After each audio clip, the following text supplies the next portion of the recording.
the depth or the longitude, but the latitude, you think west-southwest winds.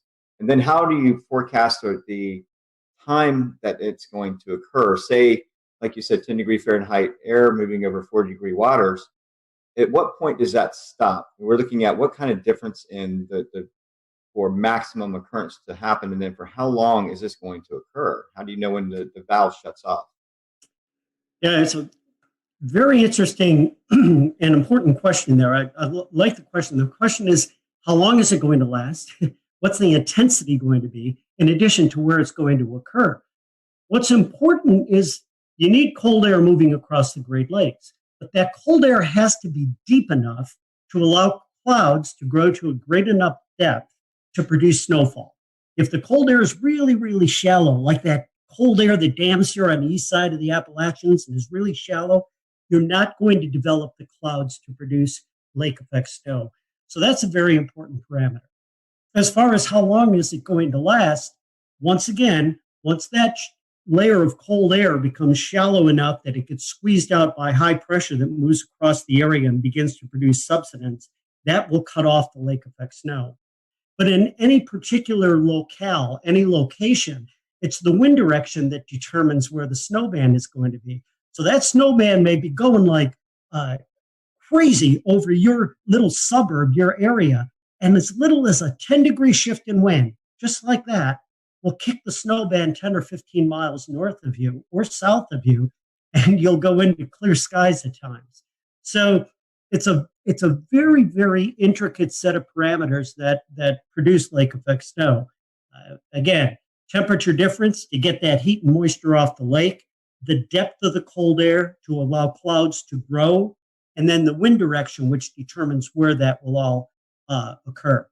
And if you put all those parameters together and keep the winds in one direction for a long period of time, then you get pasted with snow. If you're under that snow band, think about the fact that it can produce 4 to 6 inches of snow an hour. Put that snow band over you for about an 8-hour period, and you're looking at anywhere from 32 to 36 inches of snow. Very insightful. Thank you for those answers. I got one more topic to ask you about, and then I'm going to hand this off to Scotty. Tell us about some of your most memorable winter events. Being from up north, I probably can give you one a year from up there. But, and again, many of you too young to remember this, but one of the coldest winters on record in the eastern United States was back in the winter of 1976-77. And in January of 1977, everything came together in the right or wrong place, depending on how you would define it, at the right place at the right time into upstate New York, western New York off of Lake Erie, and produced a 5-day blizzard known as the Blizzard of 77 in Buffalo, New York.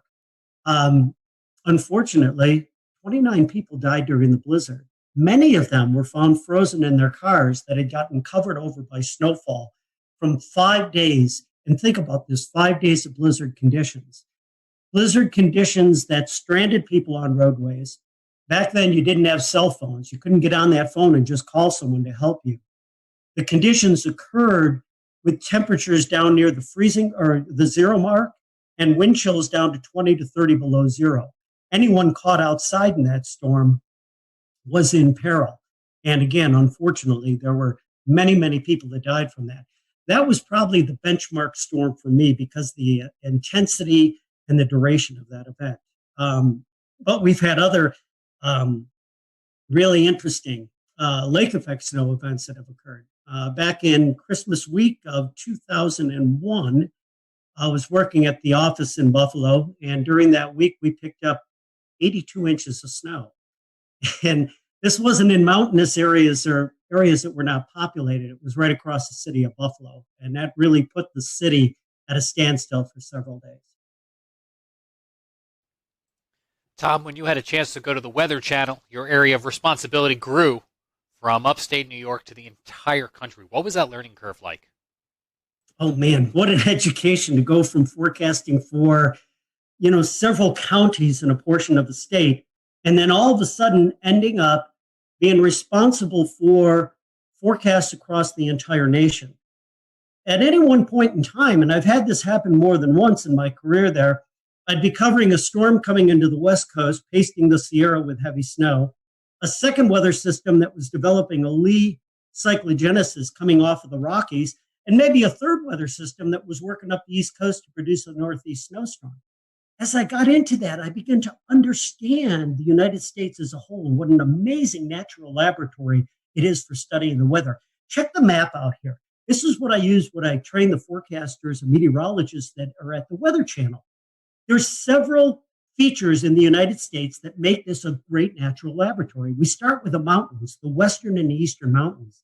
They not only, their elevations, trap a tremendous amount of cold air and wring moisture out, but they actually are responsible for developing their own storms. Lee cyclogenesis, low pressure systems that would develop either in Colorado area or across the Carolinas here and just off the coast to produce massive winter storms. All right, so you've got the mountains. The mountains kind of ring in the United States on either side here. And what they do is they take and they channel all of this cold air. That's the second ingredient you need for snow, right? Cold air and moisture. That cold air comes down unimpeded from Canada in across the United States and can get as far south as the coastal areas of the Gulf Coast. And that is just amazing. So here you have this continent. You've got the mountains to start. You've got the cold air that comes down from Canada. And now you've got three significant moisture sources to produce that snowfall. The Pacific Ocean, it hammers the Sierra in through the Cascades with the most snow that we see in the United States. Paradise Ranger Station up Mount Rainier in the Cascades gets over 1,000 inches of snow in some seasons. Think about that fact. Now, that's your first source of moisture coming off the Pacific. Your second source is the Gulf of Mexico. What an amazing source of moisture that comes northward into that cold air and is responsible for the tremendous snowstorms we see from Colorado working its way right up into the Great Lakes region. And down in the southern United States, that cold air can be shallow enough that the Gulf air rides over it to produce some major ice storms. And then we've got our next feature, and that is the Atlantic Ocean. We're all familiar with that because that's what's going to fuel a lot of the snow that occurs here along the east coast of the United States. And by the way, what I call the turbocharger is the Gulf Stream. That'll take that storm that's really firing up off the Carolinas and infuse it with so much more energy that it really cranks as it develops into a nor'easter going up into New England. So all in all, that education in the 7 years at the Weather Channel taught me just how amazing the United States is and the North American continent for producing winter weather. Tom, let's take a little bit of that and translate it into the Southeast here in the Carolinas, Tennessee, Virginia, Georgia. For us to get winter weather here, you kind of talked a little bit about the CAD situation.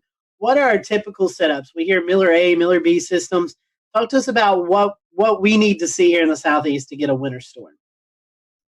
Well, again, I always talk about two ingredients, right? You need cold air and you need moisture. And it doesn't have to be exceptionally cold air. It just has to be cold enough. But my gosh, that temperature profile in the atmosphere, where the air is cold and where the air is warm, means everything as to the type of precipitation you get. Now, you get across the Carolinas in the southeast, you're east of the Appalachian Range. And so very often, you will end up seeing events that set up that bring really cold air from New England down along the east side of the Appalachians. And many of us are familiar with the term cold air damming or the wedge. That cold air that slides down, it's very shallow. It's kind of like molasses. It moves its way down along the east side of the Appalachians, and it sits in there. All right, there's ingredient number one. We've got the cold air. If the cold air is really, really shallow, then that can be a real serious issue for the Carolinas. Because ingredient number two is typically going to be a system that is coming somewhere out of the Gulf of Mexico. When we talk about the Miller Type A, Miller Type B systems, but let's keep it even more basic than that. Low pressure system coming out of the Gulf of Mexico is bringing all of this moisture northward along the east coast of the U.S. And it's not exceptionally cold. There's a lot of moisture there, but it's relatively warm. Oftentimes, we see in the Carolinas that this moist air will move northeastward along the coast. And what I've got next to me is one of the most interesting storms I had looked at in the years that I had worked with snowstorms and ice storms along the southeastern part of the United States. And this storm is back from December 2nd through 4th. And I think this was back in, trying to look at the exact date on there. I can't see it on there. I think it was 2002. That's right. This is one of the worst ice storms that occurred in the southeastern United States in many, many decades. In fact, in the Raleigh area, I think you had over an inch of ice that occurred from this storm. There were hundreds of thousands of people without power. I believe there were 24 deaths attributed to this storm. But it's a classic setup from a meteorological standpoint here. You've got very cold air to the north of that storm. It comes down along the east side of the Appalachians. It's very shallow.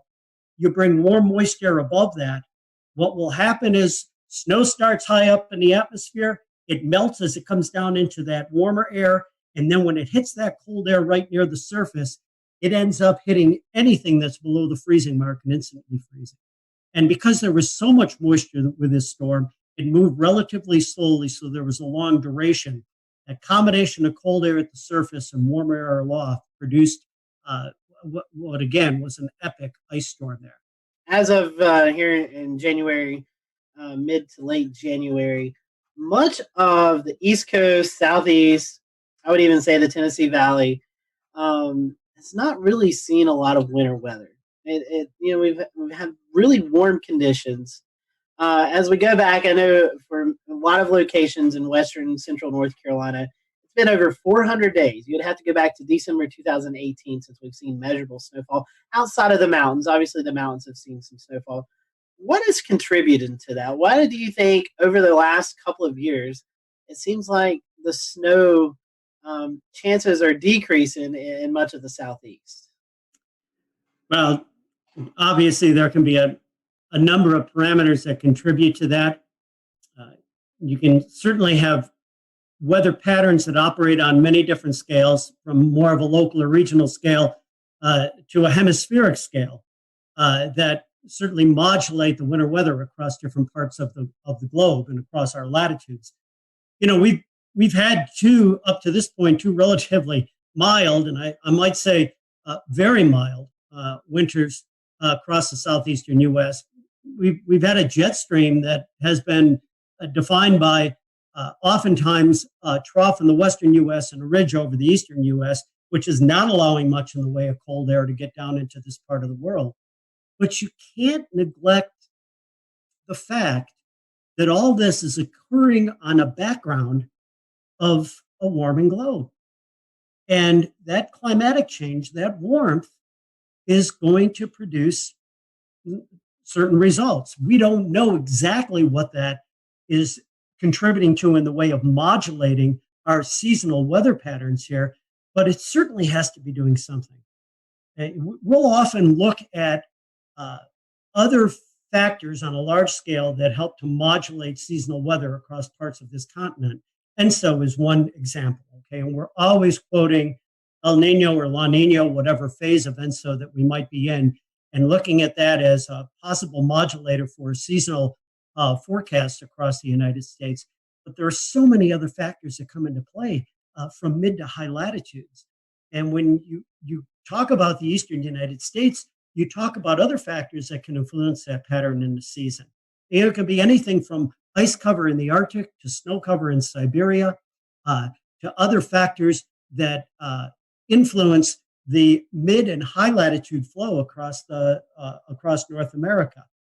Features that are indexed or measured by things such as the NAO, North Atlantic Oscillation, the Arctic Oscillation. Those types of factors in there also play a role in the seasonal weather. But there's no doubt that the past two winters here, I mean, for someone like me who's a snow lover, it's been few and far between. Even extrapolating that over the last decade or so, we kind of transitioned to northwest flow snow and how that pertains to the Carolinas. There's been a serious decrease in bigger northwest flow snow events over the western North Carolina, eastern Tennessee area. That affects you because you've just recently moved to Roan Mountain, a place of legend in the northwest flow conversation. Can you tell us a little bit about what it's like to live there and also how northwest flow snow is similar to lake effect snow. Yeah, well, again, I'll go back to the fact that you need two ingredients, right, for snowfall. You need cold air and you need moisture. And there's a couple of ways that you can get cold air. You can move to the far northern parts of the country to get in where it's colder, right? Going up toward Minnesota or Maine in those areas. But you can also get to colder air by elevation. All you have to do is go up in the atmosphere. And so that's why these mountainous areas are so great for skiing, right? Because the temperature drops about 3 degrees per 1,000 feet on average. And so as you get up in elevation here, there's a much better chance for the precipitation of fall as snow. You talk about northwest flow events. These are winds, northwest winds that will come down across the Appalachian Range and produce snowfall. The Appalachians run from the southwest to the northeast. So if you have a northwest wind, it's hitting that mountain range just about perfectly perpendicular, isn't it? And that's the best chance to get lift in the atmosphere, to get what we refer to as orographic lift. And that lift can help squeeze out any moisture in the form of precipitation across the windward side of the mountains, where that wind is coming from. But what's interesting is northwest flow also emanates from an area called the Great Lakes. And so oftentimes, if the flow is very well aligned, it comes off the Great Lakes, you can actually get channels of moisture that will propagate hundreds of miles downstream. When that little area of moist air is moving along and it gets that little kick going over the mountains, that's when the snow can get kicked out. And so oftentimes we get some pretty significant snow events in what otherwise would not be a snowy setup across this part of the world. Well, Tom, we've certainly appreciated your time tonight. If our followers want to follow you on social media, I know you like to tweet and you tweet out articles. How can they do that? Well, I'm it'll be at Tom Nizzle, and you'll be able to get to me there on Twitter. And I have my Facebook page as well. And if you're interested in snowflakes, I have a Facebook page called Mother Nature Snowflakes. So you can hit me at all those spots. And I'll friend you for sure. Awesome. Well, go follow Tom on social media. Great follow. Check out his snow photography. Hopefully we can get you a few more snow events up there in the East Tennessee Mountains before winter ends. And we've appreciated you being with us tonight. As always, we thank you for watching the Carolina Weather Group. Remember to like and subscribe our podcast. Send us any requests. If you have any guests or topics you'd like for us to talk about, send them our way. Until next time, have a great one.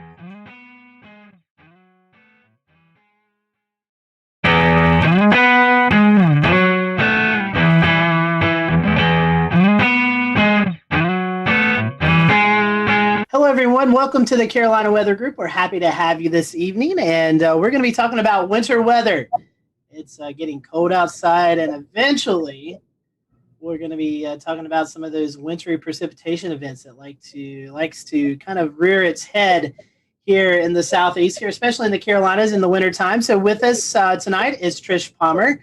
She is the coordinating meteorologist at the National Weather Service in Greenville, Spartanburg. And if you've watched our show any, you probably remember Trish, but if you haven't, Trish, welcome back. I know recently you got a promotion there in the office to the WCM. So before we kind of get into winter weather, tell us about that position. It's I know it's kind of different from going from the forecast desk to doing a lot of more things, kind of juggling in the air with the new job promotion. Sure, and thank you guys for having me on again. As the warning coordination meteorologist, my job is that I'm now the primary liaison with our external partners, and that means the TV meteorologists, emergency managers, you guys out there in the other parts of media world. I'm also in charge of all of our outreach and preparedness programs.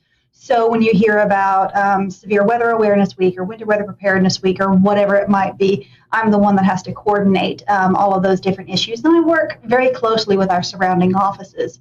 As part of the transition, I'm no longer actually in the shift rotation, but I still cover shifts because I'm still a meteorologist. And I have not lost my love for the geeky part of meteorology. I absolutely love it. That's why I got into this.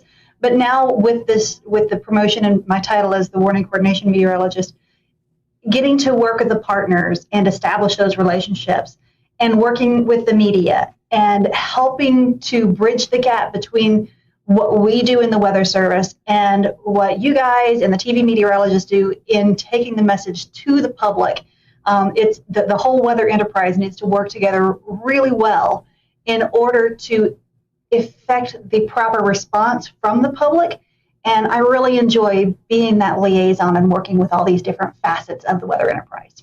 Forecasting is a big deal, but communicating is another big deal. And you about put half and half now these days with the various ways that we can communicate. And one of those ways that we really want to communicate is winter weather. And it's one that we don't get a lot of storms here in the Carolinas, but when we do, they're pretty impactful. So Trish, talking about the winter weather products, we kind of start with a winter storm watch, and then it kind of builds from there. Talk to us about these different products and what each product, the criteria is for each of those. Okay, so for a watch, just like any other watch that we might issue, a severe thunderstorm watch, a tornado watch, tropical storm watch is what we had this year as well. A watch means that conditions are favorable for these hazardous weather types to occur, and you need to have a plan in place. You need to be thinking about what you would do or where you would go if that weather event were to impact you. So a watch is basically, we're keeping an eye to the sky, we're watching the weather. Again, have a plan, make sure you're prepared for whatever happens. So in the case of winter weather, we like to issue a watch anywhere from 36 to 48 hours in advance of the onset of wintry precipitation. And the watch timing with that, we're really looking at about a 50% confidence level, that we're 50% confident that this hazardous weather will occur. As we get closer to the event, we can transition the watch to a warning or an advisory. And the difference there is that with the warning, we're looking at 80% confidence that hazardous winter weather will occur. And with an advisory, it's still 80% confidence, but it's more like nuisance winter weather. So the difference would be if you consider snow. Right now, for the Piedmont of the Carolinas, our criterion for winter storm warnings for snow is 3 inches. So if it's below that, that would be more of a nuisance event, which would warrant an advisory. And if it's 3 inches or above, you'd get a warning. Now, we do have flexibility with our forecasters because we all know that, say, 2 inches of snow in Charlotte at 2 o'clock Sunday morning is very different from 2 inches of snow in Charlotte at 7 o'clock Monday morning, right? So we are able to take the societal impacts into account when we're issuing those warnings. So for 2 inches of snow at 2 o'clock Sunday morning, probably an advisory. 2 inches of snow at 7 o'clock Monday morning, you're talking about rush hour, school buses, that's where we would have that flexibility to go ahead and issue a warning, even though the objective, the number criteria isn't quite met. So we have that flexibility there. We have different criteria for sleet and freezing rain too. For a warning for sleet, we're looking at 1/2 inch. For freezing rain, for a warning, we're looking at 1/4 inch. But again, there's a little bit of flexibility there depending on the impacts that we might be experiencing. And so, Trish, one thing is an advisory really isn't a step down. It's still impactful. It just, the accumulations are different than what a warning is. And, some folks may see as advisory as, it'll be okay, when in fact it's still going to be impactful to people. Right, especially when you're talking bridges and overpasses. You could still have dangerous areas on the roads, dangerous travel conditions, even with an advisory. Again, going from a watch to either a warning or an advisory, we're going from 50% confidence to 80% confidence. So we're confident that something is going to happen. It's just the scale of whatever that is. So we don't want people to just take advisories lightly. You still have to be prepared, and you still have to take precautions. It's just that we're talking, the chances of, say, like widespread power outages and stuff like that would be much less with an advisory type situation than with a warning situation. Right, and Tricia, one of the things that sticks out that I wanted to reinforce is that the criteria for this is it's tailored to each area in your forecast area. Like, for example, the impacts and the impacts are what matters most. So, what would be most impactful for Asheville is different than what would be impactful for Charlotte and Greer. So obviously you're going to have different criteria for those areas, and we'll return to Best of the Carolina Weather Group in a moment. Now your Carolina weather forecast. Here are today's forecast high temperatures for North Carolina. Here are the forecast lows for tonight for North Carolina. Here are tomorrow's forecast high temperatures. And here's forecast rainfall across North Carolina tomorrow. Here are the forecast highs for the day after tomorrow.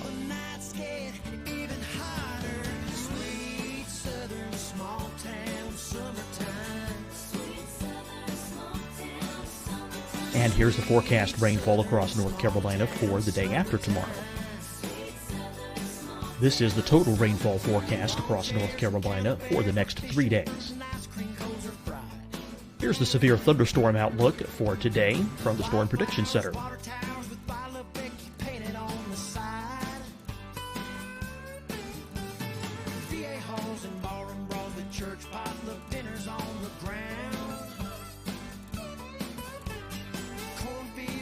Here are the forecast high temperatures for today for South Carolina.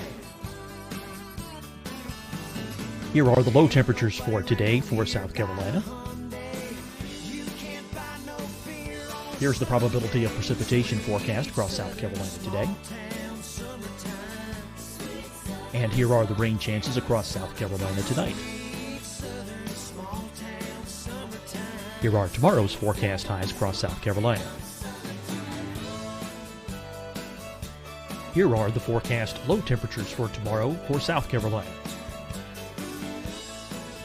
And here is the probability of precipitation across South Carolina tomorrow. Here's the precipitation chances across South Carolina tomorrow night. Here are the forecast highs for the day after tomorrow in South Carolina. Here are the forecast low temperatures across South Carolina for the day after tomorrow. And here are the rain chances across South Carolina for the day after tomorrow. And South Carolina's probability of precipitation for that night. Here's the Storm Prediction Center's severe thunderstorm outlook across South Carolina for today through tonight. Here's the Storm Prediction Center's severe thunderstorm outlook across South Carolina for tomorrow and tomorrow night. And here's the Storm Prediction Center's severe thunderstorm outlook across South Carolina for the day after tomorrow through that night. Here's the severe thunderstorm outlook for today from the Storm Prediction Center.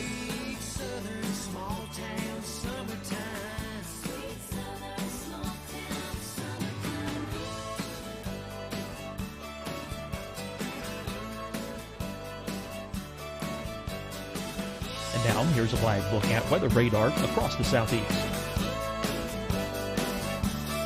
Fight the spread and take a stand against coronavirus.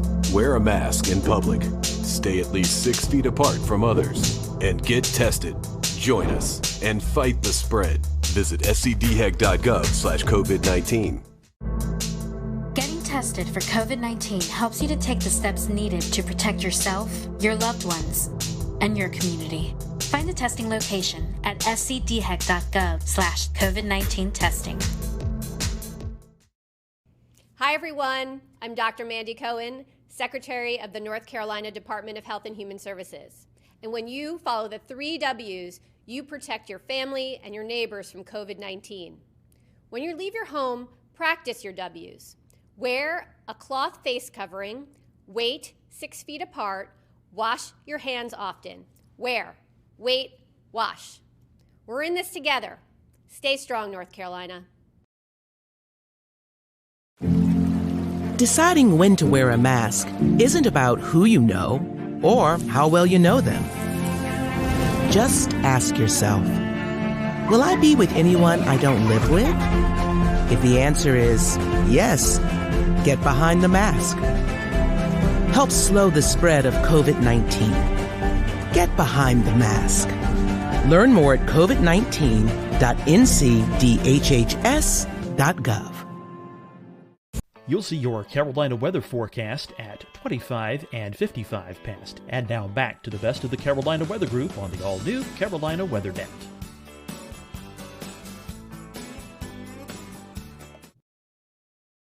And that's what matters, and that's the thing you need to be thinking about is whether you get this lower level advisory but still important, or the higher level warning, which is even more important, that would be issued for your area. Right, exactly. And we all know that the mountains get more snow than the Piedmont does, right? So our criteria for the mountains for snow is 4 inches, whereas the Piedmont gets 3 inches.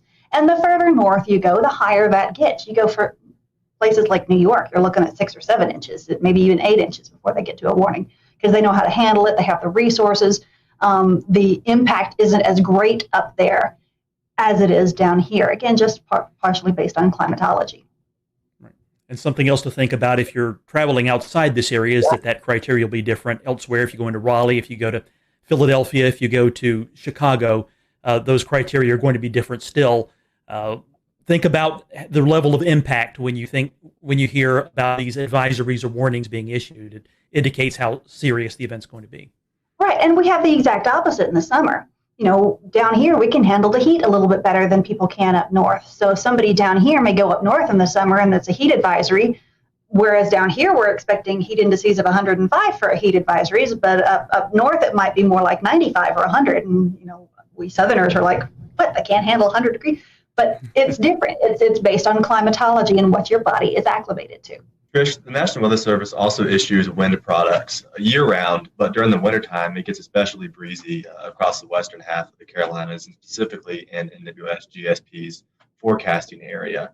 That's maybe not a winter weather type that most people think about, but it can definitely drive wind chills down and cause widespread power outages. So can you talk a little bit about the criteria for wind products in general? Sure. Well, we've got the wind aspect and we've got the wind chill aspect. And then, of course, we have the winter weather aspect.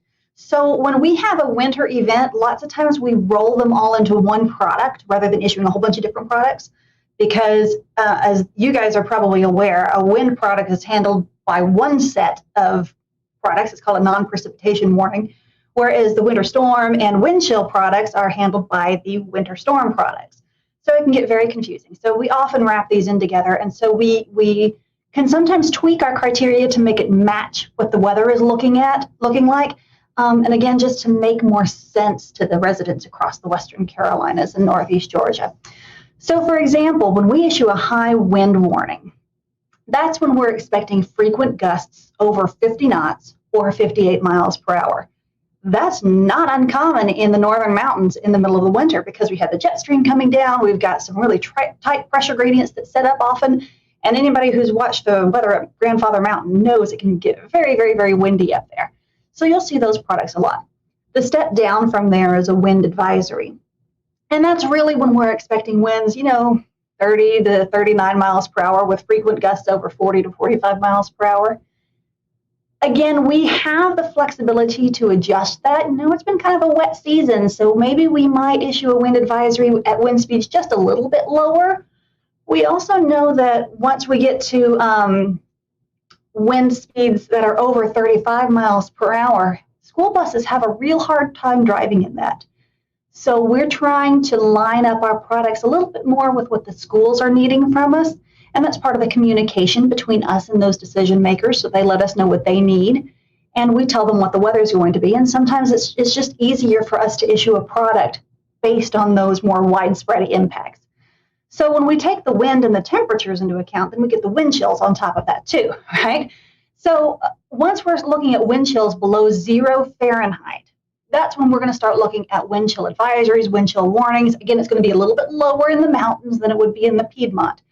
But again, we're not going to, during a winter weather event, we're not going to issue a winter storm warning for 4 inches of snow and then a separate product for -5 wind chills and then a separate product for 40 mile per hour winds. We're going to all roll them into one product and then just outline it there in the text. And so, Trish, one more thing, and we'll kind of transition out of the warnings. There is a few more that we've not talked about. And that's the ice storm warning. And we've had those occasionally here in the Carolinas. Can you tell us a little bit about that product? Okay, well, again, it gets kind of complicated with all these different types of products. But we have a winter storm warning and we have an ice storm warning. The difference is that a winter storm warning is considered, either a mix or a mostly sleet or snow event, whereas an ice storm warning is mostly freezing rain. The difference is, again, in the impacts. When we have snow, we don't have quite as many widespread power outages as we might with a freezing rain event, because the freezing rain is accumulating on the power lines, whereas snow doesn't always accumulate on the power lines. The difference is, like, if we could look back to December of 2018, that was pretty kind of an earlier snow event. So there were still some leaves on the trees that hadn't fallen off. And so we had more widespread and prolonged power outages just because, the leaves were brown, but they hadn't all fallen off. So there are some, again, impact-based issues that we're dealing with there. But freezing rain can often be a bigger hazard for travel than snow can, because if we can get the roads treated for snow, lots of times the road crews can keep up with it. But ice is a totally different beast, because you've got the power lines, you've got the tree issues, you've got bridges and overpasses. Sometimes you can't even walk. Whereas with snow, you get a little bit of traction just based on the snow itself. So ice storms are a slightly different beast. And we're happy we haven't had a big one in a while. NOAA released their winter weather outlook not too long ago. And it all it takes everything into consideration, the La Nina state that we're in currently, as well as other factors throughout the year. Can you tell us a little bit about that outlook and how it might impact the Carolinas? Well, the outlook, like you said, it takes a lot of big picture seasonal things into effect. And the outlook is developed by another branch of the National Weather Service called the Climate Prediction Center. And these are folks who are climatologists by training. They have a lot of experience in seasonal forecasting, and they look at all of this stuff and they produce this outlook. Now, for us, partially because we're looking at a La Nina year, we're looking at more likely we're going to have above average temperatures through the winter season and below average precipitation. Now, I want to be clear that that doesn't mean we're not going to get any big events. If anybody remembers back in 2011, January of 2011, here at GSP, we had 6.5 inches that year, and that was a strong La Nina year. So it doesn't mean we're not going to get any big events. We actually had somebody call the office and said, well, we're going into a La Nina winter. Does that mean we're not going to have any flooding? No, that doesn't mean that at all. It just means on a seasonal basis, the average temperatures will likely be above normal, and the average precipitation will likely be below normal. But here on the local level, we look out 7 days. And we're forecasting for these high impact weather events.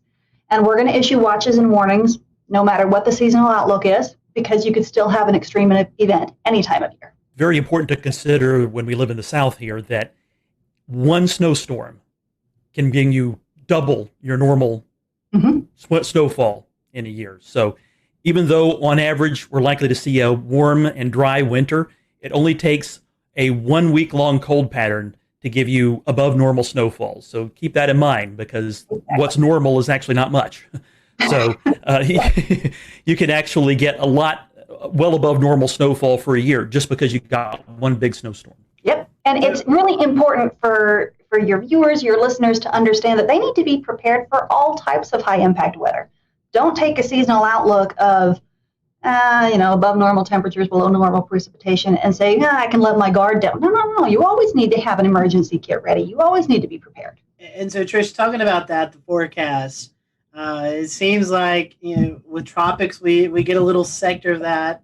But with winter weather, we get a bigger sector, seeing these fantasy weathercasts that go out 10, 15 days in advance and kind of show these big monster winter storms developing. But honestly, tell us how hard it is to forecast winter weather here, and how those Fantasyland storms that some people like to post, hardly ever verify. You can find a model run that'll say basically anything you want it to say.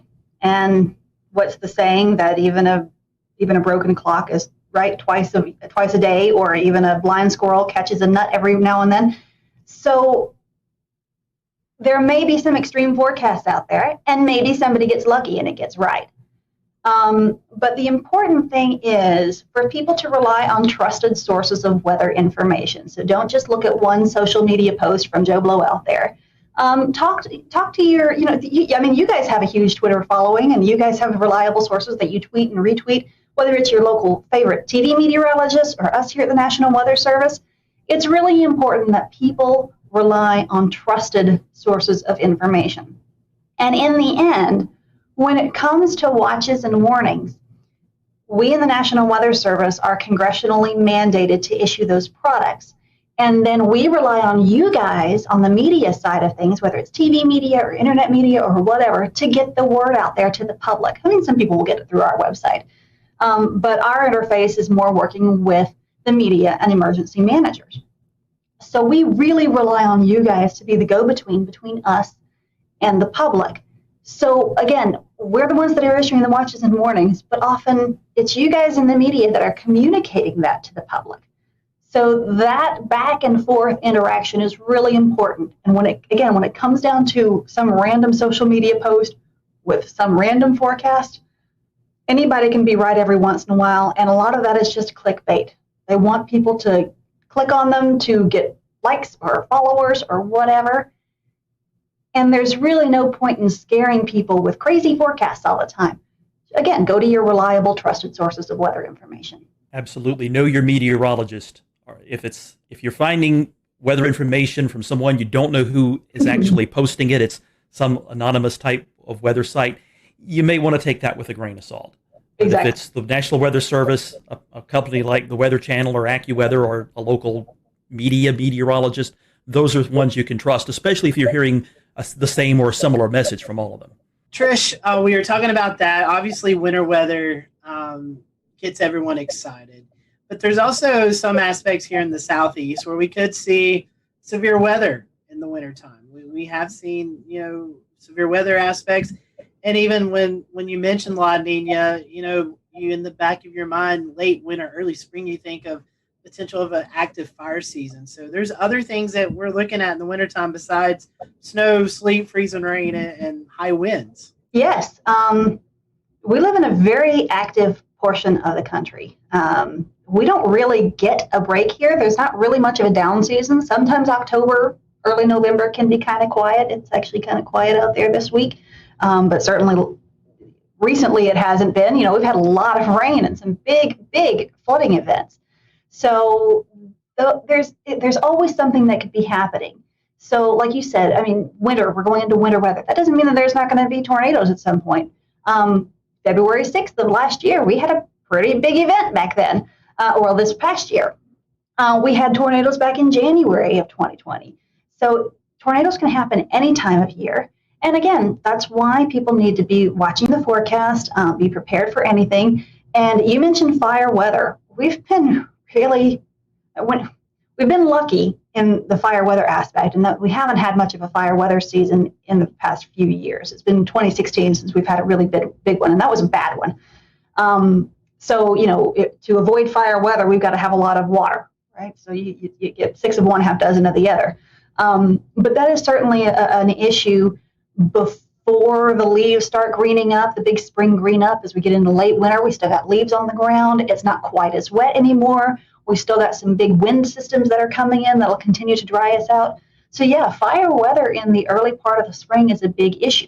This time of year also, in the late fall, it's also a big issue because all the leaves are falling down. So it's also always important to be monitoring fire weather conditions as well, especially if you need to do some outdoor burning. Check with your local officials to find out if there's a burn ban. Please do not burn a brush pile without checking the forecast. I have personal experience with this. A few years ago, our neighbors did not check the forecast and went to burn a brush pile. And they left, there was one guy there with a tractor to watch it, and it got out of control. And we noticed more and more smoke. We all happened to be home that day. There was more and more smoke coming by our windows. Our baby girl was up taking a nap. And so my husband goes, he looks, and there's a fire in our yard. So we actually had to call 911, and there were 2 different units that had to come out. We had a 2-alarm brush fire around our house. And then they're first concentrating on our propane tank. And, in the heat of the moment, you don't think about it. But looking back, if I had realized that if I had put the 2 and 2 together, fire, propane tank, I would have completely panicked. In that case, they got the fire out. but it could have been a devastating situation because our mulch was on fire. It was very scary. Our little boy was terrified. Little baby slept through it all, but you've just got to be careful. You've got to watch what you're doing and pay attention to the forecast. So, Trish, what are some of the sensible safety precautions that the public can take? We talk about putting together a kit so that you can be prepared, but what would go into that and really tailored towards winter weather? Well, it'll depend on what you're doing and what you need to be doing and your life situation. So if you're at home and we have a winter storm warning and you don't need to be anywhere, and hopefully not, you're going to want to have your standard a gallon of water per person per day in case you lose power and can't get water, especially if you're on a well. You're going to want to have any medications. You're going to want to have non-perishable foods, and make sure you have a manual can opener for any cans that you have. You're going to want to have extra blankets and stuff nearby. If you're using something like a kerosene heater or something, or propane gas fireplace or something like that, you need to be aware of carbon monoxide issues and always have a way to vent the carbon monoxide out. And if you've got the best thing is to have a carbon monoxide detector in your house, because that is truly a silent killer. Because people go to sleep and they never wake up. They have no idea, they don't know what happened. So again, have a way to stay warm, have a way to stay fed, and have plenty of water. If you have babies, make sure you have plenty of baby supplies with you. Again, your medications. If you need oxygen or something like that, maybe you need to have some extra supplies with you there. If you have pets, that's another thing. You need to have a way for your pets to have water and food and maybe bring them inside. Or if you have like farm pets, make sure that they're taken care of. If you need to be out on the road for any reason, if you must be out on the road, we've got a lot of first responders that have to be out on the road. Make sure you have a bag of kitty litter or ice melt or something like that in your vehicle. Make sure you have an ice scraper. Make sure you have a blanket in case you get stuck. Make sure you have some food and some water.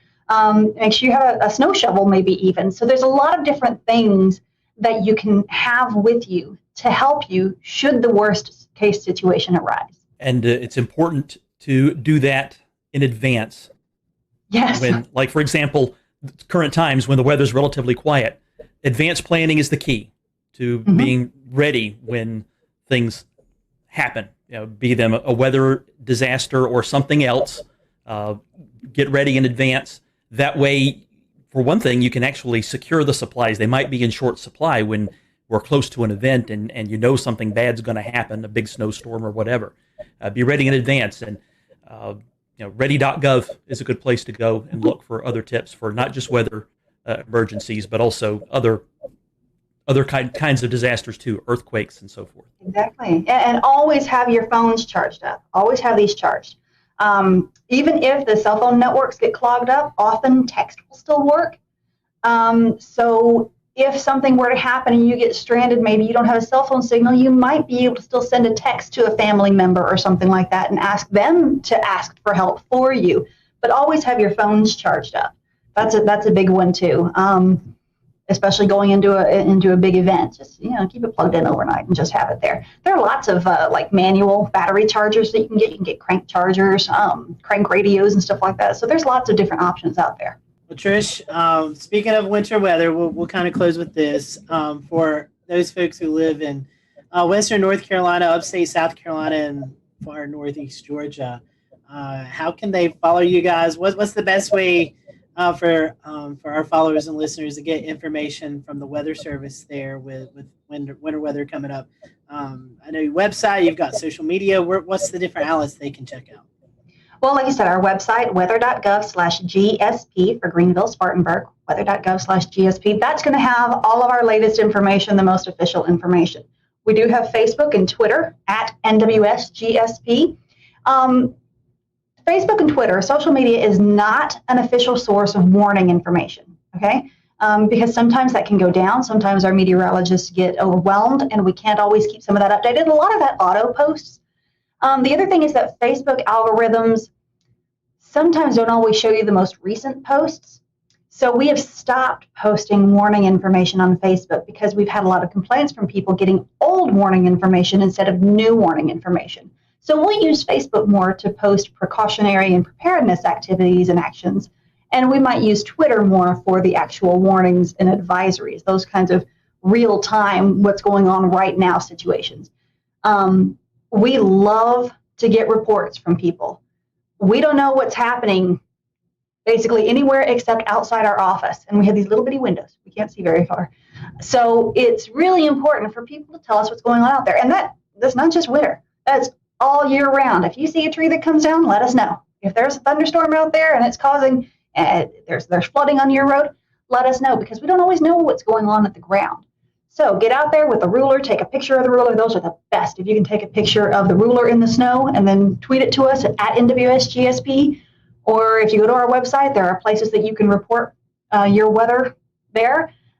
We really, really, really appreciate that information, because that helps us to understand what's going on out there so that we can then adjust our thresholds. That's all good information. Trish, we certainly appreciate you joining us, and fingers crossed. I know I like winter weather. I believe you like winter weather.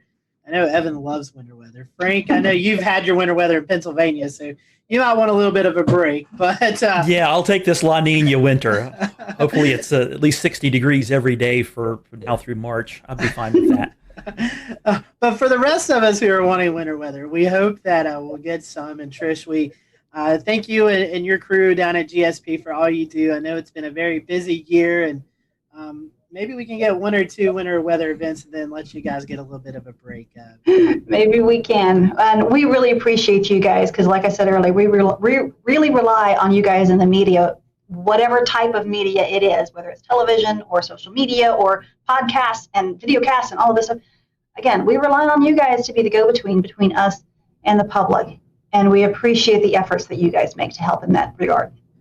We're honored to do it and honored to help you all out any way we can. And we thank you guys, our followers. Give us a like on this podcast. Let us know if you found this information valuable to you. And be sure to follow GSP on Facebook and Twitter, and let them know what you are seeing this winter season. So for everyone here at the Carolina Weather Group, hope you have a great evening, and we will talk to you soon.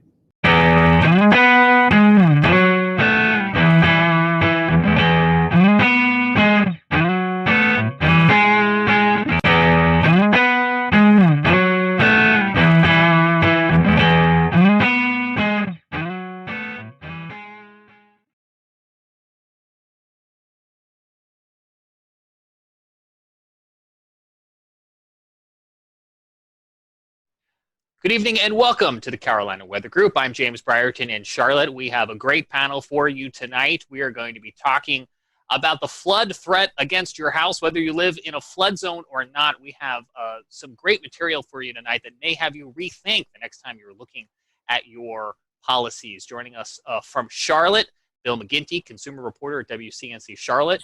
And in full disclosure, I work with him during the day, so I feel like I need to throw that out there, as I will be interviewing him in a moment. From WPDE, we have Annette Montgomery, who's a reporter there, who's been doing some local reporting on this topic in their neck of the woods. And we're also joined by April O'Leary of Horry County Rising, and they are involved with this exact topic there along the South Carolina General Coast area. But we'll start more inland with Bill McGinty, who, Bill, just last week, you did a story that kind of tipped this whole thing off to us here at the Carolina Weather Group. So why don't I just have you, the reporter, tell us, in your words, a little bit about what you uncovered here in the Charlotte area. Yeah.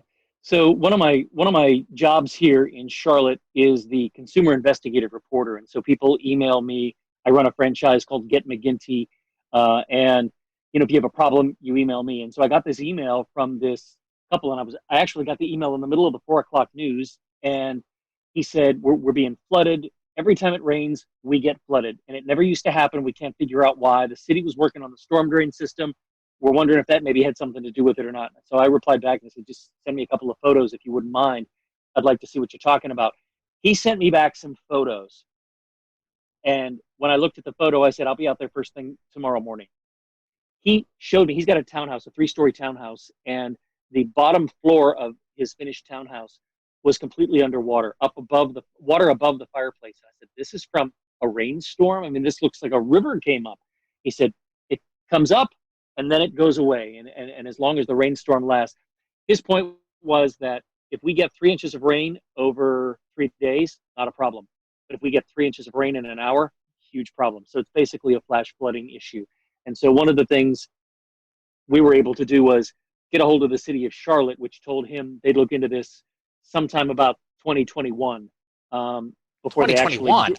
before they actually would drill down on this and figure out what the exact problem was. And they gave him. We'll return to Best of the Carolina Weather Group in a moment. Now your Carolina weather forecast. Here are today's forecast high temperatures for North Carolina. Here are the forecast lows for tonight for North Carolina. Here are tomorrow's forecast high temperatures. And here's forecast rainfall across North Carolina tomorrow. Here are the forecast highs for the day after tomorrow.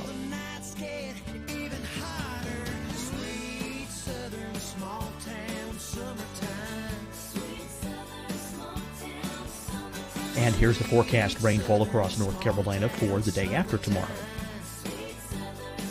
This is the total rainfall forecast across North Carolina for the next 3 days. Here's the severe thunderstorm outlook for today from the Storm Prediction Center.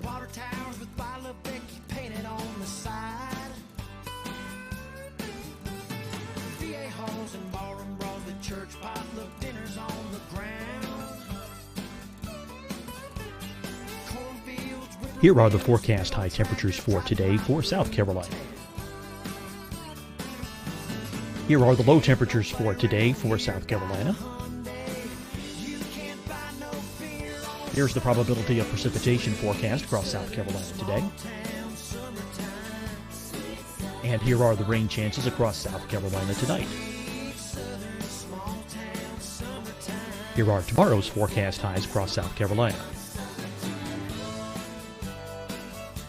Here are the forecast low temperatures for tomorrow for South Carolina. And here is the probability of precipitation across South Carolina tomorrow. Here's the precipitation chances across South Carolina tomorrow night. Here are the forecast highs for the day after tomorrow in South Carolina. Here are the forecast low temperatures across South Carolina for the day after tomorrow. And here are the rain chances across South Carolina for the day after tomorrow. And South Carolina's probability of precipitation for that night. Here's the Storm Prediction Center's severe thunderstorm outlook across South Carolina for today through tonight. Here's the Storm Prediction Center's severe thunderstorm outlook across South Carolina for tomorrow and tomorrow night. And here's the Storm Prediction Center's severe thunderstorm outlook across South Carolina for the day after tomorrow through that night. Here's the severe thunderstorm outlook for today from the Storm Prediction Center.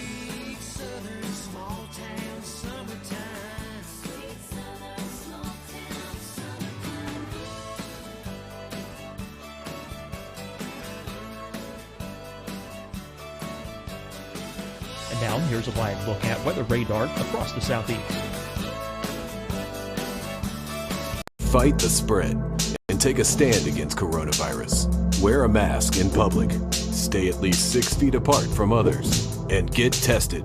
Join us and fight the spread. Visit scdhec.gov/COVID-19. Getting tested for COVID-19 helps you to take the steps needed to protect yourself, your loved ones, and your community. Find the testing location at scdhec.gov/COVID-19 testing.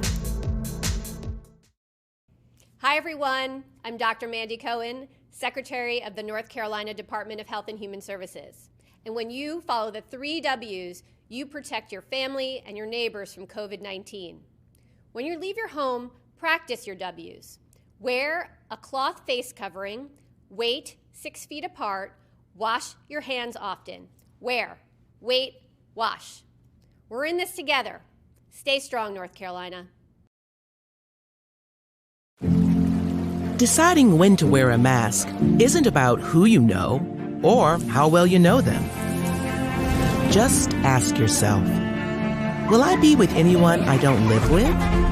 If the answer is yes, get behind the mask. Help slow the spread of COVID-19. Get behind the mask. Learn more at covid19.ncdhhs.gov. You'll see your Carolina weather forecast at 25 and 55 past. And now back to the best of the Carolina Weather Group on the all-new Carolina Weather Net. Lack of a better word, the answer wasn't good enough for him, which is why he reached out to me. I reached out to the city. I sent them some of his home video that he took, on his iPhone. I sent some of the pictures, and I said, this is unacceptable. He can't live like this. This is his home. And so within a week, they had some digging equipment out there, and what they found was a couple of blockages in those pipes. And so just before we came on, and I mean literally just before we came on, within the last half hour, I got a text from him. They got some rain here in Mecklenburg County tonight, and he said, so far so good, fingers crossed, we haven't flooded. So maybe the blockage was the issue, maybe not. It's going to take a couple of more rainfalls before we know for sure. So I'm crossing my fingers that maybe we have solved this issue. But the bigger issue is his homeowner's insurance isn't going to cover this because this was considered rising water. And I don't care whether you live next to a creek, you live near a drainage ditch, you live alongside a river. If you have water come up from anywhere and it comes into your home, that is considered a flood, and that is not covered by your typical homeowner's insurance policy. If in a hurricane, which I used to live in Florida, so if in a hurricane, the roof blows off the home and you get a ton of water in, okay, that's water damage, and that is not flood damage. Rising water is water that comes in through the doors, through the garage, things like that. And that is a federal policy that you have to have. That is a completely separate policy other than your homeowner's insurance policy. I don't think, a lot of people know that, and I don't think a lot of people understand the risk they have to their home through rising water. Most people say, I'm not in a floodplain, I don't have to worry about it. I've seen plenty of those people, and I've covered plenty of those stories where they stand there scratching their heads wondering, what am I going to do now? Because their homeowner's insurance says, sorry, this isn't covered. Well, that's some good update, though. A little breaking news there, that at least today it didn't flood. And as we're recording this on Monday night, I'm looking over here at the Mecklenburg FIN system, the Flood Information and Notification System, and they had just shy of about an inch of rain there in Mecklenburg. Yeah. So let me set it up, James, if you wouldn't mind. Let me, I talked about the rising water coming into his home, and you'll see it if we show some pictures and video here. But the bottom line is his townhome, if you can imagine this, runs this way, but the back of his town, the driveway runs down. And so you've got 4 townhomes, and the first one up at the street level is street level. But his is higher because the driveway slopes down in the back. And of course, because the driveway slopes down, you need a couple of grates down there that lead to rain runoff. And that's what was backing up. And it, of course, backs up to the lowest point, and the water came into his house. So I don't want to lead people to believe it came in from the street. It actually came in from the 2 grates that were in his driveway. But because he was down at the lowest point, water came up there. And the grates are on private property, but are connected to city-owned drainage? Yep. It's a stormwater drain. But think of what's out in your street. If you go out and you look at your street and you see those grates in the corners of the streets, that's a storm drain. And that's basically what he had, but flat in his driveway. And people will probably know from looking at those, you'll sometimes see the little placard on them that says, do not drain liquid oil and such down into those, because they're connected to the streams and the creeks and the waterway. 100%. Which in Mecklenburg County, as I think a lot of other places, but especially here in Mecklenburg County, where we have the urban development, all of that infrastructure is needed for anyone who doesn't live here to drain off into our nearby creeks in order to keep that water flowing, ideally away from your house. Ideally. The gentleman you talked with, in terms of repayment, is the city offering anything in terms of mitigating this flood damage to his home? Well, that's the next part of the story. Step number 1 was to get the flooding stopped and to get them out there and to dig into the ground and find out what was the problem. Was it a blockage? Was it pipes that were too big flowing into a pipe that was too small and it just couldn't handle it, backed it up? So step number 1 was getting the flooding stopped. But to answer your question, that's where the lawyers get involved, and that's where the city's legal department gets involved. And they're having conversations with him that right now I'm not privy to. But, you know, in my experience, and I'm just cutting him out of it, but in my experience over 31 years, watching people wait for repayment from some kind of a government entity, I'd say it's about 50-50 as to whether you're made whole or not. You know, can the city be held liable for the first flood because they didn't know there was a blockage? Should they have known? It's what did you know and when did you know it? And so as soon as they were alerted to the fact that there was a problem, okay, now maybe they didn't act swift enough, and maybe there's a lawyer, his lawyer, that will make a compelling argument enough to say, hey, wait a minute, we alerted you that there's a problem. So that's where it gets sort of tricky, James, is that what are they really responsible for? The first flood or the following 7? And that's a good question. And, you know, I'm looking forward to following it. I'm curious to see where it's going to go. But all of it could have been avoided in terms of waiting for the city to reimburse and whatnot if there'd been a flood policy. It really struck me. When I first heard this story pitched, I thought, oh, he must live along a river or a creek or a stream, and he doesn't. Nope. Yeah. Right in the middle of the city.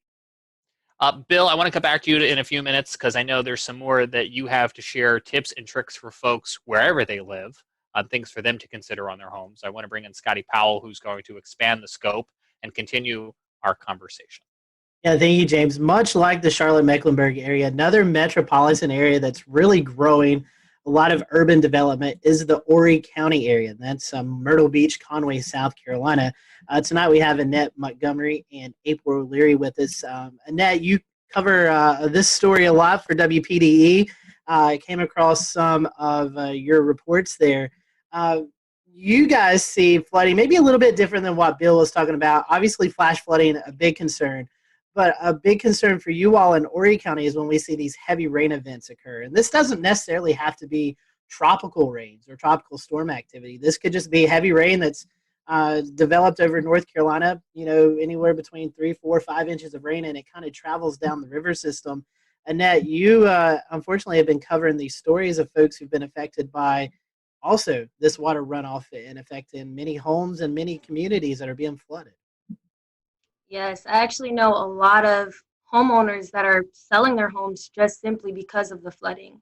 I actually did a story last week with a woman who she moved into the house less than a year ago and wasn't told by the owners that it floods just from small rain events. And she said it's flooded so many times since she's been there that she wants to move closer to the beach, which is insane because where she lives is a lot further, but it seems like this community keeps seeing flood events. And the unfortunate thing, like Bill was saying, is that she doesn't have flood insurance. And she bought this home with inheritance money. So she says she really feels like she's at her wit's end. And the county's telling her that, you know, to wait for this buyout program, but she knows she's not going to get 100% of the value of her home. So she says, you know, she feels like she's going to lose a lot of money, but she doesn't have another option at this point. And I've covered so many stories with similar families. Just another man, he's selling his home. But the concern that people have is when their homes flood, it's sewage water, it's things like that that's also in the water. So they're just very concerned for their overall health and their safety. So that's another huge portion that people might not realize, that these people are very concerned for their health as well. And Annette, correct me if I'm wrong, but this isn't just one community. There's several communities throughout Horry County that's experiencing this. Seeing a lot of videos out of the Socastee area, places like that are really experiencing this. We just went through a primary. I know that was a big topic of discussion among the city council and county commissioners. What did they have to say about this as a lot of their constituents are facing this flooding threat, it seems, almost every month? Yes. Just last week, I spoke with County Councilman Cam Crawford, and he tells me right now city leaders are looking into, and county leaders are looking into this relocation program, but they're waiting on money from HUD. So currently right now, it's a federal government concern that they're waiting on in terms of money to get to the county. But he said the only solution they're looking at right now is the relocation program, which buys out these homeowners. And a lot of them that I spoke with say that that's a huge concern for them because they don't want to be bought out, not at the market value of their homes. But that's the most immediate solution they're looking at right now. I want to get to April in just a second, but as Bill was talking about, Charlotte, a big metropolitan area, a lot of construction, a lot of concrete, asphalt, things like that. Not a lot of drainage. Horry County also experiencing kind of a big boom. A lot of folks, businesses, housing developments moving into that area. So does that play a factor into this flooding as well? Definitely development, and I know April's probably going to speak to this too. But definitely a huge, huge, huge concern for a lot of the people living here is that a lot of these homes and developments are being built on wetlands. And a lot of these people that are moving from these other areas to Horry County, just like the woman I spoke with, I think she was from like New Jersey, they don't know about the flooding here and they don't know about the wetlands and how bad flooding happens just from rainfall. So a huge, huge, huge portion here and a huge thing that people focus on when they're speaking to these county councilmen is that, you know, development cannot happen on wetlands, and that's something that happens quite frequently. I know I probably talked about what April's going to speak about, but yeah, that's a huge, huge, huge concern, development. Well, April, I want to bring you in. You run Horry County Rising, and this is a nonprofit group. I want to say you're out in the field. I've been following your Facebook page. I've followed the pictures and the videos. You're actually out there with the folks who are being affected by this day in and day out, with your rain boots on, high water, kayaking. I've seen a lot of things going on. Tell us about Horry County Rising and just kind of tell us some of the stories that you hear day to day. Well, thank you so much. And thanks for not forgetting about families affected by flooding, especially to Bill helping to work with that family. That's a great model that I like to see in the media moving forward. But yeah, I flooded in Hurricane Florence, and prior to that was working in clean water protections. And I decided that I really thought that I could make a difference around flood mitigation and making sure our communities are more sustainable. Kind of seeing the trends and seeing the historical trends, both leading to loss of life, but also an increase in damages. And so I quit my position and created Horry County Rising. We are a social welfare organization trying to work with this vulnerable population around flood mitigation, but also trying to propel the government to have a plan. You know, we really believe that there's some good components of a good flood plan, and we're really frustrated and concerned at this point, given that this is such a significant hazard mitigation issue, but also a public health concern, that we really need to have a plan that kind of defines what our priority projects are, you know, a timeline for how to fulfill those, a funding source, a responsible entity, and really trying to explore all of the options that we have available to help reduce that exposure and reduce the catastrophic damages caused by flooding. And so, yes, we actually flooded twice this year. We flooded in February, and we also flooded in the first week of June. The last flood event is a community that actually was just built within the last 15 years. So, you know, we're essentially very concerned about future land use because we're seeing more and more homes flood. And we were really hoping that we purchase a product that can sustain a 30-year mortgage, and maybe even possibly sustain families and generations of families. And what we're seeing is we're not even getting halfway there to that 30-year mortgage, that these homes that were just constructed 15 years ago on the ICW continue to flood, continue to be rebuilt, resold to another unsuspecting homeowner.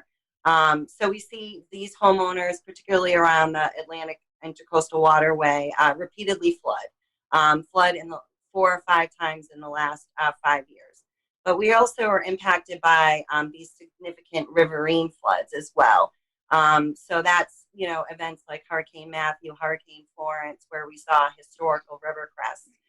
Hurricane Matthew broke Hurricane Florence's record level by 3.21 feet. It was the largest, most historical flooding event to hit this area. We've been fortunate. We haven't had too many storm surge impacts as of late, but we certainly do see concerns with flash flooding, much like you talked about earlier, Bill, where That our infrastructure is aging.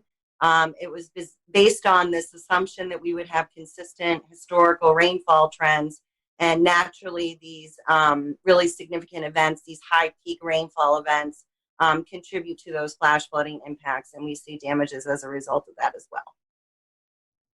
April, obviously not mention any of the families that you work with, but just some of their stories. Can you tell us a few of those? I mean, I don't live near the coast, and I know coastal areas always hurricane threats there.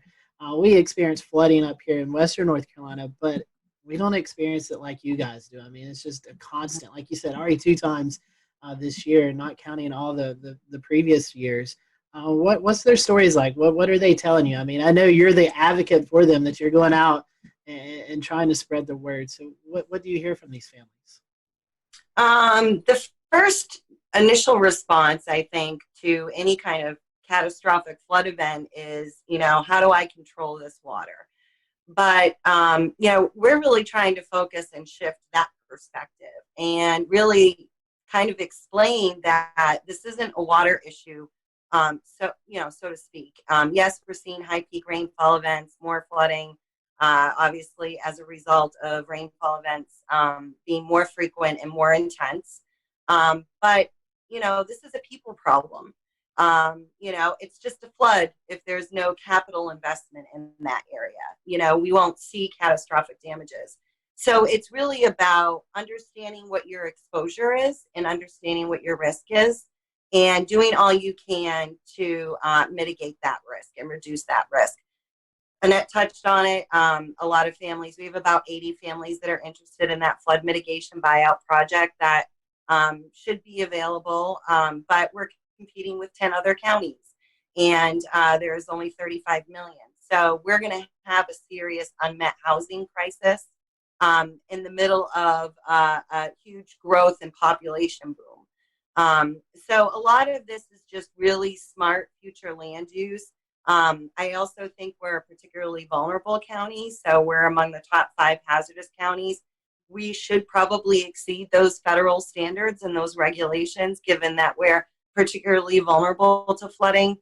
We have a 100% probability of flooding if we get a hurricane, as indicated just with a tropical storm that we recently had. So, these families are particularly very vulnerable.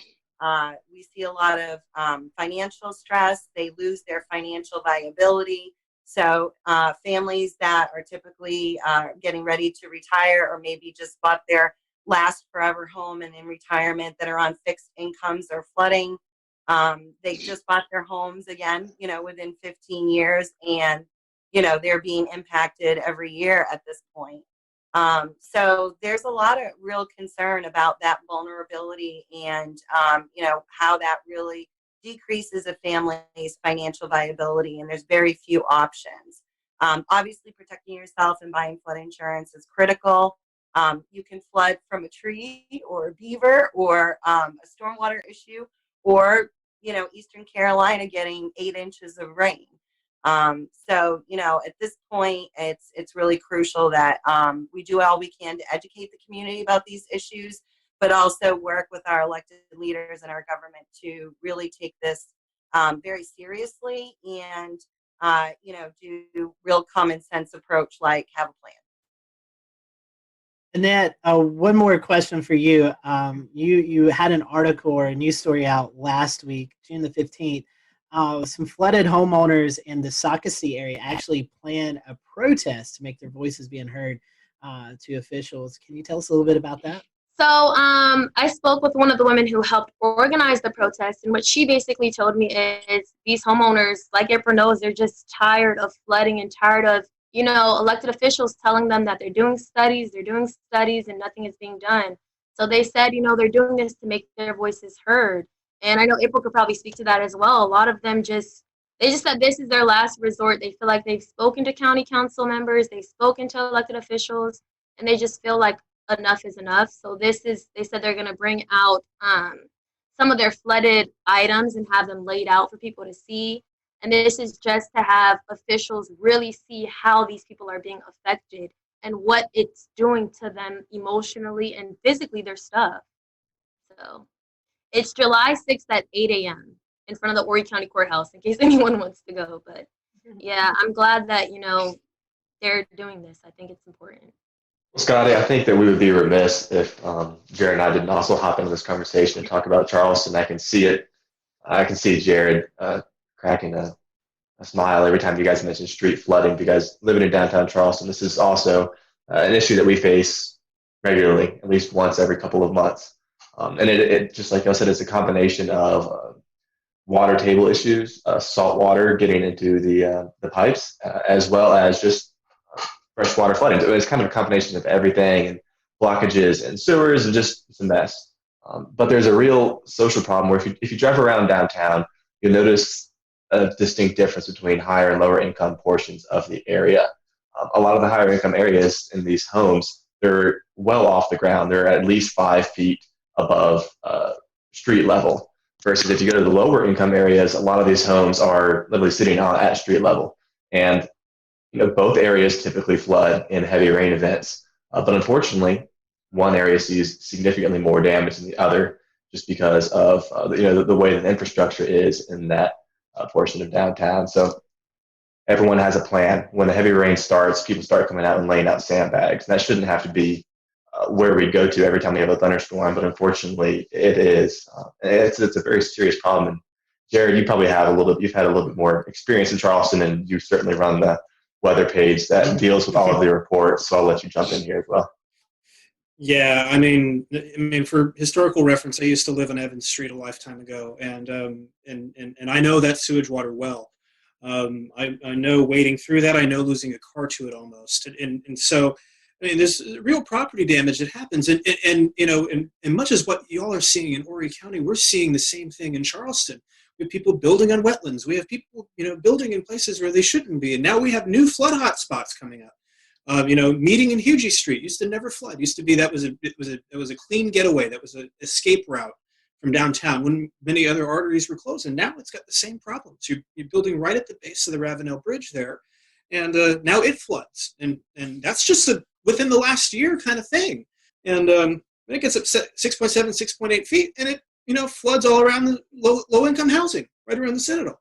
And it's just like, and this happens. There's no advisories, nothing like that, and you'll get a coastal flood statement at 6.8 feet because it doesn't affect a large enough area, but it affects those people. And so, we've got, Evan is dead on when he said we have an inequality issue when it comes to this. And suffice to say, these problems that you're seeing there are endemic up and down the coast. You have,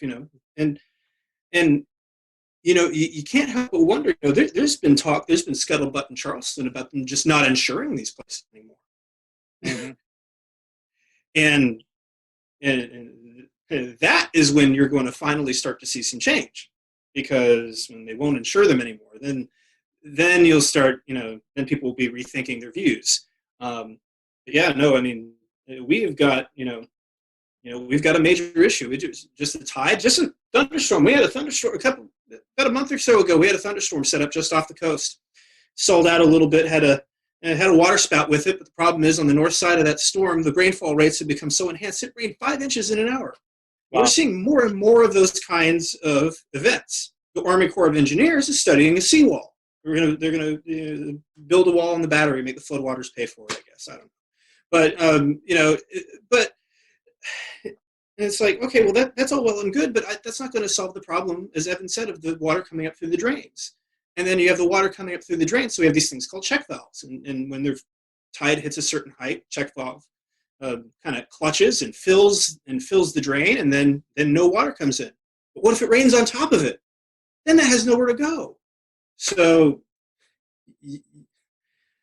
when you're trying to fight the laws of physics, generally speaking, it's not going to go well for you. And we're learning some very expensive lessons in Charleston right now. I mean, they're pumping millions and millions and millions of dollars into this, but sea level keeps going up. We keep getting these heavy rain events. I mean, us, Charleston, Beaufort, those areas, Horry County, Myrtle Beach area, all the way up, Wilmington, we've got problems. I mean, we've got big, big problems.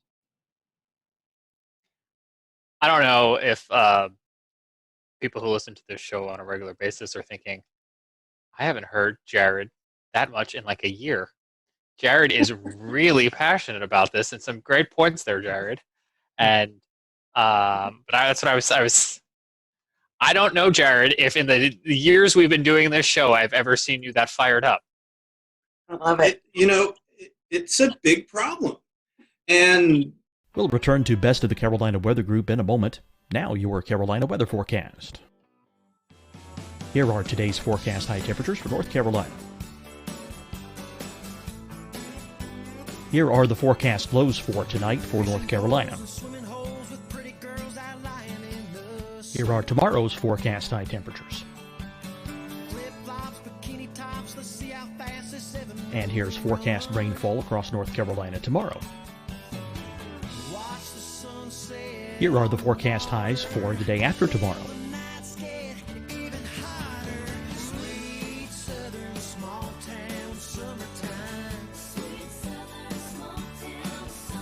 And here's the forecast rainfall across North Carolina for the day after tomorrow. This is the total rainfall forecast across North Carolina for the next 3 days. Here's the severe thunderstorm outlook for today from the Storm Prediction Center.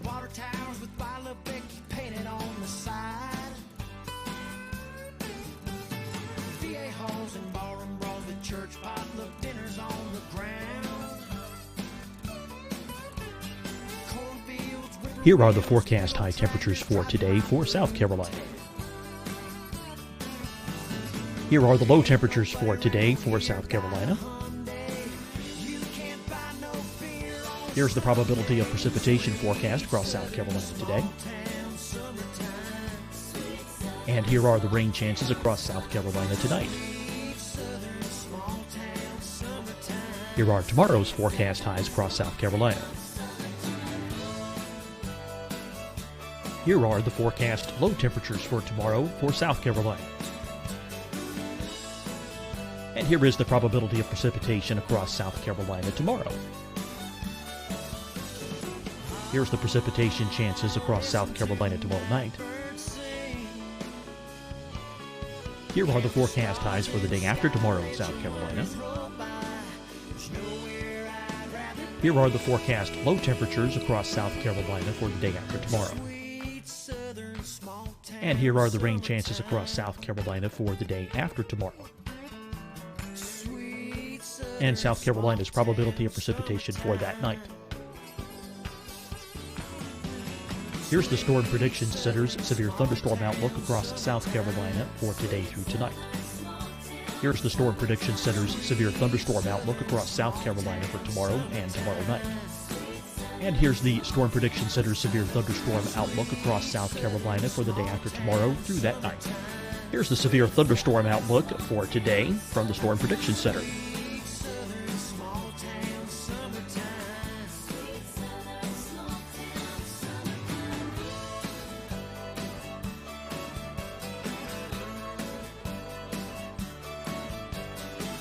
And now here's a live look at weather radar across the southeast.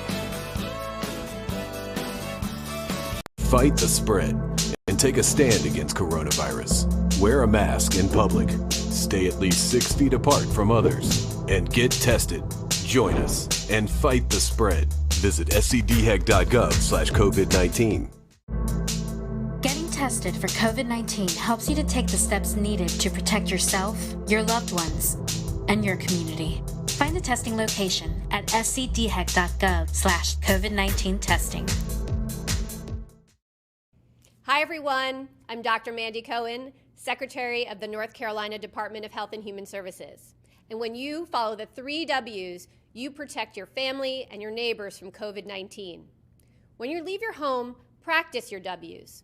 Wear a cloth face covering, wait 6 feet apart, wash your hands often.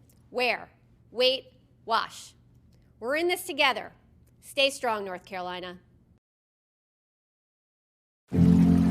Deciding when to wear a mask isn't about who you know or how well you know them. Just ask yourself, will I be with anyone I don't live with? If the answer is yes, get behind the mask. Help slow the spread of COVID-19. Get behind the mask. Learn more at covid19.ncdhhs.gov. You'll see your Carolina weather forecast at 25 and 55 past. And now back to the best of the Carolina Weather Group on the all-new Carolina Weather Net.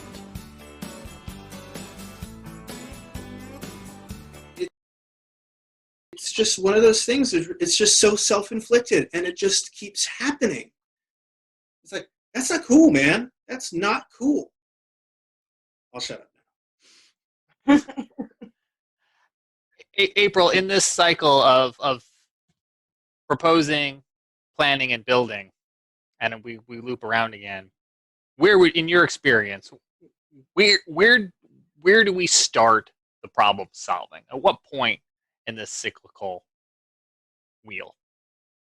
Your backyard, right? So you want to have a backyard perspective. You want to pay attention to your county planning commission.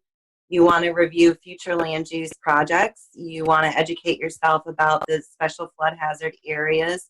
You want to make sure you speak up, whatever district you live in, and work with your elected official and let them know your concerns about whether that project will increase flood risk or exposure. And I think, making sure you take advantage of public input opportunities at a council level. And then I also think, there's so much value in coming together. Like Horry County Rising really takes care of our own. And we provide a forum, but also a support network. So we're all learning from each other. And I think there's just something so powerful about that, because, every day we're growing and growing, and we're learning more and more. And, we took it from, just 80 people to 25,000 in 1 year. So I'm really optimistic. I have a lot of hope. And I think it's really important that when you're in this line of work, that you can remain hopeful and be optimistic. But I think it's really important to look at this from a vulnerability perspective, and really make sure that we critically look at some of those socioeconomic vulnerabilities, and make sure that whatever decisions that we make, that they are benefiting our socioeconomic factors and communities. So, that piece is really crucial. And obviously trying to overcome those deficits. There's not enough money. We're always going to have more need than we do funding and resources. So partnerships and engaging with other stakeholders like all of you is really critical, and being engaged is critical. Bill, I want to bring you back into the conversation, because at the start of our program tonight, you were telling us about a gentleman here in Mecklenburg County who fell victim to urban flash flooding. You know that I recently bought a house. And when we bought our house, I looked at it, it's atop a hill, and water should flow away. But tell me, Bill, what other things as a homeowner do I and all of the other homeowners out there need to be considering to put ourselves in the best position we possibly can? All right. First of all, let me apologize for my lighting, because it got dark on me. I'm outside. I'm just glad you're enjoying the beautiful Carolina weather. Yeah, I'm not telling ghost stories, although it may look like it. But okay, so I don't care where you are, you should entertain the idea of a flood policy. They are not that expensive, and I will tell you, it's the first thing people tend to cut out of their budget. Now, I'm going to circle back around to something I think what Scotty said before about when are they just not going to insure? Well, you know what? People need mortgages to buy some of these places. And so if insurance won't insure it, then you can't buy it. And so I think he raised a very good point there, that when insurance gets tired of paying for these bailouts and gets tired of, we used to say the same thing. When are these people along the beach going to quit building homes along the beach? When we know this area gets hit by hurricanes all the time. Well, they're going to keep rebuilding as long as insurance pays for them to rebuild. And so it's sort of the same problem here. I lived in Tampa. I lived in flood zone 3, so I lived at the very top of Tampa Bay. literally the bay. And so I was in flood zone 3, which meant A, B, C, so C. I was not going to flood. It had to get like 2 miles inland. But a Category 4 hurricane would push that water inland, no problem. So I thought, you know what? I'm going to be proactive. I was young. I had flood insurance. But as soon as our firstborn came along, I thought, all right, I got to slash the budget. What's going to go? And it was my $200 a year flood policy that went. And I thought, you know what? I'm not going to need it. And as it turns out, I didn't need it, but I rolled the dice. And now that I'm older and wiser, I would tell people that even if your real estate agent who's trying to sell you something, or the buyer who is trying to sell you something tells you you don't need a flood policy, don't listen to them. You make that decision as to whether or not you need a flood policy. I've got a creek nearby here where I just bought this house a few months ago. I don't think it's anywhere near anything I need to worry about, but I'm going to get a flood policy. It's just good protection. I think as long as people want to live near the water, and Charleston is a beautiful area, you know what? People are going to continue to build near the water because it's tax revenue. It's a lot of money for the county and for the city. And so to put up those opulent properties and then sell them for megabucks, you bet. They're not going to be around when the floods come up, but they're going to have their hand out when they want the tax revenue. So I think as long as people are willing to buy those properties and live in those areas, even with the risk, they're going to continue to do it. It's not anything that's going to go away anytime soon. The only thing you can do to mitigate this for yourself is to buy a federal flood insurance policy, and it's under $200 a year. Now, if you live right on the coast, it might be more, but I'm talking for myself here in Mecklenburg County. It's somewhere between $100 and $200.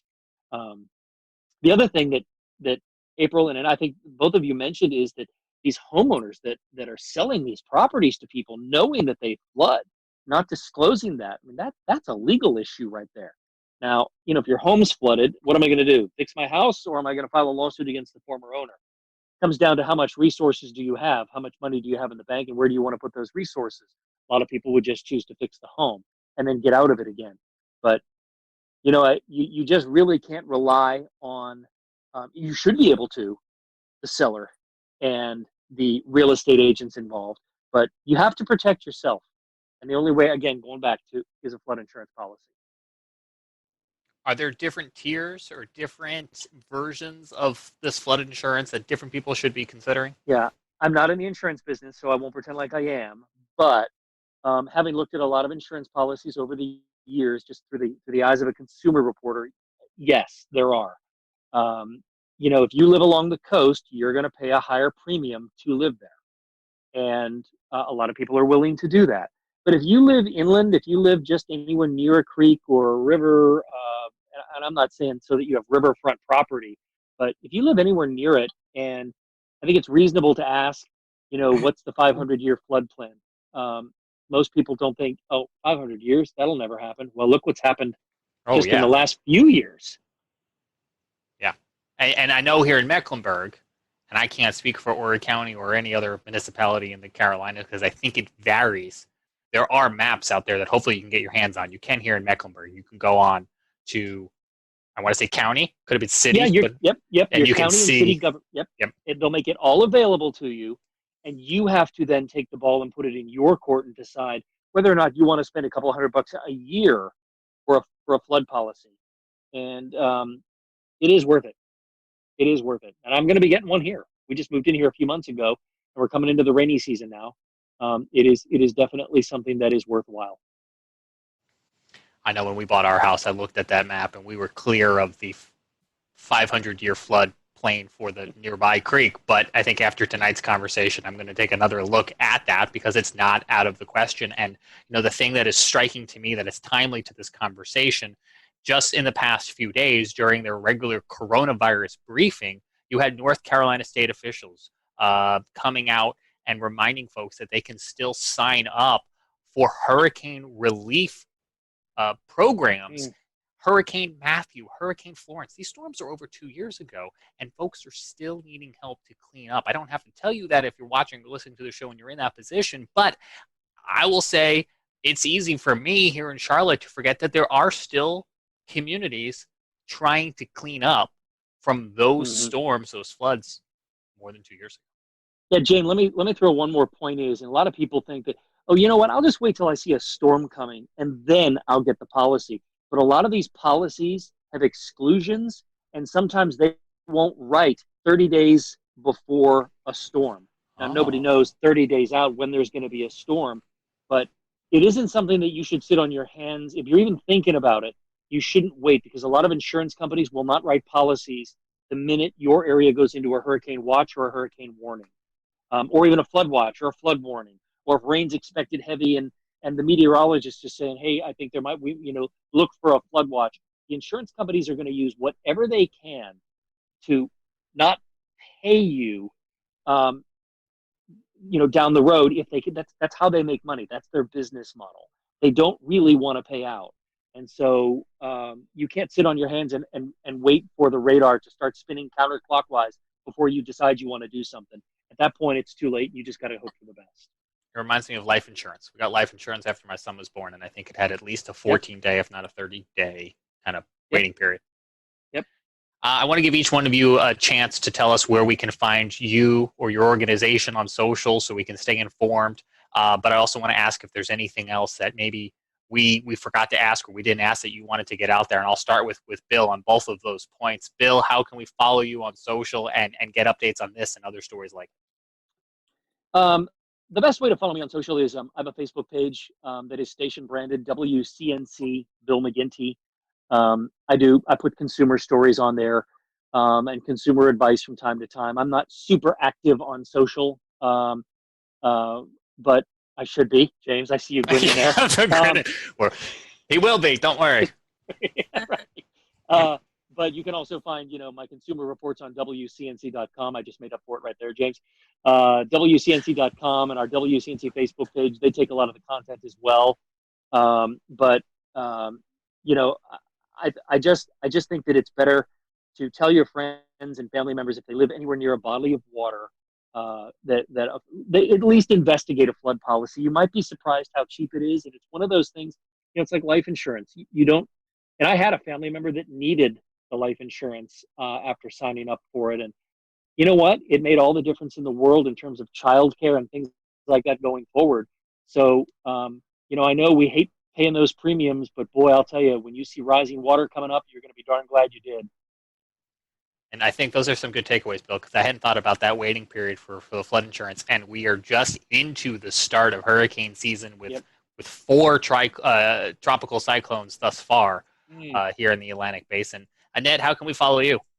You can follow me on Twitter at AnnetteMTV and then Facebook at Annette Montgomery WPDE. And like Bill said, I'm going to brand my station, WPD.com. You can find my stories there as well. Hey, you got to plug them, right? You got making a lot of bosses happy. That's right. April? We have a Facebook group called Horry County Rising. Our website is horrycountyrising.com. And the only thing I just wanted to add was I just wanted to thank you all for doing this today because, these families, your home is supposed to be your sanctuary and where you feel safe. And these families lose that after you flood. And so I think the more we can keep having this conversation, the better. So thank you so much. And we appreciate you all and your time tonight and your expertise in joining us here on the Carolina Weather Group. And we'll remind folks at home that if you're dealing with an issue or have something on your mind that's weather related, you can always hit us up here at the Carolina Weather Group. Or if you're in any one of these areas and you need to get McGinty or Annette, we need to come up with, do you have a franchisee name yet? We need to come up with one. If you need to get Annette, you can do that as well too, to have them help you out in some of these situations. So on behalf of the Carolina Weather Group with Jared in Charleston and Evan physically sitting in Asheville, but with Charleston in his heart, and Scotty Powell in the mountains, I'm James Brierton. Thanks so much for joining us. We'll see you back here next week for another edition of the Carolina Weather Group.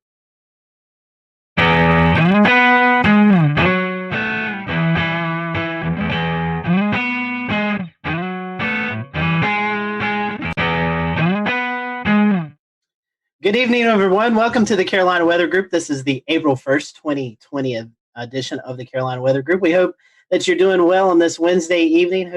Hoping that you and your family are safe and sound during these crazy times that we're experiencing. And that's kind of the topic of tonight. We're going to be talking about coronavirus, COVID-19, and weather. You know, we still have weather going on during this crazy time that we're experiencing throughout the country. And in fact, tonight, we're going to be talking to Ryan Vaughn, who was covering a EF3 tornado that struck in Jonesboro, Arkansas this past weekend. So we're looking forward to that. We are streaming live right now on our many streaming platforms. So if you'd like to interact with us tonight during the conversation, just drop a comment in the Facebook Live or the Twitch or Periscope link, and we will monitor those throughout the show. And James, I'm going to toss it off to you because you have been working from home for the past couple of weeks, and we're starting to see more and more people work from home. And so I know it's been a crazy time for you and everyone involved in TV media. You know, it's been a very interesting time indeed, Scotty, because everyone has kind of moved very quickly, whether they liked it or not, real fast into the cutting-edge technology of 2020. Everyone suddenly knows what Zoom conference is. It wasn't but 3 weeks ago when we would be booking guests for the show saying, hey, we're going to send you a link to a Zoom conference, and then had to proceed to explain what Zoom conference is. We do not have to do that anymore with so many folks using Zoom conference or similar products. So we're going to be talking to Ryan here in just a moment about his experience this weekend with him and his team covering a very severe and significant incident in Jonesboro, Arkansas. We also have Brad Panovich on with us tonight from WCNC Charlotte, who is very comfortable in his home studio. You've seen his weather video blogs many a times, and now that is his TV space as well, too. And we're also going to be talking with somebody here in Mecklenburg County who does some paramedic work about what this means, the coronavirus means for their line of work, too, because as Scotty mentioned, the weather is still continuing to happen. We had a line of storms roll through South Carolina yesterday, prompted numerous severe thunderstorm warnings down in the Charleston area. Luckily, we didn't have any tornado warnings to account of, despite having a tornado watch, but it was a much different story this past weekend in Arkansas. Let's bring in Ryan. You were actually working from home, and you had your other meteorologists back in the station. Just bring everybody up to speed if they're not familiar with what took place this past weekend. Okay, so typically in a severe weather situation, we would all be in the studio. We were going into this, we were low wind severe weather threat. We knew tornadoes weren't out of the realm of possibility, but we were kind of thinking gusty winds, and I think everybody, even the Storm Prediction Center, kind of had northern Illinois pegged for the hot spot. Well, tornado warning comes out for one of our southern counties. And we had already kind of discussed that, okay, in the interest of social distancing, and we were already kind of playing that that role already was already kind of unfolding. I said, well, we've got a solid system here. How about I go here and you guys stay back there, and we wouldn't be there, and hopefully we would go into long form programming. And so the tornado warning came out for Woodruff County a little bit after 4 o'clock. And at that point, you could draw a line and see that there was a chance that this was going to come into Jonesboro. We have some video from your coverage. We're going to pop up here in a double box. Oh, man. Walk us through. This must be the moment that tornadic cell started producing in Jonesboro, if I'm correct. Hold on one second. I just now lost. There we go. I'm back, I think. Yeah, that's this is where it was producing here. So what was going on, Zach Holder is in front of the chroma key wall, and we had already at this point had a pretty large tornado out of Jackson County. So we were watching this one pretty close, and the meso was going right over town, and we really just started getting some indication that it was cycling. And sure enough, we were concerned that it was going to, if it cycled through and it produced a tornado, it would be right in the middle of Jonesboro. And you see what unfolds here. Now, for Zach, he's in his 20s. He hasn't covered a ton of, tornadic storms, especially like that in front of a weather camera. He did a spectacular Aaron Castleberry. If I'm not mistaken, I think that was his first severe weather event ever covering broadcast wise. So, it was hard to not get emotional. I've lived here almost 20 years, and outside of a couple years, I lived in Alabama, and to watch that go through the town that you've forecast for and covered for so many years, it was tough to kind of hold the emotions back on that one. I want to ask Brian, you. Go ahead, Ricky. I was going to say, talk about having to work with the delay and the live view delay or the TVU delay, and being able to hear Zach and the folks in the studio at the same time. Yeah, that was tough. I learned some lessons. We had the delay, and stepping on each other and things like that was a little bit of an issue because when you're in severe weather coverage, you speak in half sentences. You can be sitting there talking about, okay, guys, this tornado is coming for, and you'll stop, and you're thinking they're done, and you step in. And so there was a little bit of an issue there in the middle of that also. So while we're all going through that, Southwest Power Authority feeds Jonesboro and Paragould. So even though I was 19 miles to the north, when they started taking power hits, I started taking power hits. So I lost programming. I lost what they were seeing, and then also was losing access to Max. So I had Max 1 up in here. They were using Max 2. Then they lost Max 2, so they needed access to Max 1. So after I lost programming, after I lost ability to have Max, and they needed it anyways, that is when I grabbed my phone, grabbed my laptop, and that's when I went out chasing, if you saw the coverage afterwards. Ryan, previous to this weekend, had you ever done live TV from home? Oh, live television yet from home? Yes, that past Thursday we had done all shows. We were kind of dabbling. We're going, okay, do we want to do this completely from home? Do we not? And so Thursday was a beautiful day. Zach was back at the studio, and so we did that. I went live from my backyard, and it went great. Everything went great. And so that's kind of where we were going into this, going, okay, this could work. I will say there was another time about 2 years ago. We had a just random tornado warning. No watch. I'm not even sure if we were in an outlook.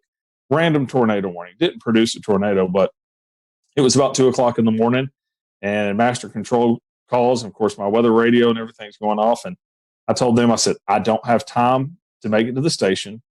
So I pulled Max up in my office, and I said, hot up the phone. I'm controlling Max. I'll talk over it. And we did it then. So, I had done that one other time, and no one really even knew then that I was at home. I just talked over it, went through about 30 minutes of a tornado warning, and that was done. Hey, Ryan, looking at the weather outlook from last week, it looked like the severe weather was going to be maybe in Illinois area. How did you and your team go about preparing for this with, trying to keep as minimal people in the studio? What was the preparation like for the days leading up to the tornado on Saturday?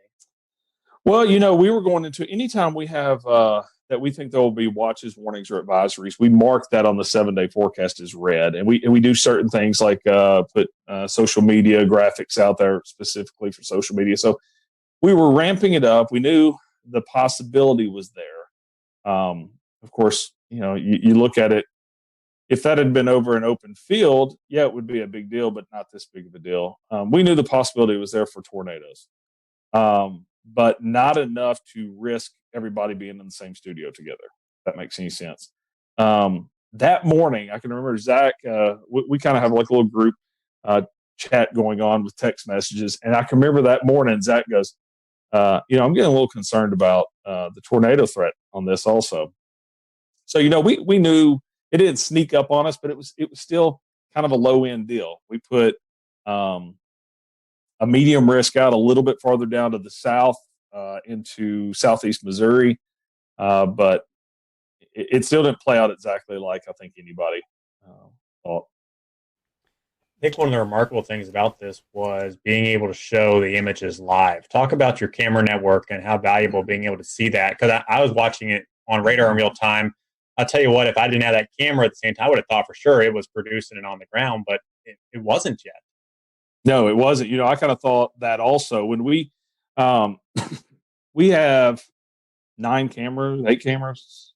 Yeah, I think 9 cameras across our viewing area. And that goes back to, That's a James Spann thing. I worked for 2 years down in Montgomery, Alabama, and of course got to know all the stations down in that area.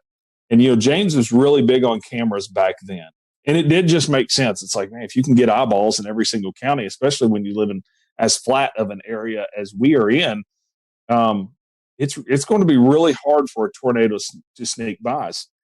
So we have several cameras in Jonesboro. We have some to the west down in Batesville. We've got some up here in Paragould. I say some, one in Paragould, one up in Pocahontas, one in Walnut Ridge. We've got almost every county around us covered. Now after this, I want 2 or 3 more. We'll return to Best of the Carolina Weather Group in a moment. Now your Carolina weather forecast. Here are today's forecast high temperatures for North Carolina. Here are the forecast lows for tonight for North Carolina.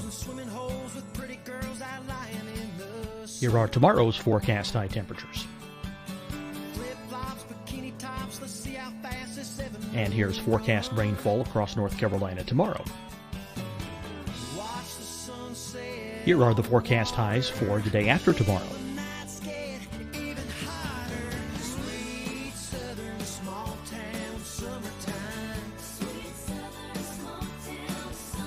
And here's the forecast rainfall across North Carolina for the day after tomorrow. This is the total rainfall forecast across North Carolina for the next 3 days. Here's the severe thunderstorm outlook for today from the Storm Prediction Center.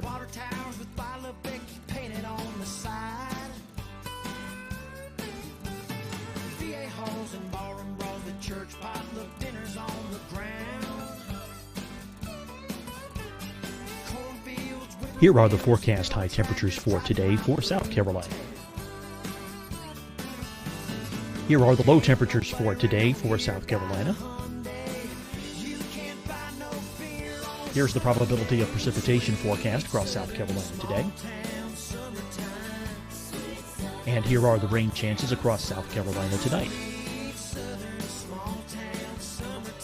Here are tomorrow's forecast highs across South Carolina. Here are the forecast low temperatures for tomorrow for South Carolina. And here is the probability of precipitation across South Carolina tomorrow. Here's the precipitation chances across South Carolina tomorrow night. Here are the forecast highs for the day after tomorrow in South Carolina. Here are the forecast low temperatures across South Carolina for the day after tomorrow. And here are the rain chances across South Carolina for the day after tomorrow. And South Carolina's probability of precipitation for that night. Here's the Storm Prediction Center's severe thunderstorm outlook across South Carolina for today through tonight. Here's the Storm Prediction Center's severe thunderstorm outlook across South Carolina for tomorrow and tomorrow night. And here's the Storm Prediction Center's severe thunderstorm outlook across South Carolina for the day after tomorrow through that night. Here's the severe thunderstorm outlook for today from the Storm Prediction Center.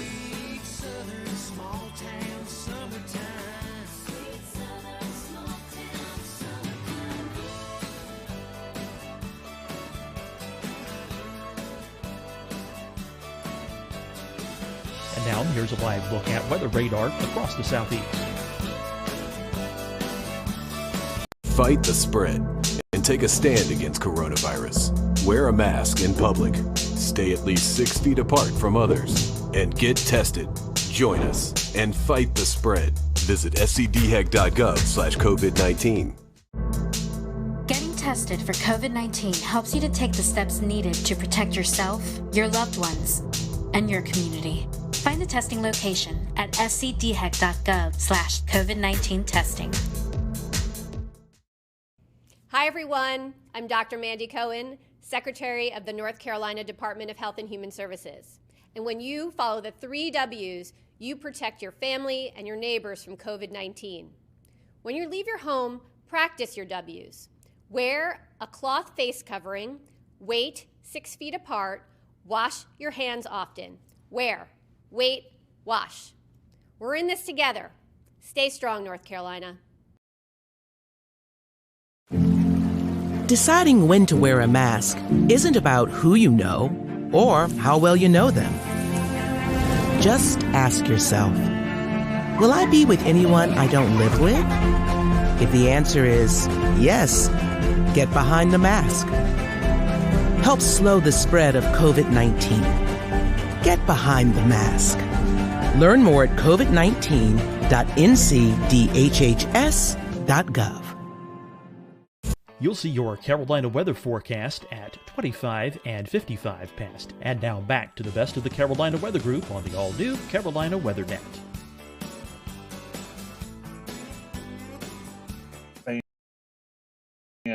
Of cameras. This is actually our second tornado in about a year that we've caught on camera. So, and the other one was heading right for my house also. So. Ryan, you talked a moment ago about the emotional impact of being able to see this tornado. Is that one of the roles that the Skycam network plays as opposed to just colorful imagery on radar?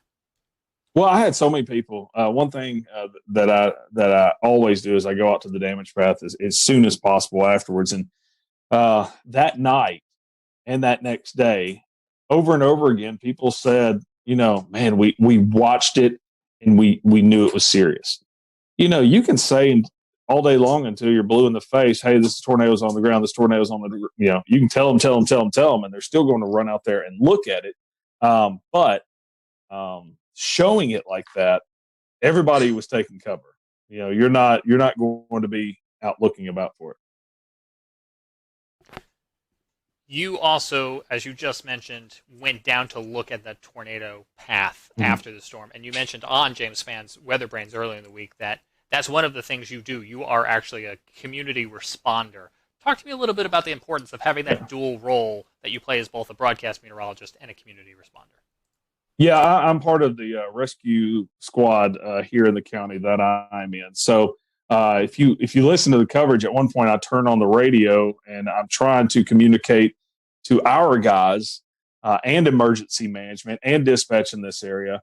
And then I was thinking, as we were driving down there, my son was going with me, and he said, "Are you going to put your turnouts on when you get down there?" And turnouts, if you're not familiar with that, that's all of your gear that you put on when you start to get in the rescue and extrication for vehicles or rescue of tornadoes.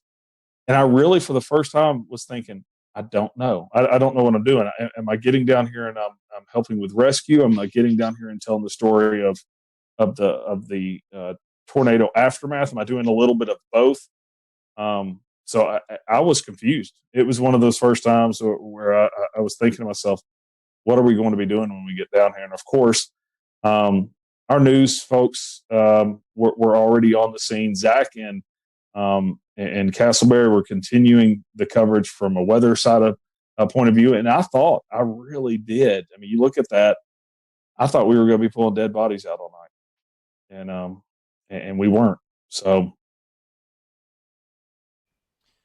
we had Damon Lane from KOCO in Oklahoma City on our show 2 years ago, and he talked to us about what it was like one day to be on television at the studio tracking a storm as he knew it was coming into his neighborhood.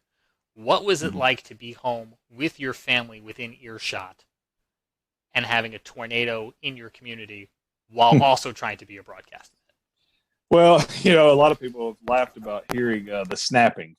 I was going, and what I was doing, I was trying not to go, hey, Jennifer, yell into the other room, or hey, George and Avery and Kate, get downstairs. I was trying not to do the yelling at your family, get the dog out of here, get the dog downstairs, that thing. So I was kind of meaning, get in here so I can, lip sync to your lip, and so Jennifer comes in here and I said, get downstairs. And I point over at the television, and I wasn't sure if they were watching it in there. And judging by my wife's eyes, I don't think they were. And she looks over at the television, and by that point, it was tearing stuff up, and they moved real fast and went down there. But our wives do this, without us here all the time. In severe weather, they get tornado warnings here, and her job is already to get all the kids and pets and go downstairs.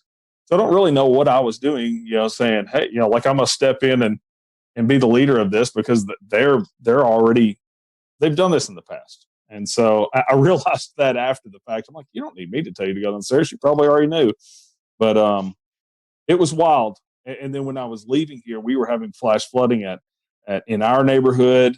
And it was kind of wild, but I knew that they had everything under control here. And fortunately, I've got a 17-year-old that can handle things here. So I felt comfortable leaving in the midst of that also, once I knew it was going east of us. Ryan, the tornado EF3, 140 miles per hour winds. I think this happened right around the 5 o'clock time frame. On a normal Saturday night, people would be out at restaurants, shopping. But with the coronavirus going on, thankfully, unfortunately, we had 22 injuries, but I feel like this could have been a whole lot worse if we wasn't going through COVID-19. Oh, this would have been, we would have been pulling bodies out. Of those 22 injuries, only 2 of those were hospitalized. So you got to think of a large part of those were probably just scratched up arms and things like that. But, I just think I had just left the mall about 2 hours earlier. We went and picked up a cake right beside the mall, right where it hit. And I can remember going by Best Buy. My wife and I were even talking about it. We were like, wow, look at that. They've got a tent out front. What they were doing is she goes, yeah, I bet they're, you pull up and you say what you need and they run in and get it and check you out. And I was like, oh, yeah, that's kind of cool that they're still open. We even commented, talked about it before we were heading home. And so you had, just a handful of workers in the mall. The rest of the mall was closed. So if you look at the aerials, I mean, it just tore up the mall. JCPenney, the roof completely ripped off, and you really can't tell until you look at the aerials how messed up JCPenney was. Dillard's ripped out. A Saturday at 5 o'clock, all those places would have been busy. You think of Cheddar's. I think that's a national chain that you guys may know about, but Cheddar's is a restaurant that would have been completely packed with probably about an hour wait with people sitting all around it on a normal Saturday at 5 o'clock. Instead, they had a couple of workers that were cooking to-go orders. You had Academy Sports. You had several restaurants through there. And it also went through, and I'm going to check the numbers on this, but I'd venture to say the busiest intersection in Jonesboro, Arkansas, if not the top 3. I mean, definitely. So you just had an extremely populated area that if this had hit on a normal Saturday night where people aren't staying inside, it would have been very bad. Ryan, you've had a crack at this before with back in the day when you had that other situation where you were home and you had to broadcast real quick. And you've prepared some, and everyone's prepared, but last weekend was something no one has ever experienced before, and certainly to a greater degree than the last tornado that you covered from home. What did you all learn from that? Well, I learned, the power hits. For one thing, I learned that we need an UPS system even here at the house if we're going to do that. I learned also that I want an over-the-air antenna, which I've already gotten now. But more than likely, even doing all of that, there's going to come a time where we just all need to be in. I know we're trying to take the steps to be socially distant and things like that, but I think if we have another severe weather event like this, we probably just all need to be in studio.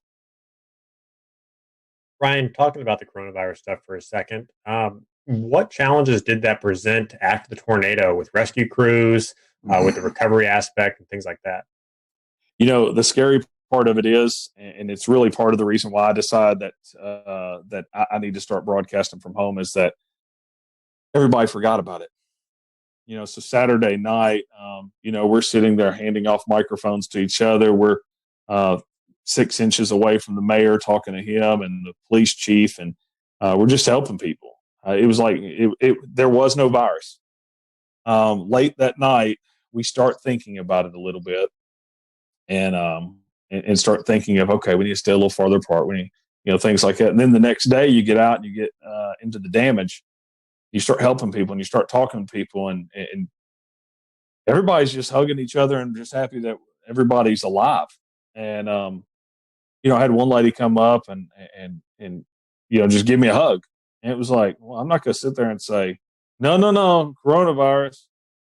You're not going to say, well, I'm not going to go in this person's home and help them clean up because of the coronavirus. But later in the day, everybody just kind of starts thinking, well, this could be really bad. We've got people coming in from out of state. We've got people that are older. We've got, just everything started coming around to where you slowly started seeing people taking more precautions. You slowly started, people are elbow bumping instead of hugging and crying and things. I did notice, in fact, Tim Marshall, I met up with him at the tire store, and that's the first time that I saw they were separating out the cleanup and rescue into groups of 10. They were telling all of them to stay 6 feet apart. So it took a while. But for a period, everyone forgot it.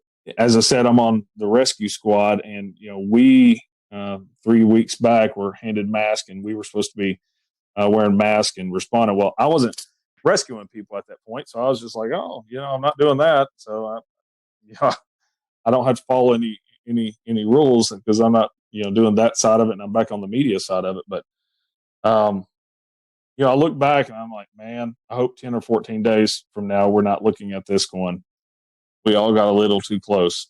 So.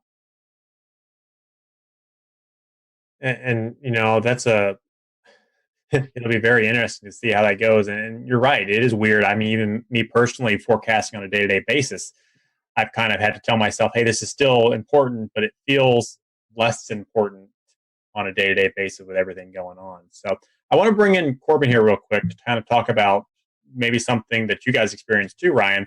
And it was trying to shelter people during severe weather and with the whole coronavirus situation going around. And Corbin, you kind of work in the emergency management field a little bit. Talk about what scenarios would play out and what problems play out with sheltering people during severe weather events while this virus is going around.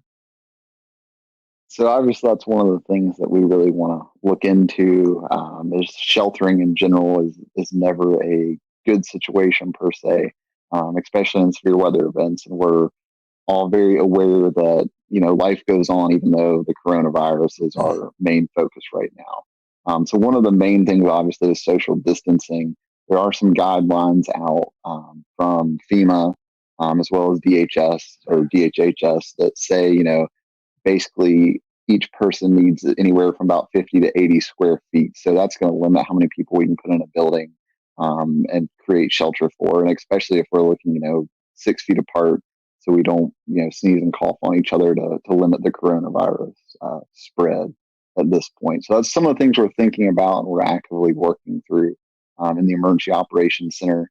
I think in North Carolina currently at the last count, there are 46 emergency operations centers active. So it's definitely something that's on the forefront of our mind. What about masks and stuff like that? Has that been given any thought? I know CDC's been reconsidering some of their thoughts, and Los Angeles tonight recommended their citizens wear masks when going out and about. Is there any benefit to that? Is there any downside to that?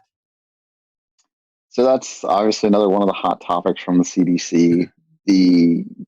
It's one of those things that's changing every 12 hours. For emergency responders, the protocols in North Carolina just changed to where we were only wearing masks on suspected COVID-19 patients. Now we're wearing masks on every patient encounter.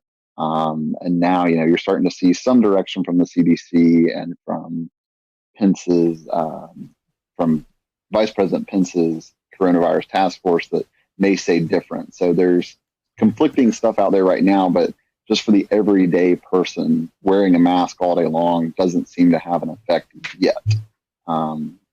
But we'll see what the data shows as the days come.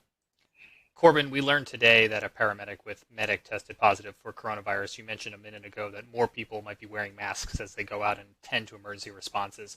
Did that decision to have everyone wearing masks as they're responding to calls come as a result of that positive coronavirus case, or more in line with the CDC updated guidelines? So just to clarify one thing, I'm a paramedic relief supervisor in Cabarrus County, but I did see the news about medic's case in Mecklenburg County as well. And that was actually put out yesterday by the North Carolina Office of OEMS prior to, I'm assuming, that case testing positive.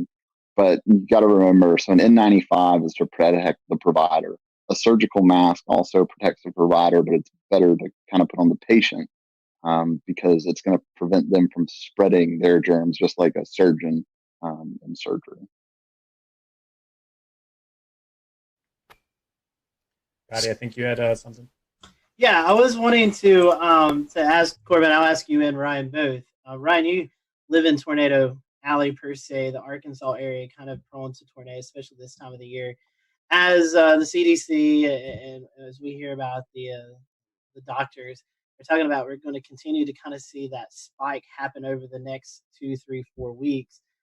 Do you think this will become more of a concern, Ryan, when you're talking to your folks? I know I'm not sure about your particular area, but I know places like Kansas and Oklahoma, they have these public storm shelters.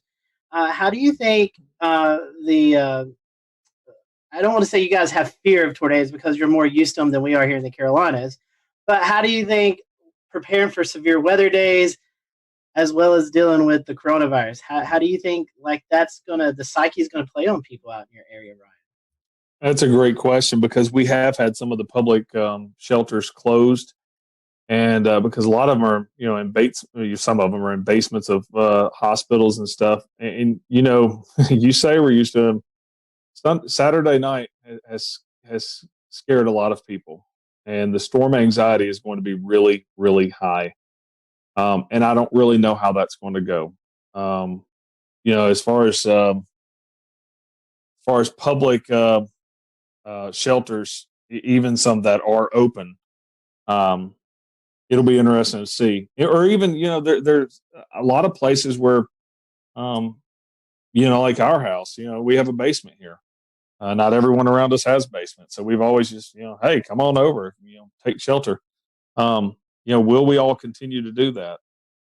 I think in a tornadic situation, I think you throw it out. I know that may not be the right answer. And I'm sure my doctor friends may say, I don't know, but I don't know. Corbin, to you guys are dealing with the COVID-19. We're getting into the Carolina severe weather season where maybe not as many tornadoes, but we still have this threat of severe storms. And you're trying to message the threat of severe weather, but also trying to communicate about the COVID-19. So how are you guys in the emergency management spectrum are dealing with the preparation of severe weather and dealing with the ongoing virus?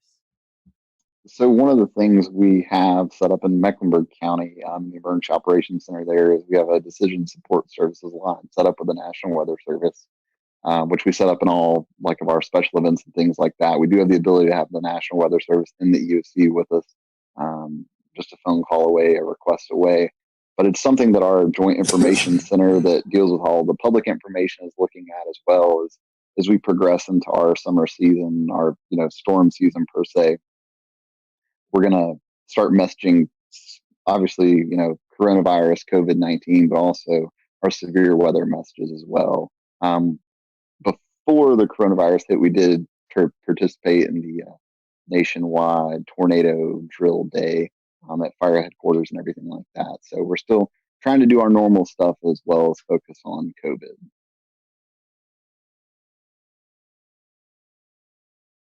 Let's bring in Brad Panovich, who is a broadcast man at WCNC in Charlotte. Brad, if you were to go to air tomorrow for a tornadic situation, do you have something in mind that you would tell people in the event they either needed to leave a manufactured home to go to a sturdy shelter, or even afterwards if their homes were damaged? I found it was interesting. I read the press release that I think the governor of Kansas sent out. I think it was yesterday or today, basically saying, you got to prioritize the threat. So if a tornado is coming, that's your most immediate threat. So you need to seek shelter. But if you are going to seek shelter in a community setting, try to do the social distancing the best you can. But it's one of those things. If there's a train coming at you, you get out of the way of the train first, okay? And then you worry about all these other things secondary. So I think that what I would tell people is, do the best you can, but please avoid the tornado because that's the most immediate threat and most likely going to cause you your life. But I was glad to see Ryan's work, which was spectacular because it kind of gave me a little relief that, hey, we could do this remotely from a broadcast standpoint as well. But just like Ryan, I think if we knew a couple days ahead of time that we might have a moderate threat day, that we probably are going to send one of us into the studio, likely me, and we'll keep everybody else out of there. But the fact that we can do this remotely with somebody in studio is great. The whole reason I had this monitor behind me was I was thinking ahead, like if I have to track storms at home, I wanted some kind of graphic behind me where I could be in front of it. So I think that potential is there as well. But this is the first time in a long time, as a meteorologist, I'm like, I hope we have a super quiet spring. I'm just like, I do not want to have the added worries of severe weather. And I've already been thinking about hurricane season as well. I don't want to have to deal with any hurricanes. I just want it to be quiet because I think it's the last thing people need to worry about right now. But we know, it's April. For us, April's the peak of severe weather season. Hurricane season's around the corner. So at some point in the next couple months, we're going to be dealing with severe weather and coronavirus at the same time. And hopefully we'll be a little more prepared by then. Thing else to think about, guys, through all this is I wonder what the viewership numbers are, and I wonder what the connected people numbers are. Are people using Netflix more? Are people watching these streaming services more? And maybe not watching actual television? My cable box will override with the EAS if something happens, but Netflix and things like that won't. So it'll be interesting to see if more people pay attention, less people pay attention. You're not at work, so maybe you're more connected. Well, it's a good point, Ricky. But I think one of the things, what happened in Jonesboro is a good example. I think the fact that everybody's in a home already is a good start. At least they're there. One of the things that I love what Ryan did during this event was, tell people to call people. The thing is, as a broadcast meteorologist, you can never assume everyone's watching you. They're not. So, but you can connect other people to the people that are watching you by telling them to call people, DM them, text them, do whatever, amplify your message, and that will wake people up and get them, away from Netflix and maybe flip on the broadcast network. But this is where digital and social media is really important to us as broadcast meds. It's a way for us to reach people when they're not watching us. And so hopefully they'll flip us around. The thing I worry about, Ricky, honestly, is that, and we've already seen this, our internet and digital systems overwhelmed with so many people at home. Are the WIAs going to be bogged down? Are the cell networks going to be clogged up? Are we going to be able to push out this information because there's so many people using all this bandwidth right now? Yep, good point. James, I think you had something to say. Yeah, I had a question for Ryan. And, so often in interviews, we end the interview by saying, what else did you want to share? What did we not ask you? And while that's exactly what I want to pose to you now, because we are trying to think of everything, but inevitably we're not. And unfortunately, you had a situation where you've now experienced one of these scenarios that we're still fearing. So let me ask you, what did you learn that we're not even thinking of? Well, two things. This wasn't my first time to have a tornado in front of us on live television, but it was the most populated. And you just have to remind yourself to keep your emotions in check. It's tough, and you can say it a million times. Oh, I would, but you really have to keep, stay calm because it's going to continue moving forward. And so that's one thing that, for every broadcaster, as Brad said, telling people to call people. And that was huge. There was a lot of people that I didn't run into anyone that said they didn't know it was coming. It was either I was watching you guys, your app went off, or my mother or sister or whoever called me and said it was coming. So nobody knew it wasn't coming, but you got to spread out the tentacles and get everybody working for you more or less. But from the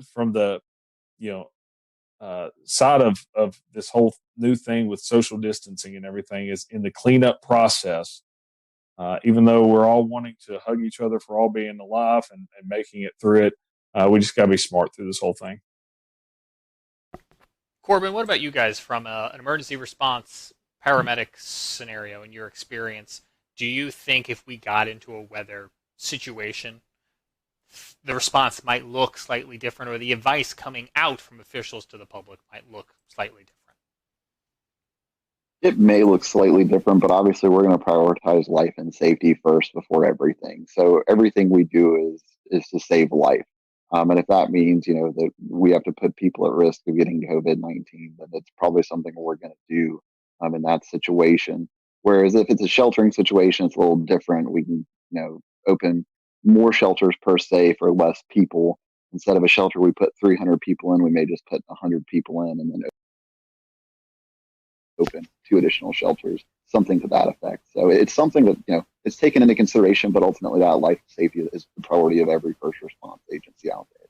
Yeah, it's certainly a lot to weigh. Brad mentioned a minute ago in an analogy with a train, and Ryan, you mentioned it as well too, in that, in some sort of silver lining, not having people out at the restaurants and the malls and the supermarkets may have done you guys some good. That is a huge lifesaver. We'll return to Best of the Carolina Weather Group in a moment. Now your Carolina weather forecast.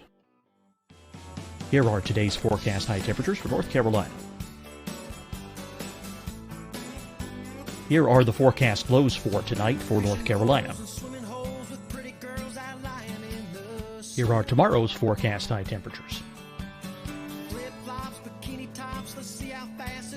And here's forecast rainfall across North Carolina tomorrow. Here are the forecast highs for the day after tomorrow.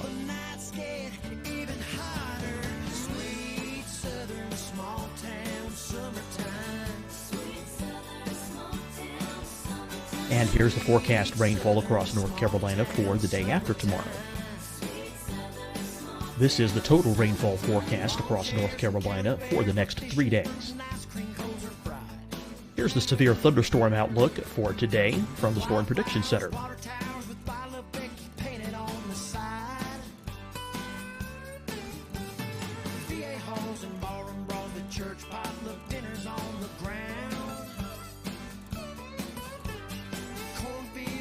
Here are the forecast high temperatures for today for South Carolina.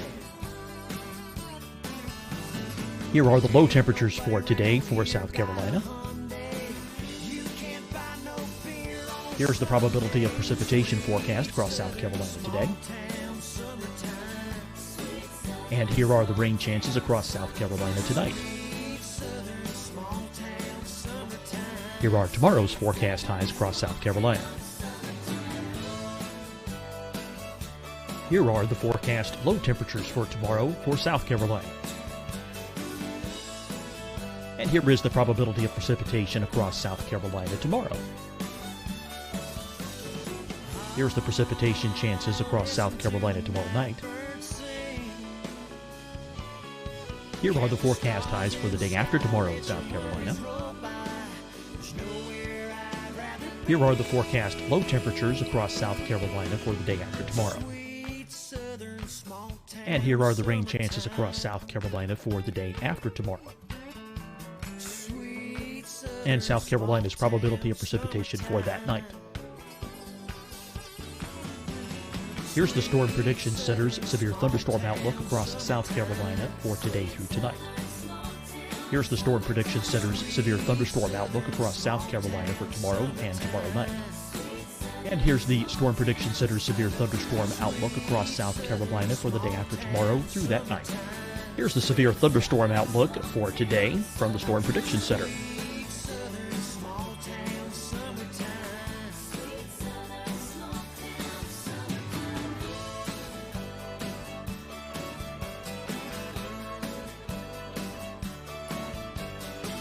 And now here's a live look at weather radar across the southeast.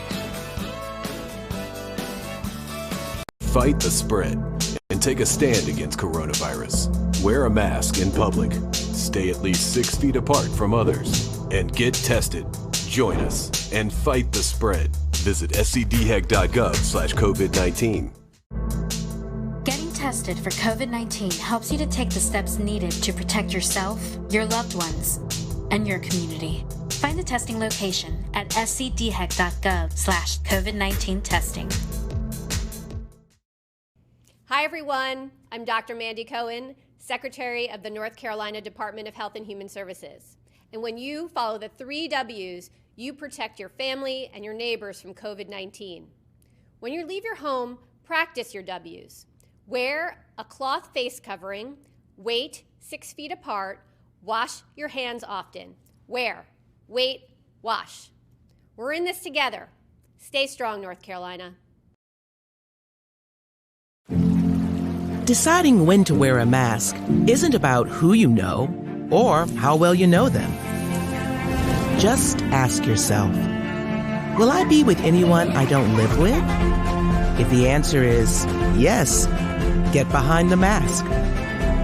Help slow the spread of COVID-19. Get behind the mask.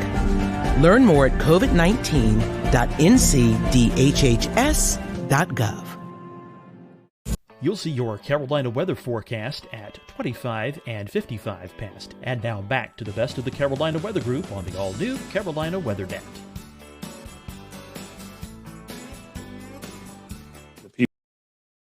People on the road. We still had people on the roads, but not having large numbers of people out there was it saved lives. What other agencies, we're talking a lot about weather and medical and first response, but the hospital systems as well too, I think could be a concern. Brad, what's on your mind, I guess, when you think of this strain on the entire system? Well, when you have so many people in the healthcare, emergency management, everybody working on this COVID-19 pandemic, if we have a mass casualty event or some kind of huge, you worry about how the resources are stretched so thin already. And I even think about it from a health standpoint. It's like, this is not the time to have a broken arm or leg, because you are not a priority at the hospital when you go in there. And in fact, going to the hospital puts you at more risk than, treating yourself maybe outside of the hospital. So that's what I worry about. If we have a big event in a populated area, and I'm sure that's what Ryan was worried about on Saturday, is like, this thing's plowing through his main metro. It's like, man, how are we going to handle this with all this other stuff going on? So I think that's a big concern. And that's why I think just people in general have to be very cautious over the next couple of months. We don't need to have unneeded visits to the ER for things that, we could prevent. Like, I've even talked to my kids like, hey, let's not jump out of the tree, okay, for the next month or so. Let's not try to jump the bike over the rock, because we're probably not going to be able to get into the ER. So from a weather safety standpoint, don't take that added risk. If there's lightning outside, let's just go inside. We don't need someone to get hit. If there's severe weather, let's be overly precautious and safe in this situation, because we don't want to have to go to the hospital or the ER in this situation when they have a whole mess of another concern to worry about right now. Yeah, absolutely. And I think the trick there is going to be getting people to maintain that attitude for a prolonged period of time. Scotty read an interesting article today, and I'm going to go to him in a second to summarize talking about weather data and observation. And I feel like now is a good time to bring it in, because we're talking about the strain on the response system, but also the strain on that data system. Going back to what Brad was talking about could the systems be overwhelmed, the emergency alert systems, or even the data observations? Scotty, that was something that you were reading about today, right? Yeah, so the World Meteorological Organization, the WMO, came out with an article today talking about COVID-19 and how it could affect some of our weather modeling, weather forecasting. I can maybe toss this to Brad here in a little bit, and Ryan, maybe they can tell you a little bit more than I can. But basically, there's all kinds of observations. We run satellite radars. If you're familiar with the Carolinas, it seems like one of our radars is always down, and so it takes people to go out and fix those. And with the strain and the social distancing, the folks may not be there to get that. There's also another concern with the airplanes that are taking off, just everyday flights. A lot of these airplane companies have weather observations on them. They send temperature, humidity levels, wind speed, wind direction, and all that's kind of fed into our systems and kind of help us with our weather modeling and our weather forecasting. So with the less flights that are going out right now, with people not traveling from COVID-19, and just the strain on the staff to get out and fix these instruments that we use every day in the weather community, we could start to see some concerns with that as we get longer and longer into this COVID-19. Brad, I know you love to talk about weather models and how we get all that data in. I know you've actually done some weather school talks about that, which we'll talk about in just a little bit. But can you kind of tell the public a little bit about how we could start to see more inaccurate weather data as we get through this process? Yeah, so I actually posted some graphs the other day. This is called what we refer to as AMDARB data. It's basically aircraft data. And I'm going to try to share my screen here. I don't know if this is going to work, but we'll try to do this. You guys can see my screen. Oh, maybe it's not going to share. I'm going to share it here, hopefully. Not yet. Otherwise, is it something you tweeted? Like a double box? No, it's let me see if I can bring it up. It won't let me share it. But what it was is a chart basically showing the lack of upper air obs from aircraft. People don't realize that every commercial aircraft that takes off and lands collects, data for us. And so what has happened is that we have actually, let me see if I can share it. There we go. You guys see it? Yeah, we got it. So what you're looking at here is, I made it a little bigger. This is the GFS model, and that red line is the drop in observations from aircraft going into the GFS model. You can see pre-COVID, which is earlier in the month, we were getting about 15 to 18,000 observations into the 12Z GFS. As of this morning's GFS, that is down to like 2,000. I mean, that is just a tremendous drop. And the best way I can explain this to people that have seen hurricane coverage, you may have seen me talk about how we often like to get the plane out in the system so that we can get better data for the models. Well, this is what these planes are doing. When we have that lack of upper air data, some of the accuracy and the guidance can drop by 20% or so. And it's just not the US, that's just US data. That doesn't include European data, Asian data. I mean, and that article you're referring to, Scotty, all those aircraft, I was amazed how much some of the European airlines added to this. It was crazy, the drop in upper air observation. So this is going to be a real task that we're going to have to watch and see how much this impacts severe weather. Day-to-day weather, it might not have an immediate impact on us, but I think for high impact events like severe weather outbreaks, tornadoes, flooding, this might have a pretty significant impact, because the difference between something being 20% more intense or less intense is pretty significant in the weather world. Brad, do you think it would impact high-res models more, or models like the global forecast system? It seems like it'd be more the global forecast, because the upper air data is really key for, big, long wave troughs and ridges. You're looking at long wave pattern. I think the CAMS models are going to do fine. Thank goodness we have the GOES 16 and 17 sounder data, and now we have the polar orbiting data. The only problem is you need clear skies for good sounding data from the polar orbiters. But that sounding data, back after 9/11, we saw a similar drop in this aircraft data, but we didn't have the satellite data that we have now. So I think the satellite data is actually offsetting some of the issues, but this is going to be a much longer period of time that we'll start missing this data. It's only been, about 2 weeks now. I think we start getting 3-4 weeks, and now the long wave pattern across the whole globe will be totally impacted by this lack of upper air data. Well, you've been teaching us some stuff now, and I think, James, part 3 of our episode tonight was about teaching folks about weather. Do we want to transition over to that? Sure thing. Real fast, let me ask Ryan one last question, and then we'll certainly go to that, and I appreciate the transition. Did you guys, Ryan, have any issue with observations during or in the aftermath of your storms with everything going on coronavirus related? You talking about from weather observations? Yeah, Jonesboro Airport took a direct hit, and there's going to be some interesting things come out of that, because KJBR did take a direct hit. You can go back and look at the data and see the winds backing as it was coming in, and the interesting thing is, it looks like power was knocked out. It looks like the altimeter was knocked out, but was in kind of a separate area from the actual ASOS. So we probably, like you said, with the weather service being stretched thin and social distancing and stuff, we probably won't have observations from Jonesboro for quite a while. That's interesting, and I think that's going to play into this bigger picture as we're just trying to use whatever we've got available, and everyone's trying to do their best and safely to restore all of this. As Ricky mentioned, I know Brad Panovich here at WCNC has started to do some at-home weather classes. Brad, how did this come about? Why is it an important thing with so many kids at home that you guys saw a void to fill? Well, yeah, Ryan could speak to this as well. We do a ton of school talks throughout the year. I think last year I added up And I thought I did a lot last year. I did 76 last year. I know some folks, like our good friend Ed Pietrowski down in Myrtle Beach, I think he does like 200 a year. I mean, the crazy amount. And so initially when this happened and all the kids were stuck at home, I thought, man, I had to cancel a bunch of my school talks. I do a 1-hour presentation where I go out, and I had a ton scheduled in the spring for 2nd and 5th graders here in North Carolina, which is weather is part of the curriculum in those courses.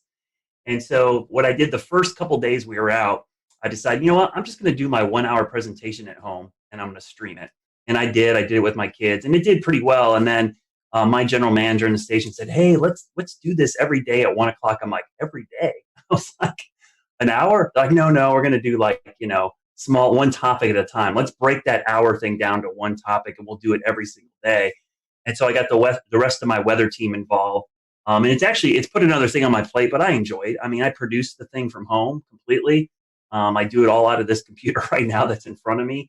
And we send it out every day at 1 and on YouTube, Twitch, Periscope, Facebook, our app, and our website. And the cool thing is our YouTube page, we have a playlist built that James put together that archives all these. So if kids miss them or teachers miss them, they can go back and watch them again. And it's been a lot of fun. I think we created a monster, though. I have a bad feeling.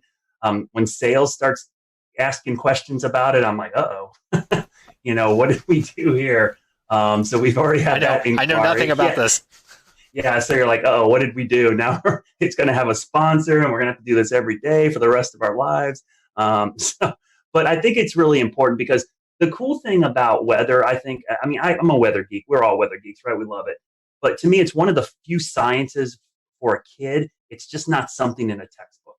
You can teach it to them, and they can immediately go outside and apply the principles of atmospheric science to what they actually see every day. So for a lot of kids, this is their first real science that they see, because a lot of times, physics and chemistry just looks like something in a book, but atmospheric science is actually something they can see, touch, and feel. So I think it has a real big impact on them. And in these tough times, it's actually been kind of a nice thing to be able to do and have the kids like tweet pictures at me of them in front of their TV watching it on YouTube or watching it. The funny thing I'll say, the Twitch stuff has been great. I've had so many kids on Twitch reach out to me who, don't normally watch the weather. Like, hey, this is pretty cool. What games do you play?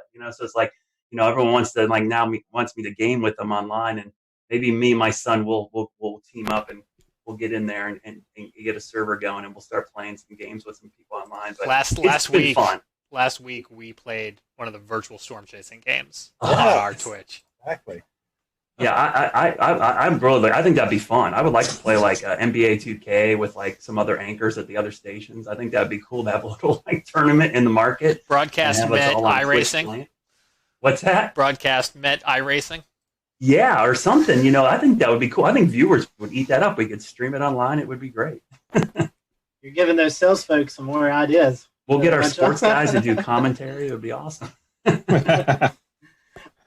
Corbett, I have one question for you before we kind of wrap up. As Brad was talking about, he does a lot of hands-on things with students. You guys in emergency management, you guys do the same thing. So has this kind of affected you all with your outreach to the public?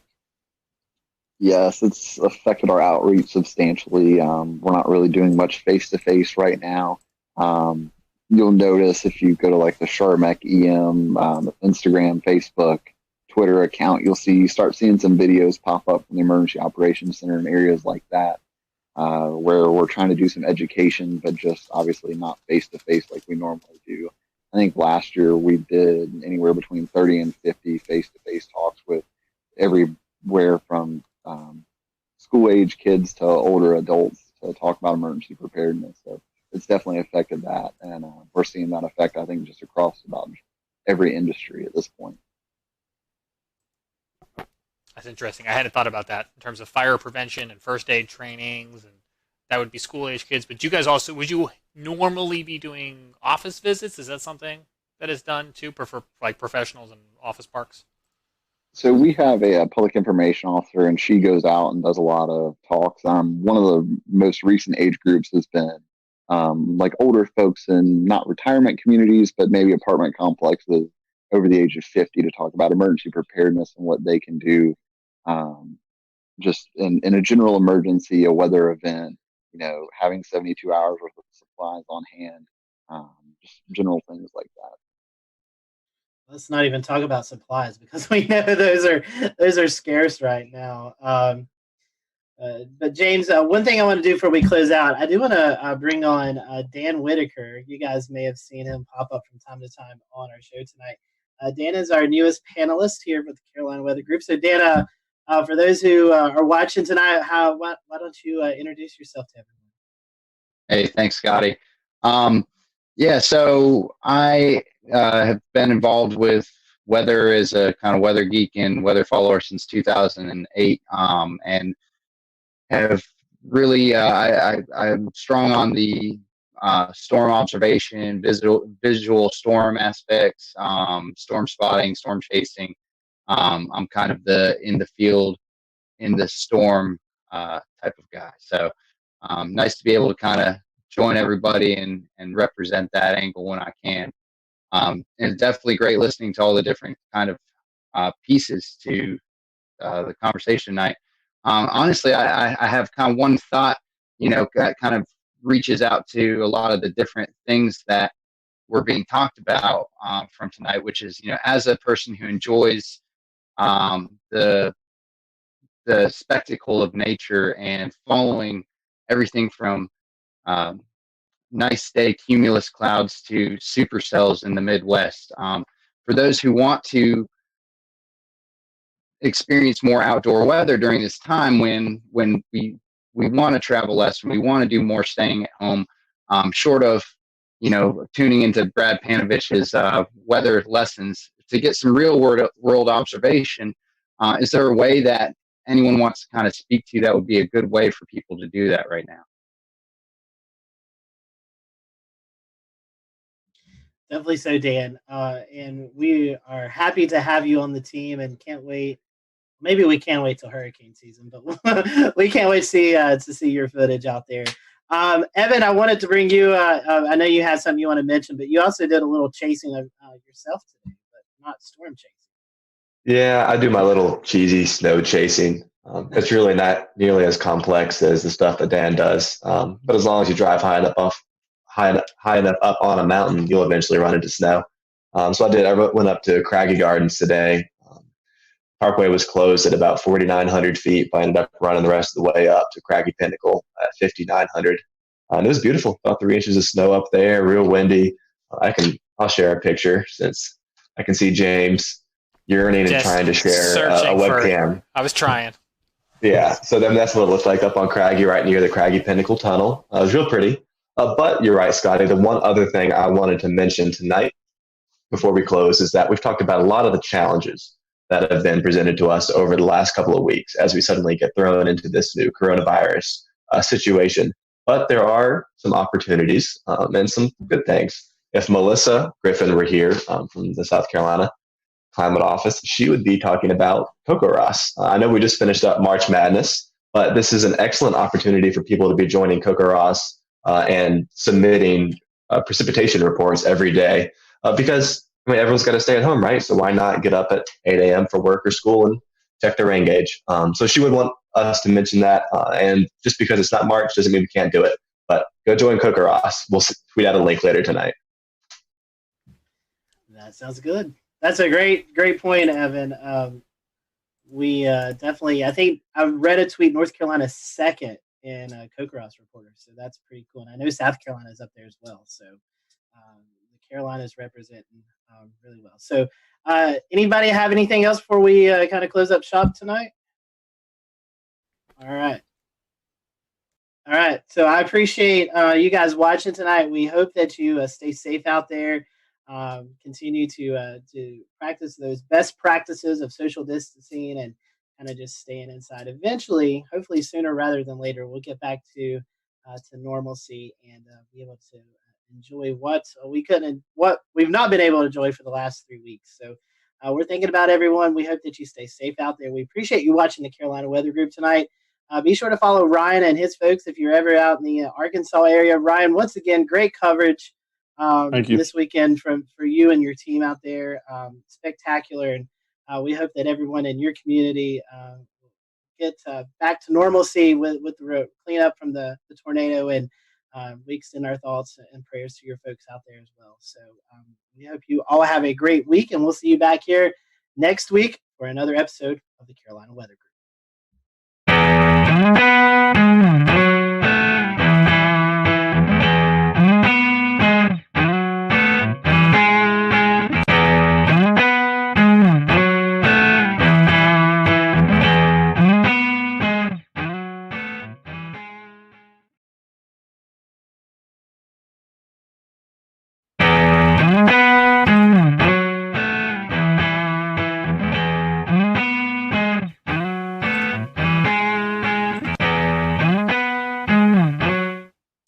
And good evening from a very warm Charlotte. Happy Wednesday to you. It is March the 11th, 2020. I am James Brierton.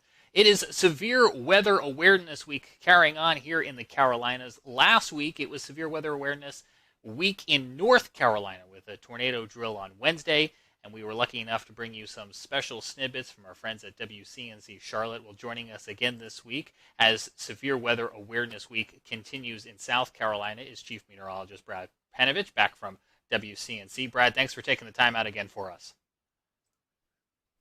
So you got an opportunity last week, Brad, to go visit the Insurance Institute in Chester County, South Carolina. The rest of our audience is going to get familiar with it if they're not already, with a rerun of our 2019 interview. But tell us a little bit about what you saw down there at this great facility they've got. The interesting thing was how they test roofs in particular for hail. The standard test for hail was actually done with just a steel ball that dropped on a horizontal surface, roof surface. Well, what they did is they try to recreate actual hailstones, how they are in nature. And so what they've done, they've gone out and done field studies where they try to measure hailstones in the wild, if you will, to get a more accurate measurement of their density. And then they shoot them out at speeds that are more similar to what you see in a strong storm. Because what happens in most hail events is the hail is wind driven. It doesn't just fall. It's being blown by 60, 70, 80 mile an hour winds. And so they test roof structures in particular, metal, asphalt shingles, plywood, just to see how they withstand it. And then they can rate these shingles so that you have, like, as a consumer, a better idea of what you're getting into when you're going to put these on your roof. And it also helps the insurance industry kind of understand, like, what kind of damage certain type hail can cause to your building.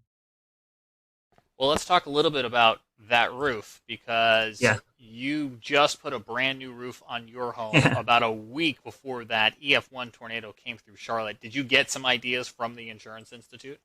Yeah, so last year I went down there for one of their tests where they were taking a roof and they were submitting it to a hurricane, basically. What they did is they took wind and rain and they blew it at a home that had half the roof using what's called the fortified roofing system, and the other half a typical roofing system. So what they did is for several hours, I think the test went on for 8, 10, 12 hours, which is typical for hurricane winds. They're going to last a long time.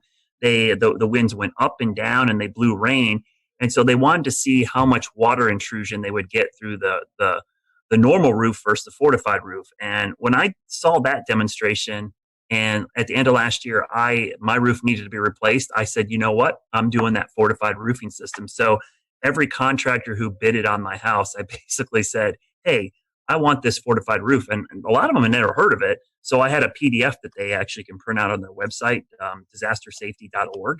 And I gave it to my roofers. I'm like, okay, we can do that. And basically what they do is they tape the seams of the plywood, or in my case, the roofer decided just to put ice and water shield on the entire roof. They also use underlayment that's synthetic with caps. Cap nails instead of just regular nails or staples. And then they use double shank nails, which don't pop out when the wind rips on them. And the reason you do this is in a big storm, shingles are going to fail. But with this fortified roofing system, if water gets underneath the shingles, you have the layers of protection that will keep the rain out of your house. That's the goal, is you don't want water getting into your house to cause further damage if the roof gets damaged. So I had just got my roof replaced a week before the tornado came through my backyard. I lost 15 trees in my yard, and we only ended up losing 10 cap shingles, which are the shingles on the peak. Those are weaker shingles, and the nails held. The shingle was actually ripped off the roof. The nails did not pop out, and because I had that ice and water shield underneath, it actually kept the rain out of my house. So my roof held up pretty well. Considering I had a 71-mile-an-hour wind gust, I was pretty impressed on how well it did. And our viewers right now on our Facebook and our Periscope and our YouTube feed are looking at pictures from your neighborhood from February the 6th. What have you seen in your neighborhood in terms of neighbors helping neighbors over the past month? You know, that event is going to be crazy. It was by far the worst weather event in my neighborhood. And, you know, it seems now after the Nashville tornado, it doesn't seem nearly as bad because most of the homes escaped with minimal damage. Most of the damage in our neighborhood was all trees. And obviously, so those trees came down and did cause quite a bit roof damage. We had, I think, 50 or 60 roofs damaged. And you really didn't notice until the following days when you started to see the blue tarps go up everywhere. And we had one house that was heavily damaged because a tree fell through their kitchen in the back of their house. But what's amazing is that here we are, you know, over a month removed. James, we'll return to Best of the Carolina Weather Group in a moment. Now your Carolina weather forecast. Here are today's forecast high temperatures for North Carolina. Here are the forecast lows for tonight for North Carolina. Here are tomorrow's forecast high temperatures. And here's forecast rainfall across North Carolina tomorrow. Here are the forecast highs for the day after tomorrow.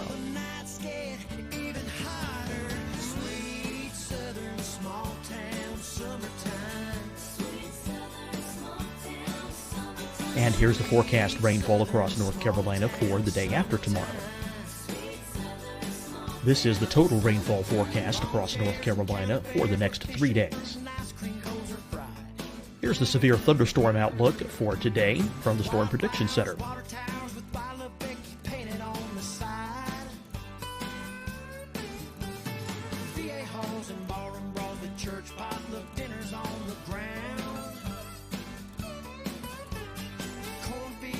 Here are the forecast high temperatures for today for South Carolina.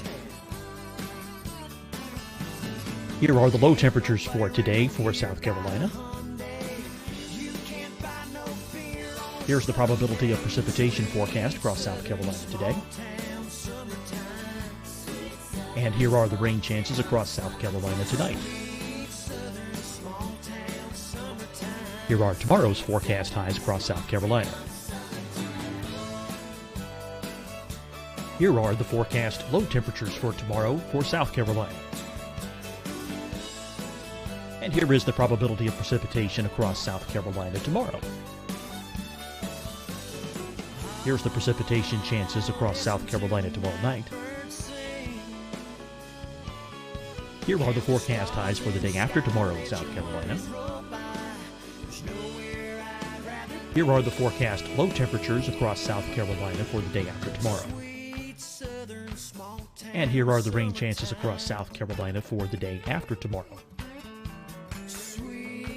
And South Carolina's probability of precipitation for that night. Here's the Storm Prediction Center's severe thunderstorm outlook across South Carolina for today through tonight. Here's the Storm Prediction Center's severe thunderstorm outlook across South Carolina for tomorrow and tomorrow night. And here's the Storm Prediction Center's severe thunderstorm outlook across South Carolina for the day after tomorrow through that night. Here's the severe thunderstorm outlook for today from the Storm Prediction Center.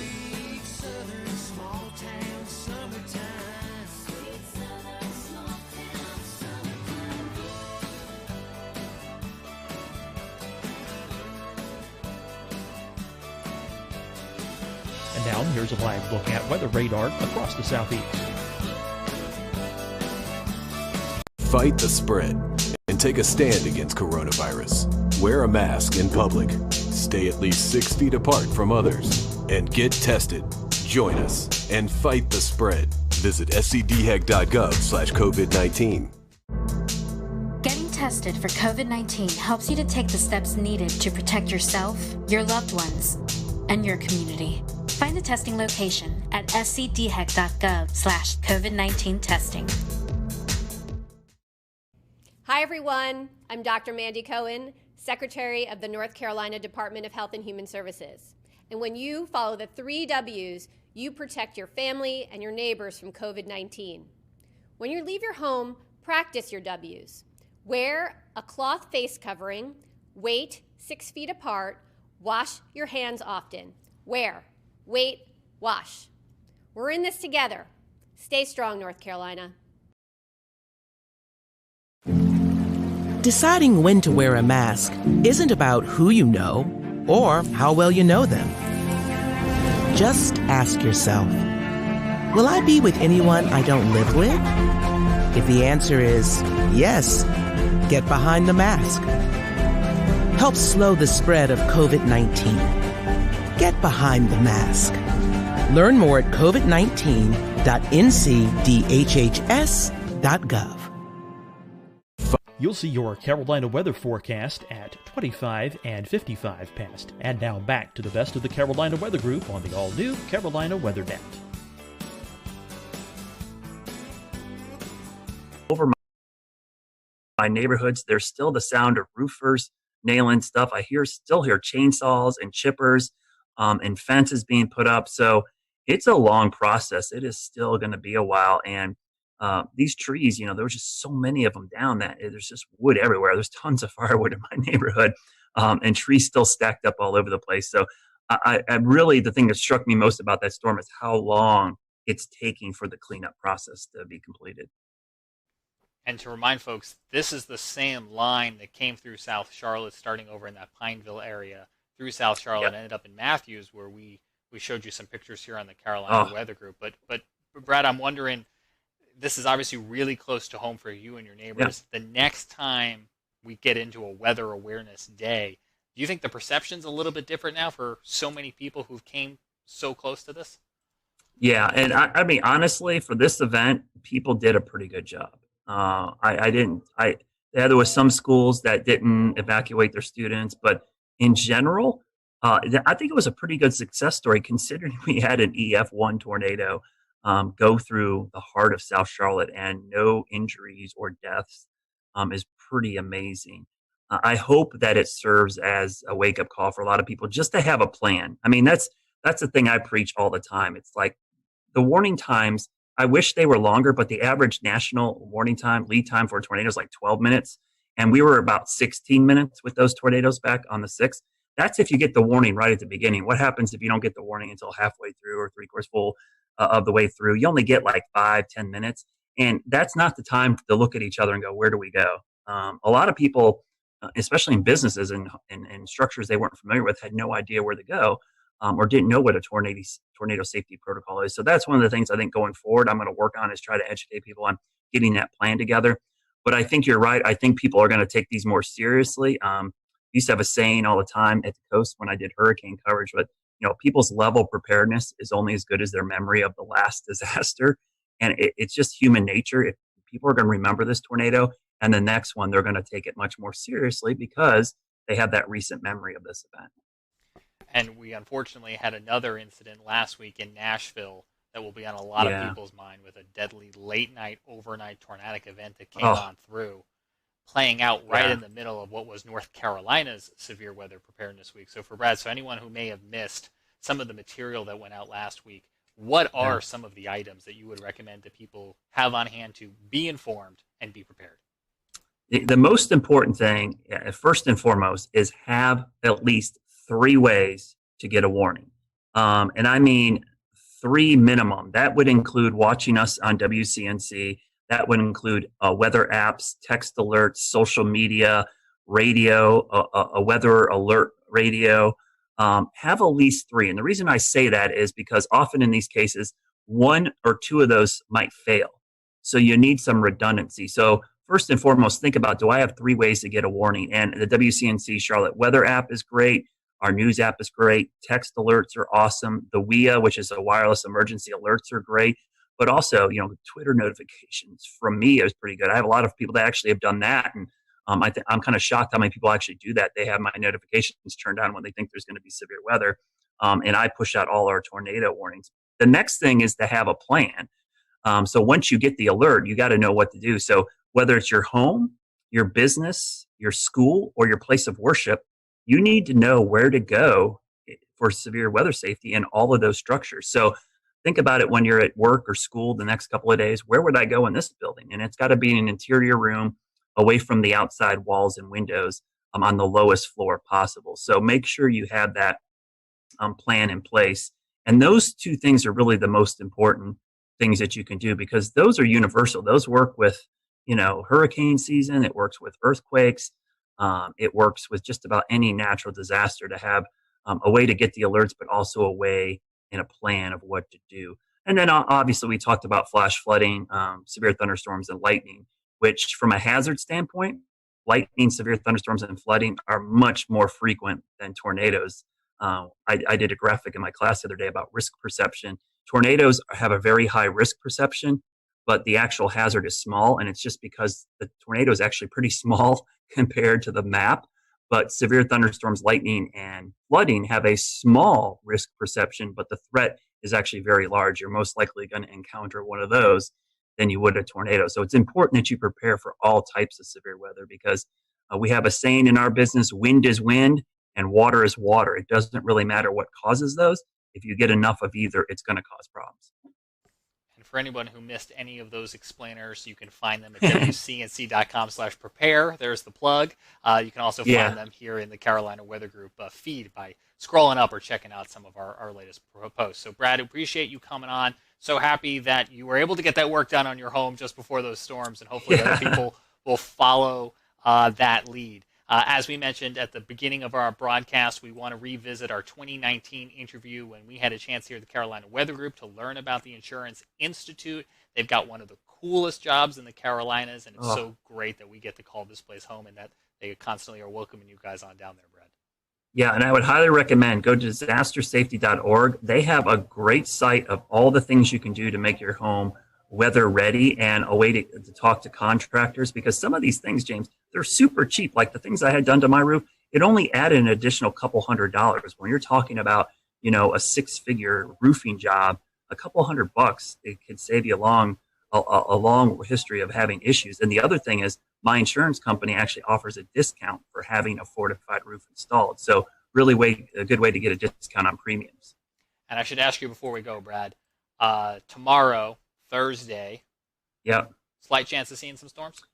Yeah, I think Tennessee, unfortunately, looks to be the area that's going to get hit the hardest, but that line of storms is going to move into the Western Carolinas late tomorrow at some point. So wind and hail threat certainly possible, especially along and west of I-77. So we're getting in that time of the year, James, where, March, April, May for us is big severe weather season. So we're kind of entering that. And it's a good time to use those severe weather safety tips we just gave you to kind of put them into action over the next couple of weeks.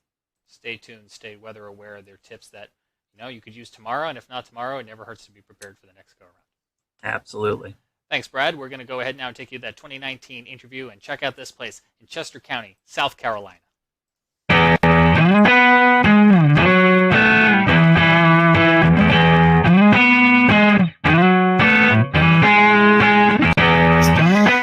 Hello, everyone. Welcome to the Carolina Weather Group. This is the Wednesday, July 24th, 2019 edition of our little weather get-together. Tonight is show number 285, and tonight we have with us Dr. Ian Giametco.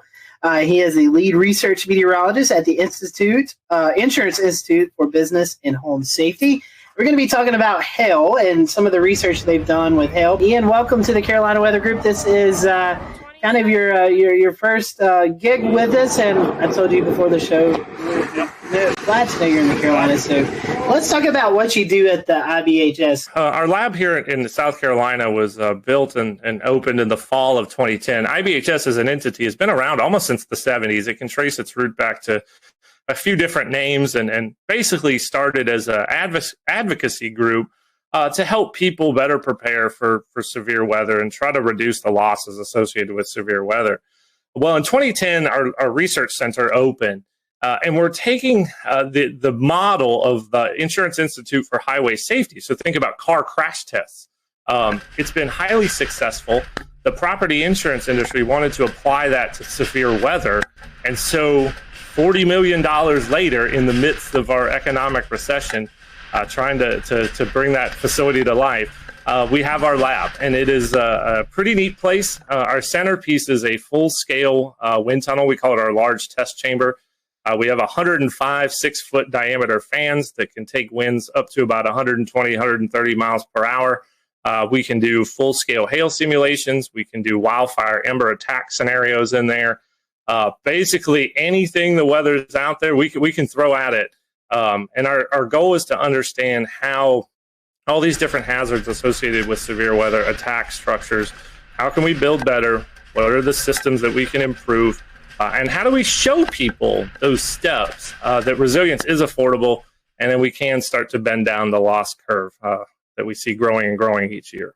Tell me a little bit more about, one, to go start basic, how do we get hail? And how do you do a hail simulation? That sounds really interesting.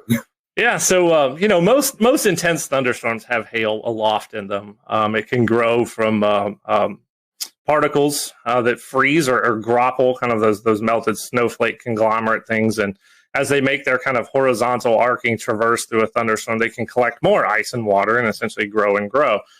Sometimes they become too heavy and fall out and get down to the ground. Sometimes they fall and then they melt before they get down to us. And other times they can hang around up there in a thunderstorm and get really, really, really big and then fall down. And those are the ones that can break things. Once you get above that kind of 1.5 inch or so threshold, that's when you start seeing legitimate property damage. Now for cars, it's a little bit less.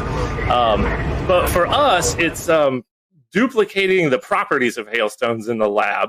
And we can propel them or fire them at materials, basically using electronic controlled potato guns. So in our small lab, we have a single, actually we have 2 setups, basically cannons with barrels that have a pressurized air tank, and we calibrate that to an exit velocity and associated kinetic energy that a hailstone would have when it hits things. Now in our big chamber, if you ever come to visit us, you can go out in there and look straight up and you'll see a whole bunch of light pieces of PVC pipe. Well, that are the barrels that can basically put down a swath of hail across the footprint of our large test chamber. We can do 3 different sizes and shoot as fast as 1 per second. So really unique piece of capability. I do a lot of work both in the small lab, very meticulous scientific testing, but we can also test the full roof system on a building. You have a job destroying things with hail. That sounds really fun. That's a little bit of what we do. We try to break things in the lab so it doesn't happen out in the real world. That was really interesting. I can't wait to tell my friends and family that you guys shoot hail out of potato guns for testing. So that's kind of cool. Talk about some of the hail studies that you do in the lab. You mentioned something earlier about recreating hail crystals, and you're actually building hail in the environment in which it forms. What we found out, because of the strength, it can do about 3 different things when it hits your roof. It can bounce off. That's really hard hail. It can shatter. That's kind of the hard to medium. Or it can just become really slushy. That's the very soft hail. And all of those have different kind of types of damage that they produce on your roof. The soft will kind of dislodge all those granules. The hard bounces and shatters will do more cracks and dents.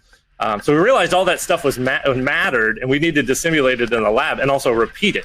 That's scientific testing right there, is being able to repeat this stuff over and over and over again. And after about 8 years of work, we released a new hail impact test standard for asphalt shingles, and we have we rated the products that are considered impact rated, and we have a rating scale that's actually out on our website now. So if you're looking to get a roof that's more resilient to hail, I would encourage folks to check that out. It's at ibhs.org. You'll see what products are out there and which ones meet the top of our class and which ones are at the bottom, and where you might want to be. Talk about the size and how much damage hail creates while we're on the topic. I'd love to hear your take on that.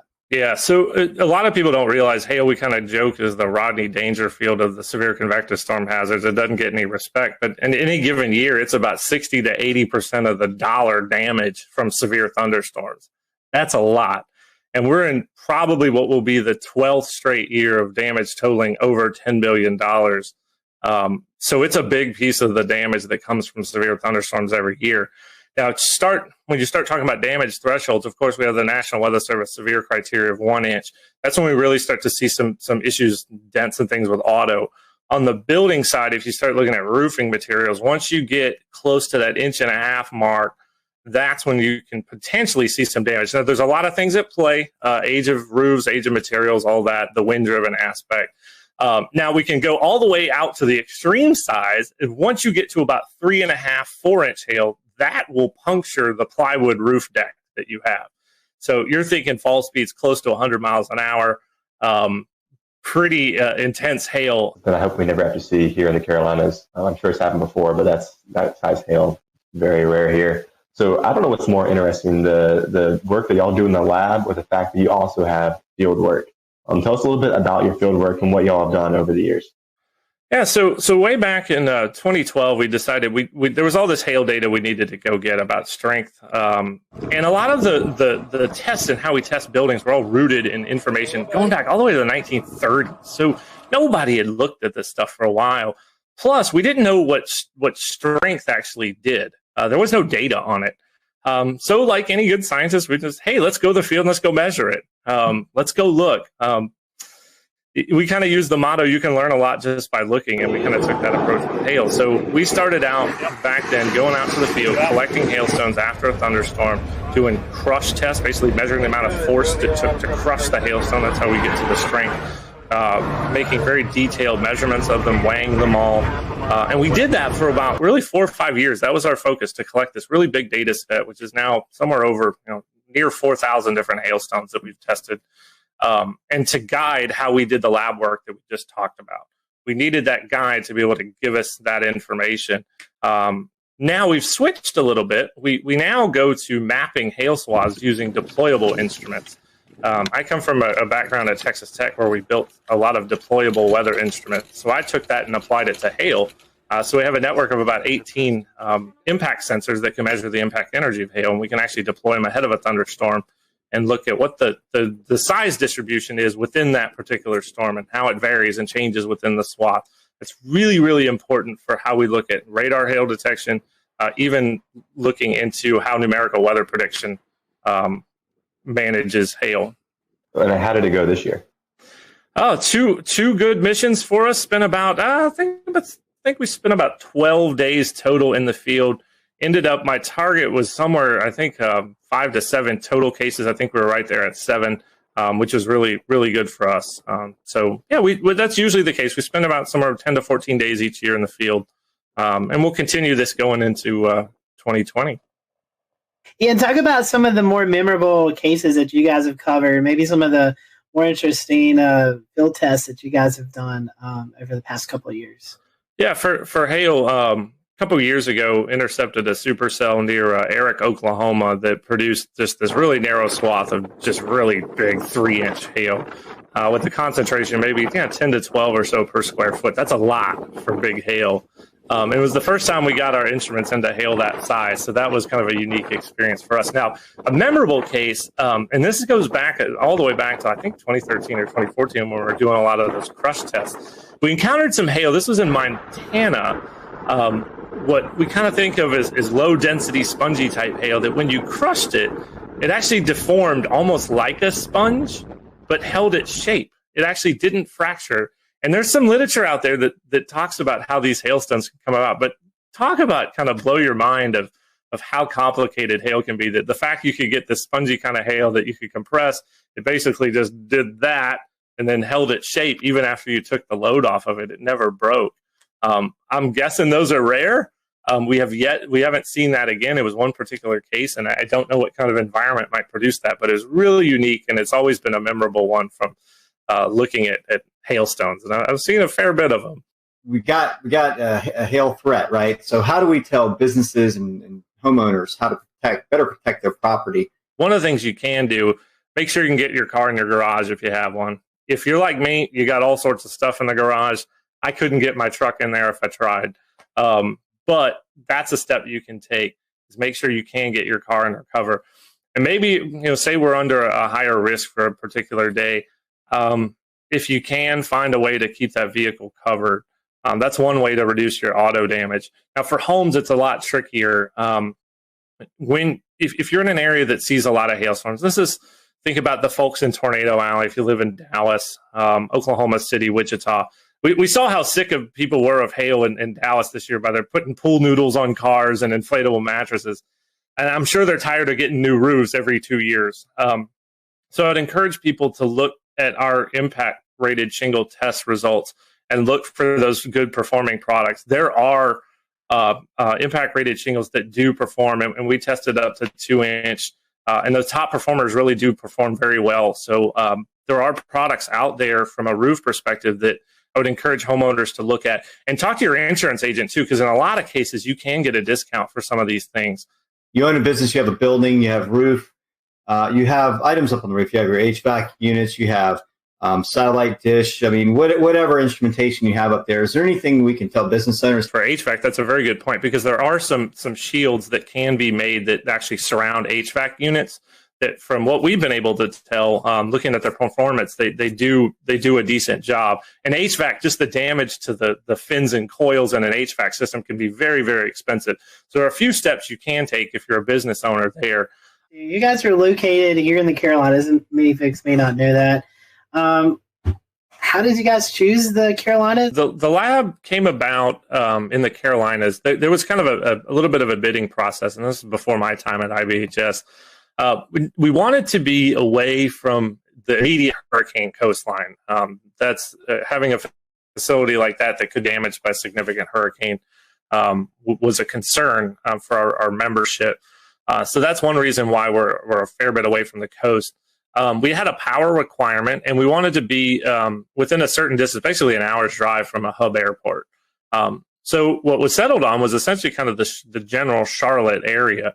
And we had two sites that were the original ones. One was closer to Gastonia, just across the South Carolina border up on I-85.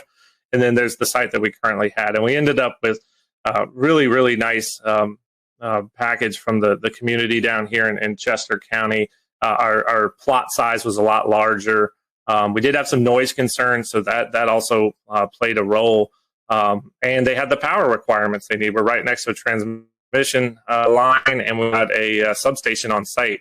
So 105 electric medium voltage drives power the fans, and we need some juice. So it all came to fruition, and there we are out in Chester County. And so talk about, you were talking about hurricanes. Talk about some of the wind studies that you guys do there. You have this big wind tunnel, and you actually have some model scale homes, and you can do all kind of testing in this facility. A very unique thing about our facility is that we can do full-scale home testing. We can look at a full home system, and that's really important from a wind perspective to understand how the wind forces are essentially transferred through all the different connections that are within your home, roof to wall, through the walls, wall to foundation, and all the connections in between. You have to really look at it in a system perspective to understand how wind essentially attacks structures and what you can do to mitigate it. So we do a bit of garage door vulnerabilities. We've seen that garage doors can be a huge damage amplifier. Think about it, they're a big hole, really, if they fail in your house. That allows wind to get in and start acting inward, pushing up and out, and can lead to failures. Once you start the damage cascade, it just goes. Tornadoes, it happens very, very fast. Hurricanes, it can happen over the course of, say, 6 to 12 hours. But that cascade is what we're trying to stop the start of that. And we think we can find those mitigation solutions that are not only useful, but also affordable too.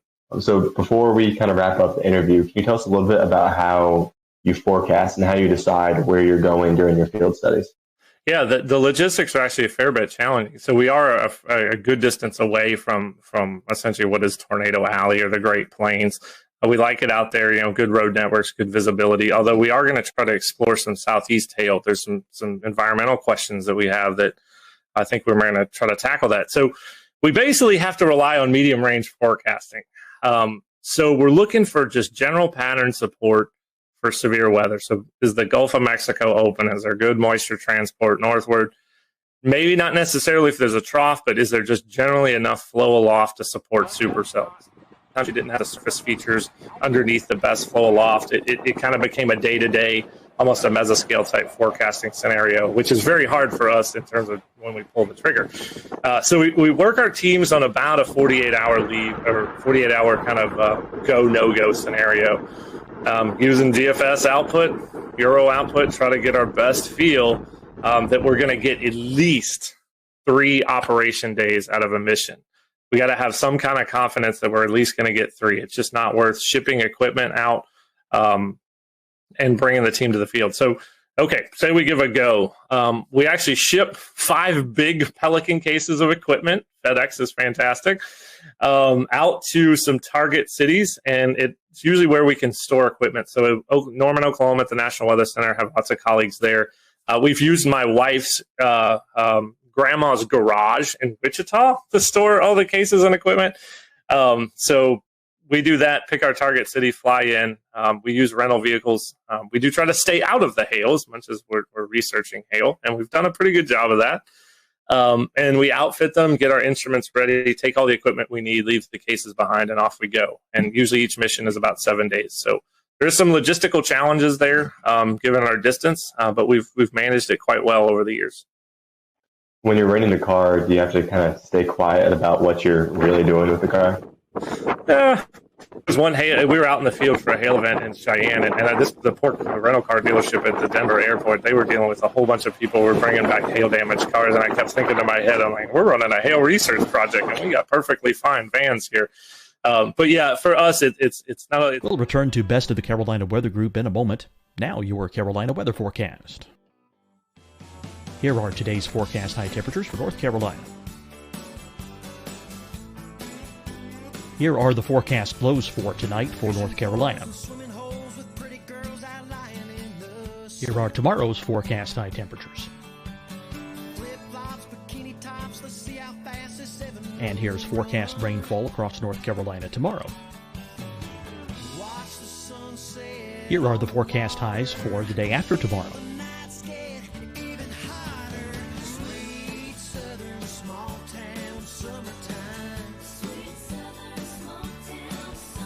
And here's the forecast rainfall across North Carolina for the day after tomorrow. This is the total rainfall forecast across North Carolina for the next 3 days. Here's the severe thunderstorm outlook for today from the Storm Prediction Center.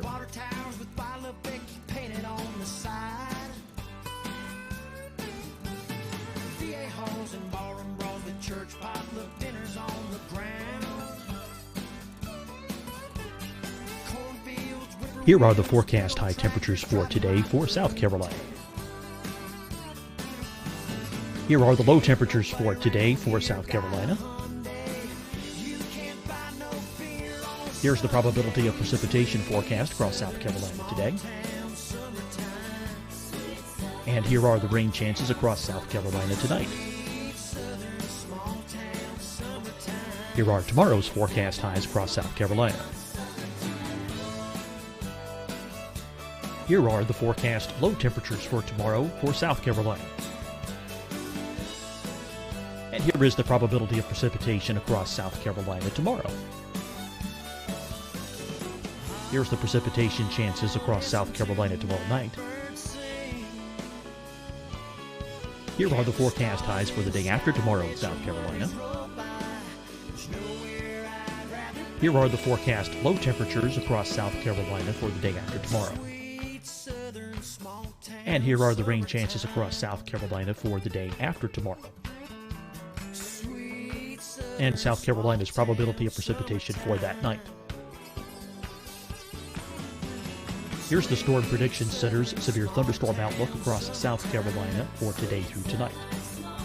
Here's the Storm Prediction Center's severe thunderstorm outlook across South Carolina for tomorrow and tomorrow night. And here's the Storm Prediction Center's severe thunderstorm outlook across South Carolina for the day after tomorrow through that night. Here's the severe thunderstorm outlook for today from the Storm Prediction Center.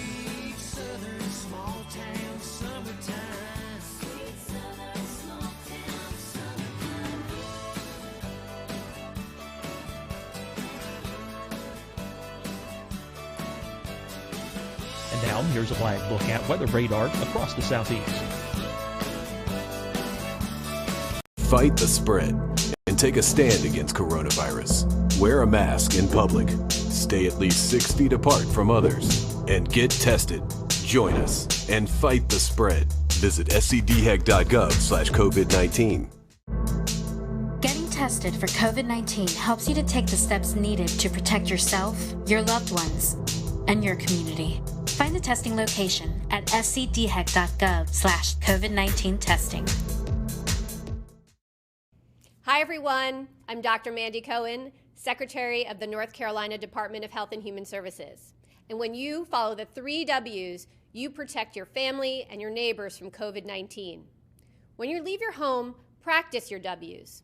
Wear a cloth face covering, wait 6 feet apart, wash your hands often. Wear, wait, wash. We're in this together. Stay strong, North Carolina. Deciding when to wear a mask isn't about who you know or how well you know them. Just ask yourself, will I be with anyone I don't live with? If the answer is yes, get behind the mask. Help slow the spread of COVID-19. Get behind the mask. Learn more at covid19.ncdhhs.gov. You'll see your Carolina weather forecast at 25 and 55 past. And now back to the best of the Carolina Weather Group on the all-new Carolina Weather Net.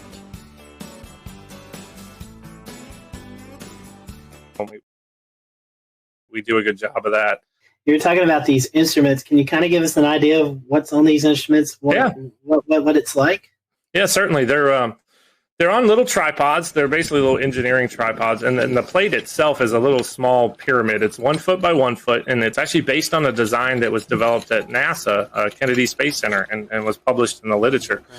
So we use that same plate design. It's got a little acoustic sensor, a piezoelectric disc that can record the vibration of the plate. So the higher the signal amplitude of that vibration, the larger the kinetic energy of the hailstone that hit the plate. And then we can work backwards to estimate a size. The unique thing about ours, we actually use robotics microcontrollers as our data system. We use an Arduino Do. It's about $35. A lot of maker components. We needed to make them cheap so we can have a bunch of them. And it samples really, really fast, about 5,000 times per second. So we can actually resolve impacts at 0.05 of a second. So that's pretty neat. And it's got some switches for on, off, and data control to make it easily user-friendly. I think we set a record for deployment time of one of these this year in under 20 seconds. I'm going to give out a shout out to Hank Pogorzelski, who's in our Tampa office, who's been with us in the field every single year since we started. Hank went out the door, set the probe up, and was back in the car before I could log the information of where the actual instrument was. So it had to be somewhere in the 15 to 20 second range. So big old tip of the cap to Hank. I think he set a time speed record there. Well, Ian, we've certainly appreciated you giving us some of your time tonight. And if our followers want to continue the research you guys are doing or follow along, how can they do that? Yeah, so we got a couple ways. So first of all, if you're a consumer out there and you want to see some of these DIY resilient type solutions and things you can do for your home, go to disastersafety.org. That's our kind of front-facing consumer website. For some of the research work, you can go to ibhs.org. But please follow us on Twitter at Disaster Safety. You can also follow our hail research specifically at IBHS Hail Study. You'll get kind of an inside look on that Twitter account as to what we're doing in hail. We've had many guests on this show, and I think you've got one of the coolest jobs because you get to use potato guns and mix it with weather. I mean, I don't know how much better that can be. So.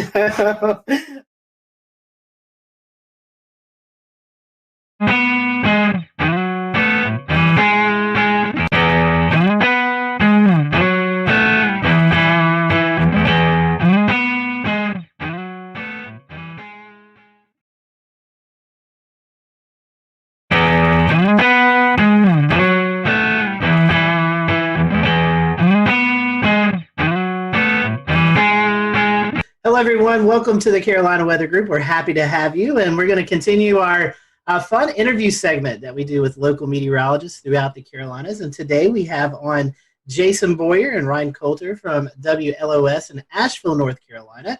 They are the ABC affiliate. So if you live in Western North Carolina, I'm sure you've tuned to Channel 13, and we're happy to have Jason and Ryan with us today. One of the main questions that we always ask everybody is how did you know you wanted to be a meteorologist? Everybody has that story. So, Jason, I'll let you start. What's your story? Well, my story goes back to, like most, to when I was very young.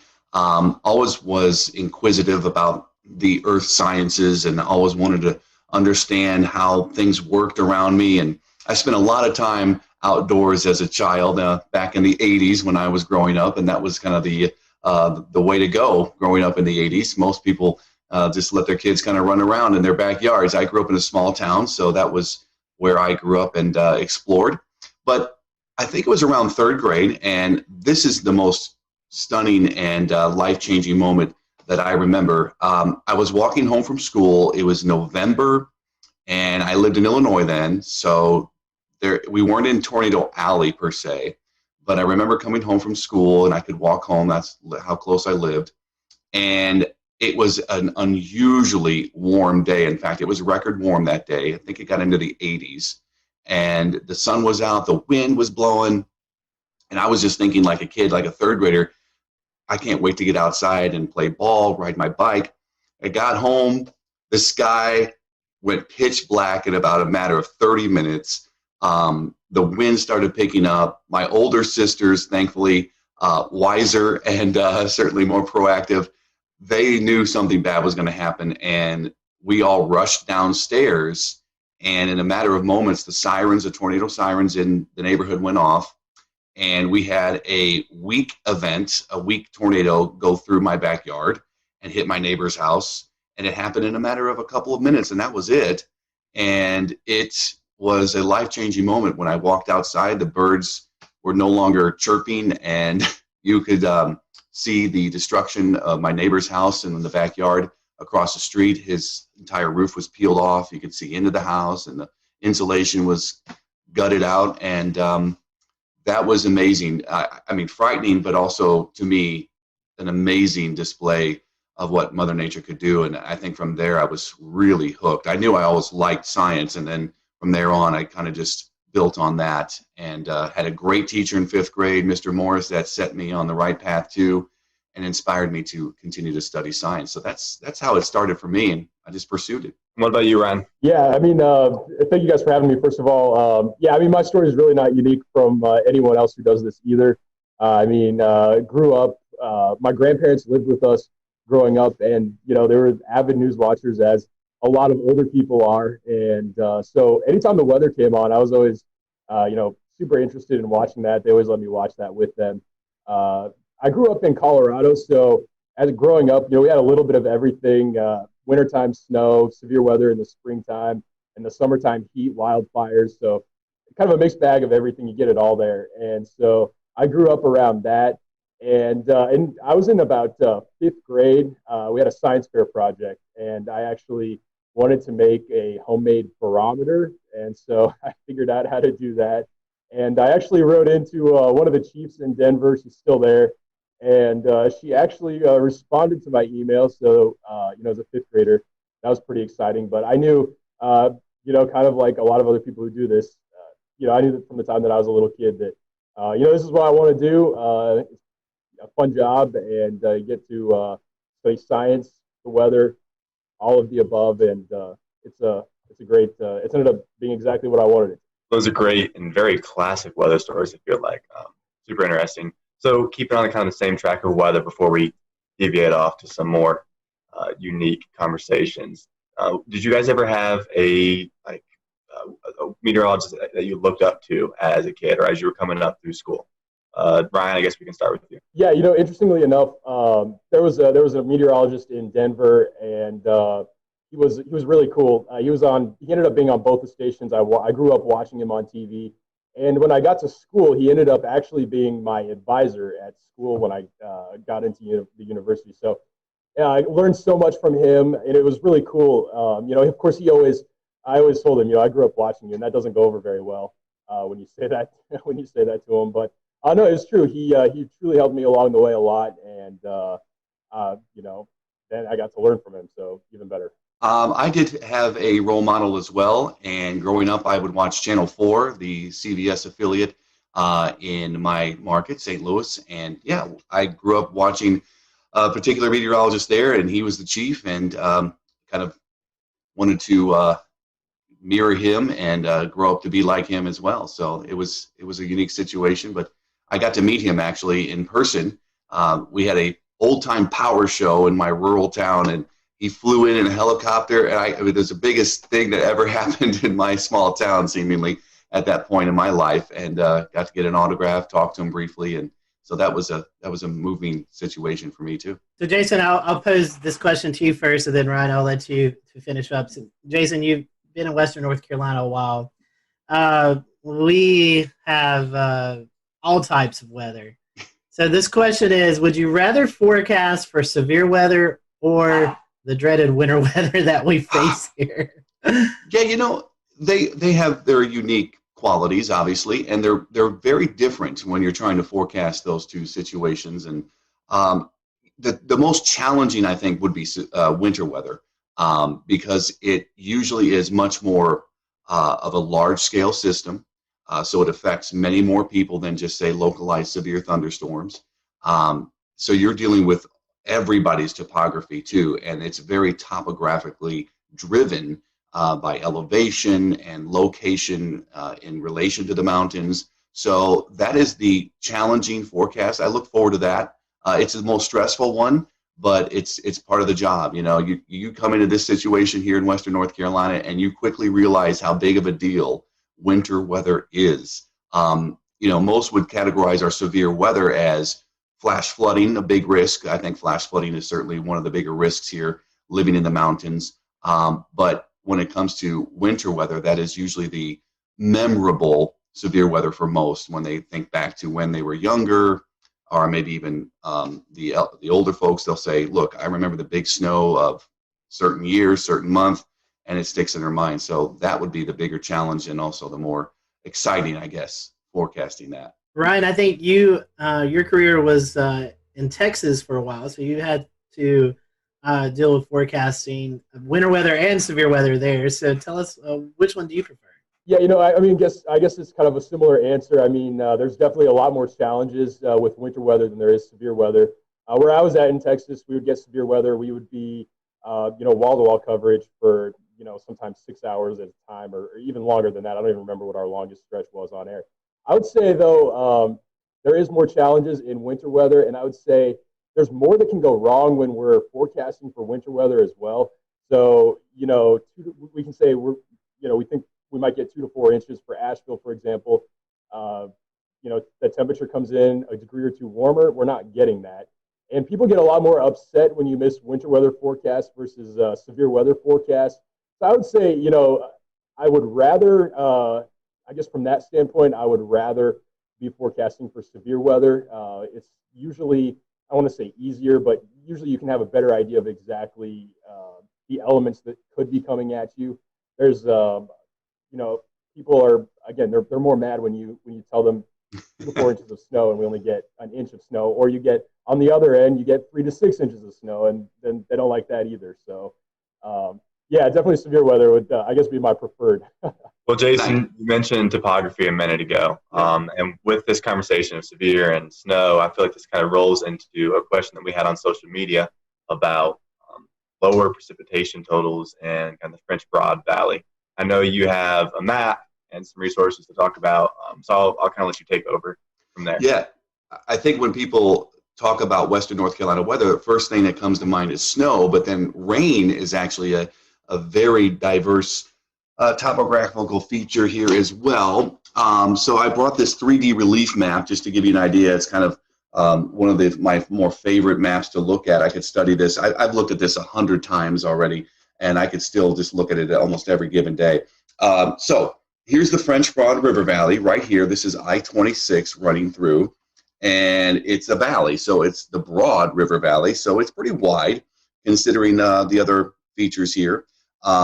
The French Broad starts down in Transylvania County near Rosman and goes north through Asheville and all the way up into the Holston River into eastern Tennessee. But what you have around the valley are higher elevations. So Asheville sits kind of in the middle here, Hendersonville down here, Brevard right there.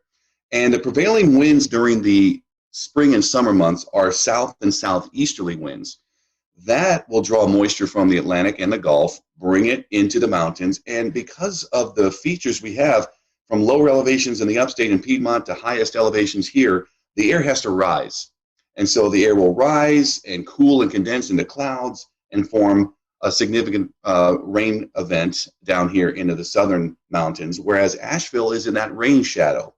And the rain will fall mostly to the west and south or to the north and east because we have the Black Mountains and the Craggies up here. So that prevailing wind will certainly help rain form more over this area of the county, Buncombe County, eastern side, and into Yancey. So there's a rain shadow here. There are other rain shadows like in Waynesville. They're surrounded with the Balsam Mountains to the south and west. They don't see nearly as much rain in the valley as they do just west and south of Waynesville as well. So that's kind of how it works in the summer months. In the winter months, the prevailing wind is much, much different. It's from the northwest. So the wind is blowing into the Smoky Mountains and the higher elevations along the Tennessee border. And that's where most of the precipitation is going to fall, near and along the border, whereas there's another shadow effect down here in the valley. So this is why Asheville usually averages a foot of snow a year, and places up in Madison and Yancey County can get up to 50 inches of snow, like Mount Mitchell averages in a particular year. So big difference with the prevailing winds during the different seasons. But that's pretty much how the shadow affects us here in the French Broad River Valley. In fact, south of Virginia, east of the Mississippi River, I believe Marshall is the driest point in that eastern U.S. So pretty neat. Cool. Do you guys have any? What was your most embarrassing moment while on TV? I'll take this one. It happened pretty early in my career. I was working in Tennessee. I started out in the Tri-Cities, Johnson City at WJHL, and I filled in for the morning guy who went on vacation. And I was working one morning, and the newsroom was downstairs. The studio was upstairs, so there was always this climbing the flights of stairs. And one morning I was filling in, and I remember being down in the newsroom, and I looked up and I saw the national weather cut-in. And I knew that there was going to be a local cut-in shortly after. And I remember it was Tony Perkins. He was the meteorologist at the time. I believe he's in D.C. right now. But he was on CBS This Morning at the time. And then I had to run upstairs, end a quick conversation I was having with my news director. I ran upstairs, 2 flights, ran into the studio, ran over to the computer to make sure it was set up, ran over to the chroma key, the green wall, and I had about 10 seconds to situate myself. I was out of breath. I was trying to calm myself down, and I remember I just started talking, and almost instantly I was exhausted. So I started talking about the 7-day forecast, and I got about 5 words out. And you could just tell that I was losing steam, and I started getting real hot. I felt like my temperature went up, and I was getting flushed, and I was kind of panicking in my head, like, how am I going to get through this? You know, you're talking to yourself in your head while you're doing the delivery of the forecast. And I tried to push through it, and I should have just kind of ended early and said, all right, just take a look. Here you go. Enjoy. But I thought I was still, I'm going to make it through, and it was brutal. I could see the studio guy on the headset kind of laughing, chuckling behind the camera. And I just thought, this is I'm bombing here. And I went off, and we had a good laugh after that. But that was really embarrassing, especially when you're trying to make a good impression. I was maybe 6 or 7 months into starting the job. So that was mine.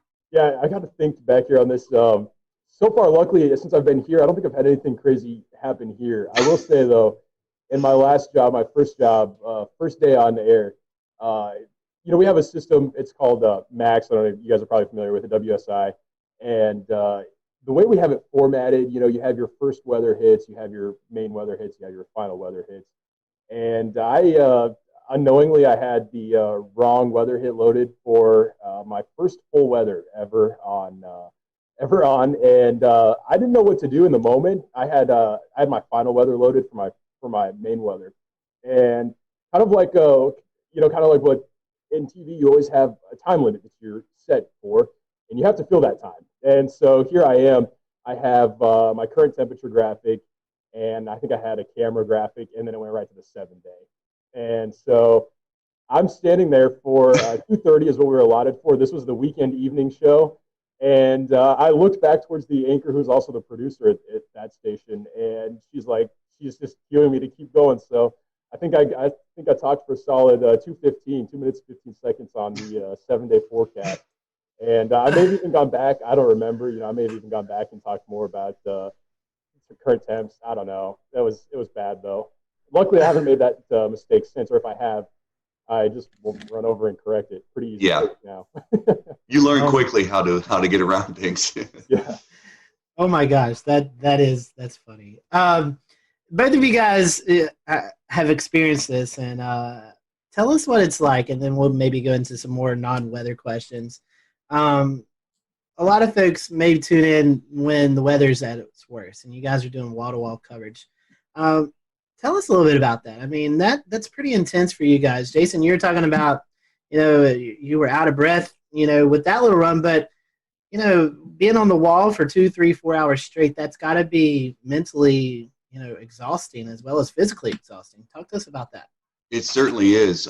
Most recently, I think this year we had so many of those early season tornadoes, especially for the upstate, and we had wall-to-wall coverage almost every time, obviously, when those were occurring, because our protocol is to stay on when the warning comes out until it ends. And what do you do when you have a tornado warning that goes for 30 minutes and then another one comes out in between and another one comes out in that? So we were going on and on and on. And a couple of times during this early spring season, I was there waiting for, backup to come in and help out as well. Like Ingrid would come in or Ryan, and you have to go. And if you're solo, you are just essentially repeating a lot, but you're trying to get new information at the same time you're giving the current information. So that's a challenge. You're literally on a computer talking, looking at data that's now happening and trying to analyze that data on the fly, as we say, and also looking at other pages of weather information on the internet, trying to get information from the National Weather Service sites and observers, and then you're on social media pages looking for information from people that are sending you pictures or updated information from what they're experiencing. So yeah, it's a lot of information. And nowadays we're able to get social media information. And years ago when I started out, there was none of that. You had to wait for somebody to call or email you a weather observation. And that would have made it even more challenging, I think, looking back, because what other information are you going to get? The more information you get, the better it is to kind of have things to talk about. And that is, it's unique, and it doesn't happen that often here in this market. We don't get widespread severe outbreaks like they do in the West or the central U.S. And a snow event, a winter weather event, you see for days coming, typically, and you can just, lead up to it and get into it and talk about it. You don't really have to be breaking news and breaking into programming for a weather event like, say, snow. But the severe weather events are certainly challenging, and you just you learn from each one. Even somebody like me in the business for 22 years, you still learn from these experiences. Ryan, you dealt with that in Texas. I mean, that's these are what we face, or could be more rain-wrapped tornadoes. But you guys out there see these massive tornadoes, or you saw could see these massive tornadoes. So is there a little any different perspective of that, where you guys have storm chasers out in the field and you can kind of relate to those folks out in the field? Yeah. So when I was in Texas, that's a station that really drove the market for severe weather coverage, and so it was more built for that kind of thing. So yeah, we had storm chasers out in the field, but you still need to have 2 people at the station during these kinds of events, because you have one person off camera. They can help to look at and analyze that data, look at radar, see what's going on. We also had in that market, we had a crazy amount of cameras. I think there was like 50 or something like that. We could move those around during severe weather events. That's what we used them for. And so, you have the other person off camera that can see that. But yeah, I mean, you're going for hours at a time. And I think, Jason already mentioned it, but the biggest challenge is trying not to be repetitive. In some cases, you have to be repetitive when there's, potentially life-threatening storms out there. I mean, we're talking about tornadoes that could be affecting communities. There could be communities in the path. And I think one of the hardest things with these kinds of storms is people don't like it when we cut in, and they don't like it when we interrupt their show. And especially being an ABC affiliate, that's what I was at in Texas too. We have a lot of basketball. We have big shows. I mean, the Bachelor. I mean, heaven forbid we ever have to interrupt any of those kinds of shows. But we don't want to interrupt them. But at the same time, we have a job to do, and we have to. It's important that we get that information out, because you never know when that information could be helping someone who is in the path of that storm. And so I think when you're in the midst of all of that coverage, you don't realize all the time that's actually going by, especially when you get into that rhythm. I think that, especially in some of those more long duration events, you get off the air and you're like, oh, we were just on for 2 hours or whatever the case may be. So definitely one of those things though that it can be stressful for sure. Well, we promised that we would stop talking about the weather at some point, so we can go ahead and do that now. You guys can take a little breath and a break from everyday work. So do you guys have a favorite genre, a favorite type of music that you like to listen to in your everyday life? Ryan, I'll go to you first. I'm not too picky. I'll listen to anything. I will say I grew up listening to country, so I mean that's still my go-to. 2000s country, Garth, anything like that, I'll go for. I'm with you on that. What about you, Jason? I went through that country phase many years ago, and I got to get out of that. But I listen to a lot of different genres as well. I grew up in my high school days were in the 90s, so alternative music was big then. So people probably remember Stone Temple Pilots. We'll return to Best of the Carolina Weather Group in a moment. Now your Carolina weather forecast. Here are today's forecast high temperatures for North Carolina. Here are the forecast lows for tonight for North Carolina. Here are tomorrow's forecast high temperatures. And here's forecast rainfall across North Carolina tomorrow. Here are the forecast highs for the day after tomorrow.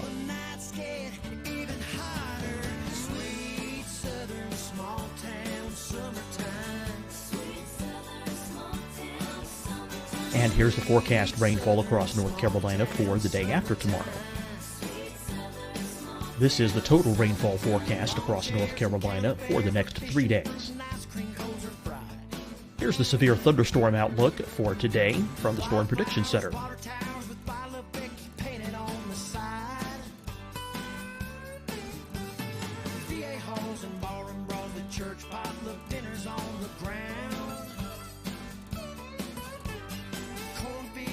Here are the forecast high temperatures for today for South Carolina. Here are the low temperatures for today for South Carolina. Here's the probability of precipitation forecast across South Carolina today. And here are the rain chances across South Carolina tonight. Here are tomorrow's forecast highs across South Carolina. Here are the forecast low temperatures for tomorrow for South Carolina. And here is the probability of precipitation across South Carolina tomorrow. Here's the precipitation chances across South Carolina tomorrow night. Here are the forecast highs for the day after tomorrow in South Carolina. Here are the forecast low temperatures across South Carolina for the day after tomorrow. And here are the rain chances across South Carolina for the day after tomorrow. And South Carolina's probability of precipitation for that night. Here's the Storm Prediction Center's severe thunderstorm outlook across South Carolina for today through tonight. Here's the Storm Prediction Center's severe thunderstorm outlook across South Carolina for tomorrow and tomorrow night. And here's the Storm Prediction Center's severe thunderstorm outlook across South Carolina for the day after tomorrow through that night. Here's the severe thunderstorm outlook for today from the Storm Prediction Center.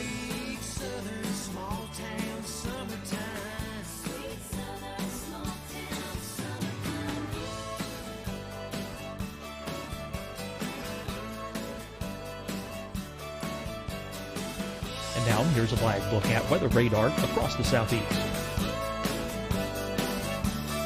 Fight the spread and take a stand against coronavirus.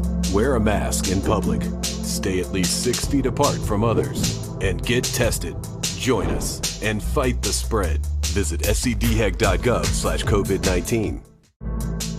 Getting tested for COVID-19 helps you to take the steps needed to protect yourself, your loved ones, and your community. Find the testing location at scdhec.gov/COVID-19 testing. Hi, everyone. I'm Dr. Mandy Cohen, Secretary of the North Carolina Department of Health and Human Services. And when you follow the 3 W's, you protect your family and your neighbors from COVID-19. When you leave your home, practice your W's. Wear a cloth face covering, wait 6 feet apart, wash your hands often. Wear, wait, wash. We're in this together. Stay strong, North Carolina. Deciding when to wear a mask isn't about who you know or how well you know them. Just ask yourself, will I be with anyone I don't live with? If the answer is yes, get behind the mask. Help slow the spread of COVID-19. Get behind the mask. Learn more at covid19.ncdhhs.gov.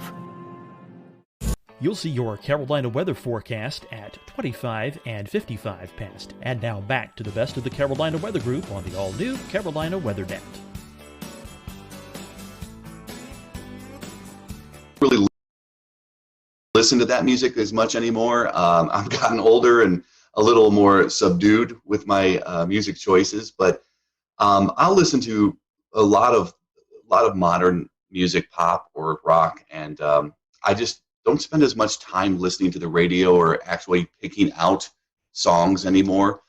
So more of my time is spent just maybe even popping in some classical music just to chill out and get my mind cleared of certain things during the day. So that's what I do.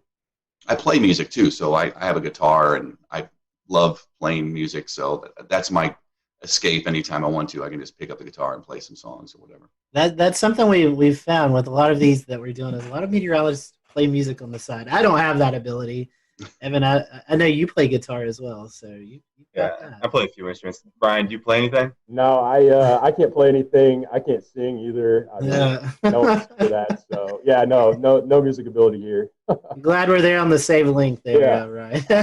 All right. Assuming pizza's got cheese on it, so it can't be that. But if you only had one topping to put on pizza, what would it be, Jason? One topping. I think pepperoni would be mine. It's an easy choice. I know. I mean, I love Hawaiian pizza, but if I get one choice, then I'm going to just do pepperoni. Yeah, I mean, I think for me, the choice would be pepperoni, but not to steal Jason's answer. So I'll go with a more controversial pick. I like Hawaiian pizza. I'm gonna go the pineapple on the pizza. I know I'm probably gonna get some flack for it. You are good. That was actually one of our other questions. Does pineapple deserve to be on pizza? So both of you guys like Hawaiian. I guess that's a yes. Yes, it does. Well, since we're on the topic of food, what's your favorite kind of food? All right, I'll go first. Any food, really. My son and wife are usually finding me in the pantry digging through snacks, and I wish, sometimes I need to quell my cravings, but favorite type of food, if I had to pick one type, I would probably go, tacos. I love Mexican food. I love Italian food, but I love Mexican food. So man, this one's hard. I like all kinds of food also. Really not too picky. The things I don't like, the one thing I am picky on, I don't like a lot of seafood. But I have a major sweet tooth, and it doesn't matter the time of day. I can go you put candy in front of me, I will eat it. It doesn't matter what it is. I'm not picky. Amen to that. Either. So in order to try to keep myself out of trouble on that stuff, I do like, I like Mexican food too. I hate to go with the same answer again, but we see why Jason hired you now. Just there's similarities here. I would say, though, I do like Mexican food as well. Enchiladas, definitely probably one of my top choices. Ice cream would be number one, but oh, yeah. Besides that, we'll go for a healthier option there. Here's a controversial question. Is a hot dog a sandwich? I've never thought of hot dogs as being sandwiches. I mean, I wouldn't, but again, it's bread, it's meat. I mean, that's what a sandwich is. I don't know. But I don't know why we have to categorize it as a sandwich. I think they're kind of by themselves hot dogs. I don't know. By the way, there's I guess I lied a second ago. I said I'm not that picky. There's one more food. You don't. I will pass on. I will pass on the hot dogs. I don't know. I mean, I've never considered it to be a sandwich. It's kind of in its own category. I feel like it's a hot dog. Bread. I mean, yeah, it is tricky though, because I mean, again, yeah, you have your bread, you have your meat, mustard on a hot dog, I guess, whatever people like. Have the top. I mean, I don't know. That's a good one. I'm gonna go with no though. It's not a sandwich. I agree. We're gonna have to start keeping track of these answers. We have gotten yeses on this. Yeah. So we have to keep track and see what the Carolina meteorologists actually think of hot dogs. So coming back to the Asheville area and away from food, you guys have a favorite location to go visit or hike, something like that in Western North Carolina? Gosh, so many.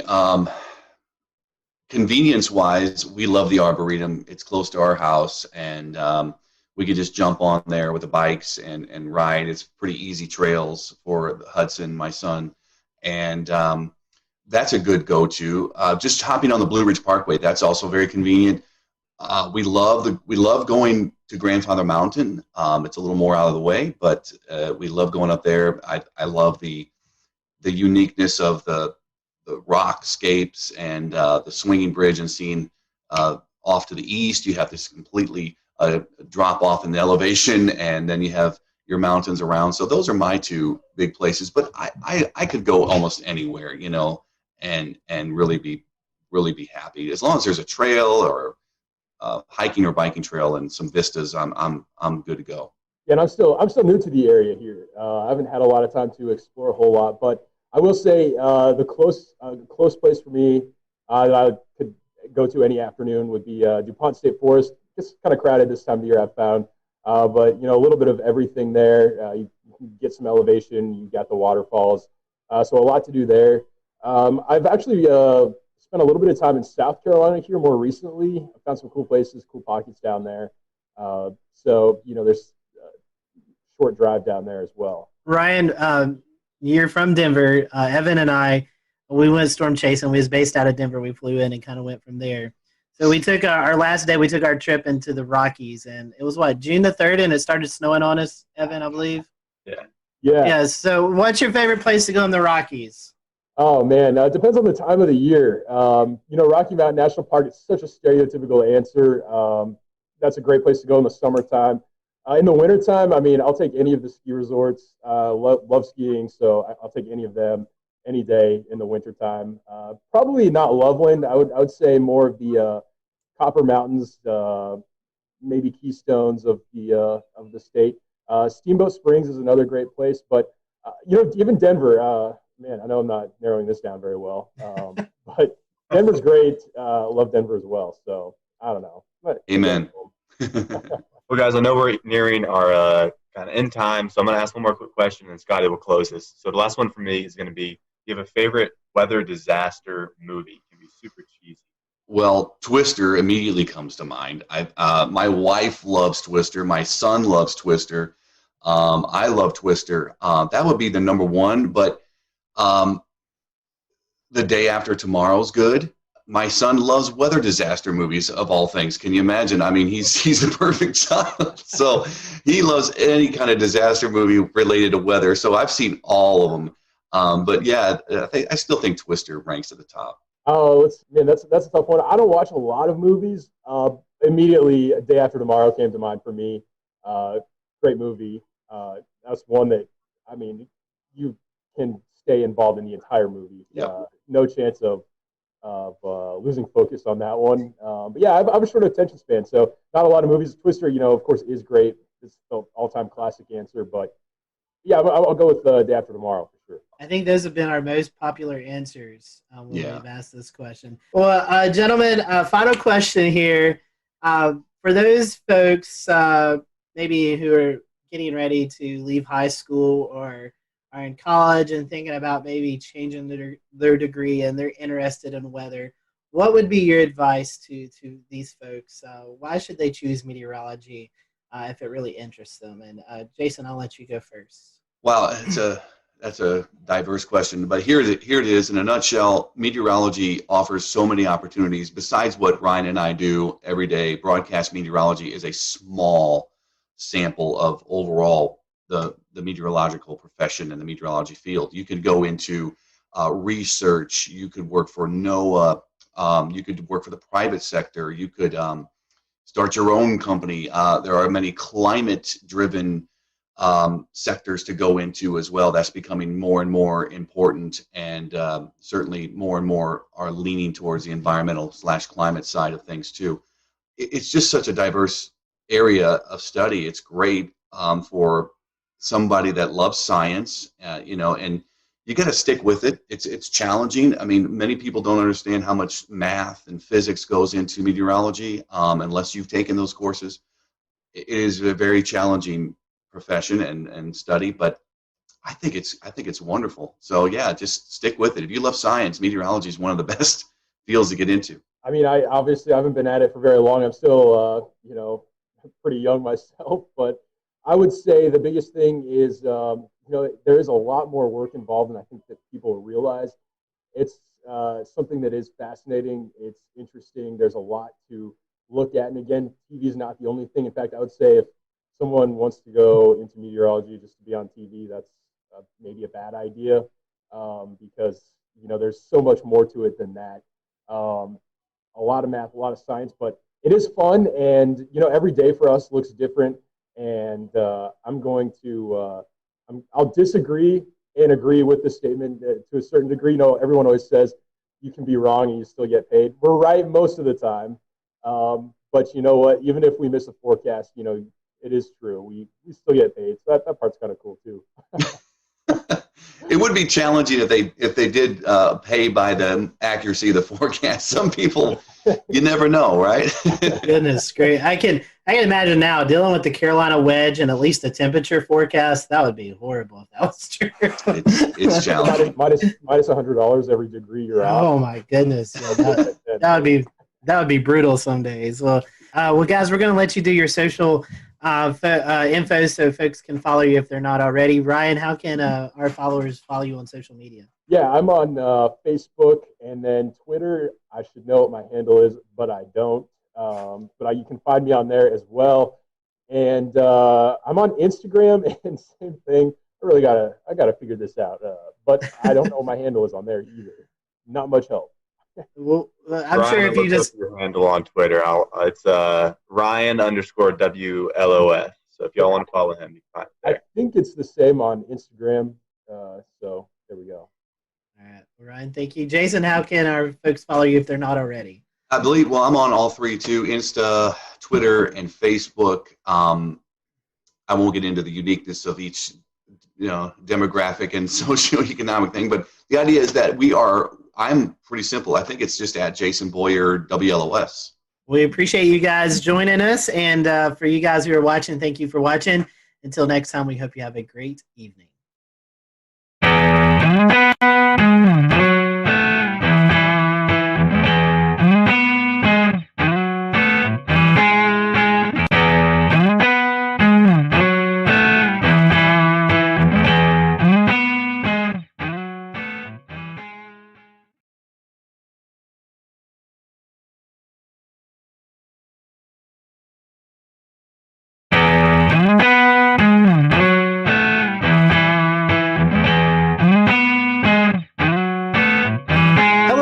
Welcome to the Carolina Weather Group. We're happy to have you this evening. Tonight, we are joined by the WLTX weather team out of Columbia, South Carolina. That is the CBS affiliate there. So if you watch Channel 19 at Columbia, you probably see some familiar faces. And if you don't, hopefully after tonight, you'll get to learn about these meteorologists and tune over and check out the weathercast. So Efren, Daniel, Alex, and Danielle, thank you for joining us, and happy to have you all, and thank you for a little bit of your time. So we're going to start off this question, probably one you've been asked several times, but we're going to ask it again.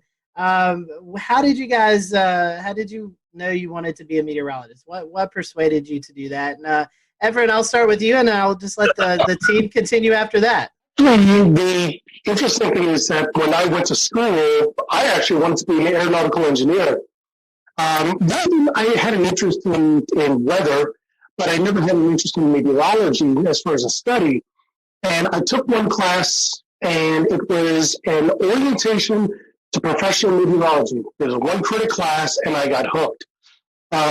It came down to really the same thing. I'm always talking to kids high schoolers, college students, and come down to the one word I always say when I talk to people about meteorology. It's why. Why is it sunny? Why is it hot? Why does that cloud look like it's cut in half from the bottom? Why is it raining at my house, but my neighbors who are just a quarter mile down the road, they're not getting a lick of rain? Why? And that's where my interest really came in. Why is the weather the way it is? And every time I ask the question, and still today, it's that passion of wanting to know why it is. And even finding out why it is, I just still wanted to know more. It's like those little kids who, when I was 8 years old and sitting on the lawn and looking straight up and going, that cloud looks like a dog, and that cloud looks like a tree. Those are the things that, really got my interest peaked when I was a kid. But it wasn't as an adult that I realized that there's a very big interest, and I just want to know more. So I always knew I loved the weather. For me, it was, flying to Florida for the summer and seeing all those big puffy clouds and just wondering, how do clouds that produce so much rain, stay afloat, as a kid. I was just so amazed by the idea that it was just totally sunny along the approach when you're flying into, let's say, like Orlando, for example, and then by the time you're at the airport and you're getting the taxi, it's pouring, So just the power of the weather in the Southeast was actually what started it. But I'm from New York originally, so it wasn't the snowstorms and things like that that initially did it for me. So that was kind of a surprising thing, because a lot of my, fellow colleagues and friends that I went to school with, it was snow for them because I went to school at Rutgers in New Jersey. So yeah, I originally wanted to be kind of more of the operational forecasting side of things, but then I realized when I was in school after Hurricane Sandy that I wanted to do more television and communication, because a lot of people were impacted by storm surge because they had no idea what it was. It wasn't well communicated. As far as the city evacuating people from for Sandy. Hurricane Sandy wasn't a hurricane when it made landfall. So there were just so many communication things. I mean, we see it now with the derecho in the Midwest. People don't know what a derecho is.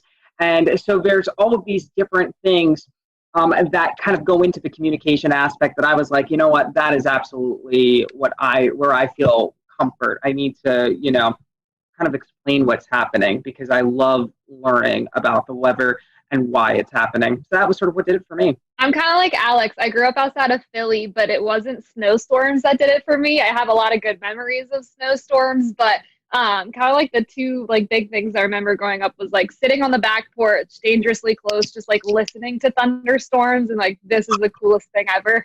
And then just kind of growing up, the news was always on in my house. And for my 15th birthday, I think my mom took me to the Today Show so I could meet Al Roker and do that whole experience. So I knew I kind of wanted to do news, but I hated writing. And I naively thought weather's cool. I love science. I'm never going to have to write as a meteorologist. Wrong. But I kind of just combined a lot of different interests and it really worked out. And it's been great. And it's fun, like Alex said, communicating while also being a scientist and kind of digging deep with the math and science was always kind of what I leaned towards growing up. Well, I'll go ahead and tell you, back in 1984, a tornado destroyed the school I was in. And so that kind of sparked a little bit of interest for me. And then Hugo back in 1989, that was a big deal as well in South Carolina. And all y'all know it as well. That's still the litmus test for hurricanes is Hurricane Hugo. But I think those are the two things that kind of sparked my interest. I do apologize. I'm sitting in the car. They don't like for us to stay in the station. So I'm sitting in the car kind of holding the phone. You look good, Daniel, and you sound good. Appreciate that. Hugo, definitely one of those benchmark storms for the Carolinas. Speaking of that, Daniel, I heard you mention Al Roker. So our next question, was there a meteorologist that you looked up to growing up or maybe even in college with internships, someone that you looked up to as you went through your career? I can start. So yeah, Al Roker, when I was growing up for sure. And then, so I got to go to school at UNC Charlotte. And so being in Charlotte, Panovich is who you kind of watch and who you're kind of like following along. So on the more local scale, Panovich was definitely a really good mentor, and then ended up being a teacher at school. So he was one of the people that definitely helped solidify that for me. When I was a kid, I watched a lot of Weather Channel. Anytime I was sick at home, I was so excited that I could just watch that all day long and, just hear the forecast around the country. So honestly, growing up seeing a lot of those meteorologists, all of them, I was just totally attached to and interested in because I felt that they were very knowledgeable and that they dug in deep to the weather. So I appreciated that always. I have to say, probably in high school, Stephanie Abrams, her career was really starting to rev up. And I probably looked up to her the most because she was just so, her personality was just what it was. She wasn't really afraid to hide it on air. And I was always, in high school, the kind of person who just said whatever came to mind. So I felt like I could kind of relate to her. And she also, was big on the science and on the math. She was from Florida. I loved Florida weather, so there was like that connection I always felt with her whenever I would watch her on TV, because she was really into the science, but she also had like this personality where she was like unapologetically herself, And so I think Stephanie Abrams was definitely a person during my formidable years that I looked up to. Well, I'll jump in. Crazy enough, since I live where I work where I grew up watching Jim Gandy. So that was kind of a guy that I always enjoyed watching. And crazy enough, he came to my school when I was in third grade. That was like seeing a rock star. And then luckily I was able to work with him for, almost 14 years. So that was kind of cool. Kind of dating myself because the Weather Channel was not necessarily huge when I was coming along. So I do remember watching Cantore, and I met him a few years ago, and he seemed to be a pretty nice guy as well. Something that you guys have dealt with already this year, severe weather in the Columbia area. So our question is, which one do you find more challenging forecasting, severe weather or winter weather, which we get a little bit of in the Carolinas? Alex, I'll let you start. That is a great question. So for me, obviously the tornado outbreak the day after Easter was something that I hadn't anticipated, prior to seeing that, synoptic setup could even happen in South Carolina, just because it's so rare to have tornado outbreaks like that. A lot of times, our tornado outbreaks come from our tropical weather, where we're on the dirty side of the storm. And so those are a little bit easier to sort of convey, whereas, a morning tornado outbreak where we had, I believe, like 3 or 4 EF3, big tornadoes in the Midlands in the, 5, 6 o'clock hour of the morning, that was definitely, I think, a big challenge. But, winter weather here, we're going on now, our 7th year without any significant snow. So I think as the years go on, there's a whole generation of people that aren't used to snow, either because they didn't live here at the time or because, they weren't grown up yet at the time. So I really think now, and as the years continue to go on, that we go without snow, I really feel that winter weather is perhaps one of the trickiest, because severe weather, a lot of times it's isolated, the impacts, but if it snows, everybody's feeling that. I'll jump in. Winter weather. I've been around I've been doing weather in Columbia since 2007 at this point. And winter weather is always the big thing. And I remember in 2013, we forecasted 1 to 3 inches of snow in Columbia, and we missed by 50 miles. The city was shut down, and it was blue skies outside. And even now, it's become even a bigger deal because of social media and all the bad information out there. So in my opinion, for a snow or ice event in South Carolina, that's the bigger challenge. Maybe not from a forecasting standpoint, but from the standpoint of social media and people getting the wrong information out there and calling us names because we're not buying into the hype sometimes. Good point. Danielle, I want to bring you in. You graduated from UNC Charlotte. You didn't prepare for doing weather from home, I'm assuming, and class there. So what are your thoughts? No, I barely made it 9 months into my career per se that I had to like transfer to my 500 square foot apartment. So I definitely was not equipped like other meteorologists have their green screens, blah, blah, blah. I didn't even have this map here. The station was like, we're going to throw something on your wall for you. So I was not prepared whatsoever, but I think I really do like what it has offered. Now that we're going back to the station, it showed like how much flexibility we could potentially have in our job. Like we can work and build our graphics and do everything at home on a quiet weather day. And I live across the street from the station. I can pop over, do my show, and come on back. So that's kind of been nice. And with like Alex's setup, it has been so cool to see him like, just like, that'll be great if he could stay home on a nice weather day and say, check out my plants, check out the beautiful sunshine. It's fantastic. So I didn't really prepare. Thankfully, it had been kind of smooth. There hasn't been a ton of hiccups with it. My dog has only barked on air once. So like that has all been positives. But I don't think we're going to stay like this, but I think it does show that we could have more flexibility in our jobs that we didn't really think we had beforehand when it comes from like working from home. Yeah, just beyond this window is my porch, and I have hundreds of plants out there. So it's been really fun to show off, the different plants and how they're growing. Like my banana tree is growing a new leaf every single week because of how hot and humid it's been. And so there is this opportunity to tell. We'll return to Best of the Carolina Weather Group in a moment. Now your Carolina weather forecast. Here are today's forecast high temperatures for North Carolina. Here are the forecast lows for tonight for North Carolina. Here are tomorrow's forecast high temperatures. And here's forecast rainfall across North Carolina tomorrow. Here are the forecast highs for the day after tomorrow.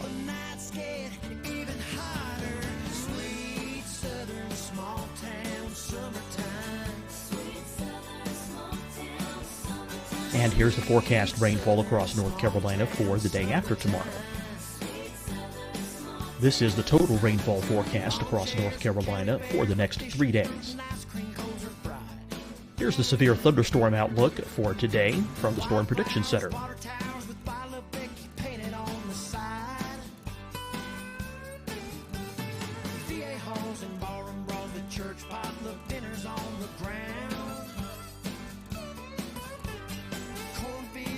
Here are the forecast high temperatures for today for South Carolina. Here are the low temperatures for today for South Carolina. Here's the probability of precipitation forecast across South Carolina today. And here are the rain chances across South Carolina tonight. Here are tomorrow's forecast highs across South Carolina. Here are the forecast low temperatures for tomorrow for South Carolina. And here is the probability of precipitation across South Carolina tomorrow. Here's the precipitation chances across South Carolina tomorrow night. Here are the forecast highs for the day after tomorrow in South Carolina. Here are the forecast low temperatures across South Carolina for the day after tomorrow. And here are the rain chances across South Carolina for the day after tomorrow. And South Carolina's probability of precipitation for that night.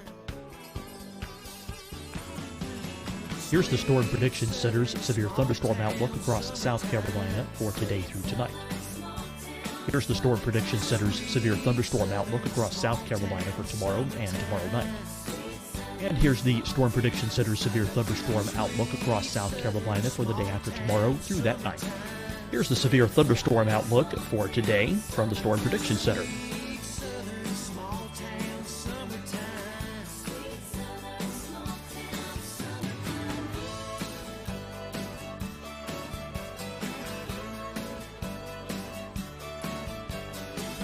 And now here's a live look at weather radar across the southeast.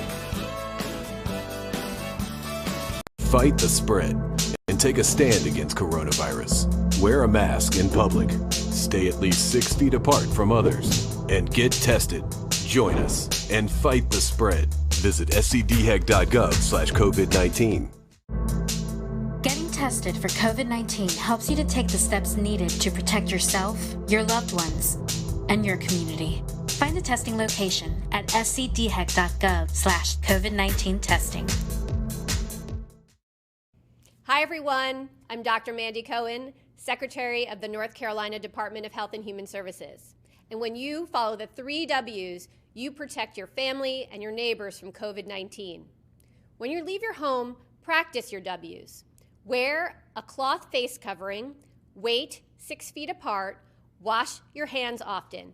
Wear, wait, wash. We're in this together. Stay strong, North Carolina. Deciding when to wear a mask isn't about who you know or how well you know them.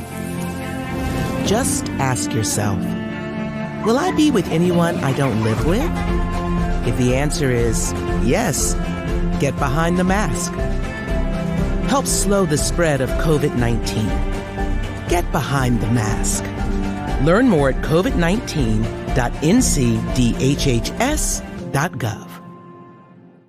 You'll see your Carolina weather forecast at 25 and 55 past. And now back to the best of the Carolina Weather Group on the all-new Carolina Weather Net.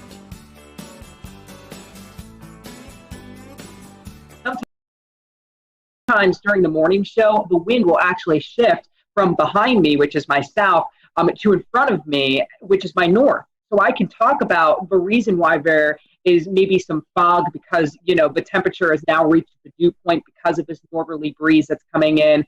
It really has been a good opportunity. And a lot of people have come up to me and said that they really like that I'm out on my porch because I'm wearing a jacket when it's cold out and, I'm wearing my windbreaker when it's misting. Luckily, I have a roof over my porch, so I don't have to worry. And since it's the morning show, I don't have to worry about storms very frequently getting in the way either, because if there was lightning, then I would not be outside. And that's only happened once during the morning show. So yeah, it's been a good opportunity to sort of change things up a bit. I still have my forecast graphics. I'm still doing, still showing the same things, but now I get to bring the weather outside where it's happening. And I feel that it's kind of made me a little bit more intuitive, like to see the sunrise earlier in the morning. I see hummingbirds flying at 7 a.m. It's just made me so much more in tune with nature, which is really needed when you're not around people. You need something to hold on to. Let's switch it up a little bit. Let's get some fun questions here. These are just some questions to get to know you guys a little bit better. So, beach or mountains? Which one do you guys prefer, beach or mountains? Beach. Beach, all right. Easy. I'm beach. I'm Danielle. That's good. We're all beach. I love the beach too. Favorite food? Anything pasta for me with cheese. That's my anything Italian food is great.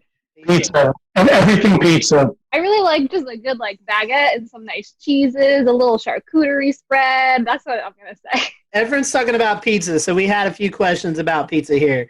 A, does pineapple deserve to be on pizza? And B, if you only had one topping besides cheese, what would it be on pizza?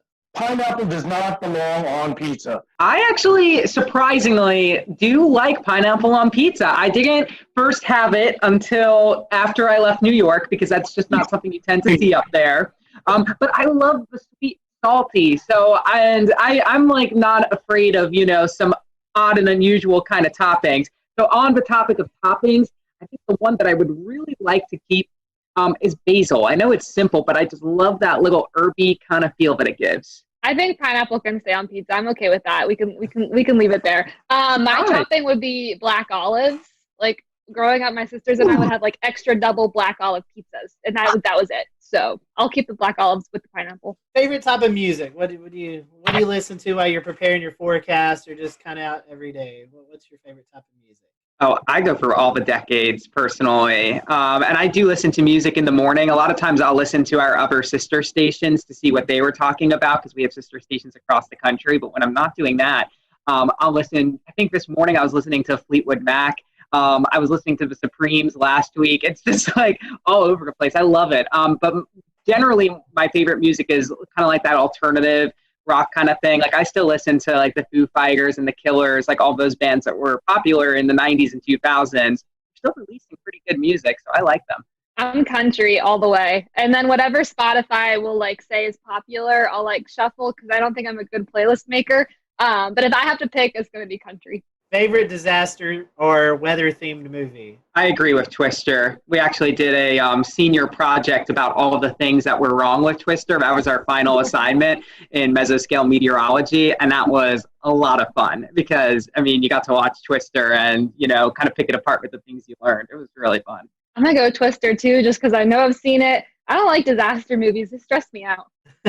I feel like I heard a couple of weeks ago there may be a Twister 2 coming out soon. So we may all have to get together and kind of do what you did, Alex, and kind of point out the inaccuracies of the movie. I'm down. That sounds so fun. All right, we have one more controversial fun question, and then we'll kind of start to wrap up. This is one that we've done with all of our specials here, and it goes back to food. Is a hot dog a sandwich or not? Oh. A hot dog, is it a sandwich or is it just a hot dog? Some people say it's a sandwich, some people no. What's the definition of a sandwich? Well, they say it's two pieces of bread and a meat, but a lot of people say that doesn't qualify. A hot dog doesn't qualify. Bread. It's one bread. That's one bread. True. That's a good point. I'm with Efren. That is a really good argument. Final question. This is one to promote your city, Columbia, or your forecast area there in the Midlands. Tell us why we should visit your area. Give us maybe your favorite spot to hang out at, something that anybody should go out and see if they're in the Columbia area. We have so many river walks. Those are like my favorite places to like take my dog and exercise or like go tubing down the river, and you're still like right next to downtown. So I feel like there's a really good mix of like you can do your downtown thing, but you could also like kind of get out in nature. I really like that aspect of the city. I was going to say the same thing, the rivers. And we have some great parks too. And so you have like awesome geography. Like I'm up towards the Sandhills, which is totally different than Riverwalk. And they're all like a 15, 20-minute drive. And sometimes I'll go to both of them in the same day. And in one of them, you know, my feet are all sandy. And then in the other, you're, you know, at the bottom. So it's a great place to sort of learn the fault line because we're right on it and sort of what the difference is. Plus, it's, you know, literally the dead center of South Carolina. So if you want to go to the mountains or to the beach, you're kind of like in a good territory to go to either. Truly say this to a lot of people. I live in North Carolina, but South Carolina is like a second home. It's a beautiful state. And it's definitely a place that you need to check out. So, y'all, we appreciate your time today. I'll let you be able to promote your social media, Facebook, Twitter, Instagram, if you guys want to do that. So if our followers aren't already following you, they can there on social media. Alex, I'll let you go first. Sure. It's Alex Calamia WX. That's my Twitter, and my Facebook is Alex Calamia as well. My Instagram is very plant focused. We have Gandy's Garden here at WLTX, which is all about climate and the garden, and it's applicable to everyone in the Southeast. So Instagram is a big place for you to see all my plants. So that's Alex Tropical Pics. You'll also see it on my Twitter and Facebook. We're always talking weather and plants. It's fun. I am at WX_Danielle on Twitter and Instagram. Lots of forecasting on there. And on Facebook, I am meteorologist Danielle Miller. So come on over. Nice and simple for both my Twitter and my Facebook. It's Efren WLTX. EFREN WLTX. You can find it on both of them. It's easy. As long as you spell my first name correctly, you'll be able to find me. Daniel just emailed me, said his phone was overheating, so he wasn't able to stick around. But if you want to follow Daniel, it's Daniel_Bonds on Twitter, and then on Facebook, I think it's the same thing.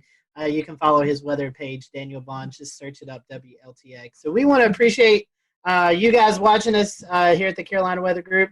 Guys, thank you for spending some time with us, and we will see you all next time here on the Carolina Weather Group.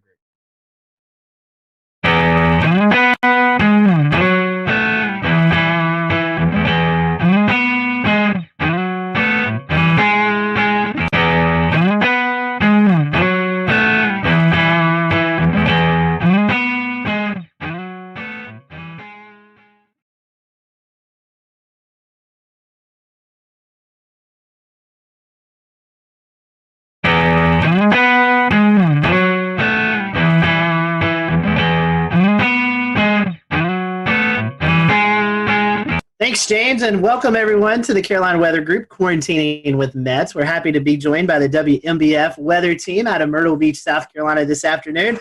We have on with us Jessica Dobson, Robert Whitehurst, Andrew Dockery, and hopefully Jamie Arnold will be joining us here in just a little bit. So over the next 40 minutes or so, we're going to be getting to know your local forecast team there in Myrtle Beach, and hopefully we'll reveal some fun things that you may have not known about those. So welcome to the show. We appreciate y'all joining us, and we always like to start off with some fun questions. So Jessica, I'm going to start with you because you kind of talked about this a little bit earlier.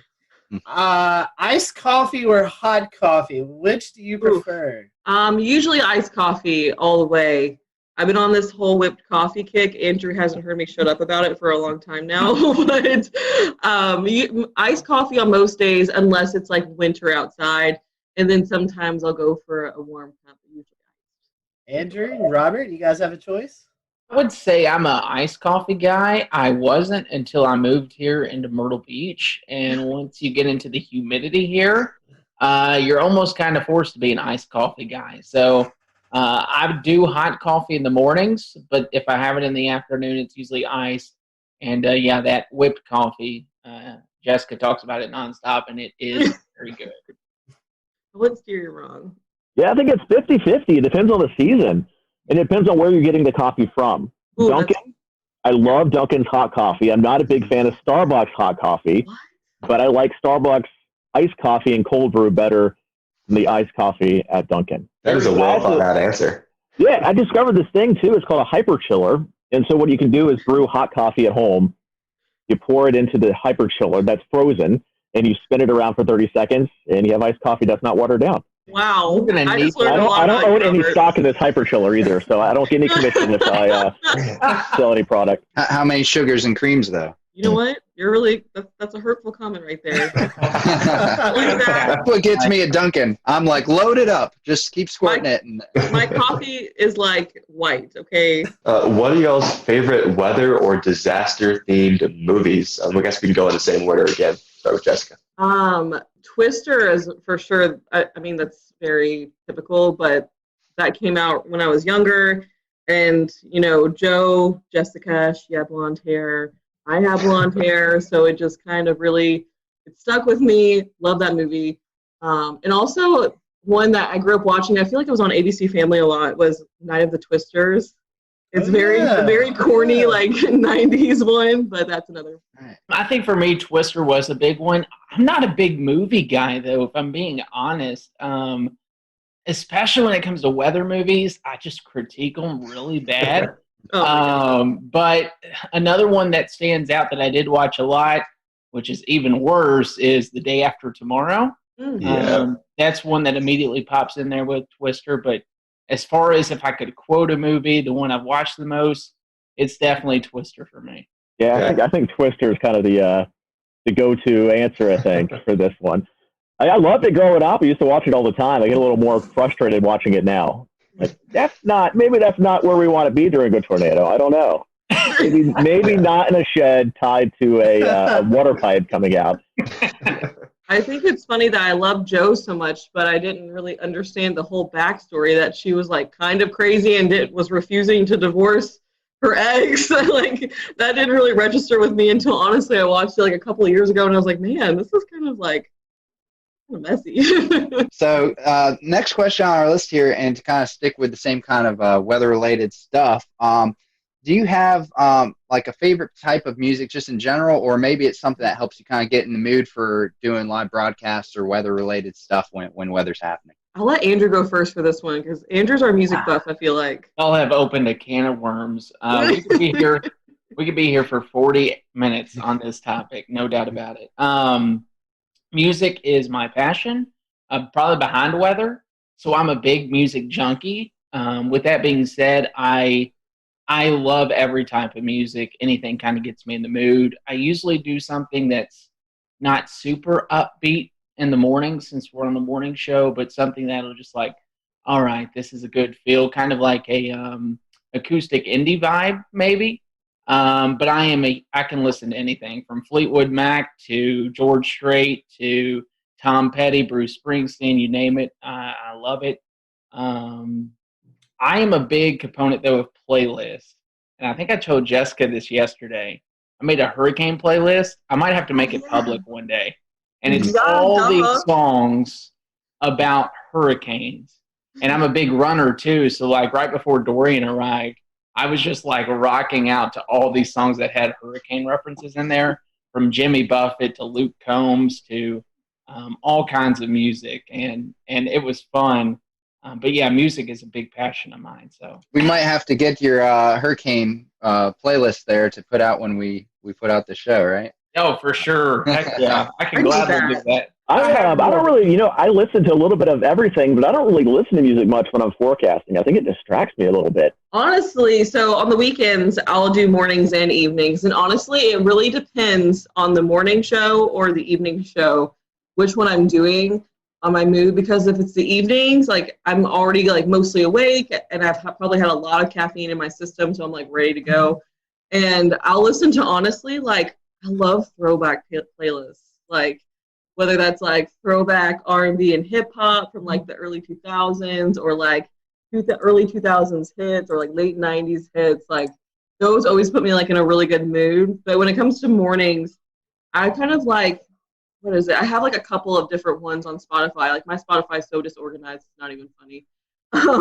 I'll like think of a band and I'm like, oh, I want to listen to that kind of music today. But mostly like things kind of more chill, probably like Mumford & Sons or Neon Trees or Kings of Leon too. I listen to them a lot in the mornings. It really depends. Like my mood changes also throughout the morning. Sometimes I'm like, no, I need something a little more somber. Like so it really depends too for me. But I like all the music too. Like I'm the worst when I'm driving in a car with someone else and a song comes on and I start singing it and it goes down.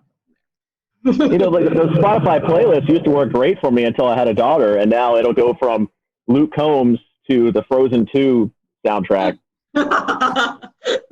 Moana. Then back to Aladdin and Moana, and then back to some sort of rock song. It really brings you all over the place. Yeah, that sounds honestly kind of great though. Like gotta throw in a Disney song every once in a while just to kind of bring things back down. Yeah, I gotta humble you. All right, weather question, kind of a two-part question. When did you know you wanted to be a meteorologist? And was there someone that you looked up to when you were younger, going through high school, college, that kind of also pushed you into that direction? So for me, I don't think there was ever really a moment in time where I just knew. I honestly just kind of always knew.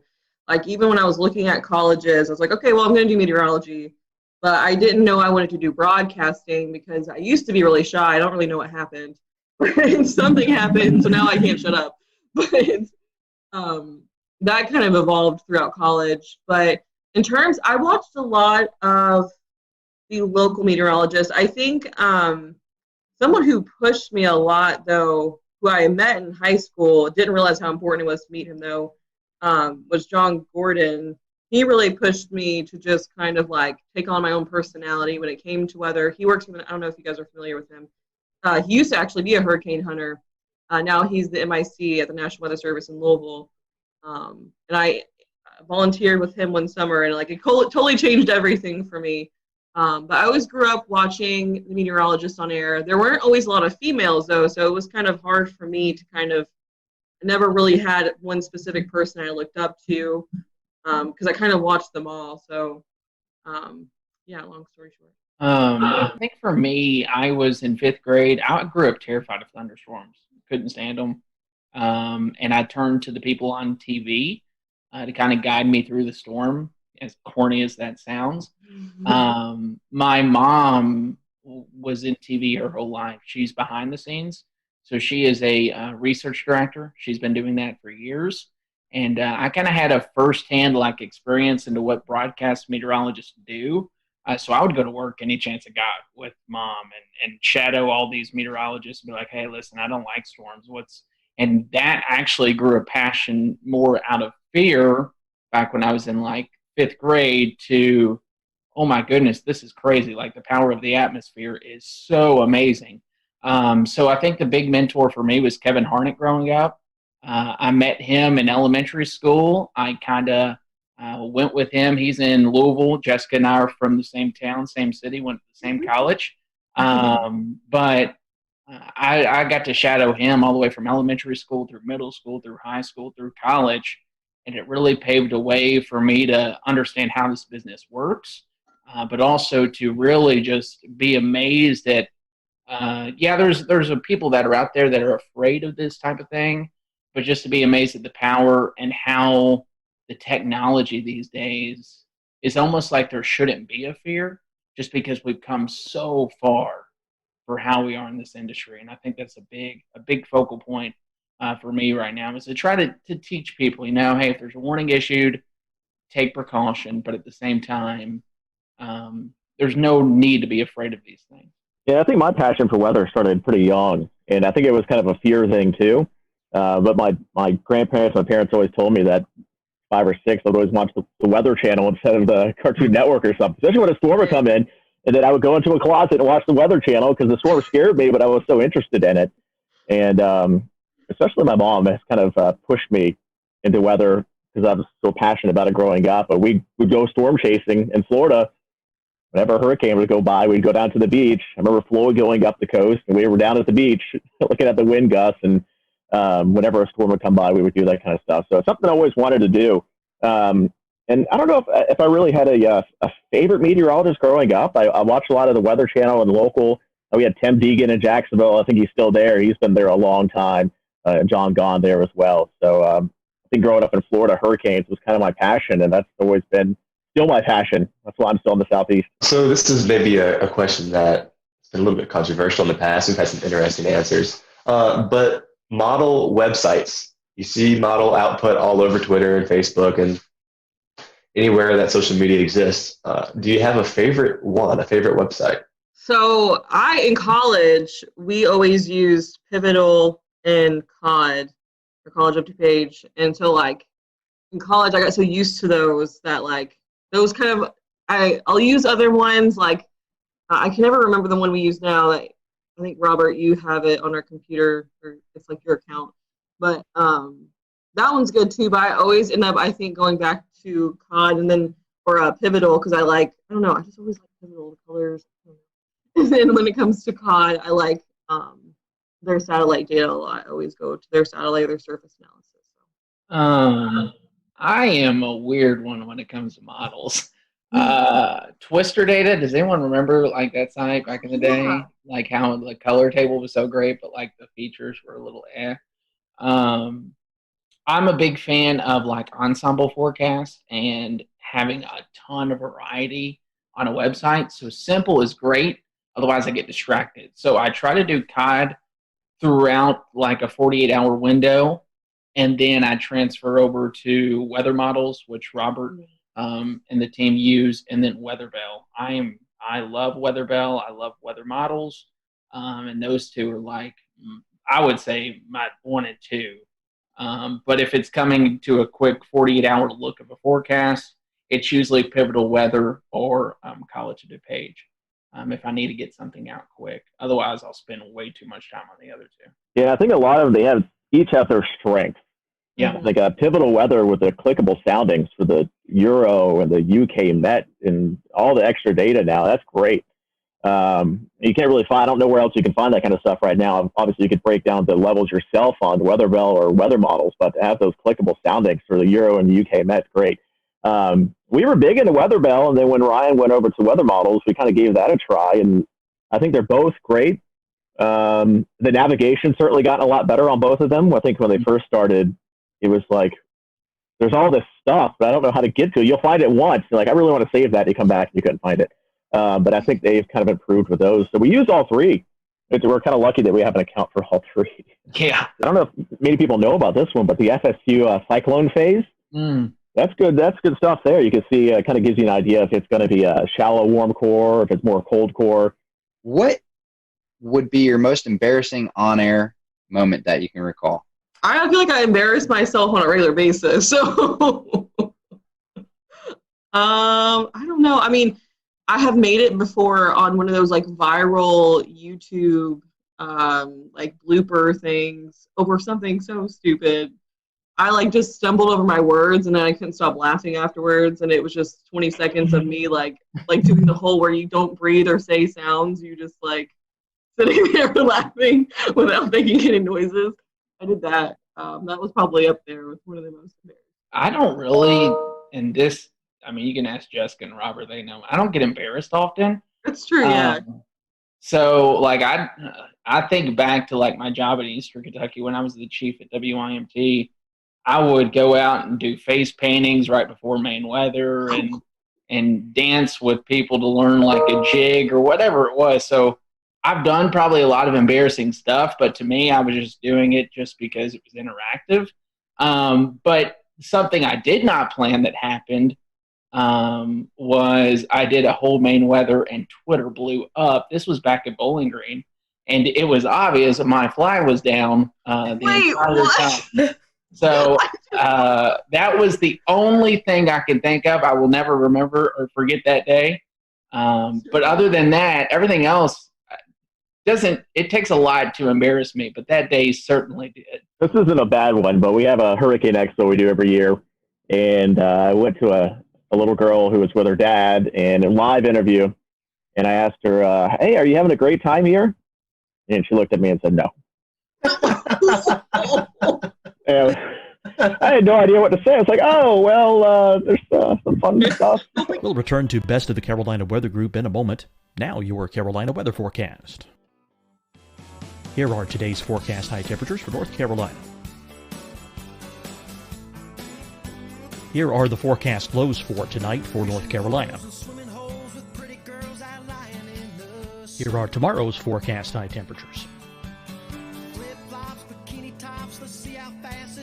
And here's forecast rainfall across North Carolina tomorrow. Here are the forecast highs for the day after tomorrow.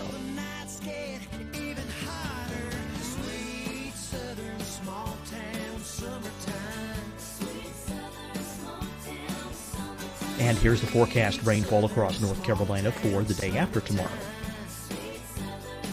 This is the total rainfall forecast across North Carolina for the next 3 days. Here's the severe thunderstorm outlook for today from the Storm Prediction Center.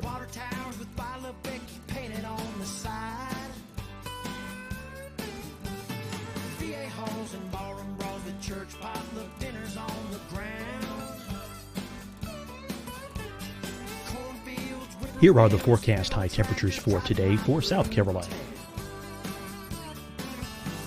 Here are the low temperatures for today for South Carolina. Here's the probability of precipitation forecast across South Carolina today. And here are the rain chances across South Carolina tonight. Here are tomorrow's forecast highs across South Carolina. Here are the forecast low temperatures for tomorrow for South Carolina. And here is the probability of precipitation across South Carolina tomorrow. Here's the precipitation chances across South Carolina tomorrow night. Here are the forecast highs for the day after tomorrow in South Carolina. Here are the forecast low temperatures across South Carolina for the day after tomorrow. And here are the rain chances across South Carolina for the day after tomorrow. And South Carolina's probability of precipitation for that night. Here's the Storm Prediction Center's severe thunderstorm outlook across South Carolina for today through tonight. Here's the Storm Prediction Center's severe thunderstorm outlook across South Carolina for tomorrow and tomorrow night. And here's the Storm Prediction Center's severe thunderstorm outlook across South Carolina for the day after tomorrow through that night. Here's the severe thunderstorm outlook for today from the Storm Prediction Center.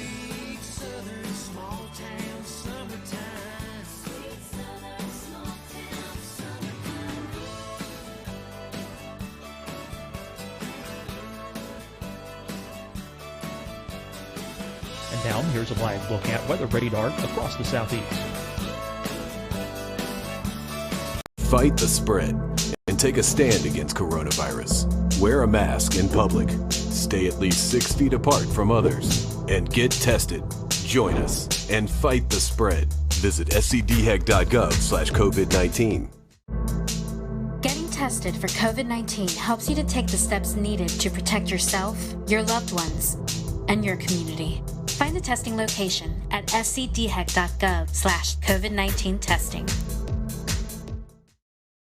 Hi, everyone. I'm Dr. Mandy Cohen, Secretary of the North Carolina Department of Health and Human Services. And when you follow the 3 W's, you protect your family and your neighbors from COVID-19. When you leave your home, practice your W's. Wear a cloth face covering, wait 6 feet apart, wash your hands often. Wear, wait, wash. We're in this together. Stay strong, North Carolina. Deciding when to wear a mask isn't about who you know or how well you know them. Just ask yourself, will I be with anyone I don't live with? If the answer is yes, get behind the mask. Help slow the spread of COVID-19. Get behind the mask. Learn more at covid19.ncdhhs.gov. You'll see your Carolina weather forecast at 25 and 55 past. And now back to the best of the Carolina Weather Group on the all-new Carolina Weather Net.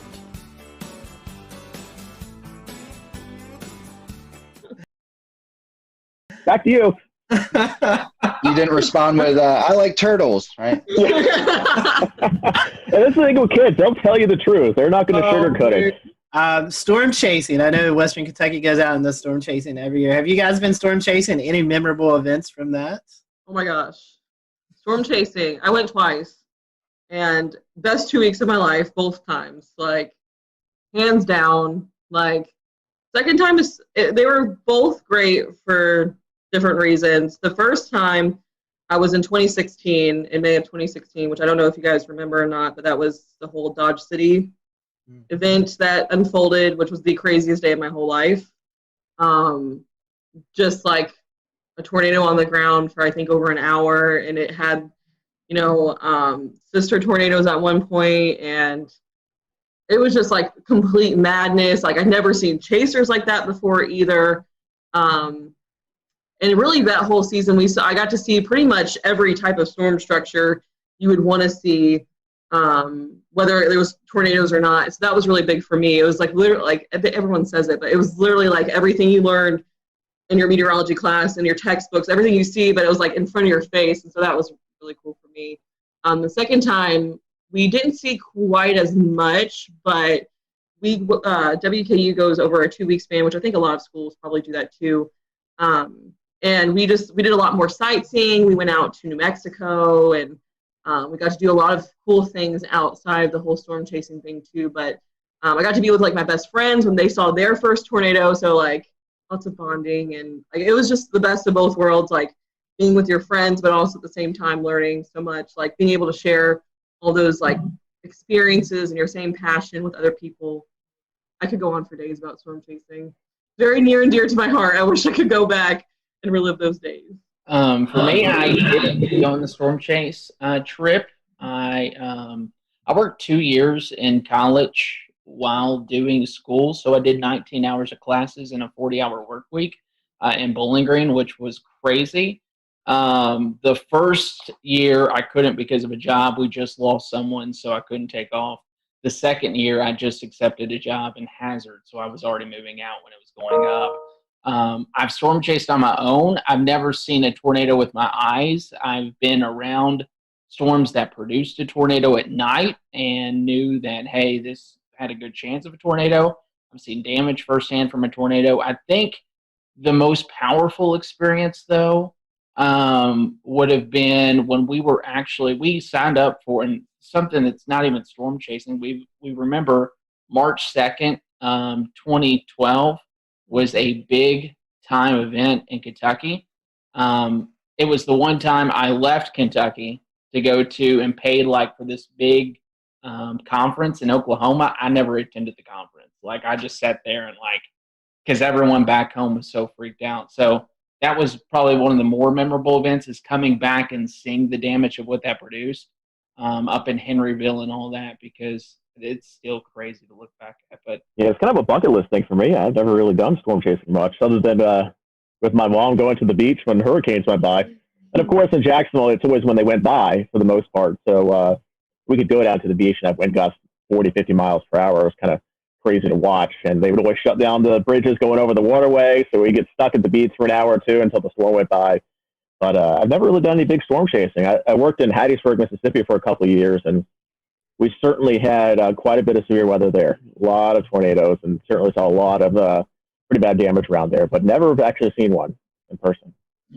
I foresee a WMBF storm chasing trip here in the near future. I am down 100%. So our next question is about favorite non-weather related hobbies. Robert, I don't think we've started with you yet, so I'll let you lead off if you want. I love to get outdoors. So I love to mountain bike. We love to camp, go fishing. Growing up, my dad and I would always go up into North Georgia and go camping for a weekend, do some trout fishing in the Chattahoochee, going up into the little rivers up and the streams up in North Georgia and to the upstate of South Carolina. So, of course, I'm outdoors for this shot, too. So I guess that I'm a big outdoors guy, too. Hiking, kayaking, boating, running lately has been a big passion of mine just because I love food, too. So food's a hobby. I love to eat. And then I also, like I said, I love music. So I play guitar, play the mandolin, play a little bit of piano. Any instrument I could play, I try to get my hands on. But yeah, I think those are the big things. I just love being outdoors. I hate sitting on the couch all day. I always have to be doing something. My hobbies have kind of changed over the years. I used to dance growing up. I was on the dance team in college.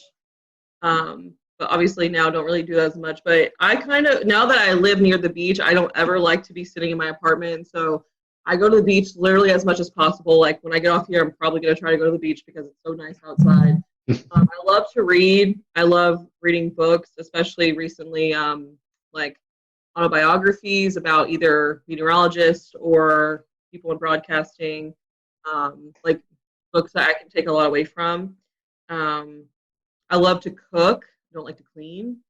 But I like to cook pretty much any chance I get. And I like to experiment and try to, like, if I can't, like, recreate, like, really good dishes from places I like so I'm not as tempted to eat out as much. But it's really hard in Myrtle Beach. I plan on eating my way through this place.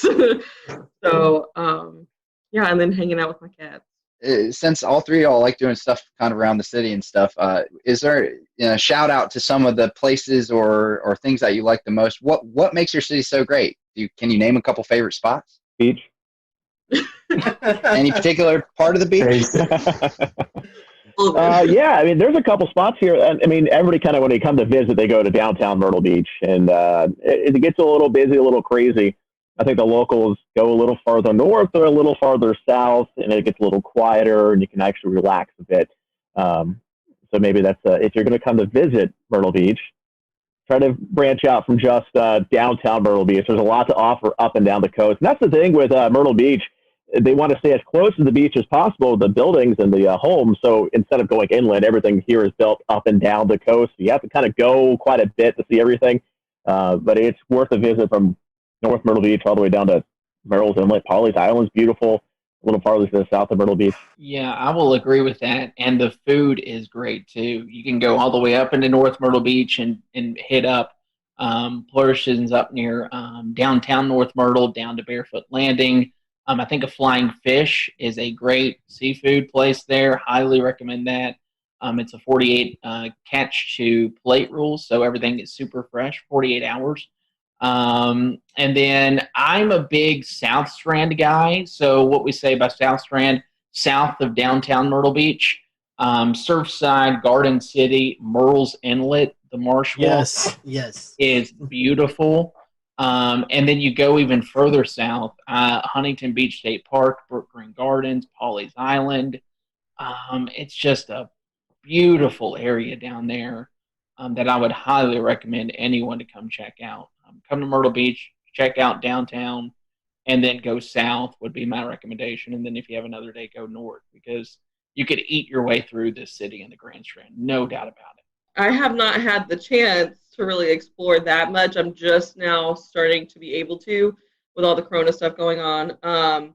But I will say I have not been to a single place that I have not like loved so far. All the beaches I've been to, as far south as, you know, I recently went to Surfside the other day, and that was really nice. Like, and there, every little spot I feel like has a different feel to it. It has like different character to it, and so I really like that so far. Honestly, have not really even had the chance to eat at any local restaurants except like the Boathouse. That was really good. Andrew and I ate there after work or during work one day. And then I went to a local Mexican restaurant the other day, Soli Luna, which was freaking amazing.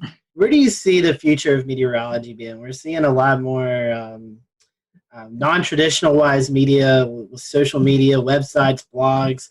You still have your TV, your National Weather Service stuff. Where do you think the future of meteorology takes us in the next 10, 15 years? I think that's kind of the magic question that everybody's looking to the answer for. I mean, you think back 15 years ago, how different it was, and then you look 15 years or 10 years in advance and just how different it's going to be again. Obviously, a lot of focus is on digital now. Everybody's on their phones. Most stations have a weather app at this point, but I think we invest a lot of time into our weather app, and we've seen quite a bit of growth of that here in the last few years. And even on social media, I think when I started in 2013, we had 3,000 or 4,000 likes on our weather page. I think we're up to almost 40,000 now. And you can see that kind of growth on our digital team as well. I did a presentation a couple of years ago about digital growth, website growth, and it was something like 200% growth since we launched the station. We're a relatively new station. We've only been around for a little over 10 years. But you start to see the TV side go down a bit, but the digital side is kind of taking over from there. And we're starting to put some work into OTT, things like Roku, so you can get your news kind of on demand. We're setting up a new system now at the station where basically an anchor or weather anchor can go on air or onto digital by themselves, has his own mixer board, audio board, cameras built in. They can punch up any sort of audio source, video source. And so we don't have to wait for that traditional 4 p.m., 5 p.m., 6 p.m. People don't want to wait until 4 p.m. to get the forecast or 4 p.m. to get some information. So it's tougher now to tease things. Like, hey, we got this really big story. Tune in at 4 p.m. for the details. And people don't, everybody wants the information now. So instead of doing that typical thing, if it's breaking news, we can get on air, we can get on the digital, get on the Facebook with it, onto the website, and people can go there and get the information right away. Otherwise, they're going to go somewhere else to find it. What's your favorite social media platform? Twitter, Facebook, TikTok, Snapchat? Where's your go-to? Well, I still have my MySpace active, I think, somewhere. So make sure you give me I'll put you in my top 6. But really, I think Facebook is still probably the king when it comes to weather information with the general public. I think it's probably starting to skew a little bit older with the population. I don't think the younger you go, I think you get the less people on Facebook now. And where we go from there, I'm not sure. We've kind of dabbled in Instagram a bit, and we have decent luck with it, but I don't think we've got a huge amount of traction on there yet. But it seems like most TV stations still use Facebook as the kind of big digital social metric, and then you just kind of have Twitter and Instagram and some other things on the side. All right, we're gonna end with a couple of fun questions. So I'll end with this one. You're ordered a pizza. You're only allowed one topping. What is that topping? Pepperoni? Sausage, but this puts out a Barstool Sports one bite, everybody knows the rules is what I thought of as soon as you said that. It's hard for me to pick one. My original thought was pepperoni, but I love banana pepper pizza. Interesting. Nobody said pineapple, so that's good. I was waiting for the pineapple. Yeah, I don't think pineapple's on a pizza. All right, then I will close this out tonight. This is a question that we briefly talked about before the show and had you all stow away your answer. So this could be controversial. There's only one right answer. Toilet paper, over or under? I had to think. It's over. No. It's over. Okay, one for over. I saw a terrifying image once, and I'll explain it after Jessica answers. It's over. Okay. And it's because of the image. Okay, yeah, I would say over, and I think of a meme, and I hope it's not what Andrew's thinking. It's like, I don't know, I can't even remember the meme. Something about a mullet Like, it had to do with a I've seen that. You know what I'm talking about? I know what you're talking about. The one I saw had a spider underneath, and like you reached underneath the toilet paper to get it on the underside, and when you do that, you're like touching the spot. Ever since then, it's over. No. All right. We have definitely enjoyed having you up for this. We appreciate it.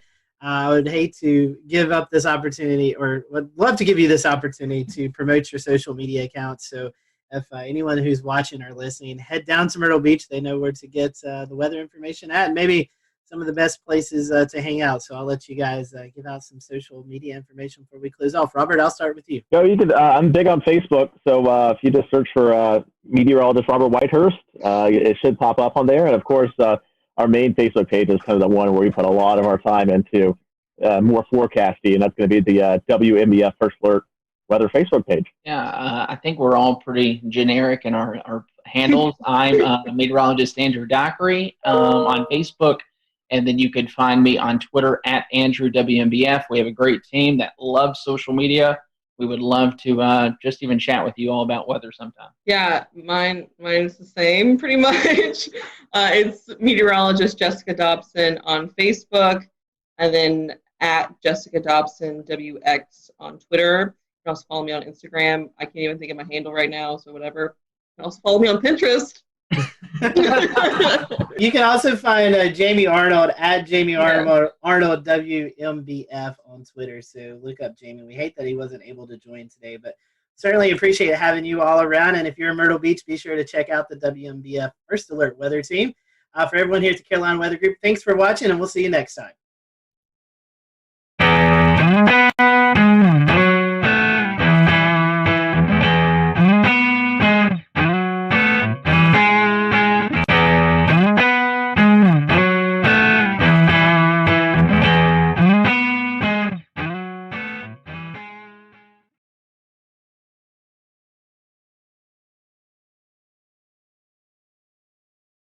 When we found ourselves doing severe weather coverage for Brunswick, Columbus counties, along the coastal areas of North Carolina, just outside the Wilmington area, what we didn't know until after the fact was that we were tracking a EF3 tornado. This is a absolute monster of a tornado that impacted that area and unfortunately did result in some deaths. 2 or 3, if I'm not mistaken, as well as 10 injuries. We got some new video today when North Carolina Governor Roy Cooper visited the communities hardest hit, and I want to allow the panel some time to talk about this, because this in and of itself would be a very big news story for us here in the Carolinas and on this show. And it's just yet, unfortunately, another piece of a very busy weather week that has been playing out. But you can see here the communities still trying to clean up after this storm rolled on through. Let me pop up again for you if I can, and I'm going to ask our group to kind of weigh in and on it well too. Is, we look at radar scope imagery from that night. You can see it there on the right-hand side of your screen, the velocity, the measuring of the winds in the atmosphere circling here where the tornado crosses Highway 17, where some of this video was captured just outside Ocean Isle, and then continues for about 25 miles, going 45, 50 miles an hour, at times almost trying to outrun the polygon. The Weather Service working very hard to keep this very fast-moving supercell inside that tornado-warned polygon to try to give people as much lead time as possible. Brad, let me bring you back in. I know you had just finished the 11 o'clock news, but I saw you tweeting about this. What were you thinking at 11:45 at night when you were looking at this on radar? So I had seen that storm offshore in the special marine warning because I was impressed with the signature, but wasn't thinking much about it. Went on to finishing up some emails, and I have all alerts turned on for North and South Carolina. So I heard the tornado warning pop up on my computer, and I looked down and I was like, "Holy cow!" Right away, I was like, I could see the debris signature, and I knew it was bad.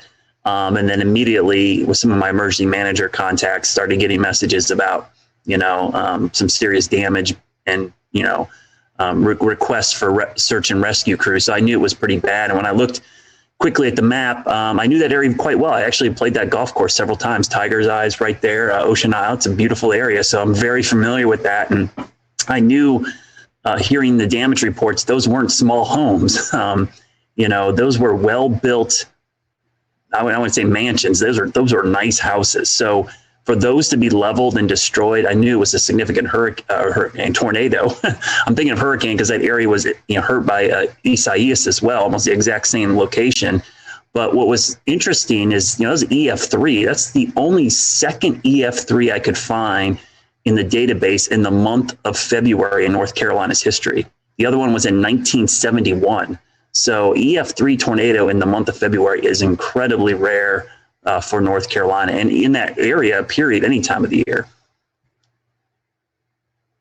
Brad, I have to echo. I was going to say I was asleep when this happened. When I woke up in the morning, I saw your text in our internal chat. But along with Brad, I've played golf at this golf course that actually got hit, and vacation, there a lot. And like Brad said, it's a well-built community. I mean, these homes are well-built, and to see the video of just some of these just being completely demolished just shows you the sheer size and strength of this tornado. And, it was a nocturnal tornado again, at 11:45 on a February evening, something you just don't really anticipate. So the loss of life is never good. And just our thoughts and prayers go out to those folks. But just seeing some of the damage out there, you could tell it was a pretty massive tornado. Yeah, I'm like you, Scotty. I slept through this too. And the very next morning, I woke up and saw that there had been a big tornado from browsing through Twitter. And so I went and downloaded the old the radar scans from the archive and went to look at what the radar looked like. And when I saw that debris signature, I thought, oh, my God, that had to have been a really bad tornado. Debris was lofted up to something like 22,000 feet. Is that right?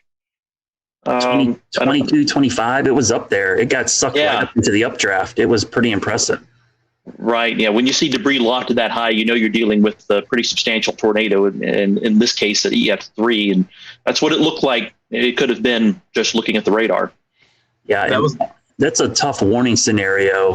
The Weather Service, did the best job they could, but nocturnal, February, I think that these coastal communities have it tough because I was talking to another group about this today. The special marine warnings, we're talking about water spouts and rotation. But who on the coast is looking at special marine warnings off the coast? If that was a polygon for a severe thunderstorm warning or a tornado warning to a county to your south and east, you're probably a little bit more aware. But when they're special marine warnings, you're probably not even thinking twice about it. Right. And even if there is a water spout, you think, oh, well, it's going to last 100 yards inland at most.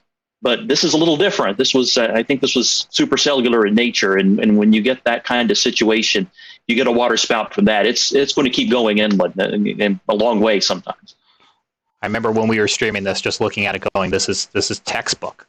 You could see the hook echo. You could see it on velocity, 160 mile per hour winds. Christian Morgan, WFMY in Greensboro. I want to ask you for your advice for folks who hopefully never find themselves in this situation. But if you find yourself in any tornado polygon, what do you do, especially if it's midnight?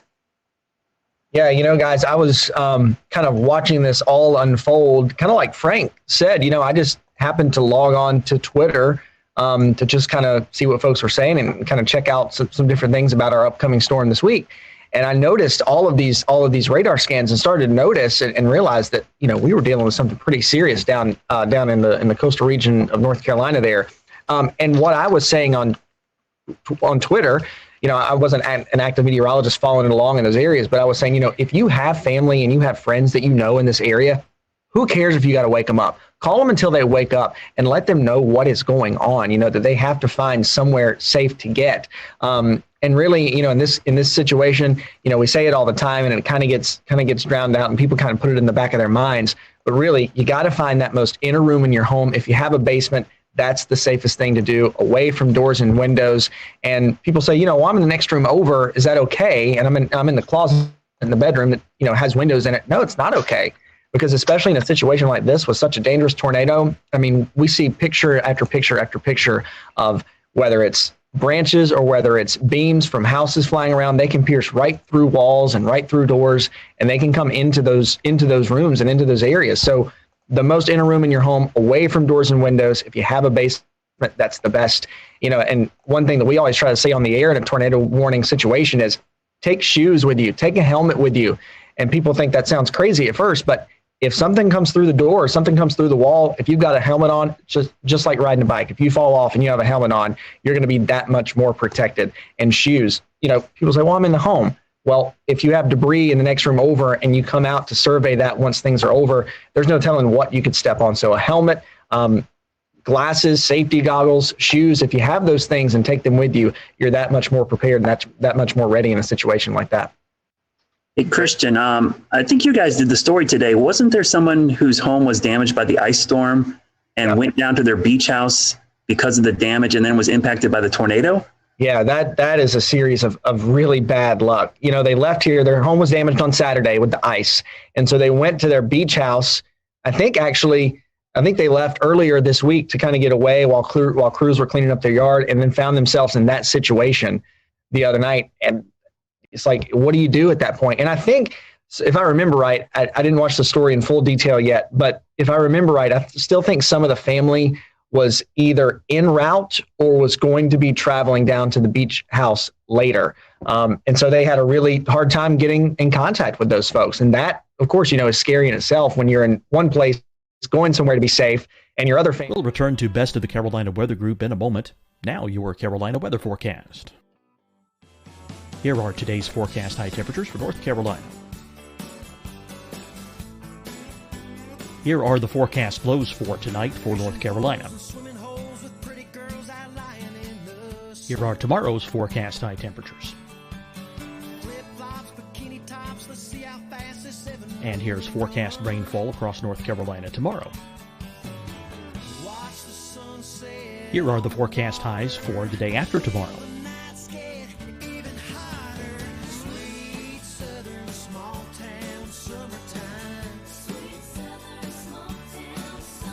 And here's the forecast rainfall across North Carolina for the day after tomorrow.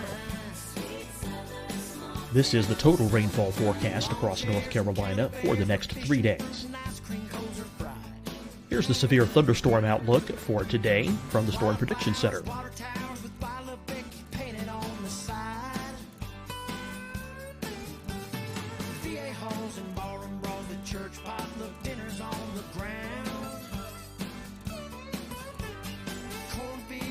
Here are the forecast high temperatures for today for South Carolina. Here are the low temperatures for today for South Carolina. Here's the probability of precipitation forecast across South Carolina today. And here are the rain chances across South Carolina tonight. Here are tomorrow's forecast highs across South Carolina. Here are the forecast low temperatures for tomorrow for South Carolina. And here is the probability of precipitation across South Carolina tomorrow. Here's the precipitation chances across South Carolina tomorrow night. Here are the forecast highs for the day after tomorrow in South Carolina. Here are the forecast low temperatures across South Carolina for the day after tomorrow. And here are the rain chances across South Carolina for the day after tomorrow. And South Carolina's probability of precipitation for that night. Here's the Storm Prediction Center's severe thunderstorm outlook across South Carolina for today through tonight. Here's the Storm Prediction Center's severe thunderstorm outlook across South Carolina for tomorrow and tomorrow night. And here's the Storm Prediction Center's severe thunderstorm outlook across South Carolina for the day after tomorrow through that night. Here's the severe thunderstorm outlook for today from the Storm Prediction Center.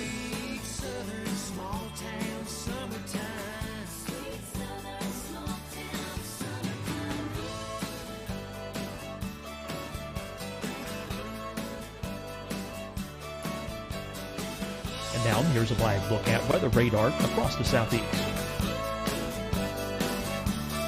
Fight the spread and take a stand against coronavirus. Wear a mask in public. Stay at least 6 feet apart from others. And get tested. Join us and fight the spread. Visit scdhec.gov/COVID-19. Getting tested for COVID-19 helps you to take the steps needed to protect yourself, your loved ones, and your community. Find the testing location at scdhec.gov/COVID-19 testing.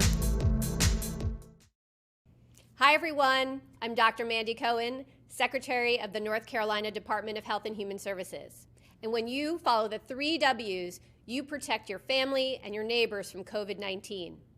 When you leave your home, practice your W's. Wear a cloth face covering, wait 6 feet apart, wash your hands often. Wear, wait, wash. We're in this together. Stay strong, North Carolina.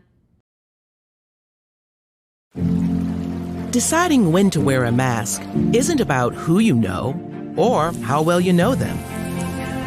Just ask yourself, will I be with anyone I don't live with? If the answer is yes, get behind the mask. Help slow the spread of COVID-19. Get behind the mask. Learn more at covid19.ncdhhs.gov. You'll see your Carolina weather forecast at 25 and 55 past. And now back to the best of the Carolina Weather Group on the all-new Carolina Weather Net. And they can't get a hold of you. It's really, really sad.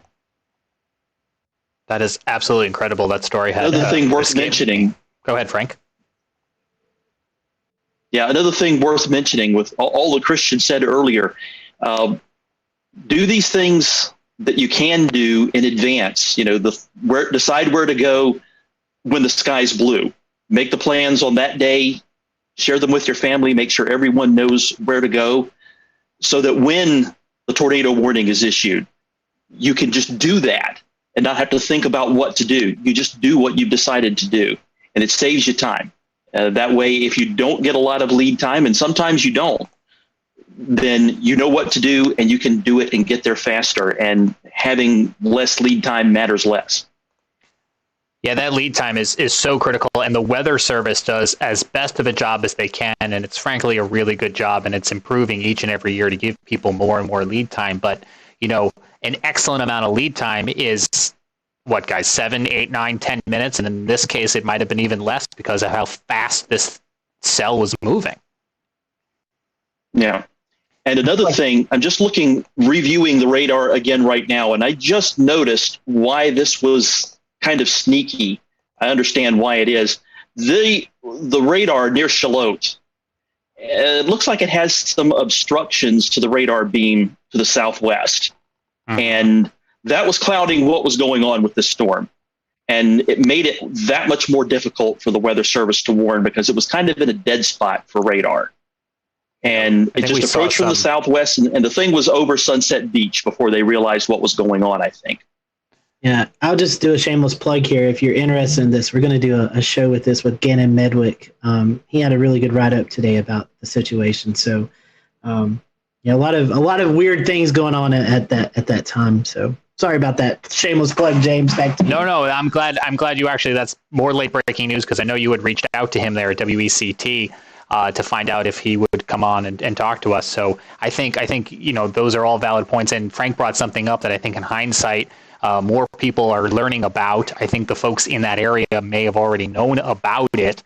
So I think there is some hindsight review analysis going on. I will say one of the things that I think was a silver lining saving grace is that this supercell, this tornado, passed just to the side of the radar. If it had gone over the radar, we could have lost eyes on the whole cell for the rest of the night, which I think would have introduced a whole other level of an issue.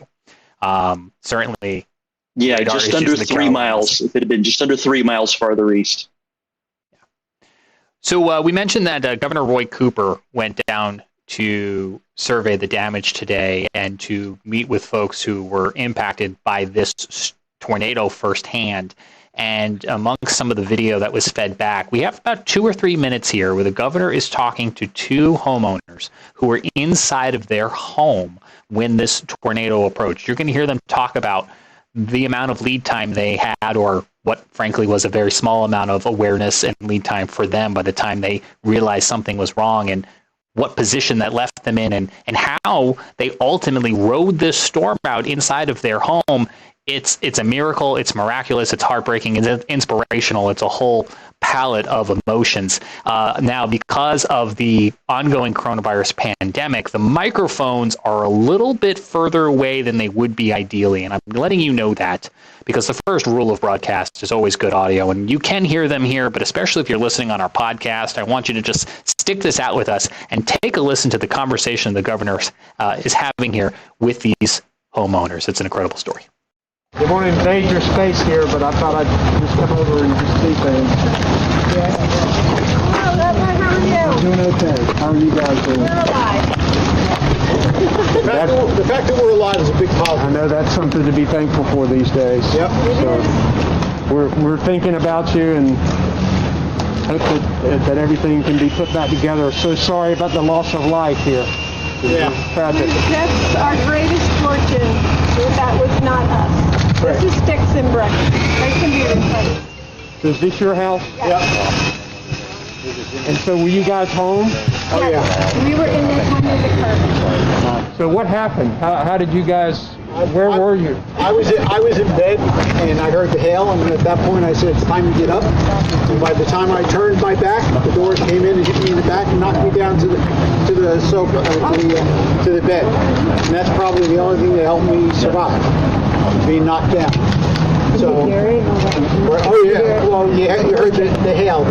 The amount of time between the hail hitting and the noise of the wind was instantaneous. There was no I couldn't tell you the second. I was on the living room sofa, and as soon as the hail cracked the first piece of glass, I ducked, and the whole back of the house flew in. And I went for a ride. Fortunately. So how far were you carried? Where were you? I was in the great room. The entire back of the house flew in. This wall here, I'm on the other side of it. Buried under everything else. And I'm sure the only thing that saved my life is our porch furniture is teak. And the one chair blew in on me like a teepee tent.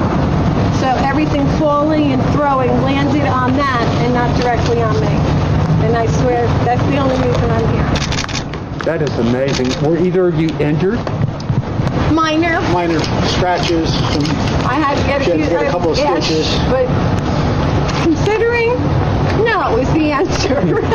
Bumps and bruises by comparison. Well, you have an amazing attitude about all of this. It's got to be devastating to lose your home like this. It's devastating, but you got to maintain a positive attitude. So we're here. We have something to deal with. There are others across the street and across the golf course that don't have that good fortune. Do you have a place to stay? We do. Yes. The neighbors here are families. The generous, phenomenal offers have been endless. So. Yeah, we have a place to stay. But there are several people that had empty homes because they're not full-time residents. They offered the homes to us. I've had offers from New Jersey to Florida to help. So we've been fortunate. Absolutely an incredible story. Those folks, as they expressed, lucky to be alive. Again, 2 fatalities, 10 injuries, and as you can see, multiple homes damaged by this EF3 tornado there in Brunswick County, North Carolina. We will have more, as Scotty mentioned, on future shows here in the Carolina Weather Group, talking more about an event that is clearly going to be now marked on our calendars and our history books. 160 mile-per-hour winds. That is practically unheard of in this part of the country.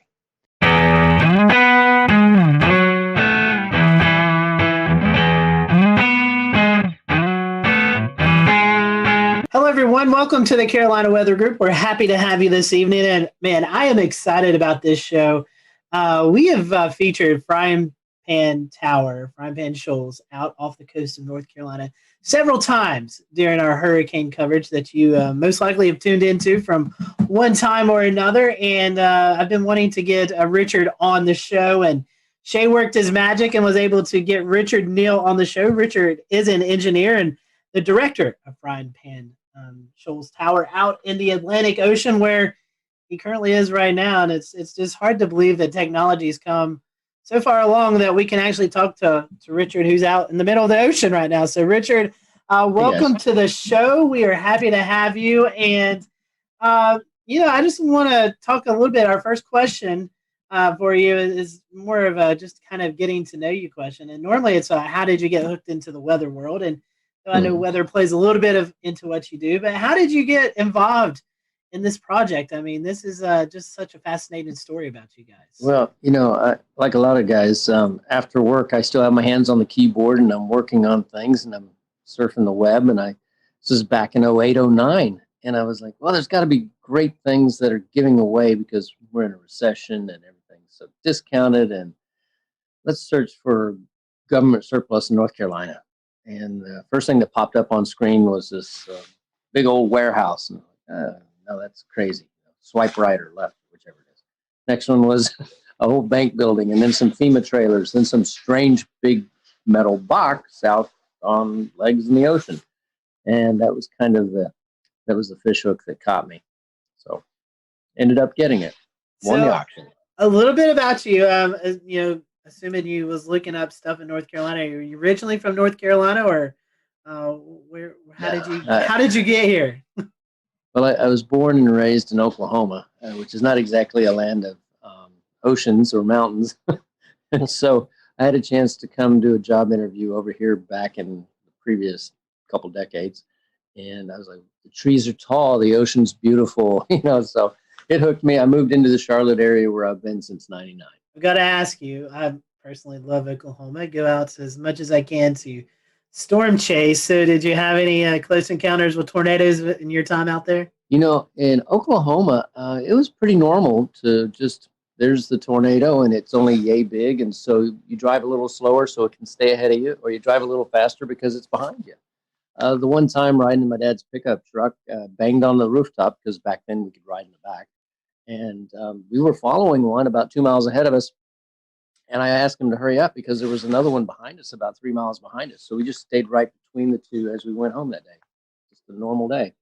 Did not understand the magnitude of the difference between a tornado and hurricanes. Hurricanes are a whole different ball of wax, aren't they? Yes, they are. They are. We'll talk a little bit about that. So engineering, I know you got some engineering out there. Tell us a little bit about that and what all engineering wise you do out there right now at the tower. Well, when I got the tower, when we first came out here, we opened the doors and all the windows were sealed up and there was thick junk all over the floor. It was incredibly filthy. And of course, nothing worked. There was no electricity. There was no running water, you name it. Obviously, no internet. And so the name of the game was basically, how do we reestablish? And so if you can think of walking into a garage that people had walked out of 2 decades before, leaving most of the tools in there, almost like a put it together puzzle, figure it out, and you can make it work, that sort of thing.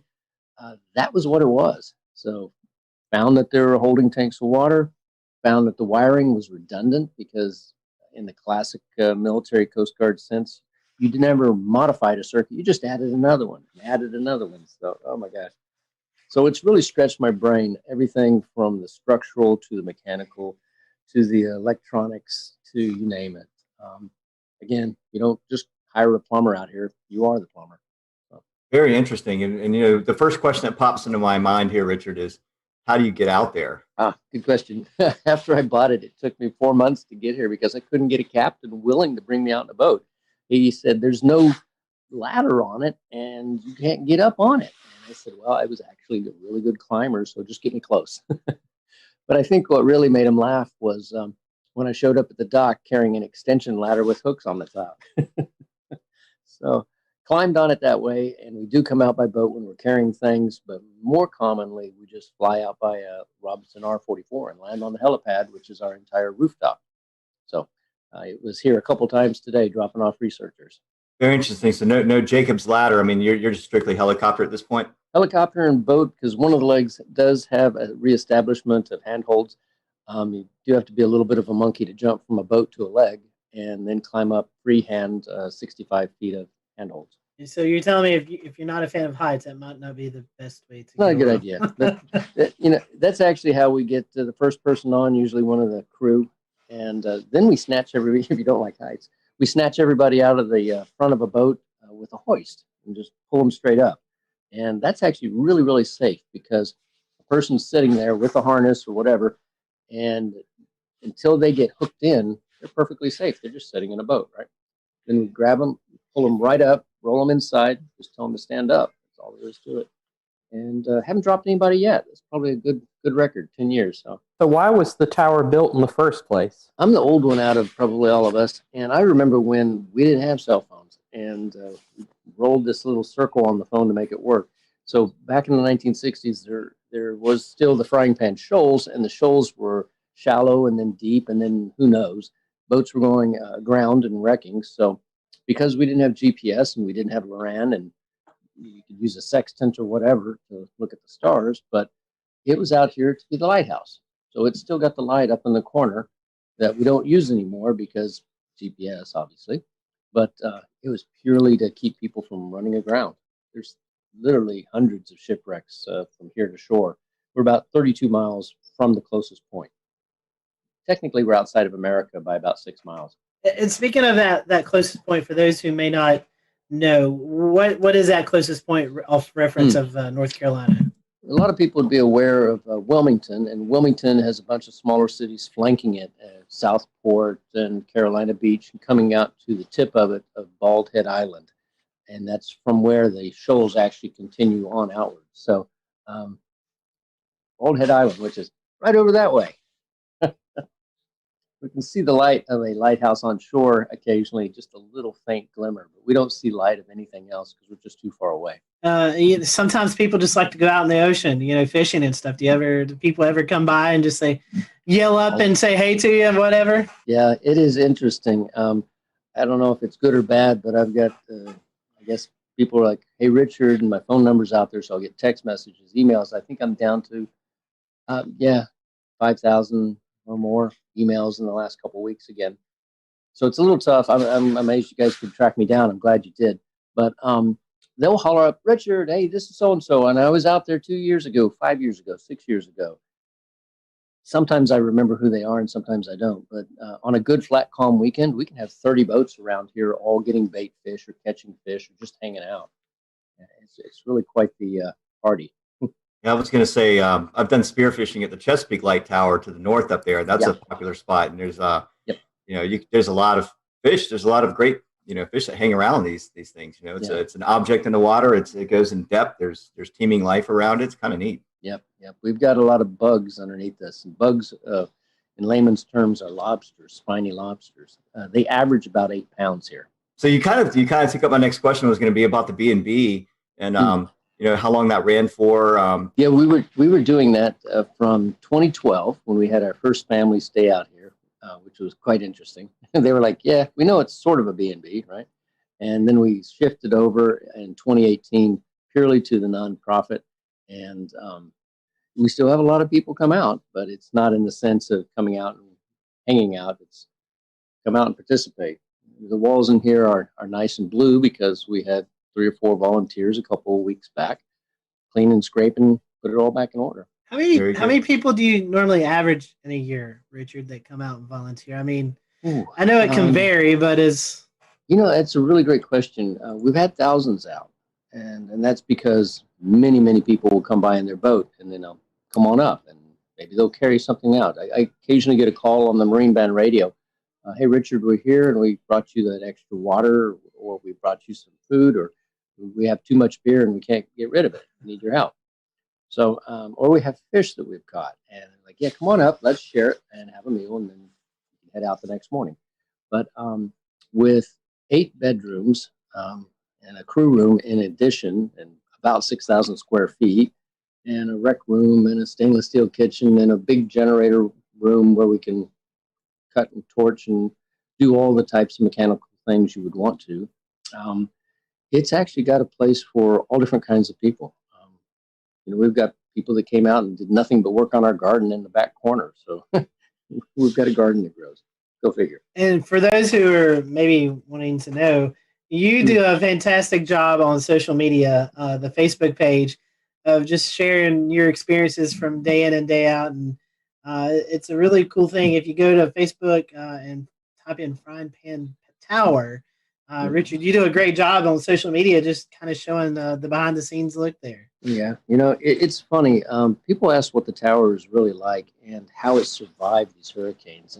And some of the things that I've learned is that the engineers that put it together had a fair amount of experience with what they call Texas tower or Texas oil rigs, the genre in the 40s and the 50s.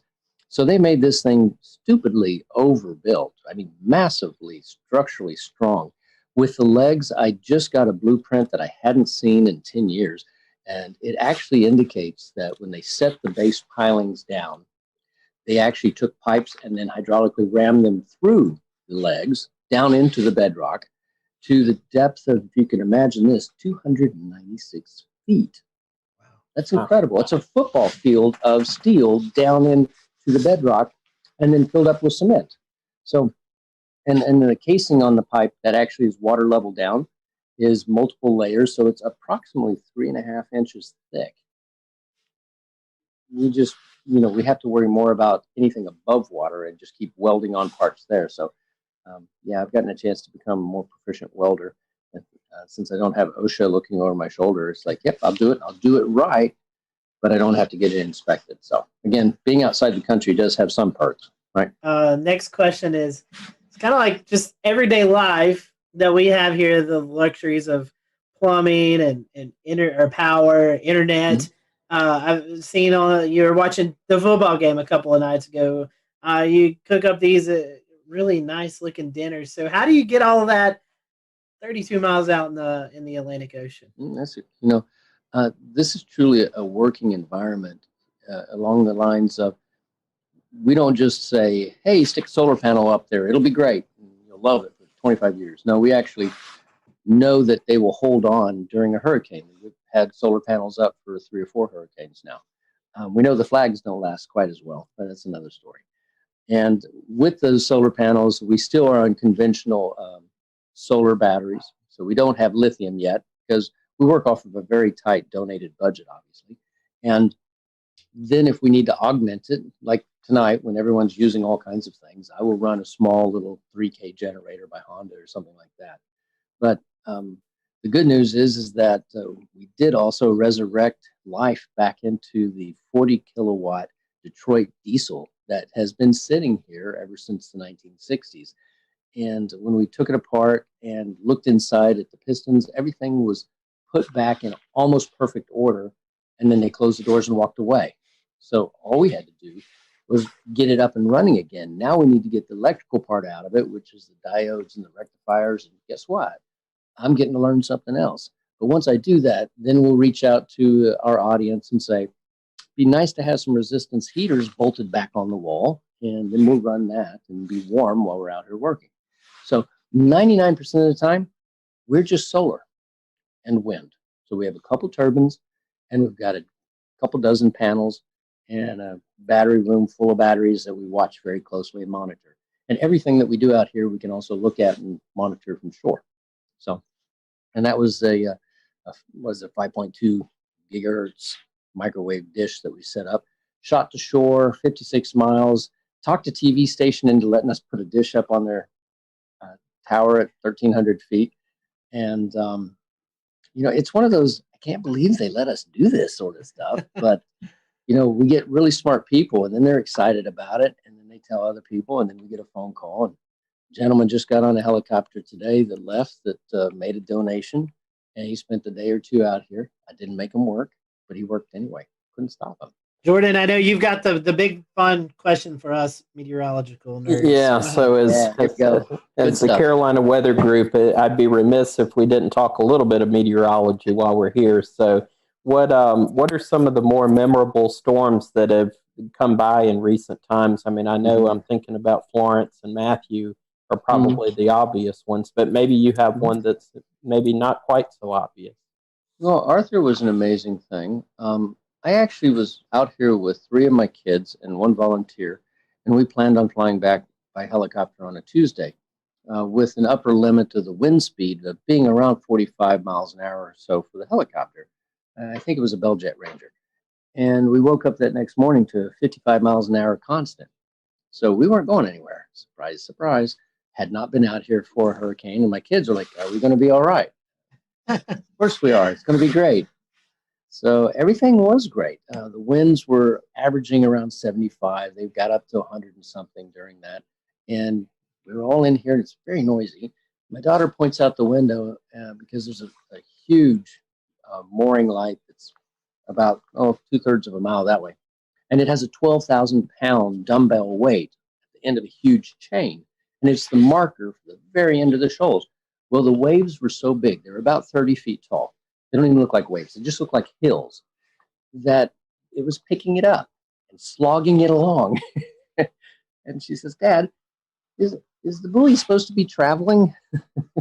So it marched off towards Wilmington. And then as the hurricane spun around, we got to the backside of it, and the winds were blowing from the other side. We just finished dinner, and it blew in one of the back windows, just shattered it. And wind is going everywhere, and the rain's pouring in, and we're back there trying to hold a piece of metal against it and get it all put back together. And my daughter's a little upset about this.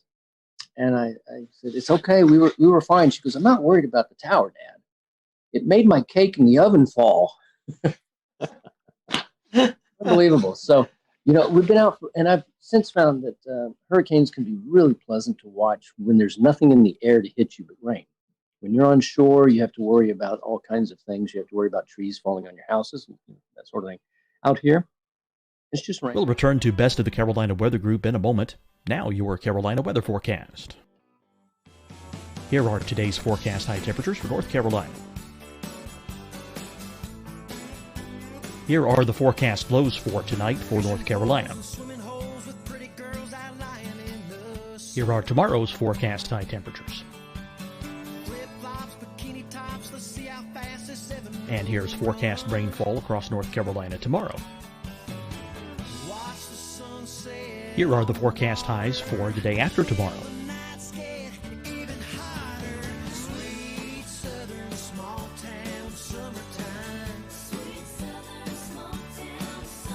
And here's the forecast rainfall across North Carolina for the day after tomorrow. This is the total rainfall forecast across North Carolina for the next 3 days. Here's the severe thunderstorm outlook for today from the Storm Prediction Center.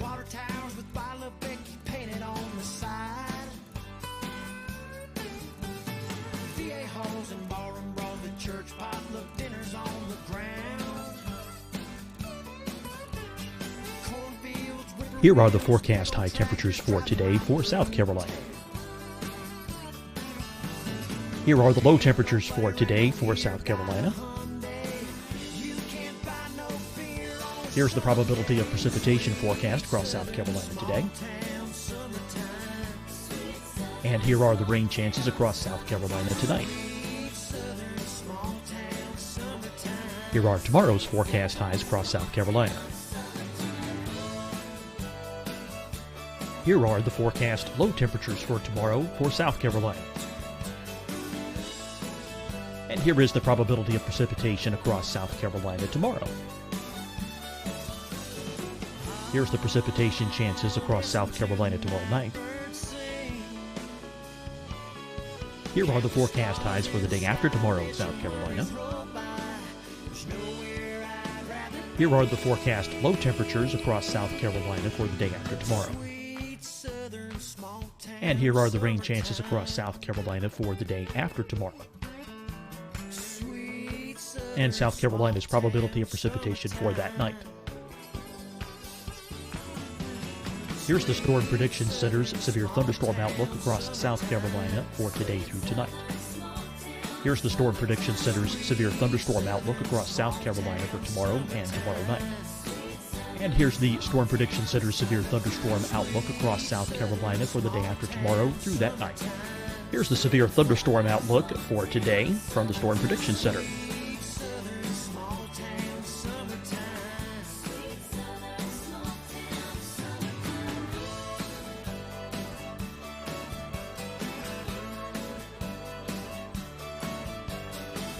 And now here's a live look at weather radar across the southeast.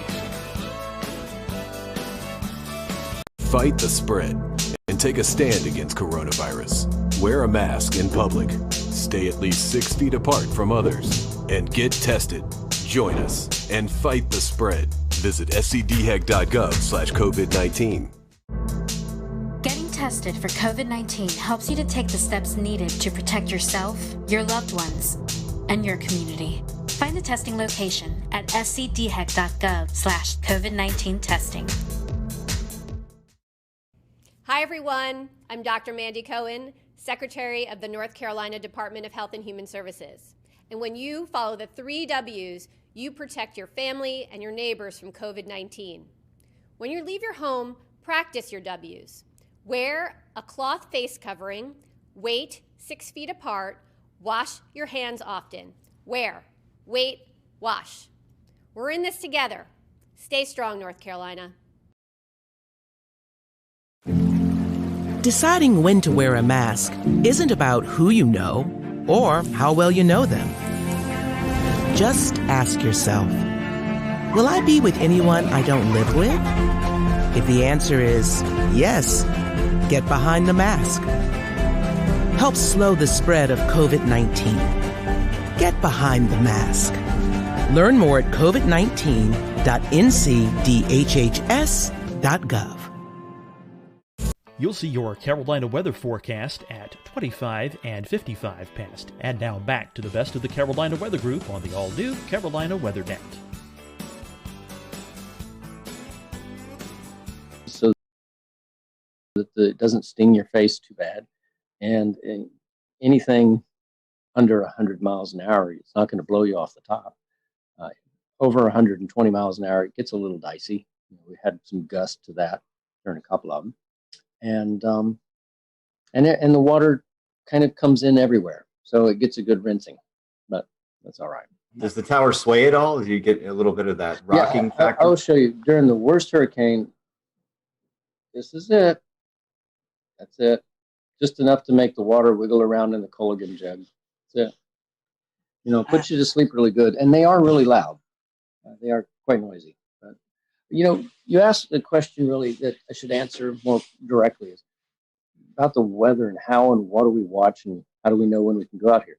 It's only 30 miles out, but the weather here is very different than the weather on shore. On shore, we can have 30-degree days, and out here, because they have this enormous mass of water underneath us, we could be in, t-shirt and shorts, or like today, we had a 25-degree temperature drop out here.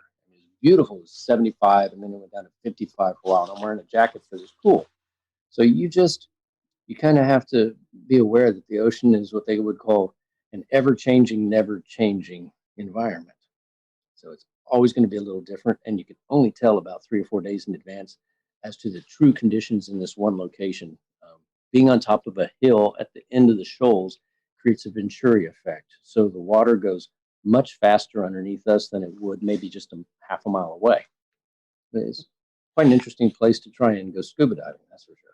I would imagine the waves, Yeah. We see storm surge on the coast with landfalling hurricanes, and, we see these models that are predicting 20, 30-foot waves out in the ocean, but the normal everyday person doesn't get to see that, but you do. I mean, you were just talking about the experience with Arthur. I mean, I'm sure the first time you saw it was like, oh my gosh, but have you kind of got used to the fact of seeing these huge waves now after being out there so long? It's funny, the smaller waves, just the 12-footers or so, those actually impact harder than the big ones. We have these legs that are 42 inches in diameter, so relatively speaking, they're very narrow. But if you catch completely square to the cross pipes at the 12-foot level, a 12-foot wave, you know the weight of water, it's quite a bit per cubic yard. You feel it, just a shudder like that. That was a good one. That hit well. The huge waves, they look strange because they really do look like hills rolling past. and then occasionally one of them will break over like you would see on a small wave on the surf. But then you look across it and you realize that it's breaking over hundreds of feet wide and 7 or 8 feet, the top of it's cresting over. And you're just thinking to yourself, if I had a jet ski, I bet I could ride that all the way to shore. But I don't know. From what you've told us, it sounds like there's not many things that would cause such a concern that you'd have to evacuate. But I am curious what your emergency procedures are like. What things might it take to get you to have to bug out of the tower, and if so, what's the process? That's great one. We have about 4 different forms of communication. We have, and that's for knowing what's going on. Of course, we benefit other people out here by having that available for them too. So we shoot our signal around here. So we kind of know what's going to happen weather-wise to some degree. It's really about a decision of, do I need to get back to shore because there's people on shore I might need to help? So when Matthew came through, we left a day after it happened, just simply so we could get back to shore and help reestablish power for several houses that were out, elderly people. But it's funny. I guess it's kind of the reverse. We got plenty of food, plenty of water. If you have a string and a hook, you can't starve. It's really more a matter of we stay away from things like COVID virus and monitor the people that come out, that sort of thing out here. People have said that this is probably the best place to survive a end of times or in a zombie apocalypse. I don't know. As long as we have our connection to shore with the marine band radio, with the internet that we have here, with emergency locator beacons, things like that, probably could sit out here and ignore the world for about a year if you had to. Nice. Not that I want to. I got family on shore. Speaking of that and COVID, I know one big thing is folks coming out there and helping you. What was there downtime? I'm assuming there was downtime where you didn't have folks out on the tower. Yeah. What was it like when the world was going crazy and you're already out on this island? I'm sure for you personally it wasn't much of a change, but what was it like? A few years ago, I had finished a job of 11 years and I needed a break. So I came out here and was just here for 6 months straight. Went to shore one time. And I noticed that you don't know what day of the week it is anymore. You don't really know what month it is after a period of time. And you start just living, I'm in this season. Oh, gee, I'm getting into fall now. Okay. But during the time that everyone was really locking down on COVID, I was here for a few weeks by myself and isolating. And it was odd because, I turn on the TV, I get it over the air, I get it over the net, I can see everything that's going on. So, you do always have the ability to communicate, same as we all do while we're still locked down. But I think it just made me really appreciate the fact that out here, I have a mask. I've got one in my pocket right now. And anybody that comes out here is going through a questionnaire. Have you been around anyone? Do you have the temperature taking? All that good stuff. They could still be carrying it, but we're trying our best to be just safe about it. So. Right. Well, speaking of that, we talked about the weather aspect. One thing I also want to mention is I was looking through some of the Twitter mentions for Frying Pan Tower. Water spouts also, I'm sure you get to see your fair share of water spouts out there. Oh, that's amazing, yeah. But any other memorable moments? I know you were talking about the meteors a little bit earlier. I mean, you are out in the middle of nowhere, dark skies, so I'm sure you can see all the meteor showers and International Space Station travel across the. I mean, any other memorable moments out there? Any sunsets, sunrises? We did a time lapse of what was it? The Neowise comet that was off, and we could see it pretty clearly. And what we didn't realize in our time lapse was that the ISS, International Space Station, came cruising right past. So it's all on the time lapse with there's the comet, there goes the space station, and there's the meteor. It's just, you don't know what you don't know if you're not in a dark enough area to see it.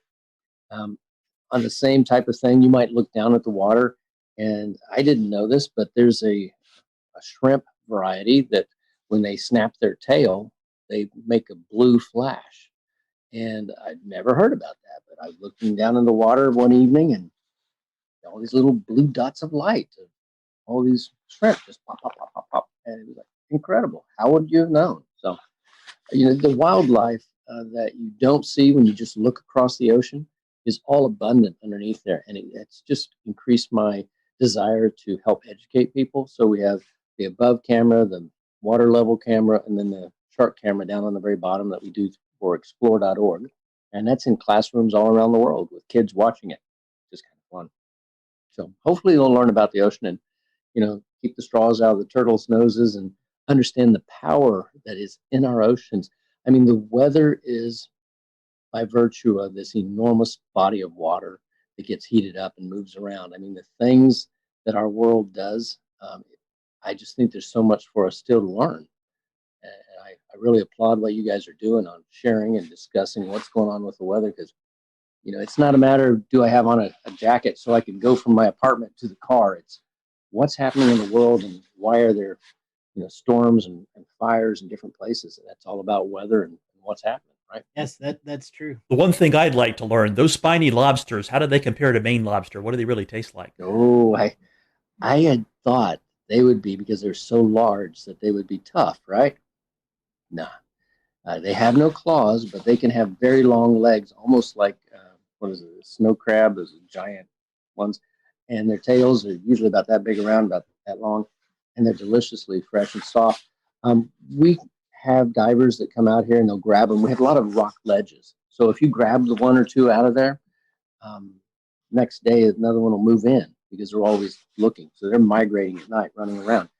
And they brought up 4 enormous ones. We filled up a stainless steel bowl that was about this big, full of lobster meat. We all ate. There was 6 of us, and we ate so much lobster we couldn't stand it anymore. So the next day when we wanted to go fishing, we were fishing with lobster meat, which is just ridiculous. So it's really, really good.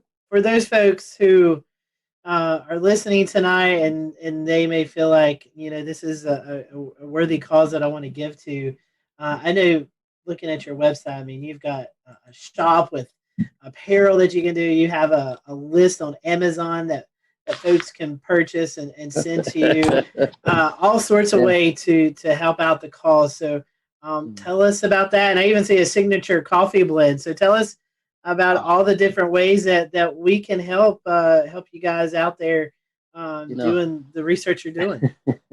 It's really funny. A few times I would have a conversation and talk, people that would be watching about, having this cup of coffee or that cup of coffee. And I finally came across one. And mind you, if you're stuck out here, I'm not going to go and grab a Starbucks or a Pete's or a Dunkin' Donuts. And so I found a blend that was incredible. And the company that makes it, Black Powder, said, well, I'll tell you what, we'll make you that particular variety and we'll give you a percentage of the proceeds for the nonprofit. I thought, oh, win-win. And then they gave me free samples. So I'm going to drink that coffee because it's really, really good. The whole goal is, it's not just a YouTube clip that makes you a few pennies, or an Instagram or whatever, or a few shirts that you make $1 or $2 off of. It's whether or not we can get enough people to pay attention to this, to restore this. And that really is my goal, is how do we restore something? So it's restore, obviously, protect, which is not only the sea life down there, but also the mariners around here. We've been really lucky. We've actually helped save 3 different divers' lives out here, and over the last few years. And then preserve. Now, how do we get it so it's self-maintaining? And I think the only way to do that is basically what we're doing right now, sharing the message, educating people, and helping them understand that it's not me. Again, I joke, it's like I'm the chief custodian and janitor, but I'm also the one that really wants to get the world to understand that this is a rare thing that was done back a long time ago.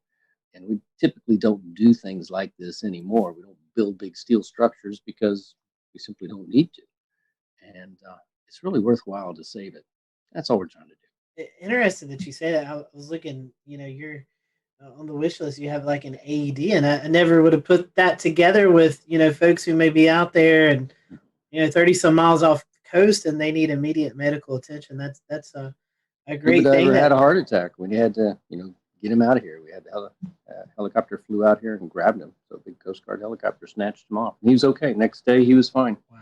Amazing story. Well, Richard, I personally want to thank you for what you're doing. And You were talking about, Dan, about getting some storm chasers out there. We may have to pitch in on a helicopter ride and come out and at least have a meal with you or something. I'd love to get you guys out for a weekend, and you know what? If you give us enough notice, we'll find a volunteer with the boat and just have you guys come out on that. How's that? Hey, I am down for that. we are up for that. And again, Richard, how can we follow you? I told about your the Facebook page, but do you have Twitter or anything else that they can follow the work you're doing? Yeah, we've got we're either Frying Pan Tower, I forget what is original or something. So we have an Instagram. It's easy to find us. You search for Frying Pan Tower. Clearly, there is also a in the middle of the woods a frying pan light tower, not a light tower, but a tree tower for observing for other things. You'll know it when it's us because we have water around us. So we have Twitter, we have YouTube, we have Instagram, we have Facebook, and I don't know what else. Well, you're talking about and our website. Yeah, at the explore.com, which we got permission to air some of the footage during hurricanes. Oh, good. Explore.org. They're good. Yeah, explore.org. Yes. Yeah. They're doing good things. Definitely check that out.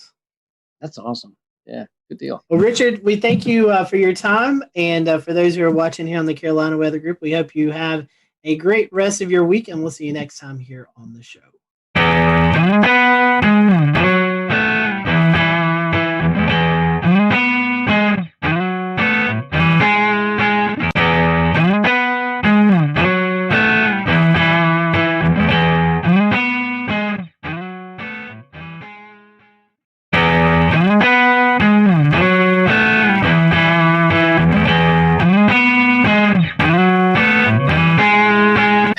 Welcome to the Carolina Weather Group. We're happy to have you this evening. An exciting show to talk about emergency management and weather and how the two kind of atmospheres come together. Pardon my pun there, but how they work together. The weather community and the emergency management community work together to make sure you all, either if you live in a big city or a small city, are prepared for severe weather, winter weather, whatever the case may be. Joining us tonight is a familiar face if you've been a longtime Carolina Weather Group fan, Miss Ashley Morris, Emergency Management Planner for Baltimore County in Baltimore, Maryland. So last we had Ashley on. She was in Texas, so she's moved closer to us.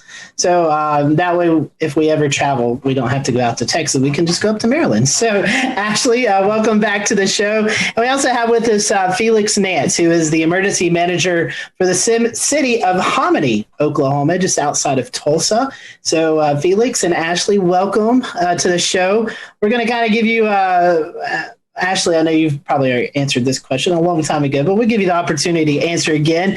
It's a question we always start off our shows with. How did you get hooked up into this weather community, emergency management community? What kind of hooked you into wanting to choose this profession? So, Ashley, I'll let you start, and then we'll let Felix follow up. Sure. So I grew up being infatuated with weather, and really I got stuck in a thunderstorm when I was 6 or 7 years old and really scared. And my dad's friend who was with me, because we were outside, actually taught me how to count the seconds between the lightning and the thunder to kind of try to calm me down because I was just sitting there crying. And so after that, I remember just doing that during every single New Mexico thunderstorm that came around. And I would buy storm books, and I was just fascinated by weather. And so originally I wanted to do meteorology and do National Weather Service forecasting. And I went to Texas Tech University with that intent. So I got a bachelor's in geophysics and atmospheric science, and then got up into grad school. Have always been very passionate about kind of the warning systems and the watches and warnings part of weather. And so I kind of stumbled upon emergency management and found out that emergency management is really the field that we're able to make evacuation decisions and do a lot of that public safety stuff, which is what really fueled a lot of my passion with weather safety earlier. And so very much an emergency manager, but very much a weather enthusiast, but also have that background too, to where I can actually do weather forecasting for my office and provide a little bit of SME on the weather side. I got into it 12 years ago when I worked for the Red Cross, first job at a high school, and I was an emergency services specialist. Of course, one of the things Red Cross is known for is responding to disasters, and that's how I got interested in the weather back in the days of the weather wire,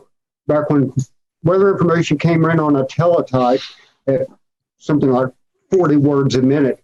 So that was back very old school stuff, and it's just stuck. I've stayed with it. Been a skyworm spotter.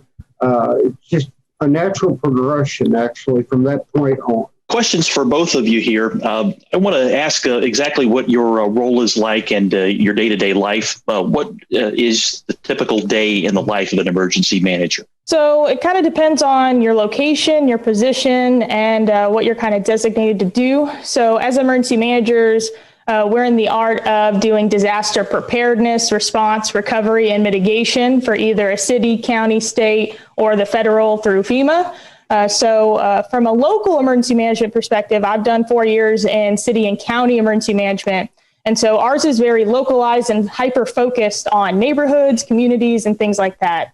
And so a part of my role has been a majority of my career participating in writing emergency response plans, creating a lot of partnerships with like public safety, police, fire, EMS, dispatch, public works, and all of the other agencies in our government who would help us respond to disaster, getting everyone in a room to do disaster scenarios, exercises, things like that, and then doing a lot of community engagement, outreach, messaging, trying to get people to be aware of what our risks are and what we kind of expect of them during disaster. And then a very small amount of our time is usually doing response. Obviously, if we had severe weather coming into the area, if we had a big impactful storm, or like the past entire year where we've been responding to a pandemic or some other kind of thing, that's kind of what that looks like. So we kind of have a blue sky day and a gray sky day where we're either doing a lot of planning and just preparations, or we're actually responding, working with partners, making decisions, and providing resources to the public during the incident. That's very well put. It depends on the size of your community and your staff. In my case, I'm a one-man shop, so I'm doing a little bit of all of it. I'm kind of a generalist, and so it tends to keep one very busy. And as Ashley said, we've been dealt with the pandemic situation since March the 6th of last year in my shop on a daily basis, as well as all the other the disasters within the disaster within the disaster. It's been nonstop, and tends to keep one busy. Unfortunately, that does tend to limit some of your planning time. So you have to limit your planning to a lot of the special events that go on. And in a small community like ours, a special event may be something as simple, if you will, as a Christmas parade or a festival at the lake, or it may be something much more involved. But ours are generally pretty small, but they also involve a lot of our community, so it does keep us busy. Kind of staying on the topic of, I guess at this point, the differences between, being in a more rural area versus being in a bigger city. So you explained you kind of wear a lot of different hats there, Felix, and you're kind of generalist. When a disaster response or emergency response actually happens, can you kind of tell us a little bit more about how that works in those scenarios, who you turn to, and the process there? When you're a small community like ours, and let me give you a little quick lay of the land. Osage County is the largest county in the state of Oklahoma, larger than the state of Delaware, 2,400 square miles. We have the County Emergency Management Office that has a staff of 2. We have the Osage Nation, an Indian tribe, which has a staff of 2, and myself. So basically there's 5 of us in the county. And we kind of work together to make things happen because we can't be everywhere all the time. So it's not terribly uncommon for me to go to another city to assist or to assist the county because of the lay of the land and the lack of personnel. You're dealing with mutual aid situations on a regular basis where you have the county has 57 volunteer fire departments. So you start, you get out of a wildfire, you're making notes, and not necessarily just how many trucks, where they're from.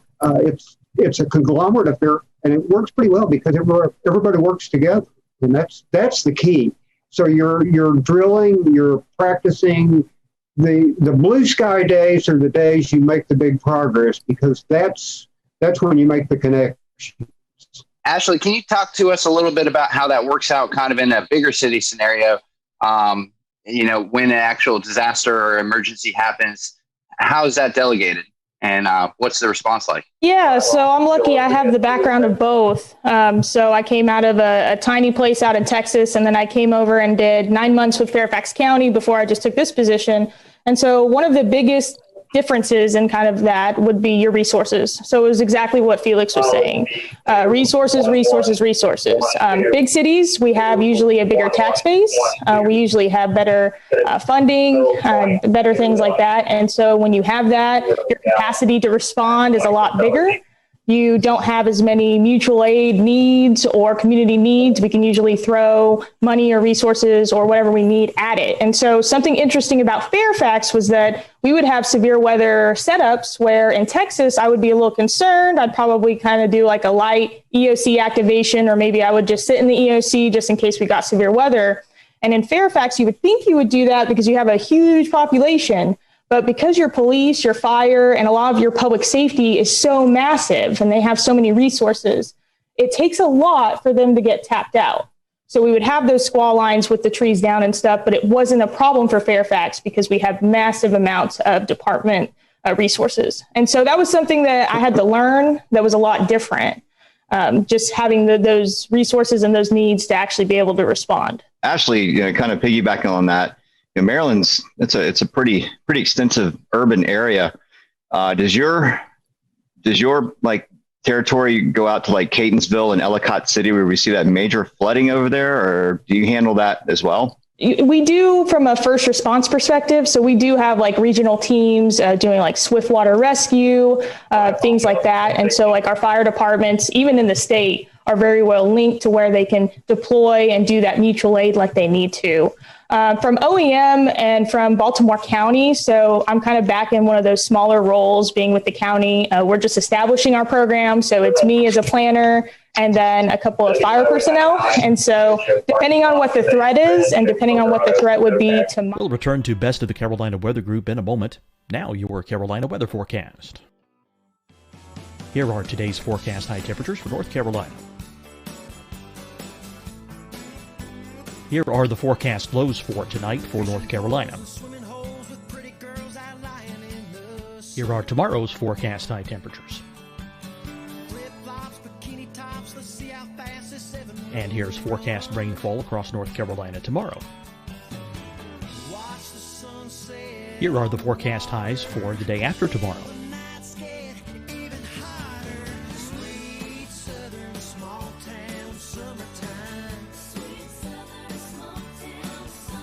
And here's the forecast rainfall across North Carolina for the day after tomorrow. This is the total rainfall forecast across North Carolina for the next 3 days. Here's the severe thunderstorm outlook for today from the Storm Prediction Center.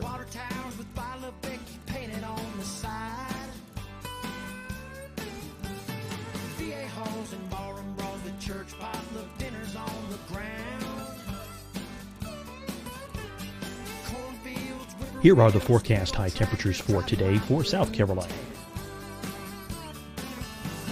Here are the low temperatures for today for South Carolina. Here's the probability of precipitation forecast across South Carolina today. And here are the rain chances across South Carolina tonight. Here are tomorrow's forecast highs across South Carolina. Here are the forecast low temperatures for tomorrow for South Carolina. And here is the probability of precipitation across South Carolina tomorrow. Here's the precipitation chances across South Carolina tomorrow night. Here are the forecast highs for the day after tomorrow in South Carolina. Here are the forecast low temperatures across South Carolina for the day after tomorrow. And here are the rain chances across South Carolina for the day after tomorrow. And South Carolina's probability of precipitation for that night. Here's the Storm Prediction Center's severe thunderstorm outlook across South Carolina for today through tonight. Here's the Storm Prediction Center's severe thunderstorm outlook across South Carolina for tomorrow and tomorrow night. And here's the Storm Prediction Center's severe thunderstorm outlook across South Carolina for the day after tomorrow through that night. Here's the severe thunderstorm outlook for today from the Storm Prediction Center.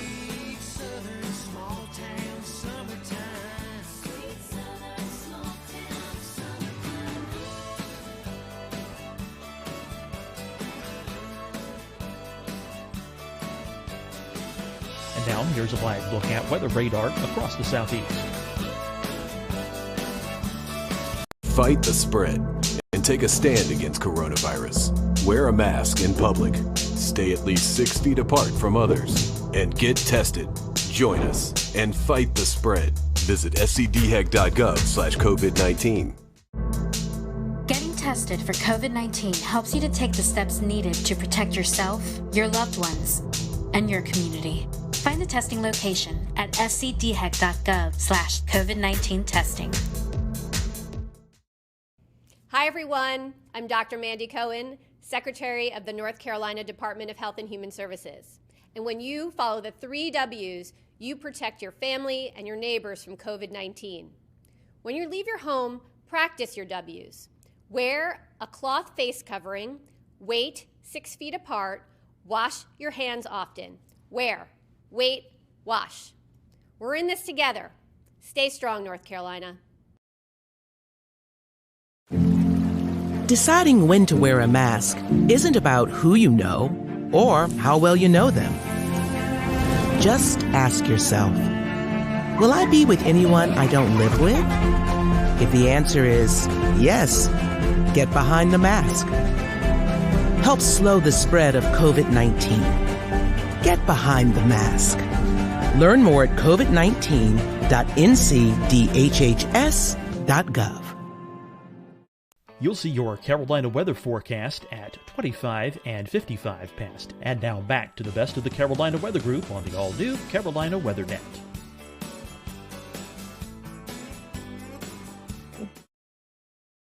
We would probably sit back and make sure that Baltimore County would be okay. And then if they needed OEM support, we definitely would offer that. Luckily, we have a great state emergency management agency that keeps us all connected.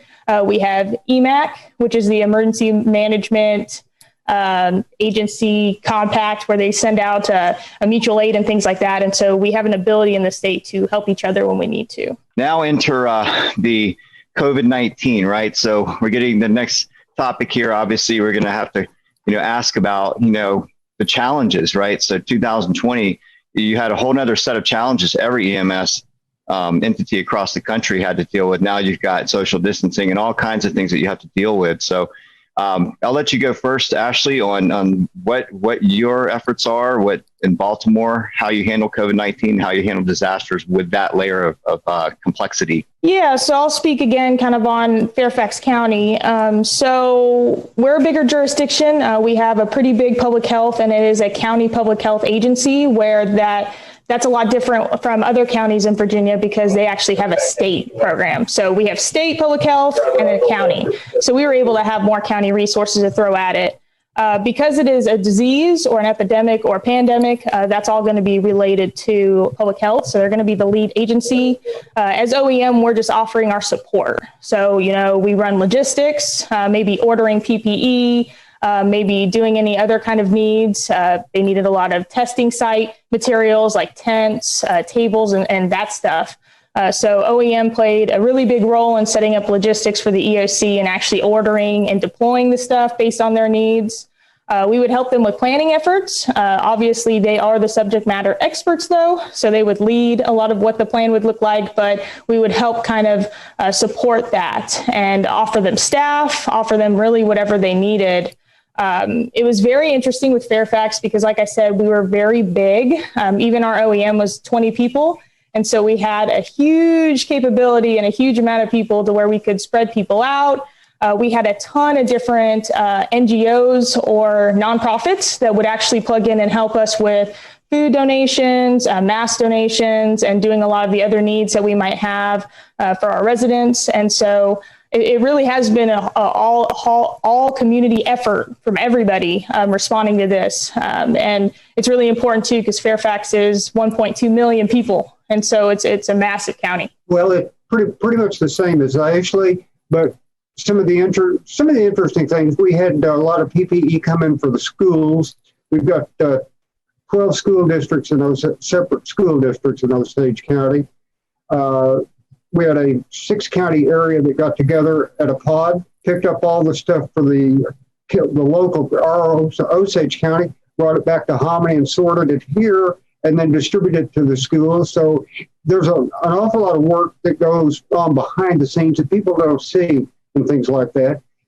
Then one of the most interesting things, we've been working with our senior citizen center here.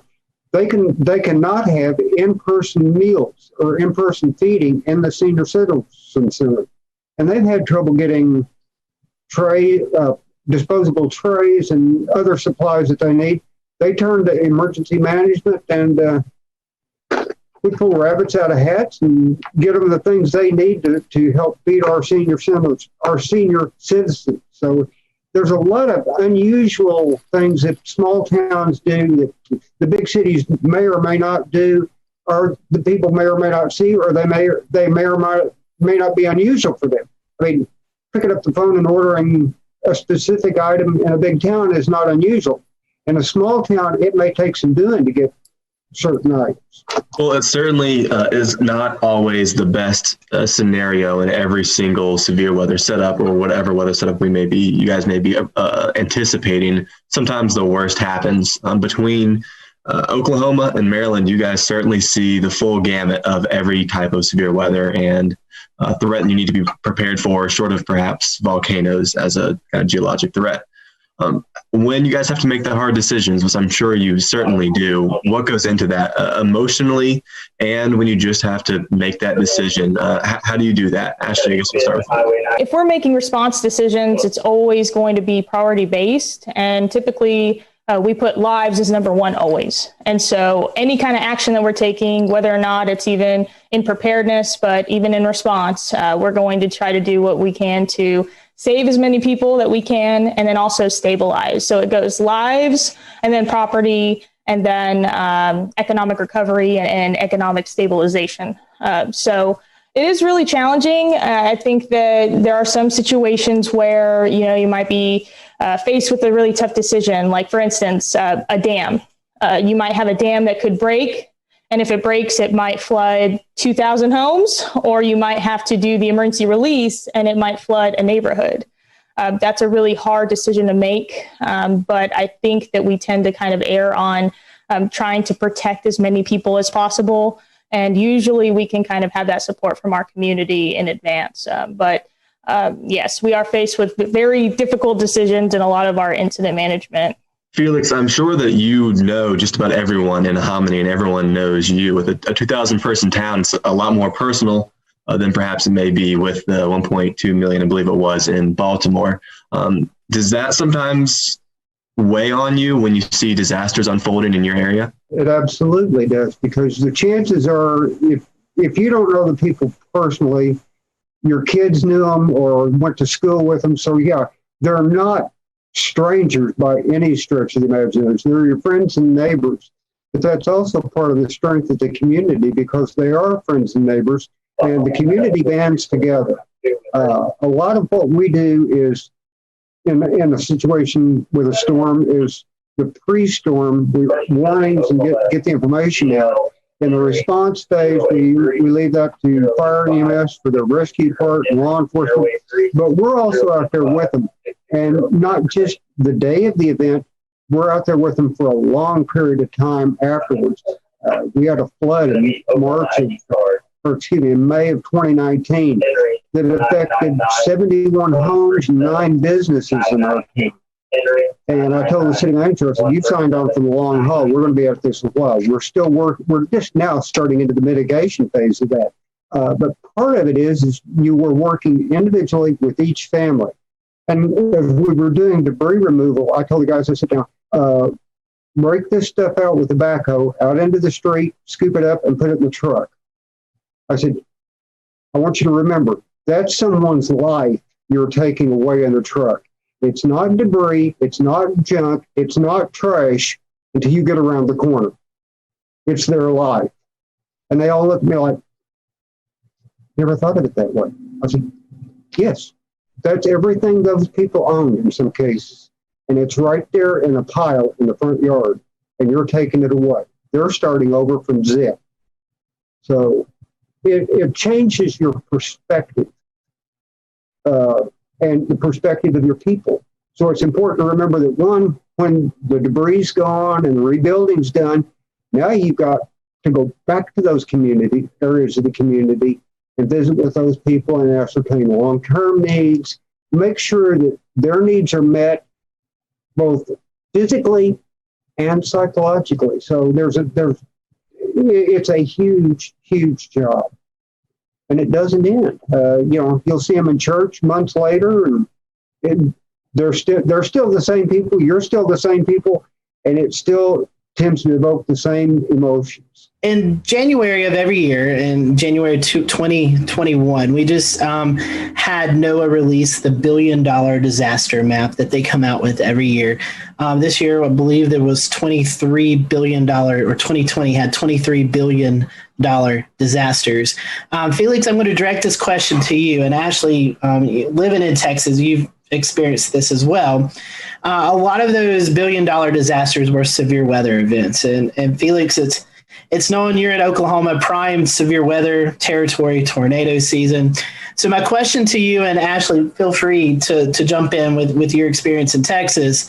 When you're setting in your office or the EOC or the situation room or whatever the case may be, and that moderate or enhanced or high SPC outlook has been issued for your area, and you're waiting for the storms to develop, and then they do develop, and then they're producing the severe weather. What's it like? Take people into like the situation room. What are those high intense weather days like? And it could be flooding or Felix, there's fires that occur out in Oklahoma a lot. You have your wildfire season. So what are those days like? Take the public into what it's like to be in your office on those intense days. It starts off with a very relaxed atmosphere. They give me a hard time because they'll see me come in and my arms will be behind my head and my feet will be propped up, and I'll be watching radars and chat and different social media sites. And as the storms develop and approach what we call the I-35 corridor, which if you've been to Oklahoma, you're familiar with that. That means they're coming towards us. We're watching the WFO in Norman, which is our adjacent counties to the west, but that's only 20 miles. So I'm picking their brain by reading chat to see what they're seeing in the storms, plus the weather forecast office in Wichita, which borders their county's border, it's on the north, plus what my WFO in Tulsa is saying. So we're stirring all that together. The intensity level just starts to ramp up.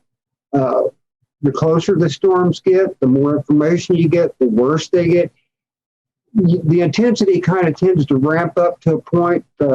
Right now, all the fluorescent lighting's on and everything. As the situation gets worse, the radios kind of get turned down. The lights actually get turned down. We have a different lighting setup that we use when that happens to not have bright fluorescent lights. They're toned down on a dimmer, and the noise level goes down. The inversely, as the intensity level goes up, the light level goes down. It's kind of a marked change, and it's like hard to describe, but the quieter it gets, the higher the intensity level, and it kind of just peaks at that point. And it's one of those things where you're sitting there watching and waiting, expecting the absolute worst and praying that, this is one forecast you could bust, and I wouldn't mind.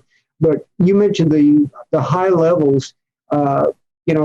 That's kind of one of the keys. You're watching the SPC forecast days out to see what they're thinking. You're watching the local WFO stuff and their decision support page. It's a team effort. No one's sitting there making a decision on their own without a lot of base knowledge coming into them. Yeah, and I kind of agree with that too. So doing a ton of different severe weather events in Texas, but also a couple of hurricanes, Hurricane Harvey activation, though we got lucky with it. And then had some activation up here for one of the storms from last year. And so really it all kind of starts with a lot of briefings and a lot of meetings and a lot of conference calls. We're really trying to talk to our partners, our first responders and the entire county, getting people prepared and ready, trying to get us all on the same page. So in the event that we actually do have to spring forward on a decision, we're all there on the same page. We will open up the EOC. The Emergency Operations Center is basically a giant conference room. We've got screens all over the walls. We put weather radar up on the screens. We put all the different news agencies, local news, national news, all kinds of things for situational awareness. And then it's really just a waiting game, just like he said. So kind of staying in touch with National Weather Service through chat, looking at the latest SPC products, also watches that come out, making sure that we're pushing that to the public because we're trying to get the public to take action on their own before the storms come in.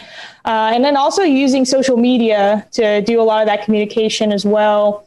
And then once the storm comes, there's kind of that, it's like a uncertainty of what's going on. Like you're kind of lost in the dark because you're sitting in an EOC and there's a storm hitting your entire city or county or jurisdiction. And so you're trying to assess all the weather data and you're talking to your weather partners and you're trying to talk to dispatch and your first responders out there, but you still feel blind. You can't see exactly what's happening out there. And so we're kind of frantic at that point, trying to just find storm reports, trying to get on social media, trying to see if we can get any kind of hint of what kind of damage is going on at the surface. And then once we kind of have a better idea of that, we can start to make those decisions like damage assessment. But we had one storm that came in and we were able to collect all of those storm reports, but we had the media coming up from Austin. And so we had to peg our county PIO to get them prepared for interviews and different things like that. So there is quite a bit of adrenaline that comes with that. And then also somewhat of a lack of certainty of what decisions you're going to be making a short amount of time right after the storms. One of the unusual things about it, we both talked about the physical bricks and sticks EOC. The other side of that coin is as you move into the response mode, someone once asked, where's the EOC? Like, wherever the emergency manager drops the tailgate of his pickup. Because in fact, the EOC may, as a sticks and bricks facility, may turn out to be the tailgate of your pickup next to the incident command post. When you have limited resources and your supervisors are working supervisors dealing with the issue, it may be more beneficial to have the event run from the field for a period of time than off-site. So it's a kind of an unusual type situation, and it sometimes runs headlong into the incident command structure and doesn't always meld well at points with that for a while. But it's one of those things we've done for years and have tended to make it work pretty well because of the nature of the community. Emergency management, besides terrorism and pandemic-wise, I want to keep this kind of weather centered. What is the one weather scenario that you just dread seeing coming your way? One thing that scares me the worst is when SPC puts up an enhanced or high-risk day, and you're sitting there waiting because you know the watch is coming, and it will likely be one of the PDS types. Because if they have that high a confidence level, you know they're expecting the absolute worst. So, when you're talking tornadoes, severe thunderstorms, tornadoes, that's kind of that issue always crops up. The other one that worries me are the ice storms, and we talked before the show a little bit about the Sperry Collins Ice Index. That's an incredibly valuable tool because a quarter to half inch of ice on power lines can make an incredible difference. And if a rural area can lose power, and it may be out for days. The ice storm we had in October, which was much worse to our west, one small community of about 800 people the line going to town and all the lines in the poles in town were down. They had 900 utility poles down. Now, I don't know if you know how long it takes to set a utility pole, but if you can get 4 of them set in a day, you've done real well. Wow. So you can imagine what it would take to get power restored to that town. I think they were out 32 or 33 days just in town. Now, there is a whole planning process to hold food for thought. What are you going to do if you have no water or no electricity for 33 days? Does your power plant have a backup generator? Do you have plans, your sewer? Can you keep your infrastructure working? Yeah, so mine's kind of along the same lines as that. I was going to say derecho because we've had them here in the DC area. We had one that was pretty bad, and it did that. It caused power outages for over a week. And then on top of that, we had a heat wave come in behind that. And so we had heat-related fatalities because people did not have power to cool off. And so you see those collapsing incidents that follow. And so that's always kind of a concern. But I would say a derecho, again, with widespread outages, just like he was saying, losing communications, because a lot of us are really used to using social media to communicate to the public, even warning systems and cell phones. If we lost that stuff, I'm not quite sure how we would get messaging out about shelters and other things. And then on top of that, I don't think that our general public is very prepared for power outages, especially for long-lasting ones. And I think that we would be very challenged with getting them the right resources and making sure that they were able to get the help that they needed, because I just don't think that we're accustomed to really thinking that way. So that would be my number one. Number two is that I did some research on Baltimore County, and I've noticed that we've had several federally declared disasters that were snowstorms, either blizzards or something of that nature. And while I'm from New Mexico up in the mountains and I've seen snow, I've never seen enough snow to cause a federally declared disaster. So I'm very concerned about what that's going to look like. And what's even worse is they're always in January and February. And so I'm sitting here looking at the upcoming month and some of the winter storms, hoping that I can avoid that. So some great information. Felix and Ashley, we certainly appreciate your time. I think our audience will really enjoy seeing the behind the scenes of what all you all are doing to keep us safe on good weather days and bad weather days. So would hate to not give you the opportunity to promote any social media accounts that you all would like to. So Ashley, I'll let you go first. If there's anything you'd like to share or our followers would like to follow you, how can they do that? Sure. I am addicted to Twitter, so you can find me on Twitter as Ashley Morris or at Miss Ashes 92. And I'm also on Twitter at Felix A. Nance. Very cool. Well, it's certainly been a great conversation. Felix, Ashley, thank you for joining us. And thank you all for who are watching tonight. We appreciate it. We will see you next time here on the Carolina Weather Group.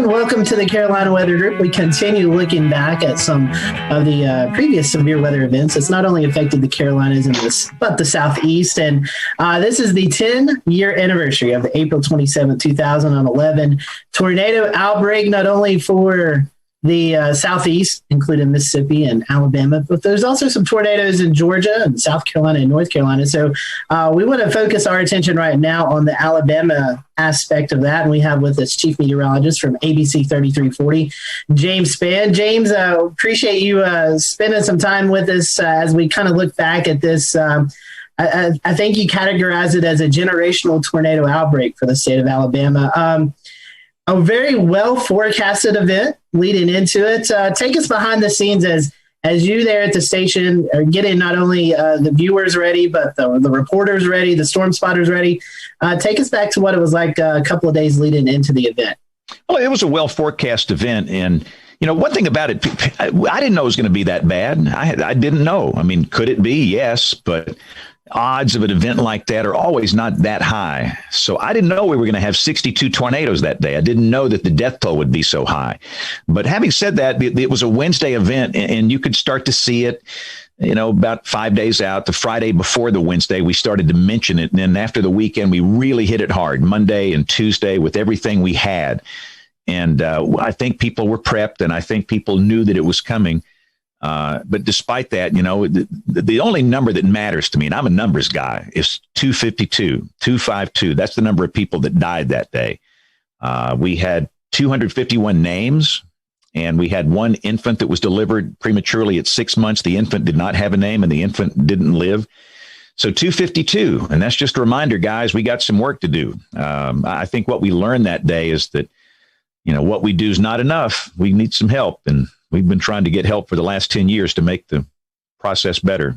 It was an interesting time, too, I believe, because that's when social media started coming into effect. And looking back through some of the coverage, you had the storm chasers out in the field. You were getting some reports via social media. I guess Twitter was about maybe, 5 years old, and Facebook had been around for a while. And it was still kind of primitive. The penetration of the public is not as high as it is now, but it was still very helpful. I think the most amazing thing to me looking back on that day was how we were able to get video back from the middle of nowhere. I mean, we had some pretty remarkable video of these big wedge tornadoes.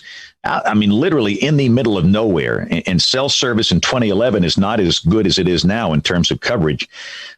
But with social media, I pushed out stuff on Twitter and Facebook when I was on the wall over there. But it's still, like, even today, the most important thing I do is television. But it was great getting reports and pictures and video, not as much as we get today, but that always helps. I mean, it's just crucial. I mean, you can't beat showing a live video of a tornado. In fact, that's one thing we learned from social science, is that when you show radar on television, and we were standing out there April 27th, 2011, I don't know, in the morning we were there for 5 or 6 hours. And in the second round, we were up there for 8, 9 hours. You show radar, it doesn't mean much to people. I mean, all you weather dweebs on here, you show a hook echo and a debris ball, the eyes roll in the back of your head and your underwear starts flapping up and down your legs. Everybody knows, man, this is awesome. But to most people in the street, they don't know what that is. We'll return to Best of the Carolina Weather Group in a moment. Now your Carolina weather forecast. Here are today's forecast high temperatures for North Carolina. Here are the forecast lows for tonight for North Carolina. Here are tomorrow's forecast high temperatures. And here's forecast rainfall across North Carolina tomorrow. Here are the forecast highs for the day after tomorrow.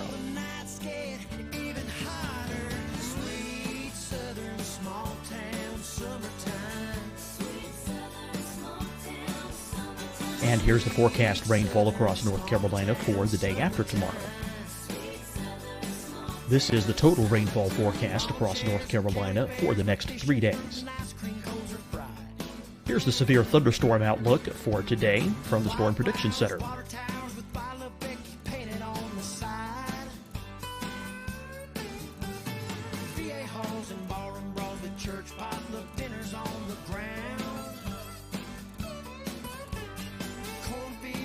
Here are the forecast high temperatures for today for South Carolina. Here are the low temperatures for today for South Carolina. Here's the probability of precipitation forecast across South Carolina today. And here are the rain chances across South Carolina tonight. Here are tomorrow's forecast highs across South Carolina. Here are the forecast low temperatures for tomorrow for South Carolina. And here is the probability of precipitation across South Carolina tomorrow. Here's the precipitation chances across South Carolina tomorrow night. Here are the forecast highs for the day after tomorrow in South Carolina. Here are the forecast low temperatures across South Carolina for the day after tomorrow. And here are the rain chances across South Carolina for the day after tomorrow. And South Carolina's probability of precipitation for that night. Here's the Storm Prediction Center's severe thunderstorm outlook across South Carolina for today through tonight. Here's the Storm Prediction Center's severe thunderstorm outlook across South Carolina for tomorrow and tomorrow night. And here's the Storm Prediction Center's severe thunderstorm outlook across South Carolina for the day after tomorrow through that night. Here's the severe thunderstorm outlook for today from the Storm Prediction Center.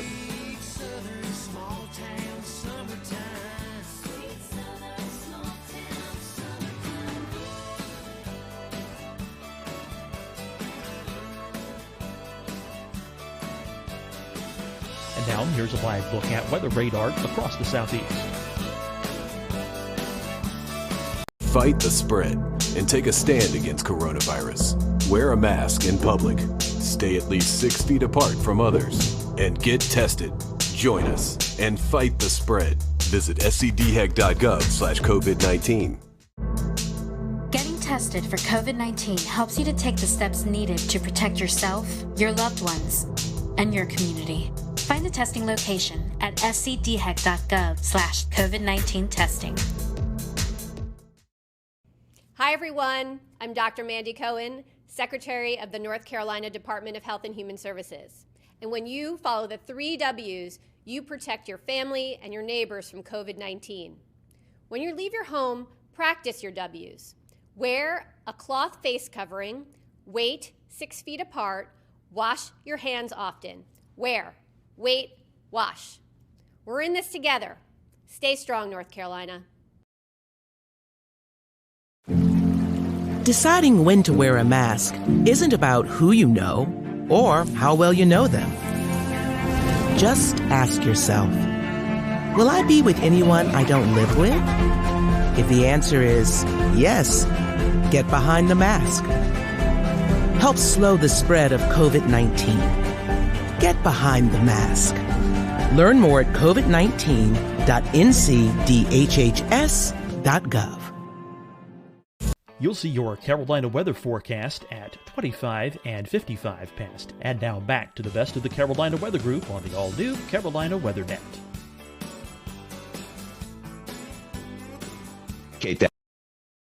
That clearly. They still might not believe you, but by golly, if you show them a live video stream of this big tornado, they're going to dig a hole and they're going to get into a safe place. So we have to do a better job of getting cameras on these tornadoes. And it's problematic for us. You guys know this where you are. I mean, most of our tornadoes are rain wrapped. Most of them happen at night. We have hills, we have trees, but we do the best we can. But I thought on that day, it was pretty amazing how many tornadoes we did get on camera.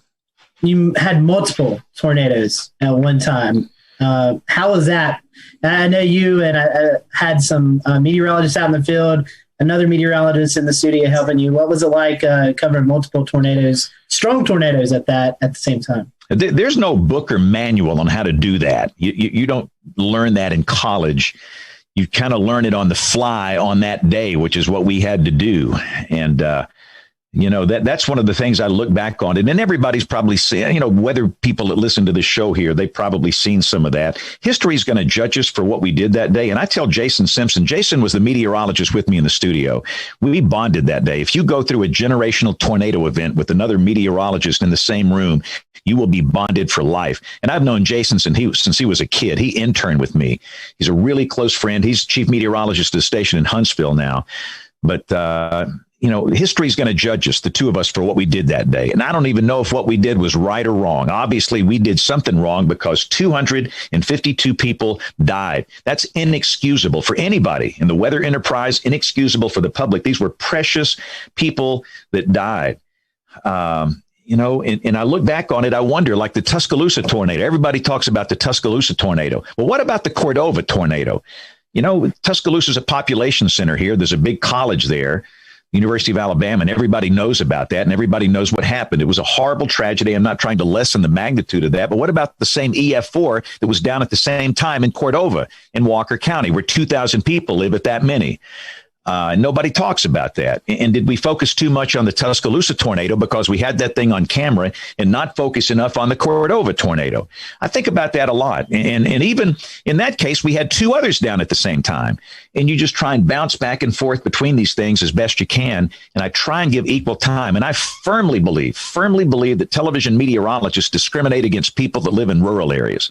And that really makes me mad because I am from the guys. I'm from rural South Alabama. I'm from Greenville, Alabama. You guys ever seen Forrest Gump?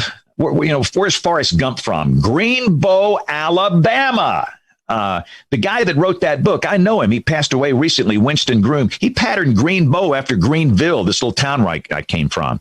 And, if it's in a big market, part of the city, the metro, will be on television live, local, late breaking, saving lives, the Weather Authority. But the minute it goes out into a rural area where maybe there's 1 meter in the whole county in the television ratings world, you go back to Freak of the Week or whatever it is on television, which is absolute insanity. What you're saying, people that live out in the country, their lives don't matter. And I'm not going to play that game. And the day they ever tell me to stop, I'll just go somewhere else where I can do that. But they've always supported me here. But I wonder if I didn't serve the people in rural areas enough with that. And I regret that. I can't go back and change it. I can't go back and fix it. But it was horrible dealing with multiple strong, violent tornadoes down at the same stinking time. The easiest tornado of the day was the Coleman tornado. That was the first one of the afternoon. It was an EF4. We had no other tornado at the time. We had it on camera. I didn't have to bounce back and forth between multiple storms, and we stayed with it. And it worked. Nobody died in that tornado. 20,000 people live in Coleman. So, but yeah, I don't know. I don't think I did it right, but I did the best I could do under the circumstances. I was actually in Coleman filming the Coleman tornado when that occurred. And I was live streaming it as well at that time to Chaser TV, which was the big Storm Chaser streaming platform back in the day. One of the things that was crazy is the communications actually kind of went down, cell communications and pretty much everything else. And people were kind of distraught and didn't know where to turn to get their information from.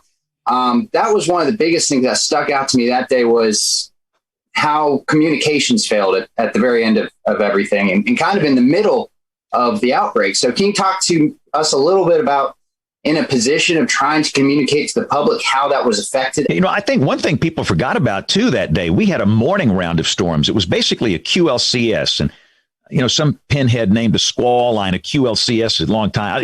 I call them a squall line, quasi-linear convective system, whatever. It was linear. And we had a few embedded tornadoes and there was widespread wind damage. And that morning we had 250,000 people with no power before the big events started. And 5 people died in the morning storms. That in itself was a tragedy. And so we had a problem going into the afternoon with so many people without power. You had a lot of cell sites down. You had a lot of infrastructure damage. And our TV station, we had a lot of damage. We had cameras down. We had microwave paths that were down. We were crippled. I mean, all these engineers, we had a little break between the morning round and the afternoon round. And we got off the air for a little bit after the morning round. All these engineers, they came in there telling me everything that wasn't working. This doesn't work, and this is down. This is not working right now. And I finally said, guys, stop. I need to know what is working because we've got to get through the afternoon and prioritize how we're going to repair what we can in the next 2 hours. And they did a great job of getting things back, including that Coleman camera. That's one of the ones that went down. But yeah, there was clearly infrastructure problems with communication that afternoon. I think the one thing we learned is that some people have forgotten that good old radio and television is free. It is over the air. It has nothing to do with a cell network, and it's pretty darn reliable. And we often just blow past that these days. I'm going to watch it on my phone on YouTube TV, or I'm going to watch it on, whatever on a streaming platform. But what happens when all the cell sites go down?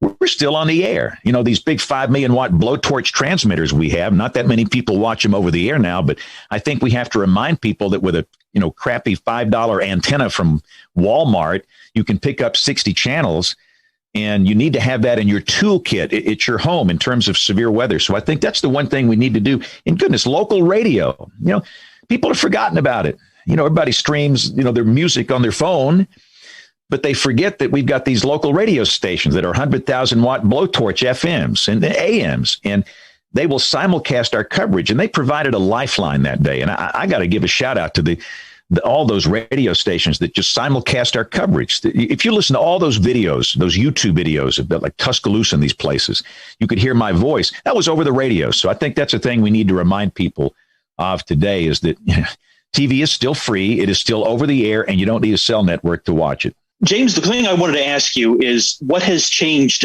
over the years since April 27th of 2011, and how do you do things differently today when you're on and involved in a situation like what happened back on March 17th of this year compared to the way you handled April of 2011?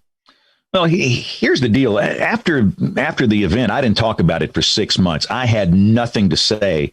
And people that know me, that's an anomaly. I mean, I'm a bag of hot air, and I've always got something to say. In fact, the National Weather Association annual meeting was here in Birmingham that year.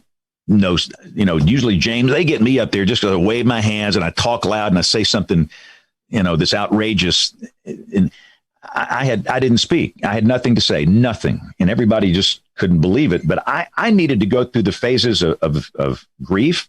These people died on my watch, and I'm in the process of trying to memorize every name. I'm not there yet. I was hoping to be there in 10 years. 251 names, their stories. Let me tell you, so you want to get motivated?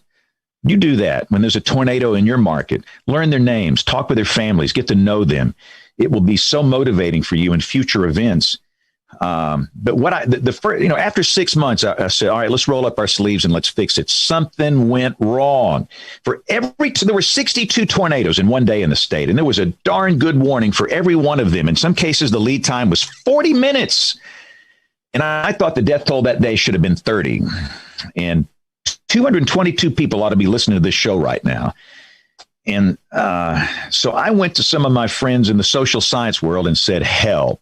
And the first one that really reached out to me was Dr. Cloco McLean, Kim, and so many others I've befriended. And I'm not going to start mentioning names because I'll leave somebody out, but they have been such a great help. But this is the bottom line. What we do is not enough. My background is physical science. My first major in college was electrical engineering, and I changed majors and finished in meteorology. I don't know anything about being some TV guy or radio guy, or I don't know anything about it, really. I've just tried to watch people that I think are good and learn from them. I don't know anything about human behavior. And here we are trying to get people to do something, to take action. So they have so helped us. But here are the quickies on what we've learned, how things have changed. There's no doubt in my mind the number one reason people died that day, the siren mentality. I don't know what it is about Americans, especially in tornado-prone areas, and these stinking sirens. It's like there's a love affair. They think they're sexy or something. I'll admit they sound cool. I mean, you get a video, some guy with a tornado down and that thing's wailing in the background, but you can't hear that thing in your house during a raging severe storm at 3 a.m. And we've got to be better at teaching people this ain't it. I mean, they serve a purpose. They reach a few people outdoors, but that's it. And weather radio penetration is embarrassingly low in tornado-prone areas, Oklahoma, Alabama. And we've got to do a better job of getting a weather radio in every house. And again, that doesn't work on cell technology. You guys know that, these big RF transmitters the Weather Service has. And, teach people about, your phone's not enough. You got to have 2 ways, because your phone's going to quit working, and WIA might not work, and your app might not work, and the weather radio. But if you do all this stuff together, you'll get the warning. But that's the main thing, the siren mentality. And the number 2 reason people died, the lack of helmet use. It's not that hard, guys. It's not. Most people that die in tornadoes, and let me just say this, I dabble in healthcare. I call it my hobby.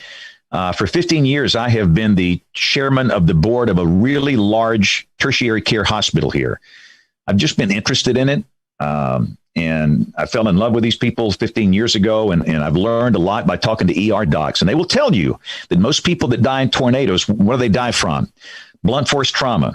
From where? The skull and the neck region. And all you need is a $5 bicycle helmet from Walmart. And probably over 50 people would be alive today. So it's messaging. It's messaging before the event. We've got an event Thursday, so I just messaged on television. What's the message? Have 2 ways of getting the warning, and it's not a siren. And you're going to have a helmet in your safe place for everybody. And that's not just for kids. And a lot of people go, well, it's nice for a kid. No. It's for everybody. I mean, you put a helmet on me, it's not a good look. It's like, lipstick on a hog, but it's going to keep me alive. Every life is precious. And so we've learned to message, helmets. That's really, really, really important.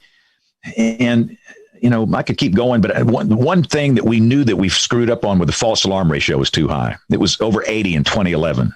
That's insane. Over 80% of tornado warnings were false alarms. We heard this in research all the time. I hear tornado warnings all the time and nothing ever happens. So the Weather Service in Birmingham went through a really comprehensive program going back to basic science. Kevin Laws is one of my heroes, the Sioux down here. They were issuing tornado warnings for, you know, high-based storms, high LCLs. Never produced a tornado here, never. And they went back to the basic science and cut out all these bogus warnings, and the FAR is down in the 30s now. And all these things have added up to where it's a lot better now. We had, and I'll stop answering your question. I could talk all day on this, but we had an event last Wednesday, St. Patrick's Day. We had 25 tornadoes in one day in the state, 25 last Wednesday. Not one person was killed and not one single person was hurt. Let me tell you what, 10 years ago, it wouldn't be that way. So we've learned a lot, and I think the lessons learned have paid off. James, you hit on a couple things I want to get your expertise on. Social science, overwarning. National Weather Service right now is undertaking their initiative to simplify some of their communications, but also kind of introduce tiers for what goes to WIA and how the public then gets triggered. In your experience, is that going to be enough, you think, to help reach people and get them to understand? Or beyond what's already scoped, do we have more work that still needs to be done? I mean, look, it's not that hard. Here's the problem. And I'm just as guilty as anybody else. I'm guilty as sin here, this. But we go to these conferences and we listen to these research papers and we talk with the social scientists and we gather up in these conference rooms and we do what we think is best for us. Who cares about us? That's not who we're serving. We're serving real people out here in the real world. You know what we need to do more often is go hang out in I bet you guys have never been in a Dollar General. I bet you guys have never been in a Dollar General. That's where real people are. You want to know what real life is like? Go to a Dollar General. They're sweet people. They will talk to you. They will tell you things. You don't need a $100,000 grant to get this information, and you listen to them. And they'll tell you, is the false alarm ratio too high? What do you need on your phone for wireless emergency alerts? Do you need to have severe thunderstorm warnings on there? Do you need to have only tornado emergencies? So I think that's part of our problem, is that we've disconnected from the people that we serve. And all of this stuff, you know, and I'm a big fan of HazSimp. We got to simplify this. I'll be honest with you guys. There's some messages the Weather Service sends. I don't even know what it means. I mean, what is an aerial flood warning and a flash flood warning and a flood warning? I mean, it's bewildering to people, all this stuff. So a lot of this stuff has got to be simplified. And they're on the road to doing that. But as we look at the transformation, you know, in the warning process, you know, in the next 10 years, we have to be careful to be sure we're not doing it for us. We're doing it for the people. Hey, James, this is Jordan McLeod. I sound cranky, don't I? I'm sorry. I sound too cranky tonight. Hey, now this is an engaging conversation here. Given how generational the April 27th outbreak was, it seems like we're hearing a lot of the use of the term bust today when it comes to outbreaks that don't quite measure up to April 27th. Now, I know this is a pet peeve Twitter post on this just the other day, because some people were calling last week's outbreak in Alabama a bust, even though there was, no loss of life and, tremendous success for the Weather Service. So can you talk a little bit about why that's become such a trend nowadays? Well, I think a lot of it has to do with the weather enthusiasts and these Facebook pages. And listen, I don't want to throw water on these guys. Most of them are high school kids and they love weather and they want to learn weather and they don't mean any harm. But they'll get on Facebook and they'll say, look at the STP. Look at these updraft helicity tracks. This is going to be worse than April 27, 2011. This is going to be a killer mega storm of the century. And people don't know it's a 15-year-old kid. And they're going to share it and share it and share it and share it and share it. And it just gets out of hand. And, I think that's part of the problem. And I don't even like that question when people ask me that. For example, we have a very high-end severe weather episode likely here Thursday. It's pretty common for episodes like this in March and April. This is the core of the spring segment of the tornado season. And the question is, will this be like April 27, 2011? I don't even like to answer that. That's a bad question. And of course, the answer is no. Just do a study of climatology. I love numbers. I love looking at history. I really do think if you study history and climatology, it's a valid way of looking at what might happen in the future. And where we are down here, our generational events prior to 2011, what's the one before that? You guys were not even alive when the other one happened. April 3rd and 4th, 1974. Okay. I was a senior in high school. That changed my life. That's a topic for another show. But prior to that, it was March 21st, 1932. Prior to that, it was February, 19th of 1884, the Enigma outbreak. So they happen every 40 years. And that's a generational, really a definition of generational type storm to me. So the next time we have a day like April 27, 2011, I will be at the cemetery. But, so what? I mean, we had 25 tornadoes the other day. That's a big deal. And we didn't have all these, strong, violent tornadoes. It didn't produce that. And in a way, maybe you can, that's part of the criteria that I think was not met. But other than that, that was a big deal that day. And, we got to quit getting hung up in these comparisons and all this hype and everything. I mean, and here's the other thing, too. If we hype everything that comes along, nobody's going to listen to us. Nobody. I mean, goodness. And what we don't even recognize is the fact that there are a lot of people that are scared to death of this thing. There are people right now that are scared to death of what's going to happen Thursday because of something that's happened in their life. They've had a close encounter with a tornado, hurricane, severe thunderstorm, flood. Something's happened and it triggers this PTSD or some reaction, and they have a real phobia. And goodness, if I go on and say, the odds, somebody chewed me out last week because I said the odds of your house being hit on one of the biggest severe weather days in history, like April 27, 2011, are tiny, tiny. Most everybody in Alabama was not affected April 27, 2011. And some guy just reamed me out. He said, most of the state was affected. No, you're lying. So we've got to do something to calm these folks down and give them some comfort level and quit hyping everything up and do it in a calm way. And we'll get through it together. We'll be okay. So I don't like these comps every time we have a moderate risk or a high risk, and immediately it's going to be another April 27th. Every event is different. And again, the next time we have a day like that, be 2038, 2048, 2050, you guys will still be doing this show here, but I won't be around. Hey, James, quick question here. You bring up the risk. Have we overcomplicated that, the SPC? Well, come on. You guys, I'm sure you guys have talked about it like we have. The category names just are horrible. Yeah, we know trust me. I'll go down to the Target down here in Alabaster and say, what's the highest level risk? Is it moderate or enhanced? Everybody says enhanced. Everybody says enhanced is a higher level risk than a moderate, where in reality it's flipped. And, it's just not working. I mean, it works for people in the weather business. And when you talk with people in the weather service, they say, well, all the emergency managers have been used to those names and those criteria, and they're used to it. Well, so what? Are we here just to serve emergency managers or people that work for the weather service or broadcast meteorologists? We don't know. And so I really think we have to revisit that. And some TV meteorologists just don't even use it. Some good friends of mine don't use their words. They have different colors and different names. And I'm not so sure I'm a big fan of that because consistency is important to me.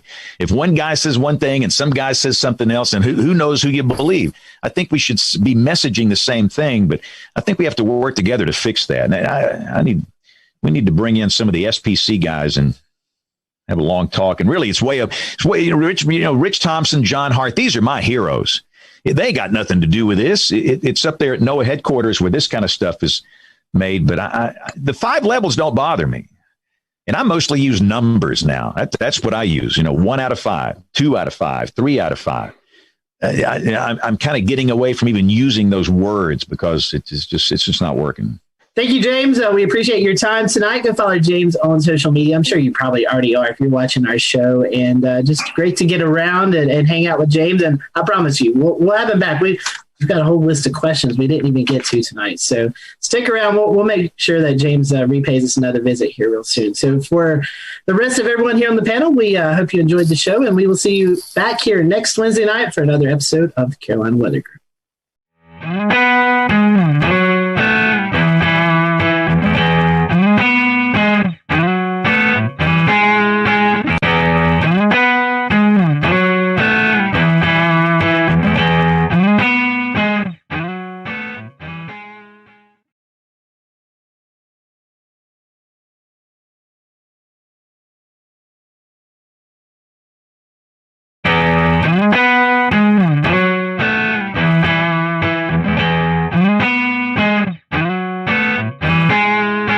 Welcome, everyone, to the Carolina Weather Group. We continue part 2 with the Weather Channel's Jim Cantore. So I think to talk to you, Jim, and not bring up the famous commercial of you going to the beach and playing beach volleyball and going to different places, and the crowds run away from you, and you're like, what? I'm just here to go to the beach, which is an amazing commercial. I think it's a fun kind of that was pretty pastime brilliant for all of us. So kind of in the sense of that commercial and kind of how we know you. How are the actual kind of emotions and reactions of communities when you do show up and they do see you? Is there sometimes some mixed emotions, or is it usually kind of just people are excited to be meeting you and in an area that is going to be on TV, or is it more of a thing where people are kind of sometimes a little bummed? No, it's both, to be honest with you, Dan. And it's really both because, obviously during hurricane season, when I show up, it's not going to be good. The good news with Sally, I'm like, don't worry, I'm not going to be here. I'm going to be moving after my shots. We've been moving every day, so this is no different. Till we finally wound up in Pensacola. But some people are still excited to come out. Their town's getting some attention. I've been doing this a while now, so people have kind of grown up, just kind of getting used to, if there's going to be a big weather story, Jim's more than likely going to come to town. So if it like I've always said, if it creates the awareness and it has people react in a way that they protect themselves and their family, then great, mission accomplished. So I still kind of get both ends of the spectrum. I told you one time, I can't remember which storm it was, but I think I was going to North Carolina. This lady literally, she saw me on the plane. She hollered at me. She told me it was my fault in front of everybody on the plane. I was just like, okay. But so you run the gamut. That was probably the most extreme right there. And there's whole, I'm sure you've probably seen them or ran across them, but there's Facebook groups devoted to Where's Jim Cantore? I don't know if you've seen that, but there's a Facebook page, right? That's right. And they post pictures of what they think is you, what certain storm chaser cars or weather. We'll return to Best of the Carolina Weather Group in a moment. Now your Carolina weather forecast. Here are today's forecast high temperatures for North Carolina. Here are the forecast lows for tonight for North Carolina. Here are tomorrow's forecast high temperatures. And here's forecast rainfall across North Carolina tomorrow.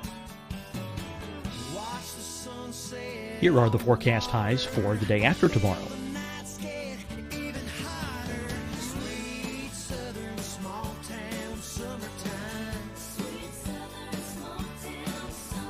And here's the forecast rainfall across North Carolina for the day after tomorrow. This is the total rainfall forecast across North Carolina for the next 3 days. Here's the severe thunderstorm outlook for today from the Storm Prediction Center.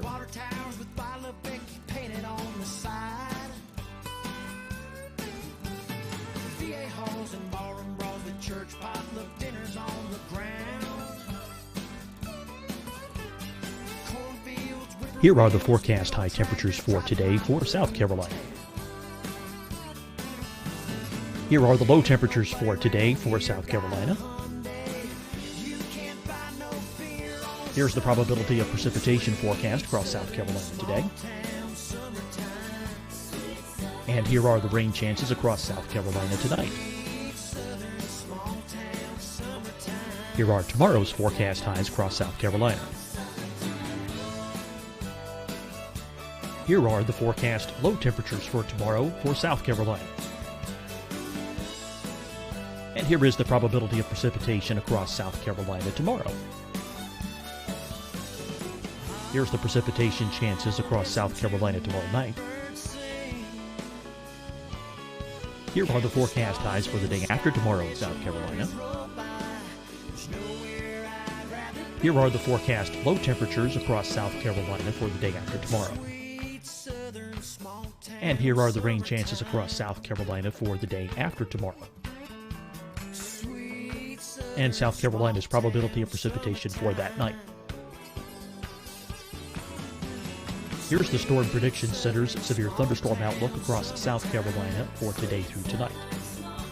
Here's the Storm Prediction Center's severe thunderstorm outlook across South Carolina for tomorrow and tomorrow night. And here's the Storm Prediction Center's severe thunderstorm outlook across South Carolina for the day after tomorrow through that night. Here's the severe thunderstorm outlook for today from the Storm Prediction Center.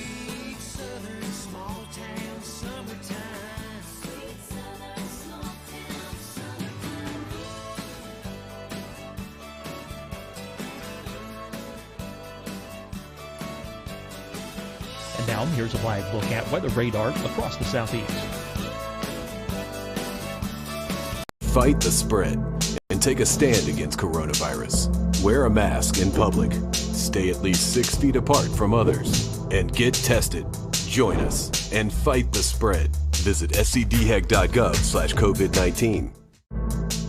Getting tested for COVID-19 helps you to take the steps needed to protect yourself, your loved ones, and your community. Find the testing location at scdhec.gov/COVID-19 testing.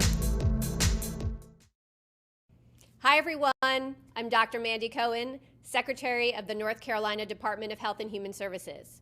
And when you follow the 3 W's, you protect your family and your neighbors from COVID-19.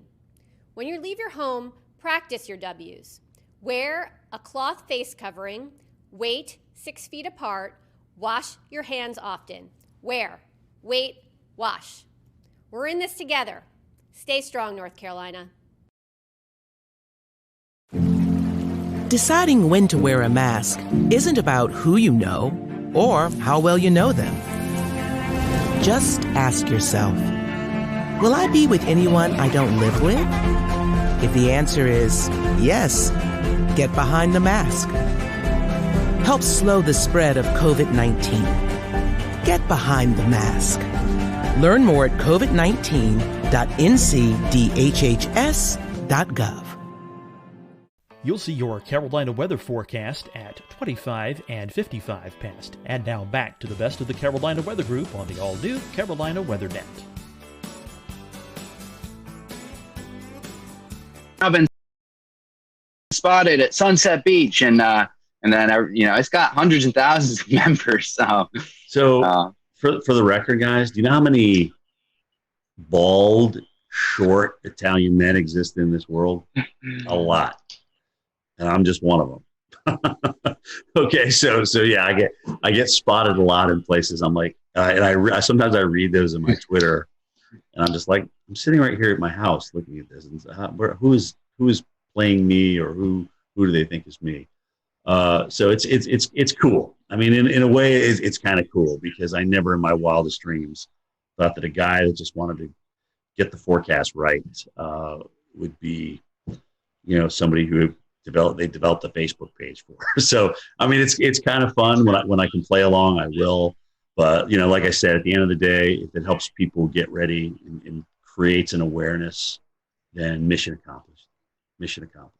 All the memes that come out of that. I'll read you one. I sent. Oh, dude, the memes. Oh, my God. Oh, man. The one that I thought was kind of funny, I sent this directly to you because it was right in the middle, right when the COVID was just, the fear was so high at one point. And I said, if Southerners don't seem too worried about this coronavirus still, it's because we have been conditioned to believe that we likely don't need to be concerned unless or until this man shows up. And it has a picture of you. So.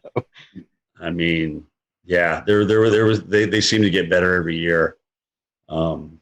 So it's like I said, it's very humbling. It's nice to be a meme. I like your attitude.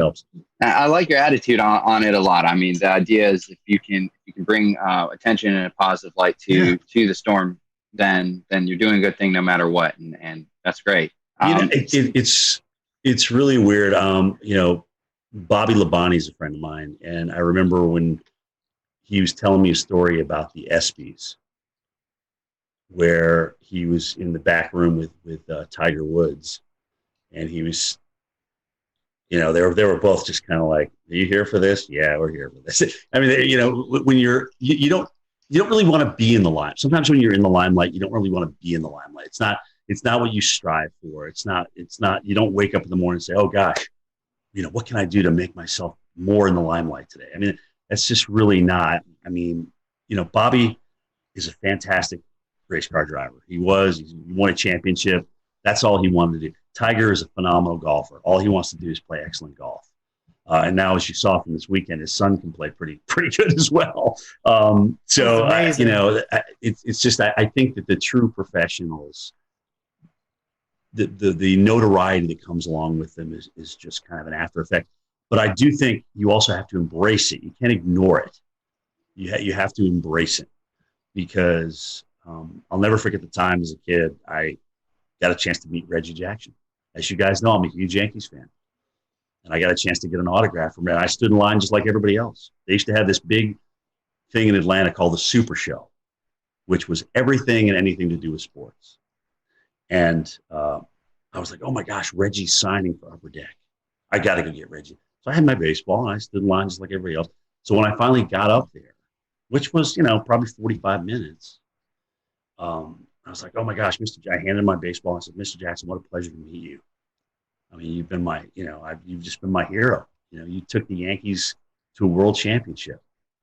And he turns around and looks at his publicist or whatever. And he goes, hey, how much time we got left here?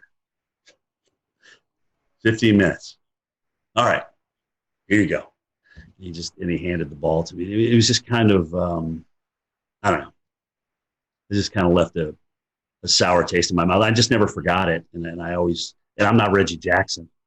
But the people that want to meet you and want to come out and talk to you, I think you owe them a little bit of your time, because you've been given this gift and it's there to share. And that's really how I feel about it. But I'll never forget that experience, and I always go back to it. And look I can't say that Reggie didn't have another thing to do. I can't blame him for that, but I just never forgot that reaction, how disappointed I was.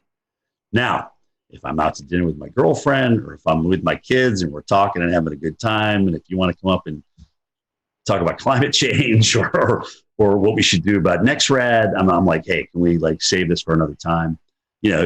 Pick your times when you approach people. That would be my best advice to other folks out there. But I'm happy to talk to you. I am a true weather geek. I love talking about it. I'll give you my opinion. Sometimes it's going to be good. Sometimes it's going to be bad. Sometimes it's going to be right. Sometimes it's going to be wrong. But that's me in a nutshell. Speaking of NextRad, could you talk to those folks in Washington and get us a radar in Charlotte? Yeah, I mean, I look if we wait around for phased array, we're going to have more tornadoes missed. We're going to have more gaps. They told us not to really talk about this, but now that I'm on with you guys, let's fill the holes. Let's fill the gaps. Long overdue. I mean, we got a nice system down now, and I know this data needs a lot of maintenance, and it's very, very expensive. And if that's the case, then come up with a great, new phased array, and let's roll that out. Let's just roll out phased array. But until we get there, let's fix the stuff that we got. Maybe add a few mobile radars here and there to fill in the gaps, especially when you're talking about large metropolitan areas and cities. I mean, at this point, the NWS radar, the guys that are operating the radar and monitoring the radar, they know where the gaps are. They've been doing it for years. I mean, it's not like they're just coming out with this out of nowhere. So, yeah, I'm pro filling the gaps all the way. Do it. It's long overdue, guys. It's long overdue. So I have just one follow-up question here about how you deliver your message and the best way you can kind of connect with your viewers and stuff. So really, in a perfect world of your day-to-day, big storm comes around or whatnot, would you rather spend more time actually kind of doing on-camera storm action coverage where you're in the heart of the storm, or would you rather spend more time kind of in some instances being from a safe location where you can spend better time broadcasting, have clearer messages, and work more on the communication side? So studio versus non-studio, I think that's what you're asking me, right?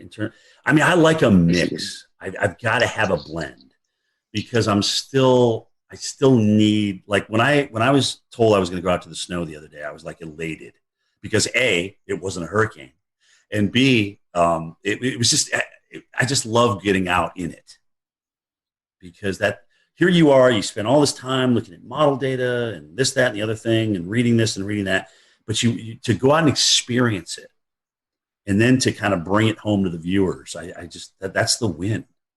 That's the home run. I don't want to live in the field, and I don't want to live in the studio. I got to have a blend of both, and hopefully I'll be able to carry that to the end of the career.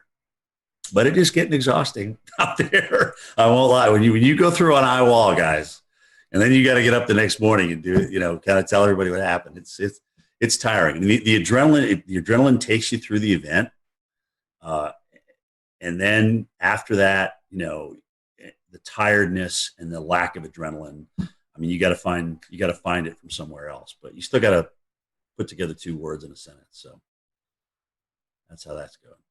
What's going on, Pete? Hey, what's going on, Jim? How you doing? Good, man. So to kind of piggyback off of that question, take us through your workday at the Weather Channel, from when you wake up to when you leave the Weather Channel for the day. So AMHQ is the show I'm on, 7 to 10 in the morning. Get up about 4:15, come down to this very computer that I'm on, jump on it, see what's going on. Like I said, Twitter is nice not only for us to communicate with each other in the enterprise, but also it kind of helps me centrally get my thoughts together. What do I really want to say about this? What do I think about it? And I can put it down right there and go from there, because more than likely I'm going to be talking about one or more of those things when I get to the Weather Channel. So, I'll get in about an hour before my show. I'll slap a little powder on, put my mic on, go meet with my weather producer, talk about any interviews that are coming up with my show producer, and boom, here we go for 3 hours. Strap in and enjoy the ride, and be ready for whatever Stephanie has to throw at you, because it's usually something you didn't expect. But it's great. She makes it fun. She really does. She makes the whole 3 hours go by. I mean, when her, Jen, and I aren't there together, it's definitely different. And that's not to say other people aren't talented, because Felicia and Tevin and Jordan and Chris, those guys are all incredibly talented. But it's just we've been working together so long now. We kind of got this little routine. We kind of know each other's quirks and things like that. So it's very fun. After the show, we have a meeting at 10:30, a call in, kind of talk about the evening show, Mike's show, Bettis' show, and then what's going to happen the next morning, who we may have as guests and things like that. And that is my day. And tell us, behind the scenes, who's in the studio during the show, and how many people are working on the show every day. So in the studio, it's either 2 or 3 talent. Sometimes they'll have somebody from home. Like if Steph or Jen are on the road and they just get back, they will have them home for a couple of days. Again, this is all about a part of the COVID thing.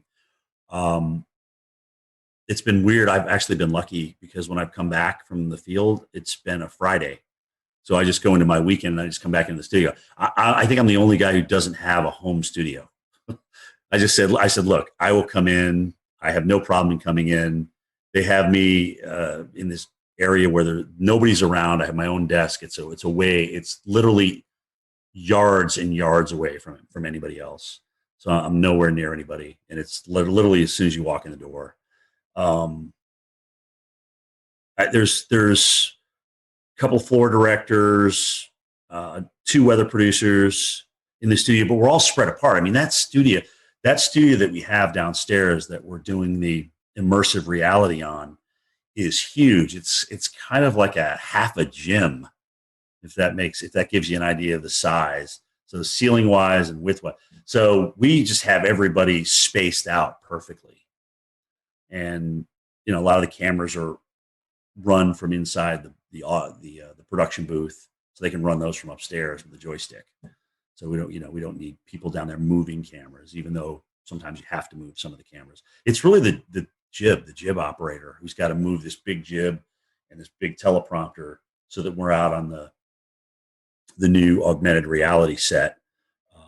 That's got to be there for you. But let me tell you something, guys. As you get older, that prompter doesn't change size. It's still the same old TV, 15-inch TV. So you're kind of like, why is that thing way way far away. Why can't I see that? It doesn't get any easier to read is my point. So that's really been the biggest change. A lot more reading versus just ad lib, especially with video and stuff like that. And you're kind of bridging different things together.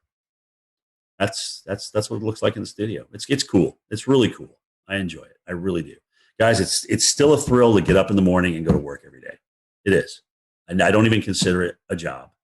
It's still fun. It's still fun to look at the weather and get it right. It really is. That immersive reality technology that you were talking about, I know we discussed it last year, but 12 months later, I'm still fascinated by it, as many others are. Tell us about some of the challenges of working with a piece of technology that's maybe new. Well, so remember I just said this is like the size of a small basketball court, or half a basketball court. So with prompters way over here and monitors way over there that can't get close to you, some of the data on the graphics is really hard to read. So when we walk along and we see those little candlesticks there with the high and the low and the precip, one of them looks like a little crystal ball. So I can't see those numbers unless I'm looking at a monitor. And sometimes that monitor is just far enough away where I can't quite read that number. So if I don't preview those graphics first, it's definitely an beep moment out there and sometimes I'll turn the wrong way because you're so far away, you forget which side it's actually on in the real world. So it still takes some getting used to, and I'm absolutely not as comfortable as I am with a telestrator and a monitor in front of me or right next to me where I can touch it. So I'm out in no man's land, really. Well, another one of the neat things you've been a part of at the Weather Channel is the Local on the 8s. Your voice is on there. Tell us a little bit about that process and how cool it is to be that person. So Local on the 8s. Oh my gosh, when did I do that now? Maybe 10 years ago. But it took about 18 hours to record all. I mean, you have to record each number. There's different phrases that are coded. And so they put those codes together based on the forecast, right? And so partly cloudy will come up with winds increasing to 25 miles per hour. Those are two different things that I would record. I don't record all that in one thing. But so I thought, oh my gosh, so I get a chance to do this now. I'm going to be fancy with it. I'm going to like, if it's 108 degrees, I'm going to like really, it's 108 degrees. Heat index, 108. Wind chill, minus 55. So I went through and I did all that. And, that was about 3 hours worth of recording. And so then they got back to me and said, Jim, you can't really do that. You need to be kind of monotone here because we're going to marry all these different phrases and words and numbers together based on code. And you can't like be way up here and then but winds will be calm. Winds are 0 to 10 miles an hour. So it just won't sound right. So you need to be so I had to go and record all that again. But so much for trying to be different, right? So that's the story behind your local forecast. Well, and it's crazy, dude, because when I here I am with my mask going through an airport, and somebody will look at me, and they'll be like, "I know who you are. I know I recognize that voice, and I know it's from the local forecast." So not even being able to see my face, just from the local forecast, I get recognized now. It's great. Well, it sure sounds a lot better than it used to before that. Yeah, well, it's HD. It's got a little bit more resonance to it, reverb to it. And yeah, it's not the National Weather Service radio, that's for sure. Well, Jim, I had a question about what it's like to do your road trips. You've already talked about this a good bit, and we know that no two road trips are alike for sure, especially when some are go to severe weather events, some go to hurricanes, some go to winter storms. Right. But what is a typical road trip like for you? What's the advanced planning like? What's it Frank, like to actually cover it?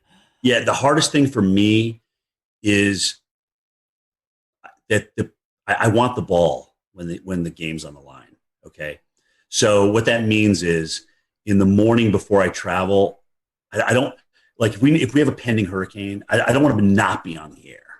I want to be able to go in there and talk about it. But that becomes a very long day, okay? Because you're up early, you're in doing your thing, and then you got to go home. You either have to pack if you hadn't the night before, and then travel to the airport and go through that whole rigmarole. and then get to your location. And like I told you guys earlier about the logistics, you got to make sure all those logistics line up. I mean, if that's going to be your spot that you're going to broadcast from, is your cameraman going to be dry? You know, are you going to be able to be out in the worst of it without drowning yourself and your vehicles and things like that?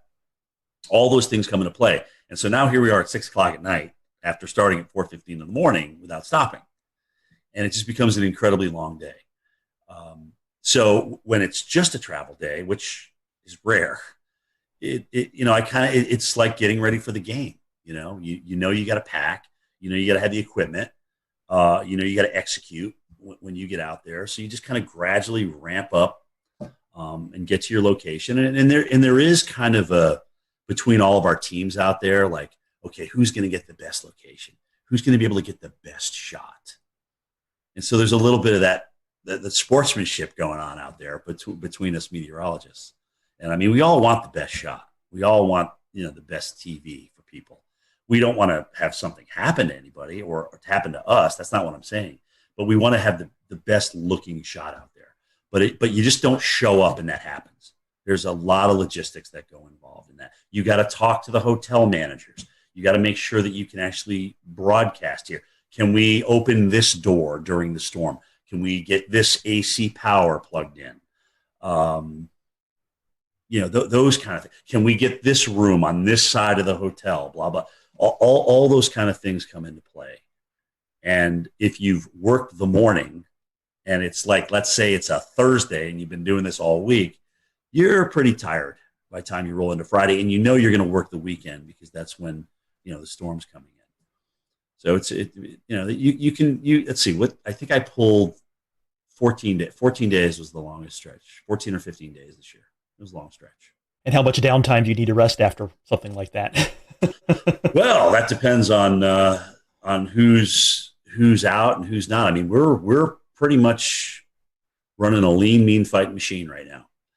And if somebody's they do a great job of honoring PTO and vacation time here. And if somebody's off, sometimes I got to come back the next day,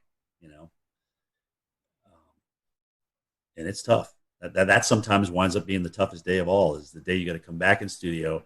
The adrenaline's gone.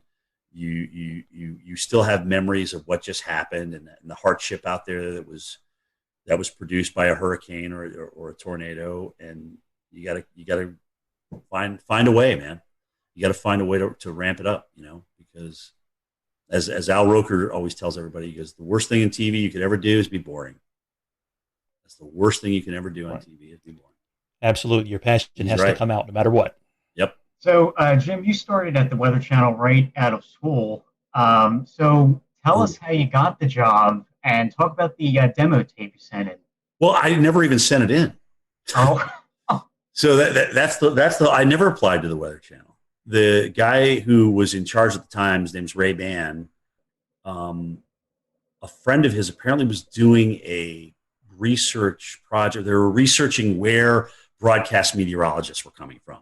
So there was a whole bunch of schools with this big reel of all these different broadcast meteorologists. So Linden and Penn State and Florida State and Mississippi State.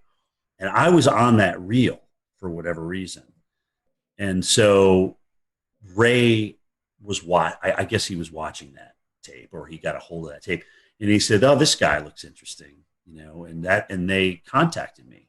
They got a hold of me that way. And I was up, like I said, it was July. I was painting the building. I was up on the scaffolding, and my brother hollers up. He goes, hey, the Weather Channel wants to interview you.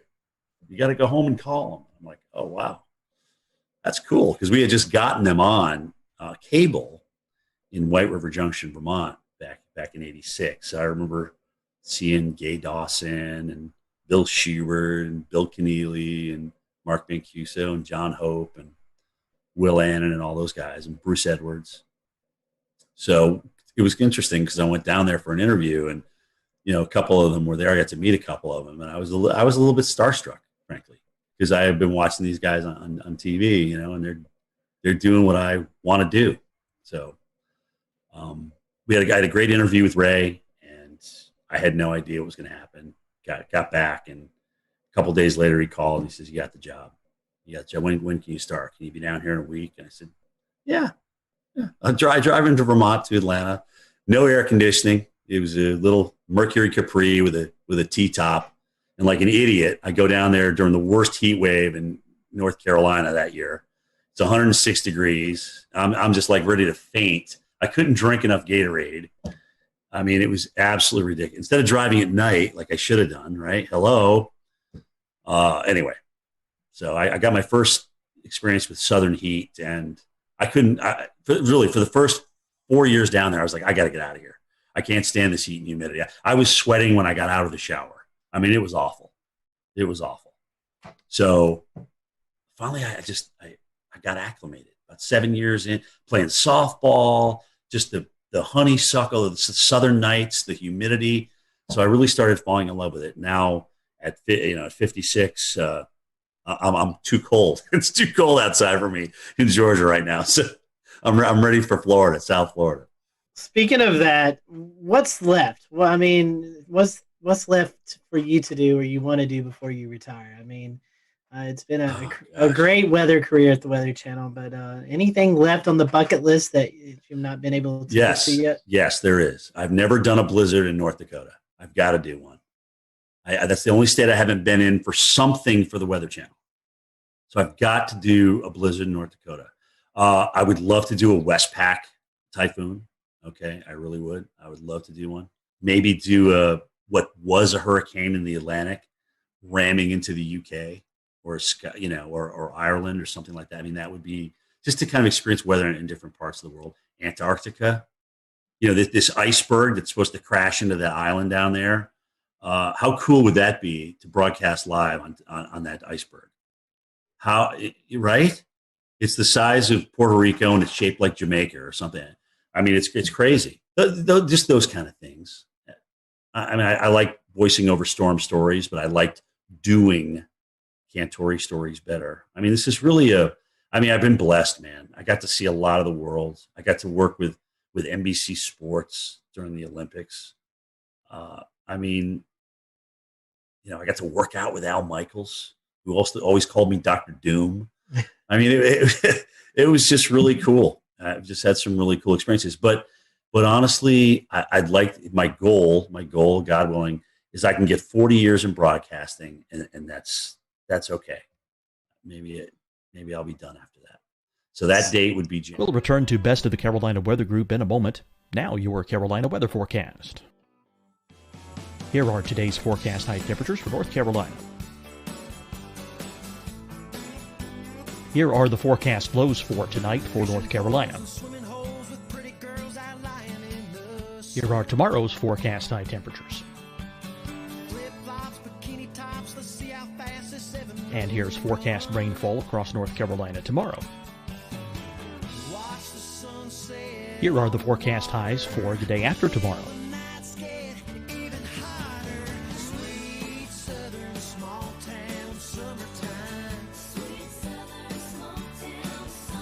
And here's the forecast rainfall across North Carolina for the day after tomorrow. This is the total rainfall forecast across North Carolina for the next 3 days. Here's the severe thunderstorm outlook for today from the Storm Prediction Center.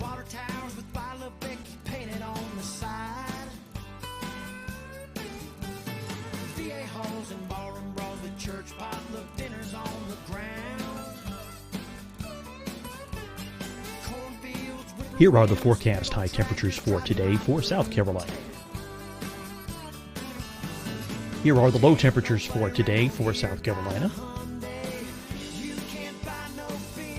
Here's the probability of precipitation forecast across South Carolina today.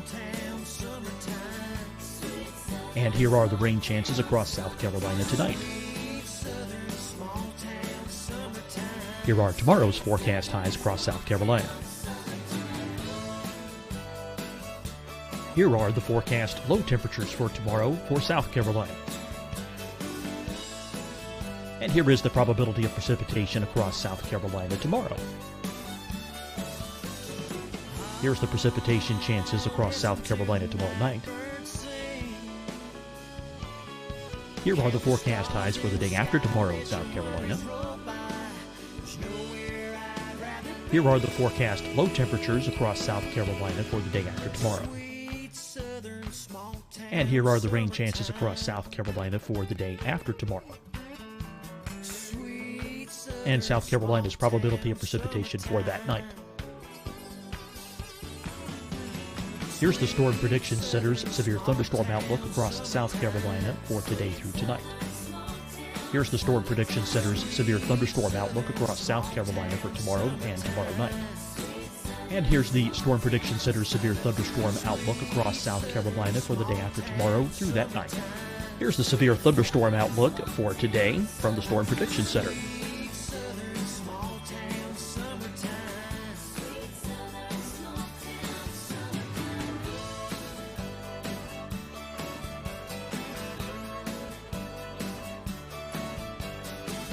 And now here's a live look at weather radar across the southeast.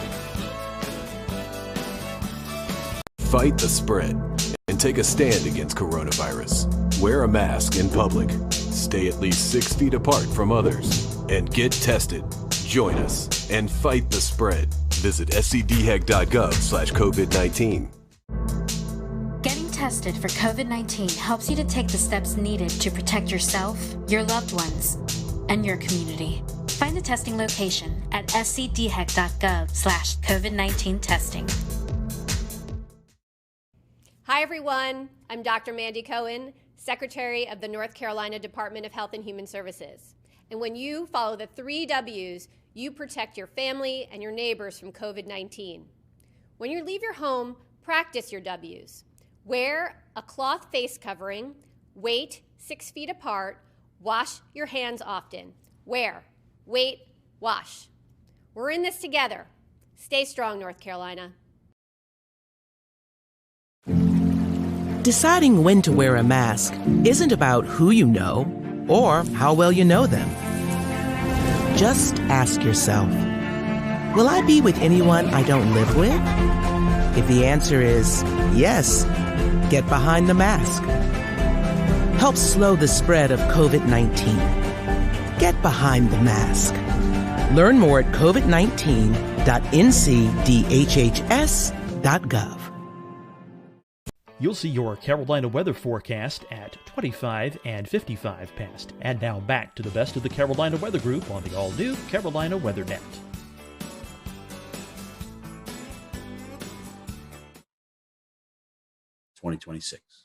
So approaching that, we're almost 5 years. We had a colleague of yours on, Tom Nizzle. He has a mountain. Yeah, he has a cabin up here on Rome Mountain. So we talked to Tom a lot. So what does retirement look like for you? You going to move into the mountains? You said South Florida just a little bit ago. What's it look like after TV life? Yeah, I mean, I love the lake. I love the mountains. It's really an extension of the area I grew up. Think about, right? It's Southern Appalachia versus Northern Appalachia. So I certainly see myself, and I'm a small town kid, guys. I'm not a big city kid by any stretch of the imagination, but maybe split where I live between Florida and North Georgia. I don't know, maybe open a nursery, maybe open some kind of small business. I love doing landscaping. I really do. I enjoy yard work. Maybe I won't in 5, 6, 10 years from now, but who knows? Honestly, I really don't know where it's going to take me, but getting up at the hours I get up and doing that 5 days a week. And sometimes, going through the weekends and working 13, 14 straight, it takes its toll on you. It really does. I'm blessed with a lot of days off as a broadcaster, more than I would think a local market has. So I'm blessed with that, but it still takes its toll on you, man. It really does. So we'll see. Nothing's in pen right now. Well, as we near the end of this podcast episode, we always kind of want to ask a few little silly questions to finish things up and to keep it light before we call it a night. So first and foremost, we'll try some information out of you. I know that you guys probably have some fancy weather models and weather model providers at the Weather Channel, but do you have a favorite mainstream weather model site to use? Oh, gosh. I mean, first of all, Maui's a genius, sometimes to his own detriment. But I love the 2 websites he's designed. Levi does a fantastic job with Tropical Tidbits. I don't know the guys that are in charge of Pivotal Weather, but I think they've done a great job. Weather Nerds, there's just so many. I mean, Weather Tap, I still go back to Weather Tap, look at the radar, especially now that they've changed the radar site. But anyway, I mean, it's still, WSI Energy Cast is still one that we can access too. So dude, it's endless. I have literally 60 tabs open.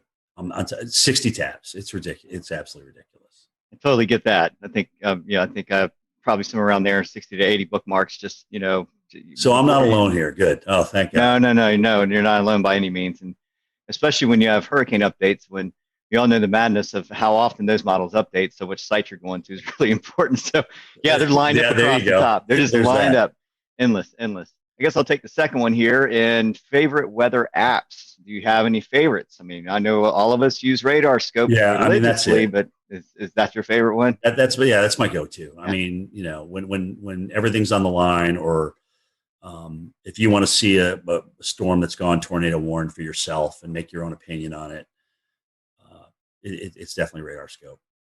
I actually wish I bought that company back when it was for sale, because oh my gosh, they're just doing great things. It's just consistent. It's always there for you. They're always upgrading it, always doing tweaks to it. There's different levels that you can obviously purchase, different subscriptions and things like that. So that is my absolute go-to. I love Storm.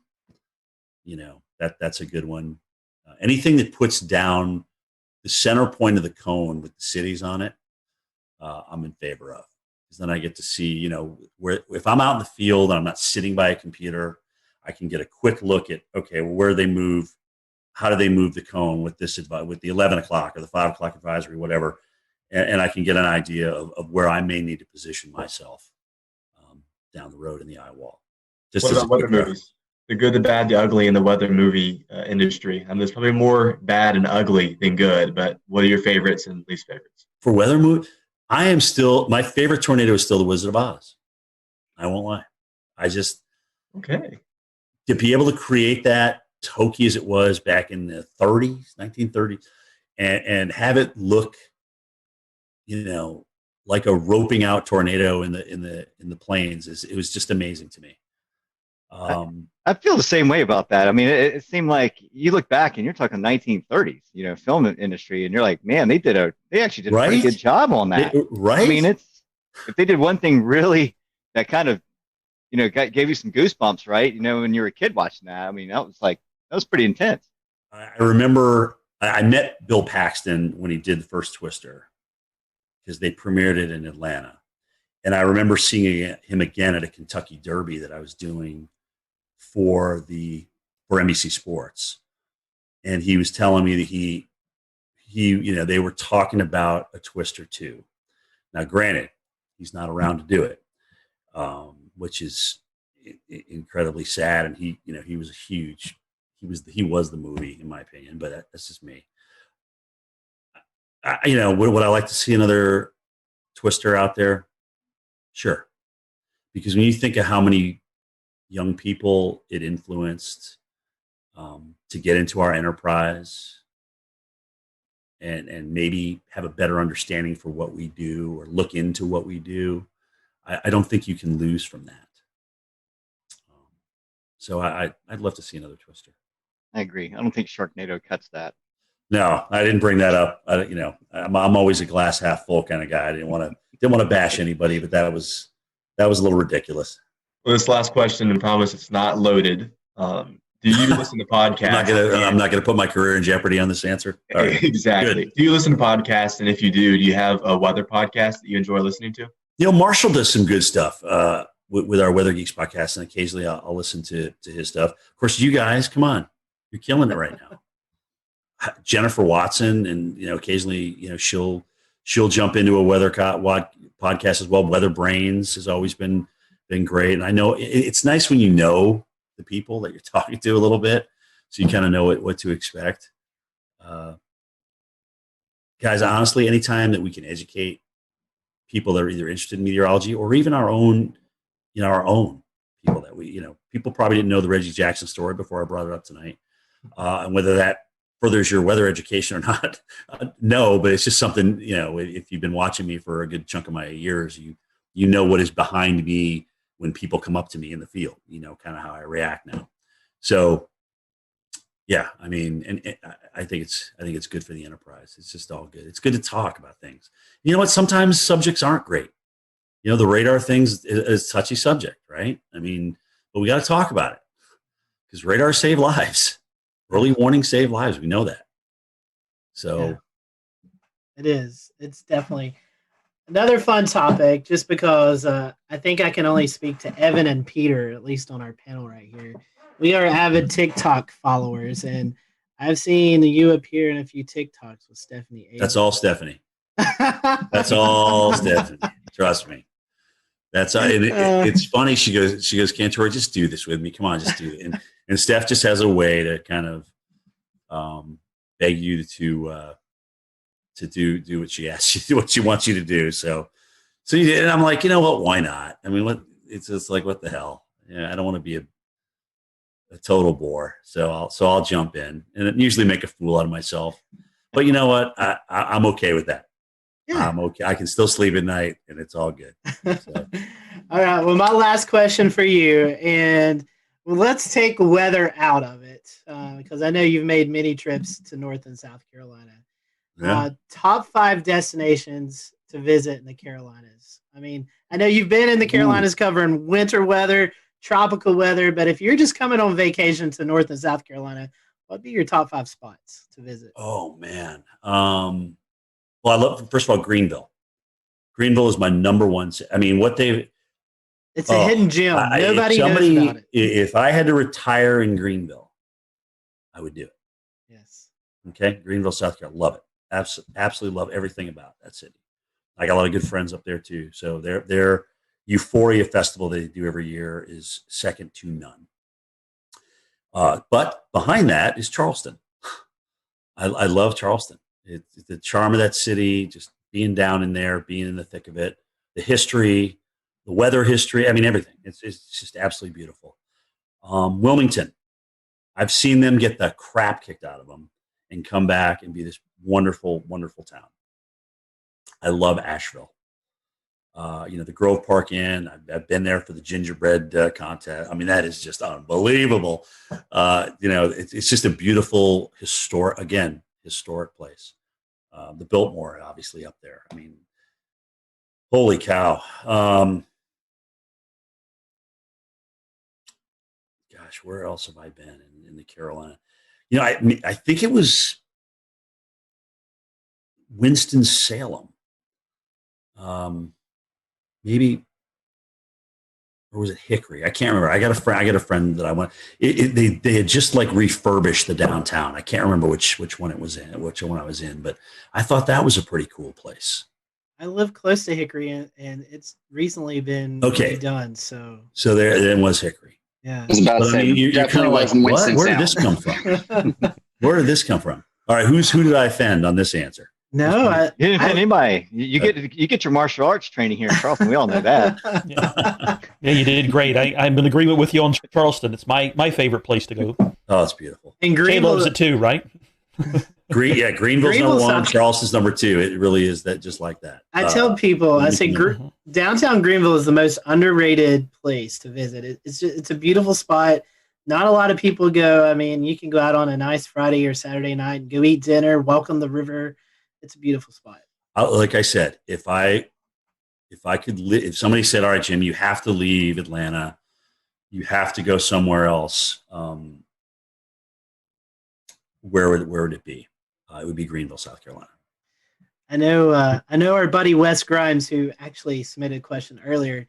He loved when you visited Boone a couple of years ago during the big snowstorm. And oh my God, that was awesome! I know Boone loves you, so if you ever make it back up there, I know you'll have a lot of folks and friends up in the Boone area. So. By the way, the Boone stick is still around. Apparently, it's in my producer's Steve Pederak's office. I'm like, dude, you got to bring the Boone stick back out. I've never pushed so many cars out of the snow in my entire life than in Boone, North Carolina.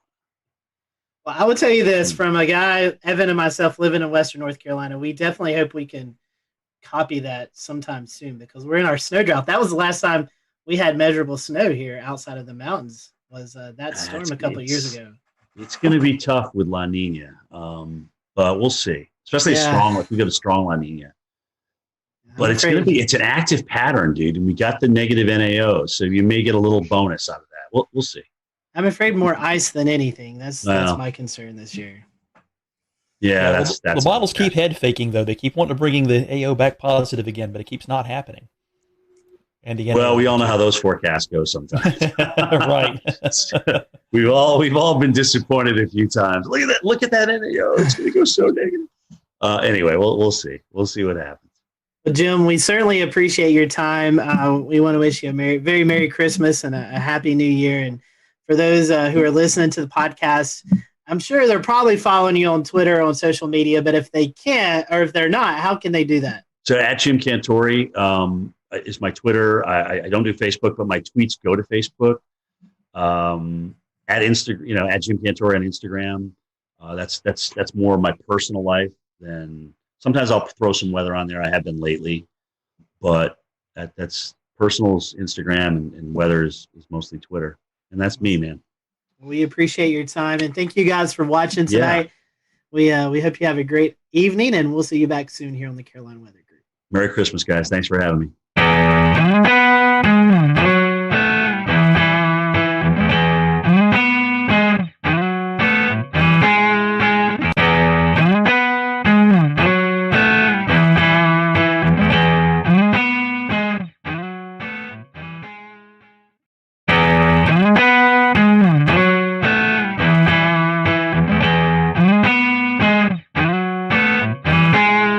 Good evening, everyone. Welcome to the Carolina Weather Group. We're happy to have you this evening, and we have joining us tonight Jim Cantore, our good friend Jim Cantore from the Weather Channel, Mr. Storm Tracker, who has been busier than ever, I believe, this year, Jim.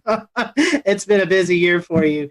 Tonight, we're going to be talking about reviewing 2020 and just all the crazy things that's happened in the weather community with storms and hurricanes and how we battled it with COVID as well. So a really interesting conversation tonight that we're looking forward to. So Jim, we were just talking a little bit before we started tonight. How are you doing? It's been a busy year. Are you getting any rest here recently? Yeah, I mean it's been good. Obviously it was quite a run in September, and then November, where we're usually just not doing much at all, was cranking up. And obviously it wasn't so much being in the field, but being in the studio, talking about the threats to Central America. But, then there was Ada, where I went and the system was far enough offshore where it didn't really affect us in Marco. And I said, guys, you sure you don't want me to stay? Because there's a chance this could be coming back toward Florida. No, I'll just come home. So Thursday morning, here we go with the hurricane watches out for Tampa. And it's like, they had to fill in that one spot, right? Because it's the only spot that didn't get filled in for the whole Gulf and the whole East Coast. So yeah, with advisories this year, and so I went back out and got into Tampa, and that was the last landfall I did. There's certainly no rest for the weary in 2020. Jim, we've started a new Patreon since we last talked to you last December, and we've allowed some of our Patreon supporters to send in questions. So tonight, we would love to go ahead and start with a few, I think 3. Sure. Odds and ends questions that won't fit in anywhere, so we figured it's best to throw them here at the beginning where they don't match at all. So first and foremost, from an anonymous Patreon supporter, if you could point to a single piece of technology that has changed our field over the past 20 years, what would it be?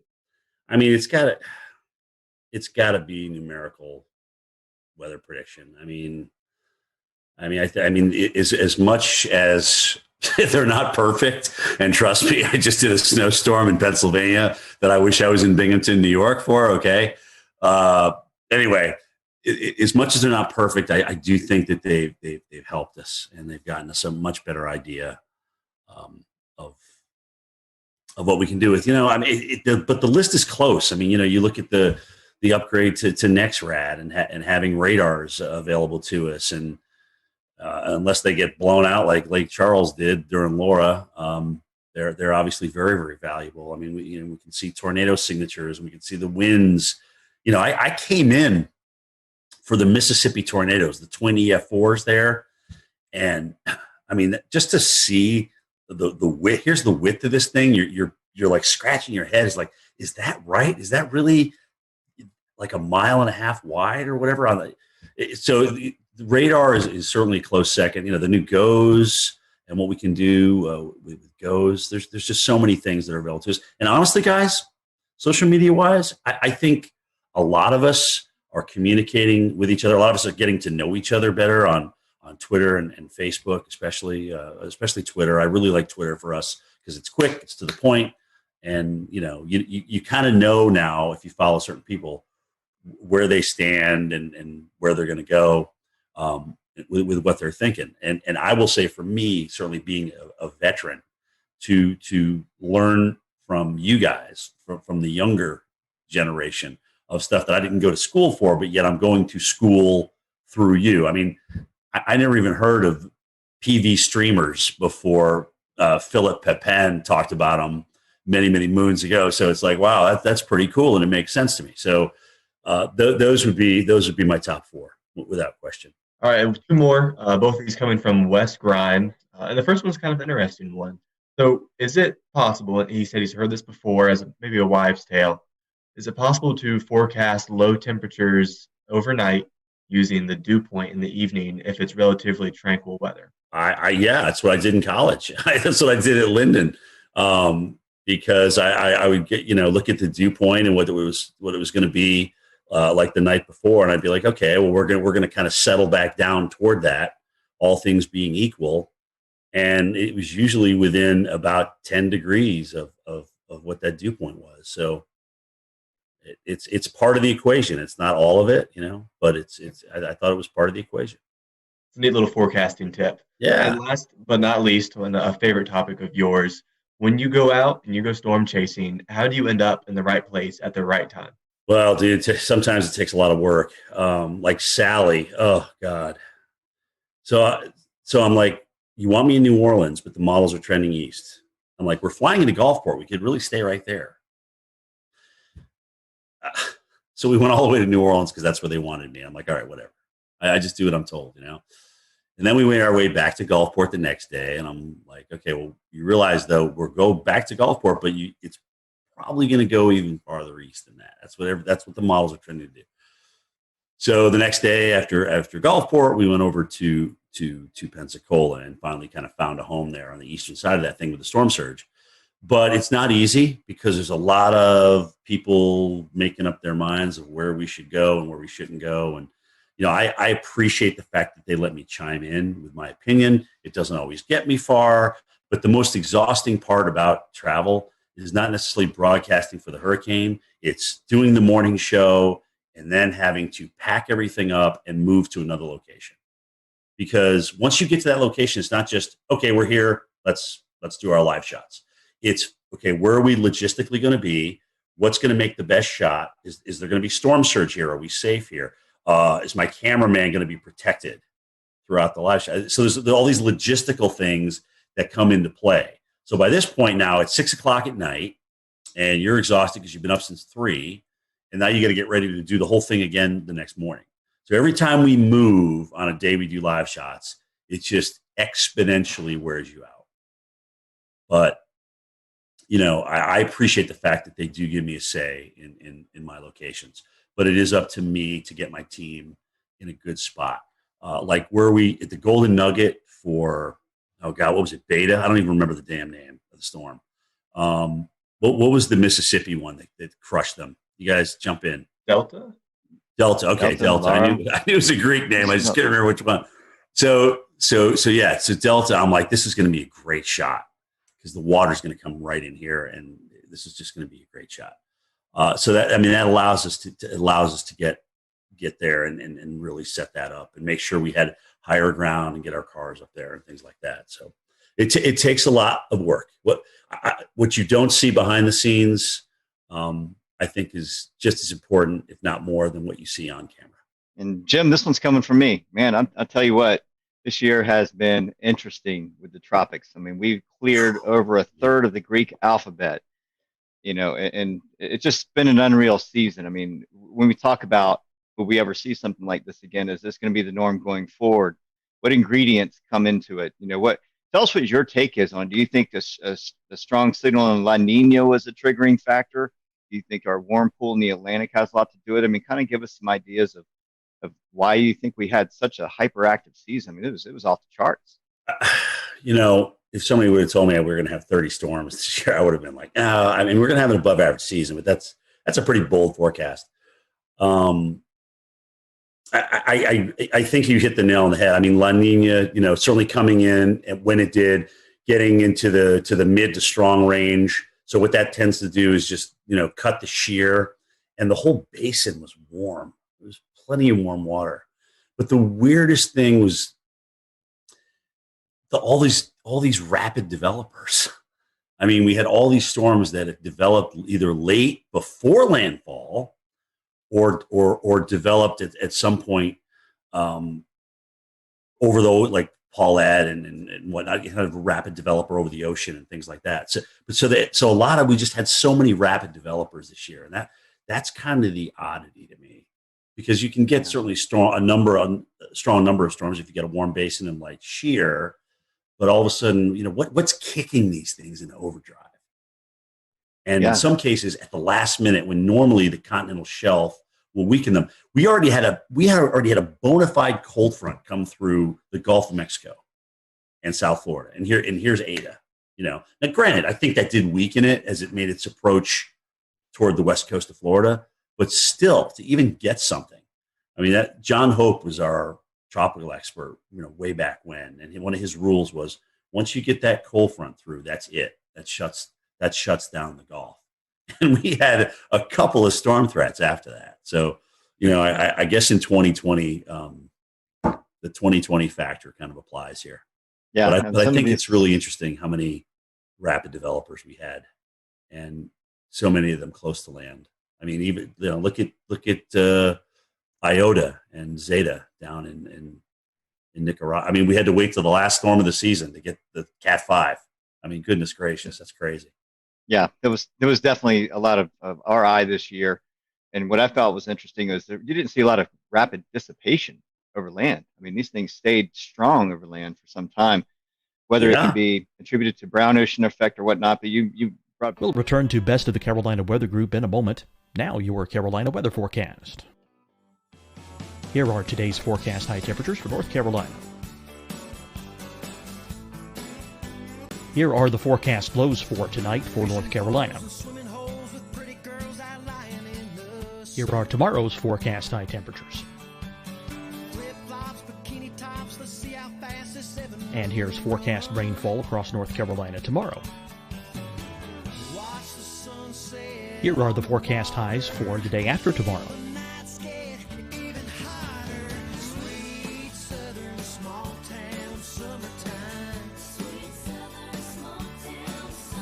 And here's the forecast rainfall across North Carolina for the day after tomorrow. This is the total rainfall forecast across North Carolina for the next 3 days. Here's the severe thunderstorm outlook for today from the Storm Prediction Center.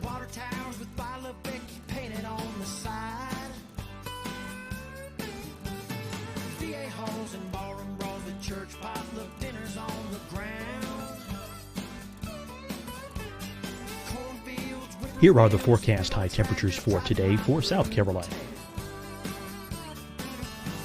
Here are the low temperatures for today for South Carolina. Here's the probability of precipitation forecast across South Carolina today. And here are the rain chances across South Carolina tonight. Here are tomorrow's forecast highs across South Carolina. Here are the forecast low temperatures for tomorrow for South Carolina. And here is the probability of precipitation across South Carolina tomorrow. Here's the precipitation chances across South Carolina tomorrow night. Here are the forecast highs for the day after tomorrow in South Carolina. Here are the forecast low temperatures across South Carolina for the day after tomorrow. And here are the rain chances across South Carolina for the day after tomorrow. And South Carolina's probability of precipitation for that night. Here's the Storm Prediction Center's severe thunderstorm outlook across South Carolina for today through tonight. Here's the Storm Prediction Center's severe thunderstorm outlook across South Carolina for tomorrow and tomorrow night. And here's the Storm Prediction Center's severe thunderstorm outlook across South Carolina for the day after tomorrow through that night. Here's the severe thunderstorm outlook for today from the Storm Prediction Center.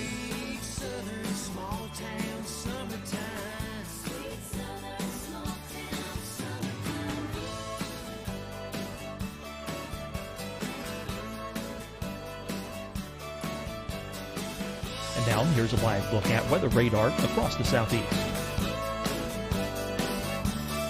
Fight the spread and take a stand against coronavirus. Wear a mask in public. Stay at least 6 feet apart from others. And get tested. Join us and fight the spread. Visit scdhec.gov/COVID-19.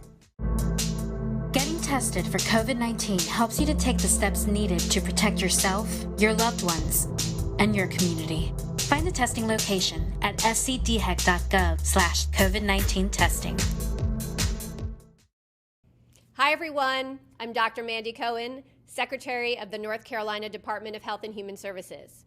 And when you follow the 3 W's, you protect your family and your neighbors from COVID-19. When you leave your home, practice your W's. Wear a cloth face covering, wait 6 feet apart, wash your hands often.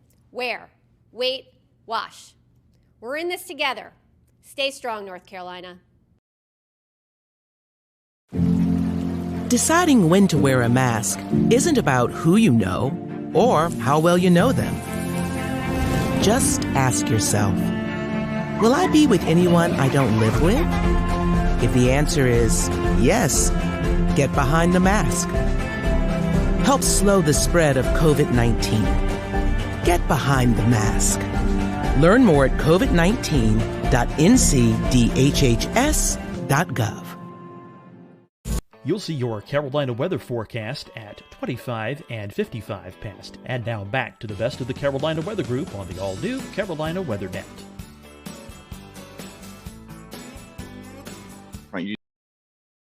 Usually when hurricanes enter into a baroclinic environment, they fall apart pretty quickly, or they get pulled up along it and stretched out. And, you know, these storms defied odds this year. You know, some of these just... Well, they did. They never got like dry air intrusion. It was like they were like protected from this cocoon. And that's the other thing too. If you get a rapidly developing system that comes ashore and is accelerating onshore or moving onshore, it's going to take a lot longer to wind down. I mean, you should see the mess that Zeta did in northern Georgia. I mean, there's a lot of trees down up here. A lot of trees down up here. And it reminded me of Opal back, I think was it 95? Was that Opal? That's right. But it kind of did, it was like one of these storms that actually was a 5, went down to a 3, but it was holding its own, and then it accelerated up in North Georgia. So it takes a while for these things to wind down, but they just cause a whole bunch of tree damage, man. It's a mess. I think I remember seeing the power outages. It was more in Georgia than Florida, than Louisiana per se. It was over 1 million without power in northern Georgia. So that was, and it kept going too. I mean, we had a lot of trees down in western North Carolina and up into Virginia too. That's true. That's true. Once we get off hurricane duty, it's kind of hard to lose track sometimes, or it's actually easy to lose track of what actually happens after that. But it's just been amazing to me, these things as they come ashore, especially this year. Like you said, their damage path has been incredible. And even if it's a TS or a depression, I mean, something, it's like they just don't want to die. They don't want to go away. And that's the year it's been. One more for me. I'm going to pass the baton off to Dan. And the question is, you've been to a lot of places this year. I mean, I probably wouldn't be able to remember off your memory, but give us some of the more significant places you went to experience storm chasing, whether it be hurricane or winter storm, even earlier in the year. Well, yeah, actually Milwaukee was the only winter storm that I did last year, which was kind of mind-boggling because they're so fixated on the Northeast coast. It's like, well, guys, what if Kansas City gets 2 inches at rush hour on a Tuesday morning? That's a big deal. Plus, they were concerned about the COVID thing and everything toward the latter part of the season. I thought that was awesome being in Milwaukee. Great city, seeing the Lake Michigan just go crazy in Milwaukee was pretty awesome. That's kind of started the year. Then we went through all the hurricanes. I went to New Orleans 4 times, and interestingly enough, New Orleans really never got a big threat. Okay, they had the one storm toward the end there that hit them pretty good, but they never really got a big threat that flooded them, and that's really the biggest issue for New Orleans. But flying there 4 times, I thought was, I'd never done that before. I think they were in the cone like 8 times or something, 7 or 8 times this year. It's just crazy. And then the snowstorm, I just went Bethlehem, Pennsylvania. I knew Philly would change over. I knew they would mix. I knew we'd actually mix with sleet in Bethlehem. I just didn't know we'd get dry. The dry slotted thing is what really killed us. And then to see 4 states with 40 inches plus, I'm like, this is just absolutely nuts.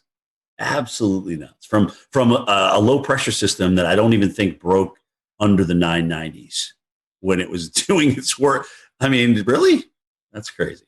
I know, non-lake effect too. That was right. all just the low. All-time snow in Binghamton.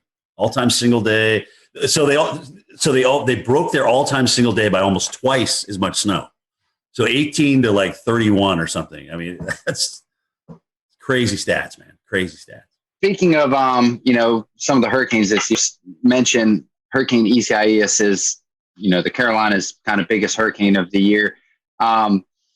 I was there in Wilmington myself for the storm, and you were over in Wrightsville Beach there, Jim. Yep. So we have a video that we want to play, and kind of the best way to describe what happened there with you.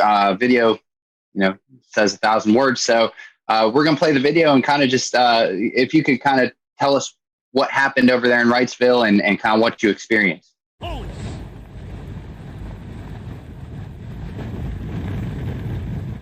Well, I should remind everybody of kind of the new norm in broadcasting as we're doing this. So we used to come out at the tops and bottoms of the hour, even in a hurricane, and give everybody an update on what's changed. But the new norm is like, okay, well, look, since we've got a great signal, we've got HD audio and video now, why don't you just stay out during the entire storm and take us through the whole thing? And that's kind of a recent change, in the past 3, 4, 5 years, that's kind of what's evolved.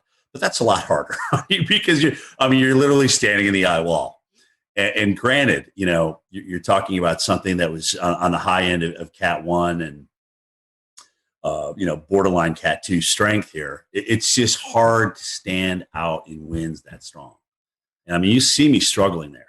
And the only other time I had to take a knee was Isaac in New Orleans, because I know we had a weather group out there. They were measuring winds like 90, 94 miles an hour through those 2 buildings. And this was very similar to that. And it's just hard to stand there. You're literally, guys, you go to the gym, you do squats or you do leg presses and things like that. It's hard to hold a press for that length of time. And so I just had to drop down for a second.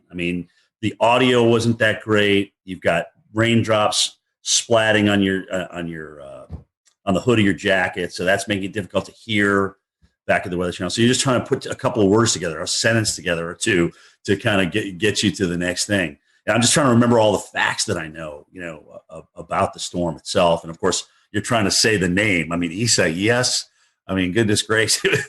It took me about 3 days into that just to learn how to say it right. So that was a tough storm. It was, those winds were up there, 80, 90 miles per hour coming around the side of that building. And it was just tough to stand through it. But again, it's like, take us through the eye wall. That's my job. That's what they're asking me to do. I'm going to do it to the best of my ability. The good news that, I didn't get hit by anything. The good news, the wind was essentially coming off the water, and whatever was being blown off the top of the building was being blown inland and not down at me at ground level. I probably should have had a helmet on, frankly. I definitely should have had a helmet on for that storm. Well, Jim, we've all faced the coronavirus pandemic. Yeah, I know, 2020. So how has this pandemic affect your job? Well, I mean, first of all, you got to wear a mask everywhere you go. And, people still come out and want to meet you and take pictures with you and things like that. And, my producers Steve Pederak has had to police that the entire summer. It's where people get so excited about taking a picture for whatever reason. I don't know why but they do. And then they're like, well, you got to stay 6 feet apart. We got to stay 6 feet apart. And I got to put my mask up and things like that. Sometimes somebody will come around the corner. You don't have your mask on. You're just taking a breath, looking at weather data, and they'll just grab a picture without saying anything to you. And then management gets upset with you. So that a lot of that to tell people to kind of like, well, take a picture with me, but you got to move away. You got to stay 6 feet away. But I get it. I totally get it. And we played by the rules as best as we could the entire summer and even into this first winter storm that we've dealt with. But that certainly made it more difficult. You got to get more rations because restaurants and things aren't opening. They're closing down a lot earlier. Some of them never even are open. So we got to make sure we can eat for 3, 4, 5, 6 days. We know we're going to lose power, so it's going to be hot in the rooms and things like that. You just got to the pre-planning was a lot different. We had to make sure everything was buttoned up in terms of being able to eat, being able to follow the COVID guidelines. Remind people that, look, at the shelter that you went to last time may not be the one that you go to this time because they're only taking half the people. All right. You may have to go and be bused farther north. And people that were in the surge zone, it was probably like, how do you convince people? Oh gosh. Okay. Look, it's one thing asking me to evacuate. I know this shelter. I've been there before. It's okay. But now I don't really feel like going on a bus and being shipped to northern Mississippi or northern Louisiana to get out of harm's way. So that took some convincing for folks. But I think the fact that if there was one good thing, if you can call this good, the fact that Louisiana and Mississippi were kind of in the bullseye and were dealing with this so many times, they kind of had the system down. So they just put it back in motion every time we got a new storm. So we didn't have to test so many different areas. That area dealt with some of the worst storms, but they really had it down. That's a very good point. Yeah. Wow, nice. That's the one silver line. Well, Jim, we're talking about COVID, and I think pre-COVID, this has lost, in my opinion, a lot of attention. And I guess, with as crazy as the years has been, but we had a pretty active early spring severe weather season. March 3rd, 4th, as COVID was starting to happen, we had an EF4 tornado that just went right through downtown Nashville. Yep. I mean, it was one of the eeriest video. I mean, it was, I think, one of the most captured videos on Twitter. With that, we also had severe weather here in the Carolinas, where downtown Charlotte, EF2, I believe, that went through just south of town. So. Right. Copied with a month later the Easter outbreak, where we had an EF4 in, of all places, South Carolina. I mean, it was a pretty crazy severe weather season, and then I guess you kind of capped that off with the derecho in Iowa. I mean, what was your thoughts on any of those events that kind of stood out to you? I mean, the record for billion-dollar disasters stands at 16. But that's going to be broken this year. Okay. We are going to have more than $20 billion disasters. I don't know if it's going to be 21, 22, 23. I'm not sure. But that's just, this was just an off the charts year for big weather. And you're right. It was everything. It was the severe, with the tornado outbreaks, especially in metropolitan areas. It was the number of hurricanes that we had. It's just the fires, we haven't even touched on the fires out west. I mean, goodness gracious, just again, and there was no stopping it. It literally started at the beginning of the year and just kept on going. And, La Nina, as you guys know, especially in the Southwest, does not favor big rainfall. So, you wonder what next year brings once we get into spring and spring bloom, and that starts to dry out, right? So yeah, it's crazy. And I mean, look at the drought growing right now. If you take a look at the drought monitor, it's almost kind of scary seeing it kind of creep out of the Southwest into the central United States and the northern, Omaha.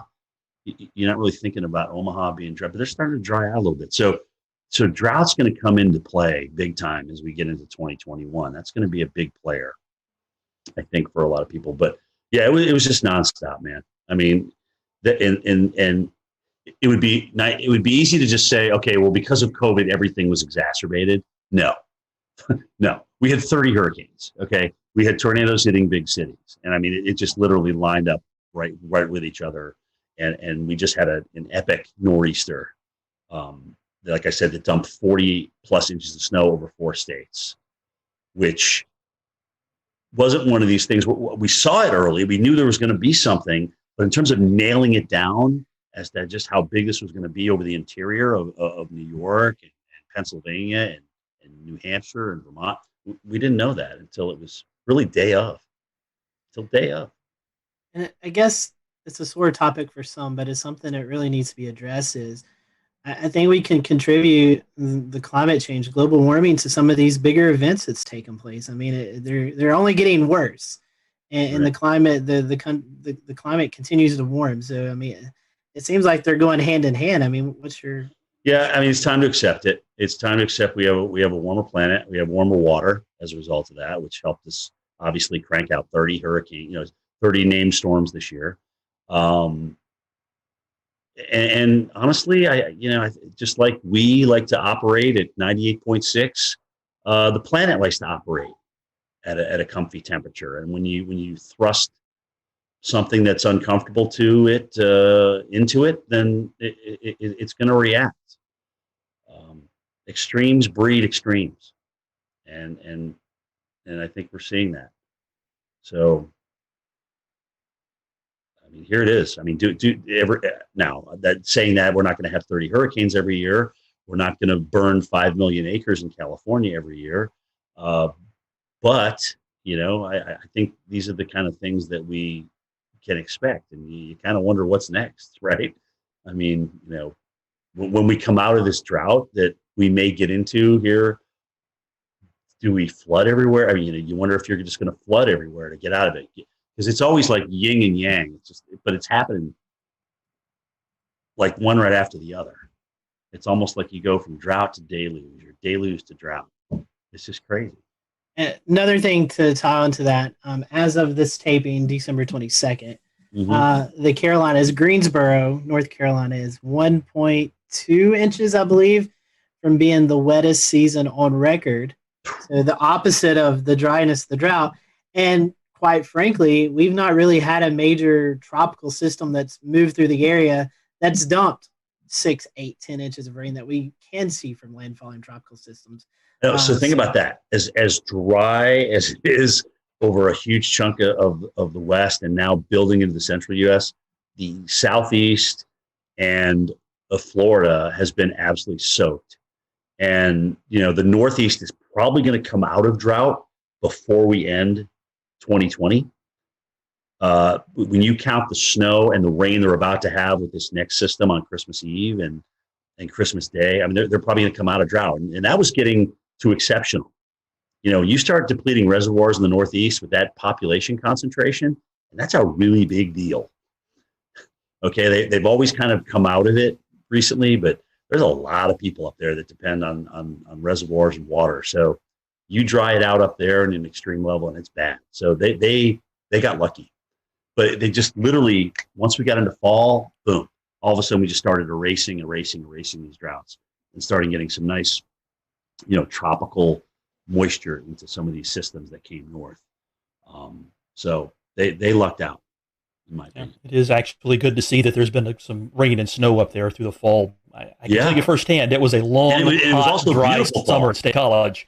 Right, and actually it was a beautiful fall too. So they got the best of all worlds. Right, Jim, we're going to transition over. Speaking of wildfires to the west, so again, another crazy year with the 2020 wildfire season. What are your thoughts on the wildfires going along the northwest Pacific coast, like Oregon and Northern California? Yeah, I'm glad you actually asked that question, because a lot of times it's easy to just focus on California because they had so many acres burned, right? But it was Oregon. Was it Oregon, Washington, and Colorado had like their biggest fires in each of their states? Yeah, I think you're right. This year, in addition to what happened in California. So yeah, really, really, really severe season. Really dry, really hot. There was, again, monsoon didn't seem to show up in the Southwest at all. So that was certainly a player in that. But yeah, man, it's crazy. I mean, not only do you get dry and hot, but these normal seasonal rains like that, like the monsoon flow that comes in, just didn't even show up again this year. And that's just crazy. A lot of us haven't experienced that. Has it happened before? I don't know. They say that California used to have, really, really long droughts.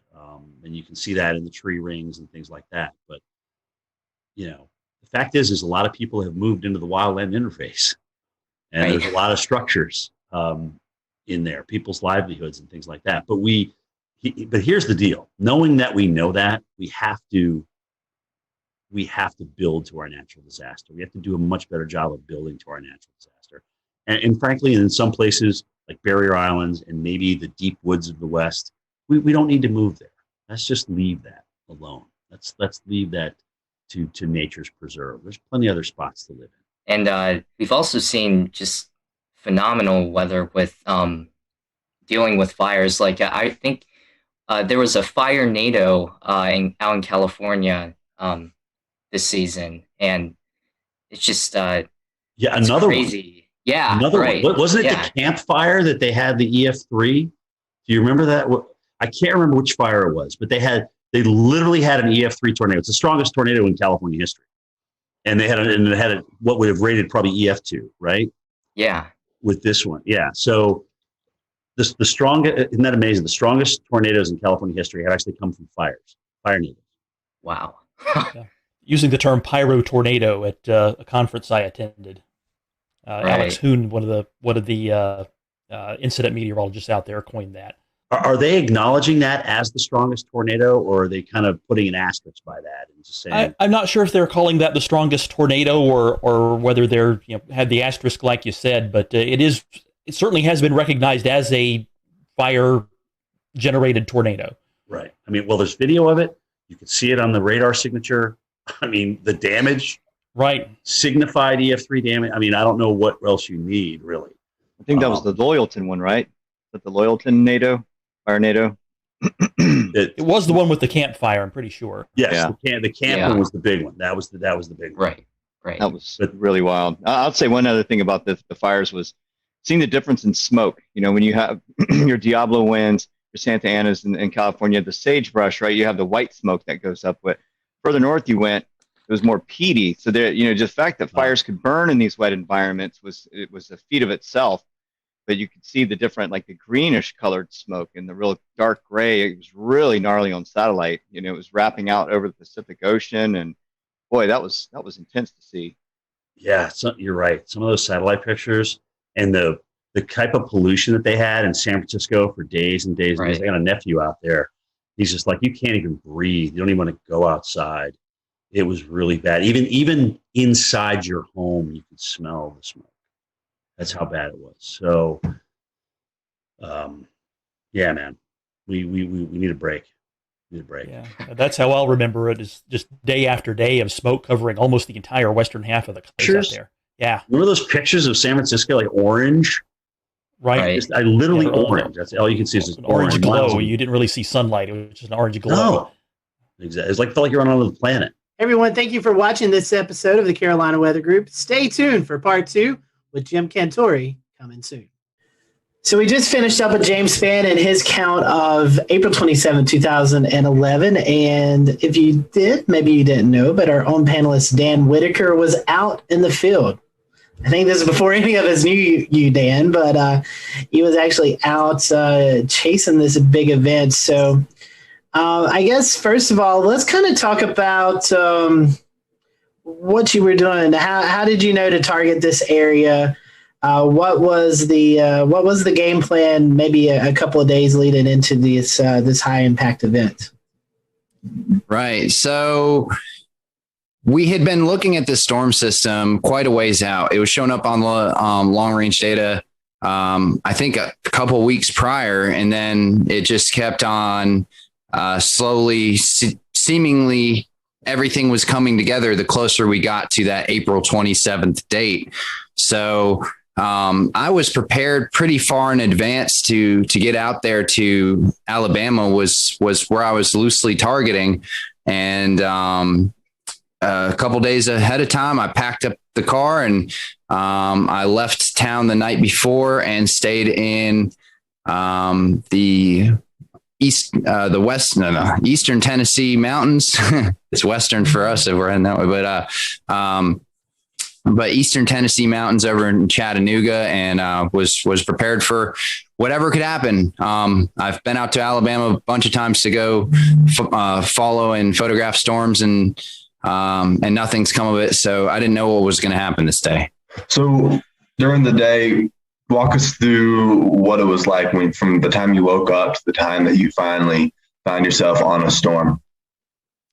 Right. I had some kind of omens, if you want to believe in that, at least. At the very least, the atmosphere was showing off for me right away. I woke up at my friend's house. He had to go to work, and it was I forget what day of the week it was, but it was a work day.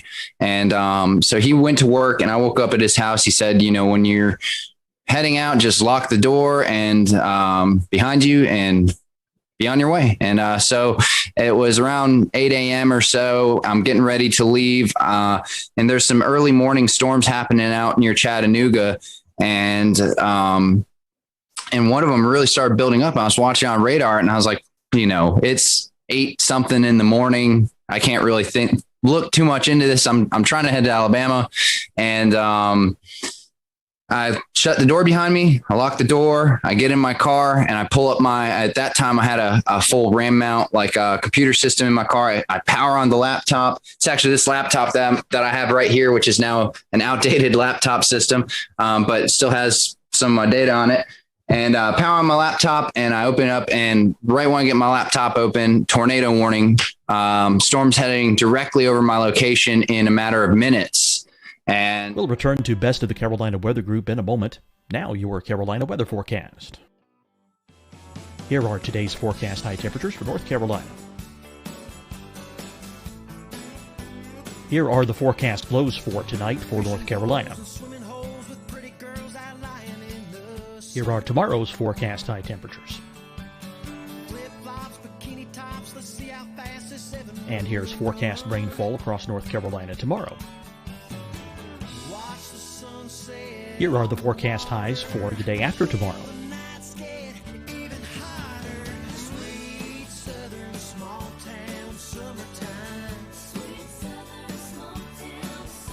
And here's the forecast rainfall across North Carolina for the day after tomorrow. This is the total rainfall forecast across North Carolina for the next 3 days. Here's the severe thunderstorm outlook for today from the Storm Prediction Center.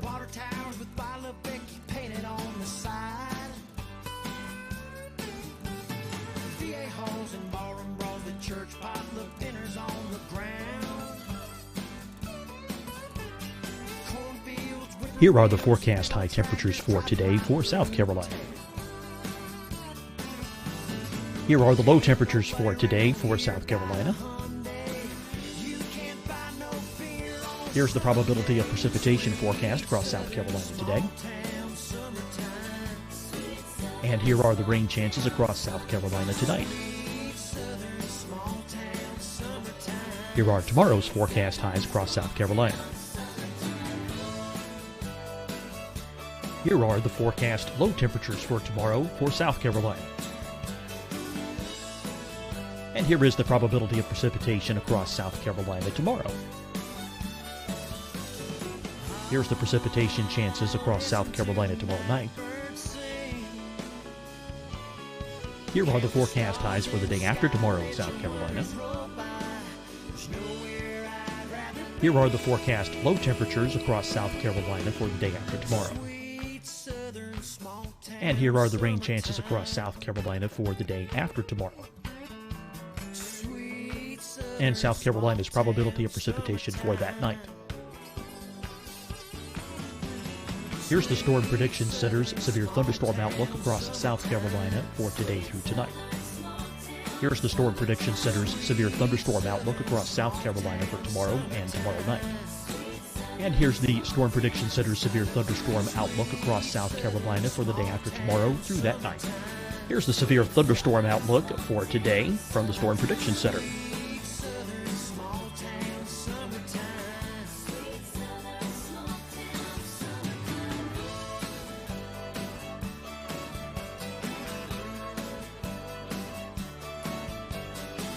And now here's a live look at weather radar across the southeast. Fight the spread and take a stand against coronavirus. Wear a mask in public. Stay at least 6 feet apart from others. And get tested. Join us and fight the spread. Visit scdhec.gov/COVID-19. Getting tested for COVID-19 helps you to take the steps needed to protect yourself, your loved ones, and your community. Find the testing location at scdhec.gov/COVID-19 testing. Hi, everyone. I'm Dr. Mandy Cohen, Secretary of the North Carolina Department of Health and Human Services. And when you follow the 3 W's, you protect your family and your neighbors from COVID-19. When you leave your home, practice your W's. Wear a cloth face covering, wait 6 feet apart, wash your hands often. Wear, wait, wash. We're in this together. Stay strong, North Carolina. Deciding when to wear a mask isn't about who you know or how well you know them.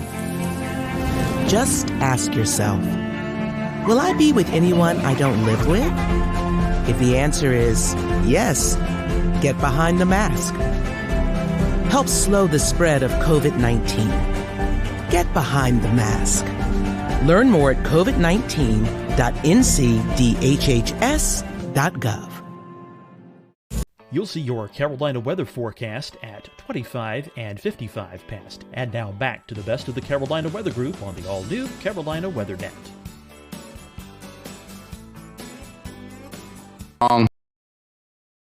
Kind of velocity couplet there when I looked at the velocity data. So I was like, there's some real reason to believe that this could be a threatening storm with a tornado. And so I actually went to try and get back in my friend's house I've 5 minutes, right? So let's get back in the house. No, the door's locked. Of course, I can't get back in. And I look around, I'm in a crowded neighborhood with lots of trees everywhere. I can't even see the sky. So I think to myself, okay, well, what do I do now? Right. I don't want a tree to follow me. Right. And so I get in my car and I just start driving away from the storm through these residential roads in Chattanooga. It's hilly. I'm trying to just get out of there. I make it to a 4-road intersection and I kind of park my car there. I'm like, this is as good as I'm going to do. At least I'm not under the trees. And I park my car there. As some really intense wind started whipping across, horizontal windblown rain, I would just guess at 60, 70 miles an hour. And I was right there in the velocity couplet. And, it turns out there was wind damage and a tornado, but I just must have been very close. But I don't believe I was in the tornado. It was mostly, the winds changed directions eventually, but I believe it was all rear flank downdraft base kind of wind. So I drive back to my friend's house at that point after I'm kind of in that wind and rain and it passes by me. So I know I'm safe. I just kind of drive back there because I don't know what to do with myself at this point. And the road that I came down just a minute prior, there had been someone driving down that road and a tree fell and actually crushed their car within a minute. I got there before the emergency response did. And, or just at about the same time. So I pull up and so do they, and I kind of get out of my car and I'm like, what's going on? And, the emergency response person, fortunately, they started trying to, do what they needed to do. And I was like, they've got it figured out. They told me to, leave them alone. So I just kept on heading on my way. And I was like, I guess I'll go to Alabama now. And that's how I started my morning. So, pretty intense. And wow. I have a question for you. Sorry, Evan, I didn't mean to step on you. Recollection, this was 10 years ago. So I don't think radar scope was a thing. That's right. How did you get this weather data while you're out in the field? I mean, it's 2011.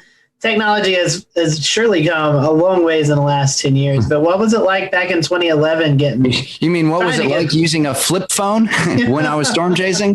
Yeah. So that's what I was doing. I had a GZ1 waterproof flip phone, and for data, fortunately, things were fairly advanced for the laptop systems, as long as you had a laptop system and internet and a few other things. So I had a GPS puck that logged my GPS data into the system I was using. At that time, it was I can't even remember the name of the system actually, but it was like definitely an older PC radar system that integrated with Delorme Maps was what I used to log my GPS data, and it integrated the data in. It was the only thing. At that time, it was the only program comparable to GR Level 2, which is still, a top program for PCs. And, but yeah, no radar scope, no quick data via phone. Like I said in the story, I had to power up the laptop to even see what was really going on. So had that hooked up to a internet puck at that time. There was no hotspots via cell phone. So you had to have a dedicated internet puck. Also to power the computer at that time, there weren't cars built in with power inverters for things like computers, like there are now. Like the 4Runner that I own now, it just comes with power outlets, right? But at that time, there wasn't anything like that. So I actually had to have custom fuses and custom switches and custom wiring for power inverters to run my laptop system. And so it was a lot of electric based stuff, and the best technology at that time just to even get online and see what was going on. Later in the day, Dan, with all of this equipment that you had, you managed to get yourself on the Coleman, Alabama storm. The storm was severe. It produced an EF4 tornado. Can you tell us a little bit about the experience you had chasing that in the afternoon? Right. So I made it to Alabama after my intense morning, and I'm kind of trying to figure out where to target for storms. They start kind of popping off immediately early in the afternoon. I think around 1 or 2 was the first supercell that I got on, and these storms were classic supercells popping up in every square foot of Alabama that you can put your eyes on radar. So it's just these storms are popping up all over the place, and a lot of little kind of storms, but among the mix, a lot of major strong supercells were developing that were immediately severe warned, putting down things like hail, and a lot of them were starting to go tornado warned even early on in the day. So I chased 4 different supercells, which I believe all 4 of them or 3 of them were tornado warned before I even made it to Coleman. So I had this long, for those of you who aren't as familiar with how a storm chase would work, you see a storm kind of growing either visually or on radar. The ingredients are there for that storm. Then once it grows to become a significant storm. And so you start targeting, you want to target the storm early and get to it before it basically becomes maybe, outdated, so to speak, where it's just overtaken by rain, the visuals are gone, maybe the tornado is gone too. So you want to, if you can be there at the birth of a storm and follow it through, that's ideal. Granted, these storms this day in Alabama were averaging speeds of 40 to 60 miles an hour. So it's kind of hard to stay with them, but that's why you hop around a little bit. So you'd start at a storm. Here's the birth of a storm. Great. Let's see what it's going to do. It either outruns you or starts dissipating, and then you pop to the next one. So like I said, I was on, about 4 or 5 of these before I made it to Coleman. And that was a couple hours worth of chasing and driving. I'm starting to kind of almost wear down a little bit, because after you've seen 1 storm, 2 storm, 3 storm, you're like, are any of these going to produce visible tornadoes, or am I just driving under low hanging clouds and rain and hail. And so I'm driving towards, I guess this is where the story really starts, right? So I'm driving towards Coleman and into town because I saw a really nice hooked supercell that was heading towards Coleman, and it looked great on radar. It was starting to form a really nice hook, really nice velocity couplet. By nice, I mean strong and visually, from a radar standpoint, a strong and kind of pronounced feature that tends to, mean that the storm's going to at least go tornado warned, if not produce a tornado. And like I said, the ingredients were there. This was a day that had been forecasted for a while. We knew that this was a significant day. It was a high risk by the Storm Prediction Center. They were predicting a tornado outbreak. And so we knew it was going to happen, or at least that's what we thought was going to happen. And anyways, the storm, as it's heading towards Coleman, I drive closer, and it's the weirdest thing because typically when I'm chasing storms, I kind of get in a position where I'm looking at the rotation part of the storm and the part of the wall cloud that is rotating and maybe going to put down a tornado. So I'm trying to be in that area, stay with that area. In this particular storm, I kind of just, as I'm driving into Coleman, I knew what storm I was going for, but I kind of look off to the side, and there in the far distance over a field is a tornado, and it's pretty far out. But I noticed it right away, and I'm like, all right, well, there you go. After 4 storms or so, and here it is. And it's there. I did it, I'm seeing a tornado right now. And this is what all my effort's been funneled to get here. And it wasn't just seeing a tornado. I need to kind of preface this. I'm a trained storm spotter at this time. I've got a couple years, 3 years of experience under my belt. I was very involved in wanting to try and collect data for historic reasons. I had 2 anemometers on my car. I was connected in to try and relay data back to the National Weather Service. And I was tracking all my movements. I was documenting everything with multiple cameras. So the idea was put myself in the close proximity of these storms, get as much data as possible, and then see how I can use that and funnel that in for any sort of storm damage or research purposes. And as well as relay storm reports to help with the public, which is it's a cutesy thing to say. A lot of storm chasers say it, whatever. But in reality, for a day like April 27, 2011, it turns out that was absolutely necessary. Not only was that something that sounds good on paper, but the people like me who are out there relaying this information and broadcasting it live actually did save lives. It was that significant footage of these storms coming and hitting towns is what actually made people get into their storm shelters and go to safe places. So anyways, I'm driving into town. I see the tornado out above a field. I had been live streaming for a little bit at that point, but I had a live stream setup going on with a HD webcam streaming to the site at that time called Chaser TV, which was in the 2010 to 2014 period. It was the hottest thing out there. The public knew to tune to Chaser TV, and the Storm Chaser show was hot, and people were thinking about storms and thinking about storm chasing. And so it had thousands and thousands of viewers that you could get access to if you streamed. And the cool thing about Chaser TV at the time too is they would pay per viewer, pay for pronounced amount of time and stuff like that. So you could actually, come out with a little bit of a paycheck at the end of it too. I start streaming this storm, and immediately I start getting over 1,000 viewers on Chaser TV.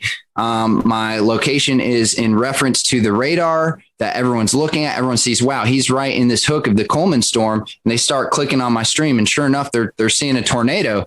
And so they start sharing it. It starts getting shared across social media, screenshotted, and immediately that tornado in real time is getting shared around, the fingers of the internet in 2011.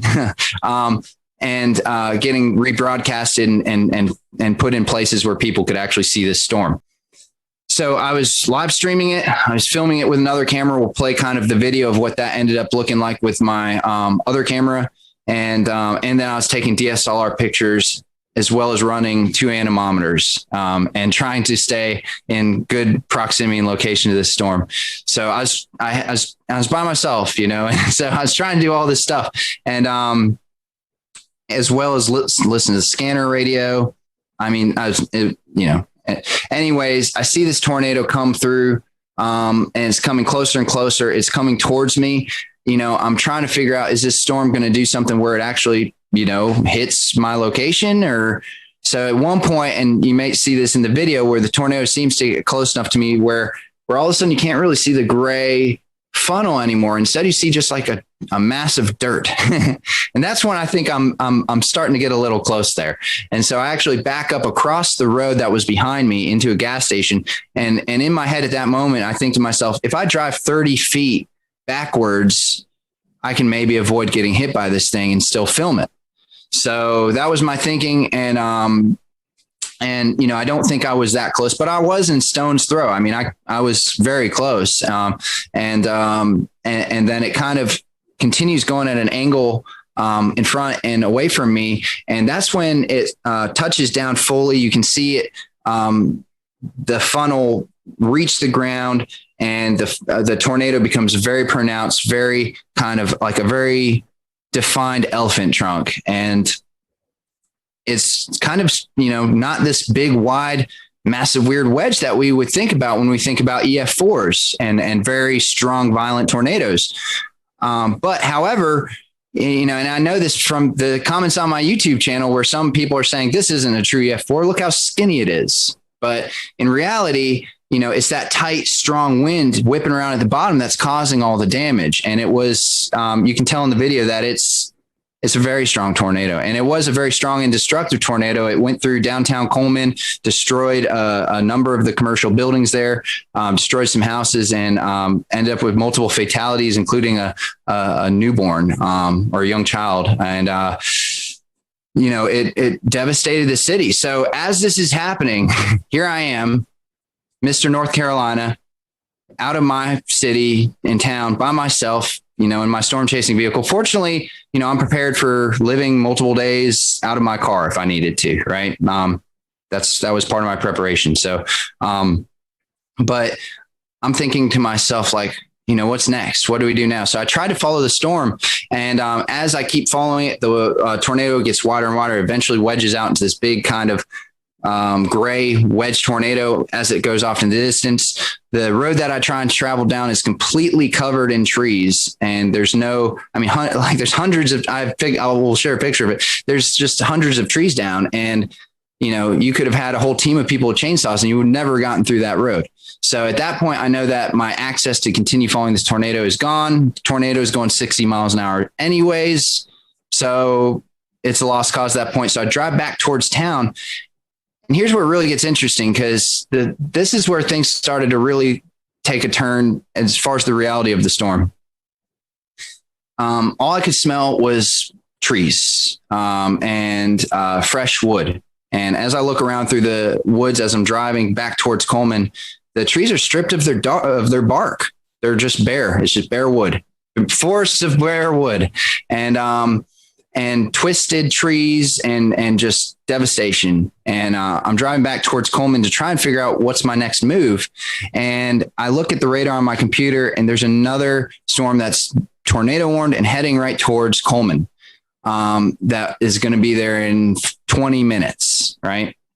But what has just happened is a tornado just devastated Coleman. And at the same time, tornadoes were devastating Tuscaloosa and other, that's a well-known one, but there are, I think, 5 or 6 tornadoes on the ground at this very moment. And Alabama was in a mess. So Coleman was in a mess, and everybody got in their cars and drove out to the middle of the roads to try and get to their family members. Cell service was completely down at this point. I don't know if it's because cell towers were hit or if everyone was trying to use their cell phones at the same time, but there was zero cell service. You could not use it for anything. The only thing left was internet through my internet puck. So I was able to access radar data and message through some sort of messenger app I was using at that time. And I think email is what it is called. I was emailing people. So I drive back into town. The roads are crowded with people. People are kind of walking around confused. Everyone has their cell phone in their hand. Like, what is this? It's not doing anything. And they see that I'm a storm chaser. I have stormsquad.net on the side of my vehicle and stuff. They start coming up to my car and they're saying, what happened? We're trying to get in touch with our family members. We can't do it. We heard the town was hit. And I was able to actually give as many people as I could the information that I had, which was, there was a tornado. It hit part of town. There's another storm coming. You're going to want to find a place to take refuge. I had a CB radio in my car at that time with a speaker. I got on my CB radio and started driving around and saying, there's another tornado warning coming, because nobody knew. And I drove around the town and yelled at people to find safe shelter. And that was really harrowing. Like, I don't know if that's the right word. There's no words to describe. I mean, it was very sobering. I mean, just like, I was focused. I was trying to, at that point, just go into like storm recovery mode. I'm now part of this Coleman community, right? So how do I help them? And yeah, that was not my last storm of the day. So I actually left Coleman and went and got on another supercell at that point, because there's nothing else I could do in Coleman that, short of, I warned everyone I could. The storm didn't hit there, so I left. I went out to go get to another storm and chased 2 more tornado warned supercells. Nothing really produced from those. And then the sun started going down, and still no cell service. But I have my radio police scanner and fire EMS scanner, and I'm hearing that reports that there are no gas stations and no gas available to the first responders. And I look at my gas tank at that moment. The sun was just starting to set.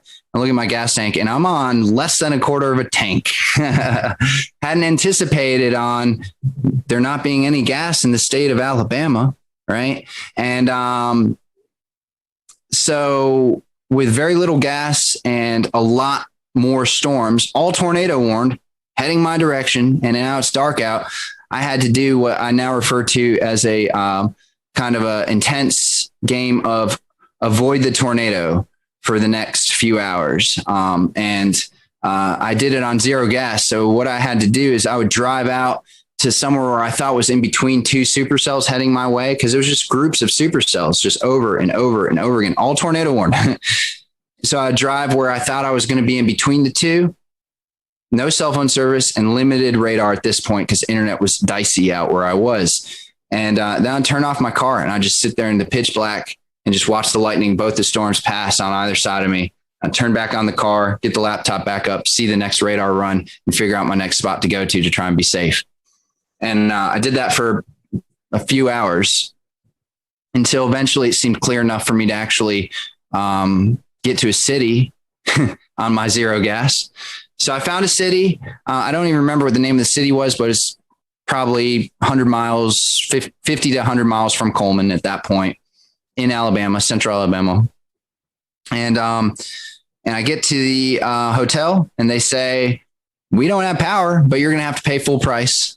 Sorry. And nobody has power, nobody has gas. And I said, do you know where the nearest gas station is that has gas? And they said, we're hearing reports that there isn't any gas except for far eastern Alabama on the eastern Georgia, Alabama line. Other than that, nowhere else, even west of here, north of here, south of here, no one has gas. And I said, okay, well, I guess I'm staying here for the night. And so I had just filmed all this video. So I went ahead and I had no power, no gas, but I did have an external battery that I brought with me to power an emergency battery pack to power things like laptops and stuff. So I went ahead and plugged in my laptop, fired it up, got my video uploaded to YouTube. It was my second video I'd ever uploaded to YouTube. The first one was a tornado 2 weeks prior in Alabama, coincidentally, and close by. And this was my second video. And I get it up there. I shut down everything because the battery's going to die. Done for the night. I go to sleep. I wake up the next morning and the video's got like like 80,000 views on it. And my inbox is just full of people saying, can we use a video? Can we use a video? Can we use a video? Just my email's blown up. And I'm like, wow, I guess that's, this was in 2011 before viral videos was really a thing. YouTube's kind of new at this point. And I created, like, at that time, a newsy viral video, and I didn't even know what to think of it. I'd never really seen viral videos at that time. So I was like, well, that's interesting, and whatever. I mean, it's a historic day. So I knew that, my footage was, I'm glad people are seeing it, please share it, and ended up driving to a gas station that was about an hour and a half away from my hotel. And I didn't think I was going to make it. But that was the closest gas station. I, called around. I did everything I could to source a gas station. That was it. It was like on the border. So I just drove that direction on no gas. I was on fumes the whole time. And I got to the gas station, and I'm literally like, you can hear the gas running out and the car sputtering and stuff. So I cut the car off in the line. There was a humongous line going out around the road, circling all around. Fire trucks are coming in, skirting in front of the public to get all the gas. EMS, they're coming in. It's the only gas station that had gas. And so I sit in the back of the line. There's maybe 50 cars in front of me. And I turn off my car, and I literally kept it in neutral and pushed the car most of the way to get to the gas tank, / rolled it part of the direction, and rolled it just down the hill with gravity. And I made it to a gas tank after about, I think it was about 2 hours of sitting there in line, and made it to a gas station and made it to the pump, and was able to get enough gas in the car, and drove back to North Carolina that morning. So I kind of just went through the story there. I mean, I don't know. There's of course more to be said, but that's kind of my experience being there right in central Alabama. I mean, the in and the out, at least the basic summary. So Dan, I'm curious. I've been storm chasing once, and the adrenaline rush you get as you see a tornado obviously peaks up, and then you kind of go into recovery mode, hoping that everyone's okay. Did you experience that adrenaline rush when you were witnessing this? Yeah. Definitely. During the Coleman tornado, it was when I first saw it, and for those first few minutes, especially, I couldn't believe what I was seeing, and that adrenaline really kicked in. Here I am. It's real. I'm on a tornado. This is a high risk day. We'll return to Best of the Carolina Weather Group in a moment. Now your Carolina weather forecast. Here are today's forecast high temperatures for North Carolina. Here are the forecast lows for tonight for North Carolina. Here are tomorrow's forecast high temperatures. And here's forecast rainfall across North Carolina tomorrow. Here are the forecast highs for the day after tomorrow.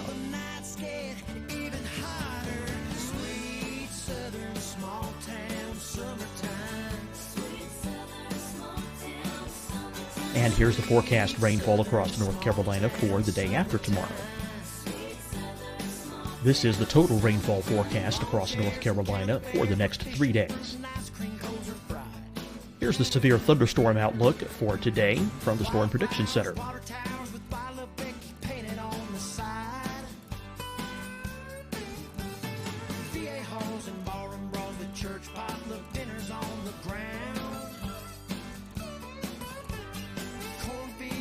Here are the forecast high temperatures for today for South Carolina. Here are the low temperatures for today for South Carolina. Here's the probability of precipitation forecast across South Carolina today. And here are the rain chances across South Carolina tonight. Here are tomorrow's forecast highs across South Carolina. Here are the forecast low temperatures for tomorrow for South Carolina. And here is the probability of precipitation across South Carolina tomorrow. Here's the precipitation chances across South Carolina tomorrow night. Here are the forecast highs for the day after tomorrow in South Carolina. Here are the forecast low temperatures across South Carolina for the day after tomorrow. And here are the rain chances across South Carolina for the day after tomorrow. And South Carolina's probability of precipitation for that night. Here's the Storm Prediction Center's severe thunderstorm outlook across South Carolina for today through tonight. Here's the Storm Prediction Center's severe thunderstorm outlook across South Carolina for tomorrow and tomorrow night. And here's the Storm Prediction Center's severe thunderstorm outlook across South Carolina for the day after tomorrow through that night. Here's the severe thunderstorm outlook for today from the Storm Prediction Center.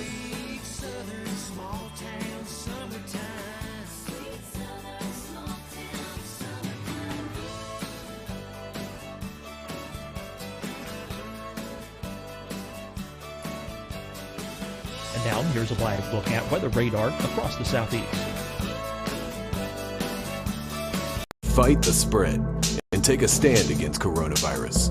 Wear a mask in public. Stay at least 6 feet apart from others. And get tested. Join us and fight the spread. Visit scdhec.gov/COVID-19. Getting tested for COVID-19 helps you to take the steps needed to protect yourself, your loved ones, and your community. Find the testing location at scdhec.gov/COVID-19 testing. Hi, everyone. I'm Dr. Mandy Cohen, Secretary of the North Carolina Department of Health and Human Services. And when you follow the 3 W's, you protect your family and your neighbors from COVID-19. When you leave your home, practice your W's. Wear a cloth face covering, wait 6 feet apart, wash your hands often. Wear, wait, wash. We're in this together. Stay strong, North Carolina. Deciding when to wear a mask isn't about who you know or how well you know them. Just ask yourself, will I be with anyone I don't live with? If the answer is yes, get behind the mask.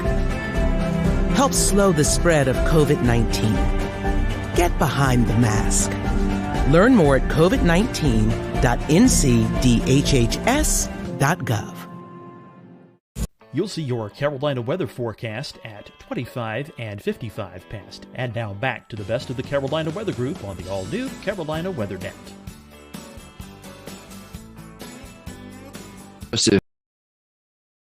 And I knew that something bad could really happen. And so yeah, the adrenaline popped in at that moment. But it's the weirdest thing. One of the comments on my YouTube video is, well, why is there no screaming? Where's all the screaming? Where's all the yelling? This is like the calmest tornado video I've ever seen, besides Pico's Hank.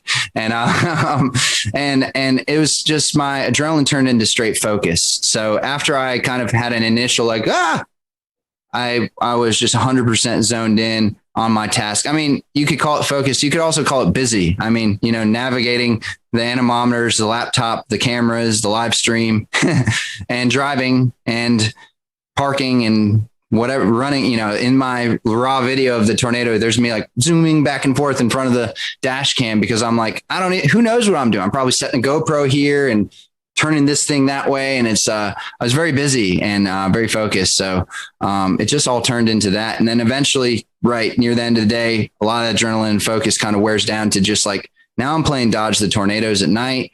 And that part was a little, I wish I could have been back in North Carolina at that point.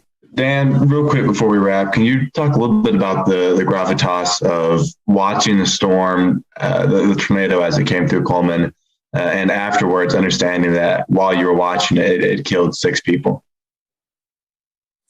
So, I've been at some devastating tornadoes before, but I think the thing that made this more real, and I've been at some killer tornadoes before. I think the thing that made this so real in this particular one is because a lot of people died this day in Alabama, and it was the total destruction of the state. Seeing the Coleman tornado, unless I had actually seen it hit the specific buildings and stuff, it was hard to make a direct connection to who died or how they died or where they died. I did end up seeing the commercial destruction downtown, and that was intense.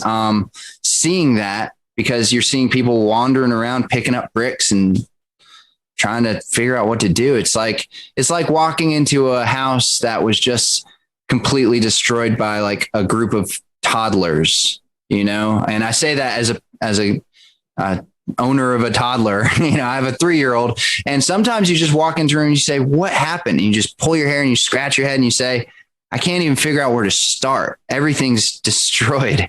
And it was the same way watching these people trying to figure out what to do in downtown Coleman, just walking around devastated. And that was really sobering. But the thing that really affected me the most, honestly, was seeing people looking for their loved ones and not having a way to find out where their loved ones were.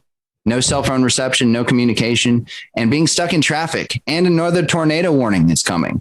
So these people are in a bad predicament, and only I knew what was going on. So I was in this really weird place of, nobody knows, and they're all unsafe, and they're all just trying to help their loved ones out. So that was probably the hardest part to be a part of, but the part that I'm most grateful that I was a part of, because I could help, but also because that's the reality of these big storm events is that's what's happening in these communities. And sometimes you don't see that on the news, or you don't know about that, but there's moments there where we're all just trying to look out for each other. And those are the hardest moments. Well, Dan, we certainly appreciate your time and reflecting back on this very somber event that took place on April 27, 2011. So we thank you and James Spann for sharing their stories of this tragic day, and our thoughts and prayers are still with those folks who are reliving this 10 years later in the state of Alabama. For everyone here at the Carolina Weather Group, we hope you have a great evening, and we'll see you back here real soon.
We'll return to Best of the Carolina Weather Group in a moment. Now your Carolina weather forecast. Here are today's forecast high temperatures for North Carolina. Here are the forecast lows for tonight for North Carolina. Here are tomorrow's forecast high temperatures. And here's forecast rainfall across North Carolina tomorrow. Here are the forecast highs for the day after tomorrow.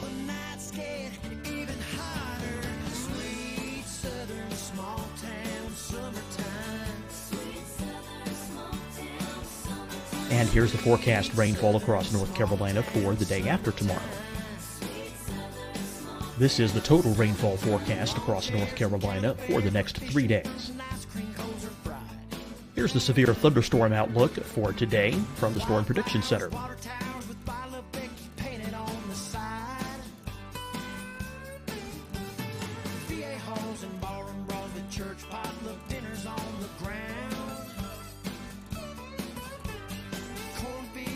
Here are the forecast high temperatures for today for South Carolina. Here are the low temperatures for today for South Carolina. Here's the probability of precipitation forecast across South Carolina today. And here are the rain chances across South Carolina tonight. Here are tomorrow's forecast highs across South Carolina. Here are the forecast low temperatures for tomorrow for South Carolina. And here is the probability of precipitation across South Carolina tomorrow. Here's the precipitation chances across South Carolina tomorrow night. Here are the forecast highs for the day after tomorrow in South Carolina. Here are the forecast low temperatures across South Carolina for the day after tomorrow. And here are the rain chances across South Carolina for the day after tomorrow. And South Carolina's probability of precipitation for that night. Here's the Storm Prediction Center's severe thunderstorm outlook across South Carolina for today through tonight. Here's the Storm Prediction Center's severe thunderstorm outlook across South Carolina for tomorrow and tomorrow night. And here's the Storm Prediction Center's severe thunderstorm outlook across South Carolina for the day after tomorrow through that night. Here's the severe thunderstorm outlook for today from the Storm Prediction Center.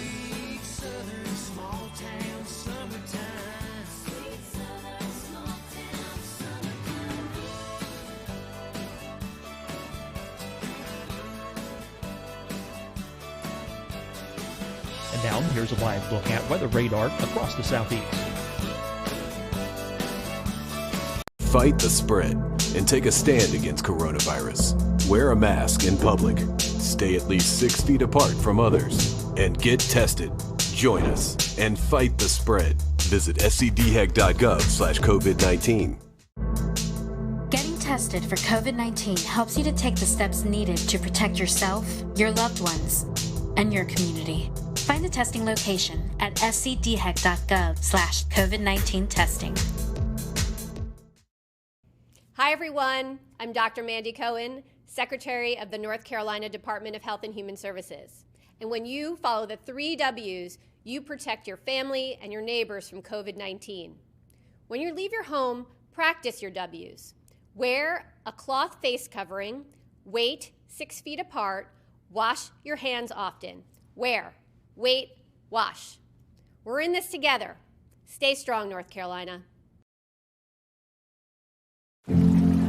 Deciding when to wear a mask isn't about who you know or how well you know them.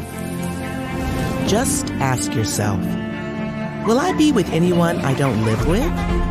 If the answer is yes, get behind the mask. Help slow the spread of COVID-19. Get behind the mask. Learn more at covid19.ncdhhs.gov.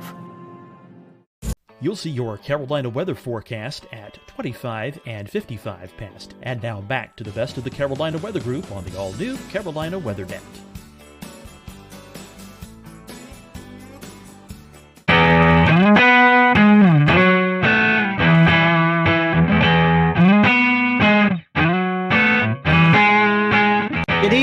everyone. Welcome to the Carolina Weather Group. This is the April 15th, 2020 edition of the Carolina Weather Group Get Together.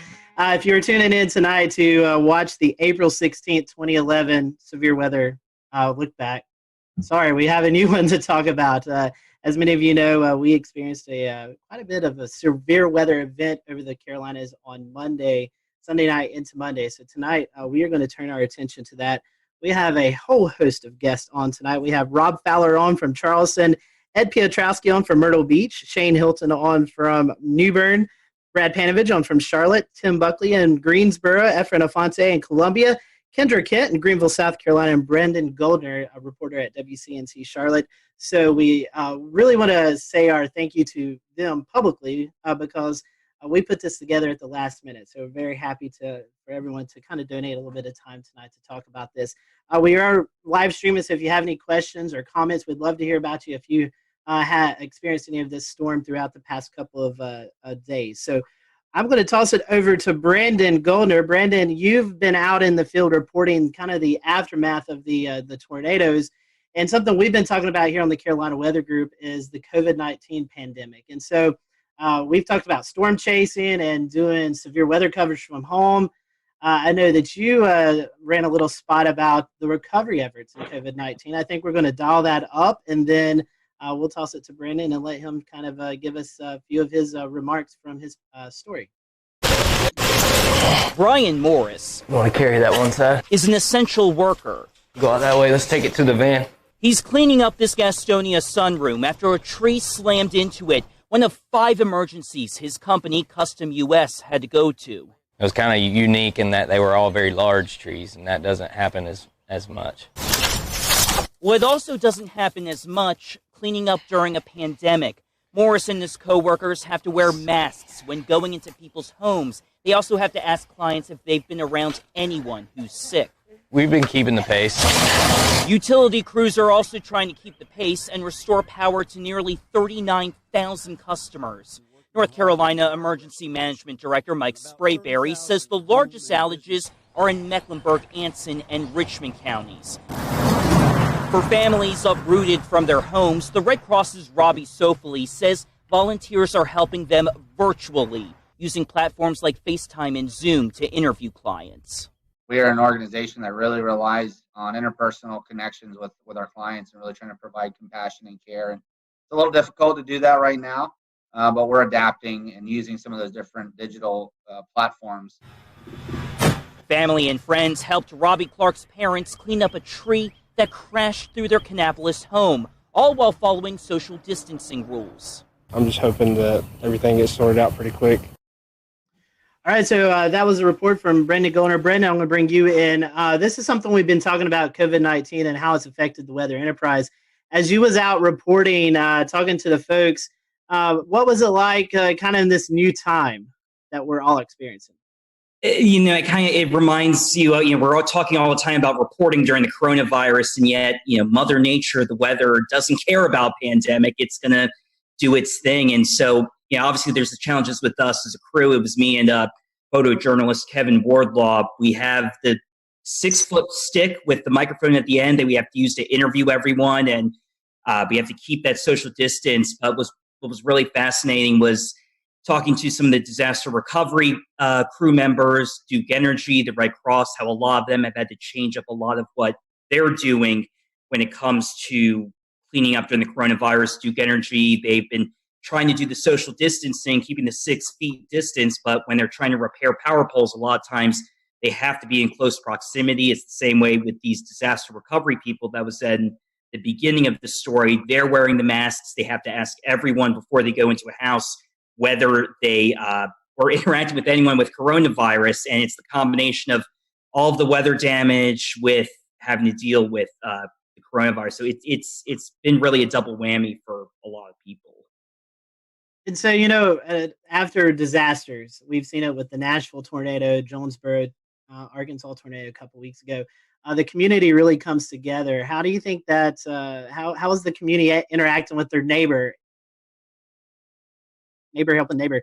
Did you see any of that, even though we're in the midst of It's actually a good point. We didn't see nearly as many people outside as normally, especially there was Monday, we were at there was a fire at a house caused by a tree that snapped power lines, and then it went into a house, caused a fire. Thankfully, no injuries. But normally you'd see a lot of people out and about milling around asking for help, but really there weren't a lot of people out. A lot of people were just standing on their porches. A couple people wanted enough, but keeping that 6-foot distance. But it's a good point. You really didn't see those huge crowds of people like we normally do, and probably likely due to COVID-19.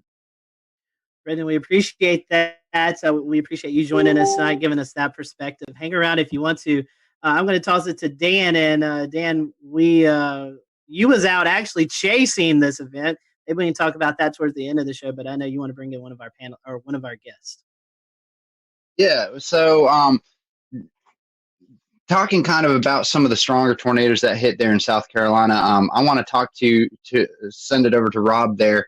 There were a couple of significant tornadoes that hit, especially given the fact that this developed with not these ordinarily discrete supercells that would produce larger tornadoes, but they were within the line there. And especially we saw some interesting things like the Hampton County EF3, the Walterboro EF1s. Can you talk a little bit about that, Rob, that being in your area?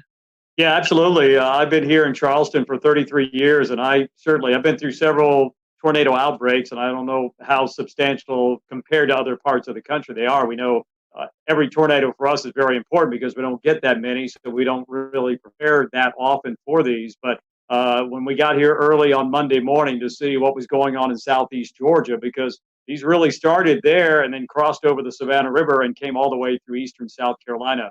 So to see the debris ball in Hampton County, which officially the winds are 165, they finished that survey and released it today, but it's on the cusp of an EF4.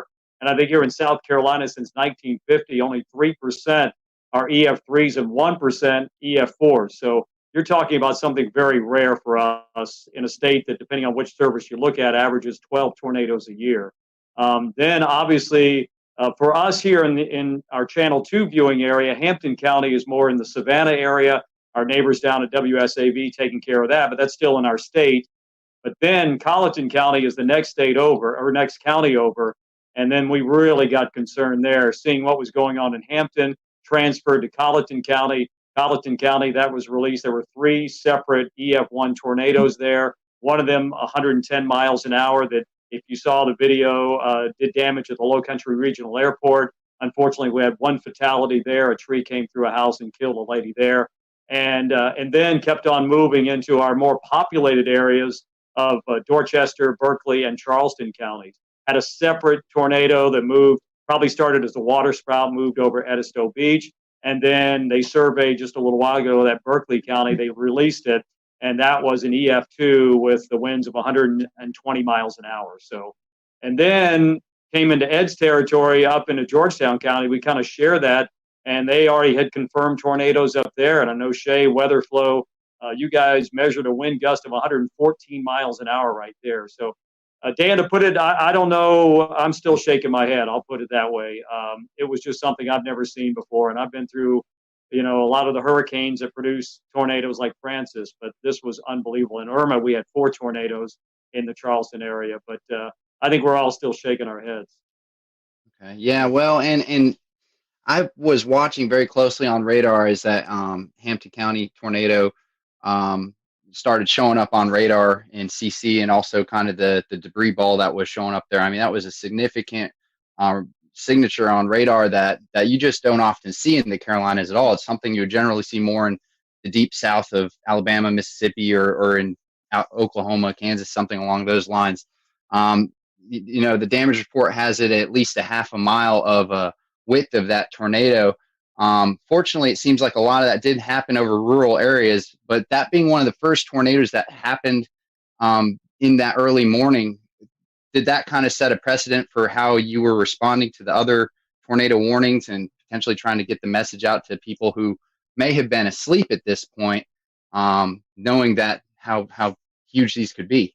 Absolutely, Dan. I think here personally, myself, Josh Marthers, our morning meteorologist, he was on the air on News 2. I was manning Facebook Live for a long period of time. We know that's become a major way to get information out and get information in. But I think we were looking at that couplet, which was, we just don't get to see that on Velocity products very often here, and to see that continue to hold together all the way across the state. Absolutely. We were able to give warnings upstream. And I know it's a cliche, people write in saying, hey, because we watched you, you probably saved our lives. But I think in this situation, it really comes to play, because we could show it, we could tell them, we knew where it was going, we knew who might be impacted. And if we could give them any warning at all, this was the case. Most of our tornadoes that happen could be a water spout. The couplet's not as well defined. It could be very broad in some cases. So this was really fine, that I think it really prepped us for what we had to do for the rest of the morning. But I think probably the saving grace for all of us is the fact that with the crisis going on, schools were not in session, people were not going to work, they were not in the car on the highways going from point A to point B. So if anything, I think we were able to reach a lot of people in their house, and they could just hunker down right there. And Rob, also, I wanted to ask, how was your response with your audience this early in the morning? This is really early, right? A lot of folks just waking up. There's no commute, but we did get a couple of days of warning out for this event to start happening, right? So we kind of got the word out. But how do you feel folks responded to your? I think the preparation was great. I loved Marshall Shepard's tweet going into this. He said, "I don't want to hear anything about this came out of nowhere, or where did this come from?" Because I think the warnings were there. SBC did a fantastic job, and we tried to disseminate that information here to our viewers, that we couldn't tell them exactly what was going to happen that Monday morning, but we knew that as time crunched a little bit, we felt more confident that something was going to happen and could potentially be a pretty significant outbreak. So I think our viewers were well prepared, and I haven't heard a single comment like, where did that come from? And I never knew that was coming. So I think they were listening, and hopefully we were getting the information to them as quickly and as succinctly as we possibly could.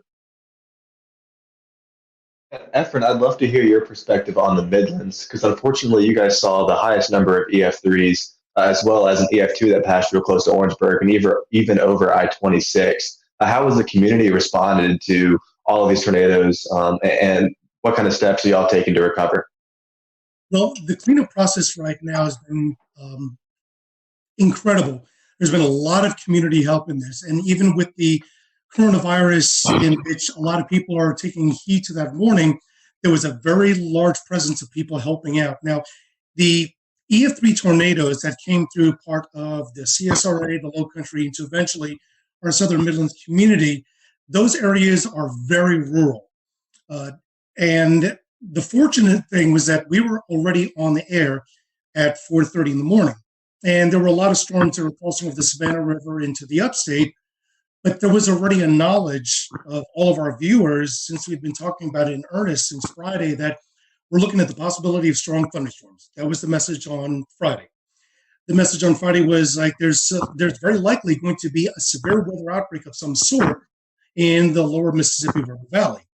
That message usually is taken with a grain of salt, because it's not us. It's not even near us. And as we got into Saturday, our morning meteorologist, Danielle Miller, started emphasizing that we're looking at the possibility of strong to severe storms in South Carolina. Half of the models from Storm Prediction Center and their risk included the northwest half of South Carolina, and then on Tuesday, the eastern half.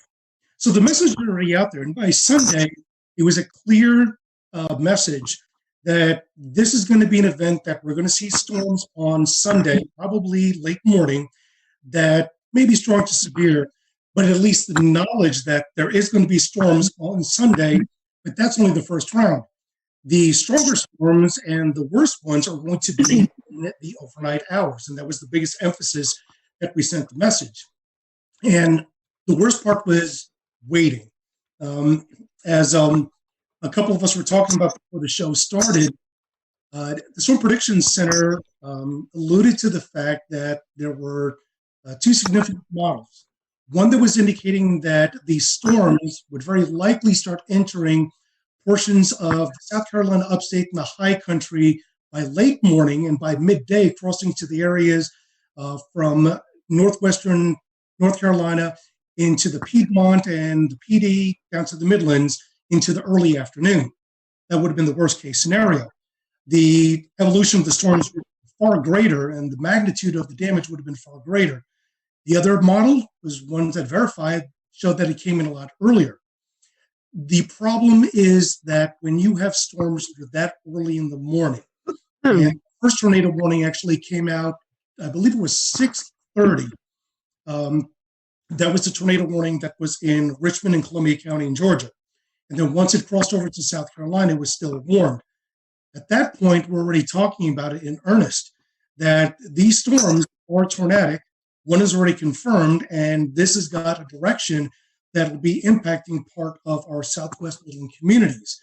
And at that point, things just exploded. The one interesting thing that we did watch very carefully and with great concern was when the tornado was confirmed crossing out of Richmond County, crossing into Richmond County, Georgia, into Aiken County, South Carolina.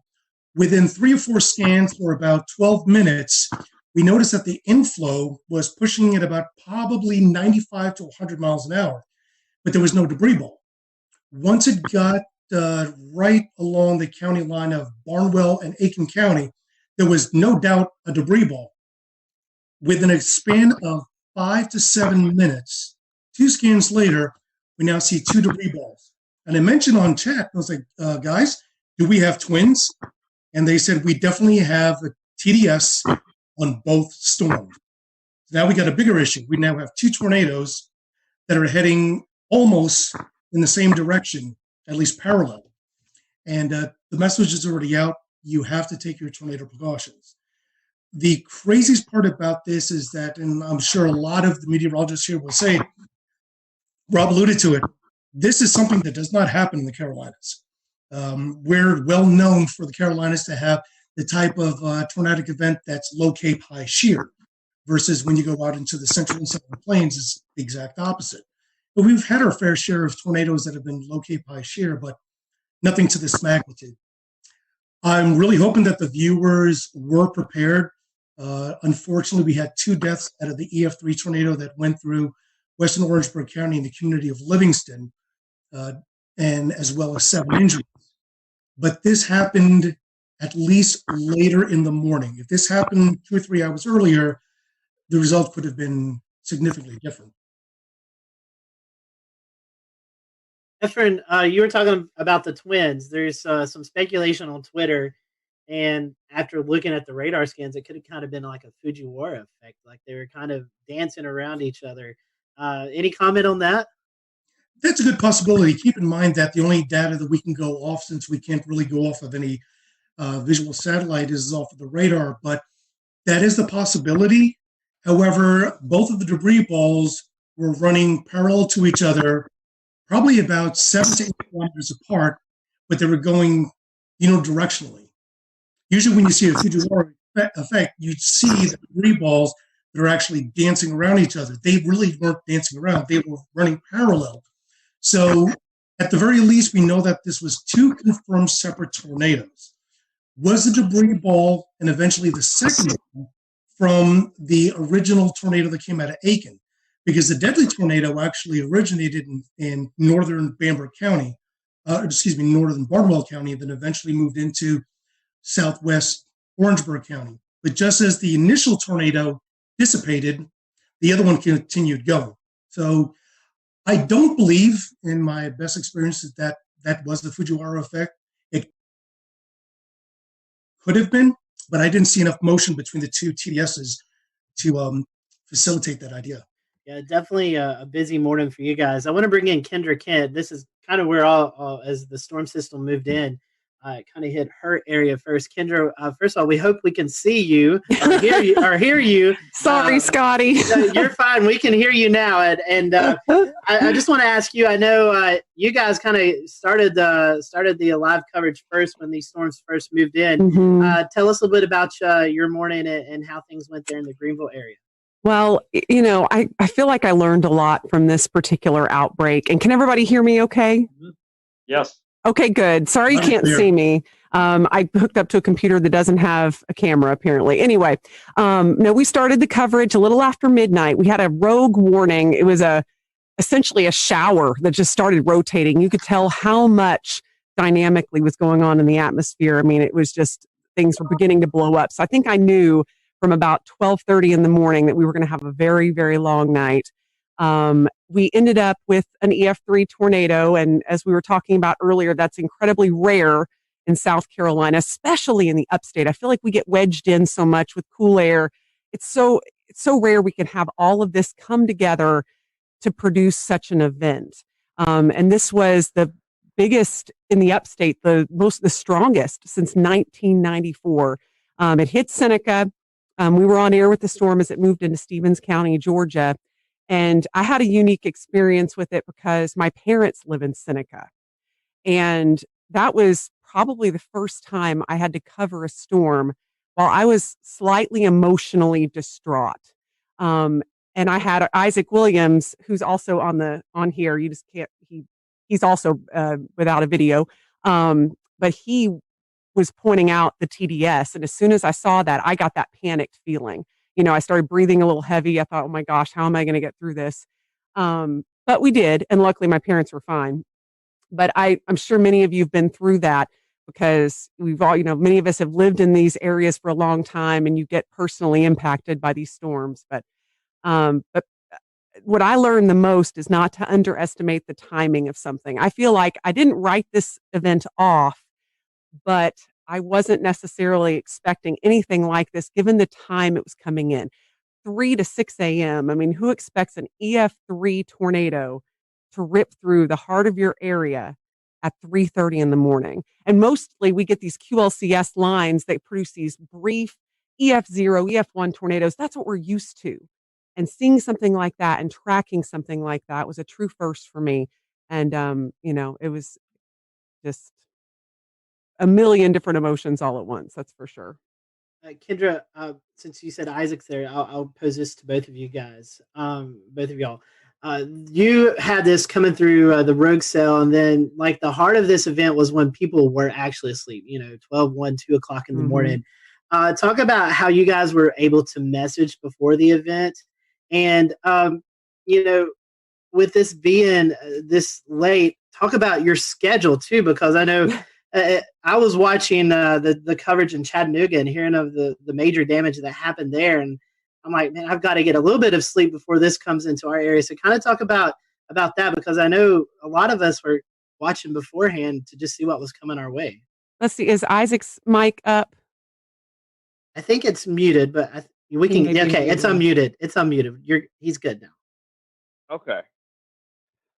You go ahead, Isaac. Okay.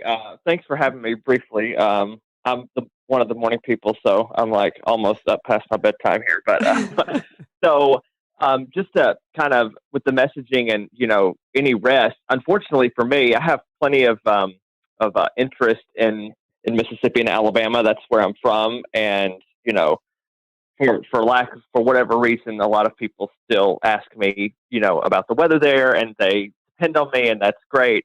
So I didn't actually sleep going into this event. So that's not uncommon for me because I am a severe weather nut. But that being the case, in terms of messaging, we started talking about it, I think, on Wednesday. Just kind of highlighting the threat for storms. That gave people about 5.5 days, and of course we started ramping up, the wording a little bit more once we got to, Friday and Saturday. And, Kendra always, mentioned, like when I first was hired here, we do get a lot of wedge events, and we started that day in the 50s. And I'm like, back in my head, I thought, what if the wedge holds and, we're going to be seen as like hype people, and that's not what we want, but we don't want severe weather either. I think our message was pretty stern by Sunday morning when we got up and saw they had pulled that enhanced risk over a little bit into the upstate, which I've been here 3 years, not nearly as long as Kendra, but I think that's only my personal third enhanced risk here. So I knew that I see parameters, and parameters mean nothing unless you have a... We'll return to Best of the Carolina Weather Group in a moment. Now your Carolina weather forecast. Here are today's forecast high temperatures for North Carolina. Here are the forecast lows for tonight for North Carolina. Here are tomorrow's forecast high temperatures. And here's forecast rainfall across North Carolina tomorrow. Here are the forecast highs for the day after tomorrow.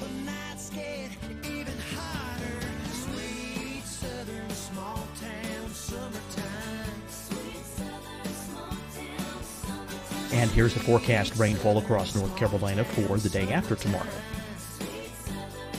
This is the total rainfall forecast across North Carolina for the next 3 days.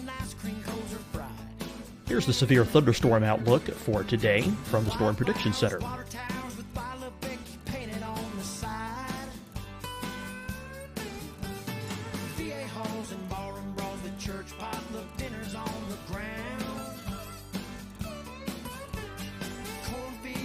Here are the forecast high temperatures for today for South Carolina.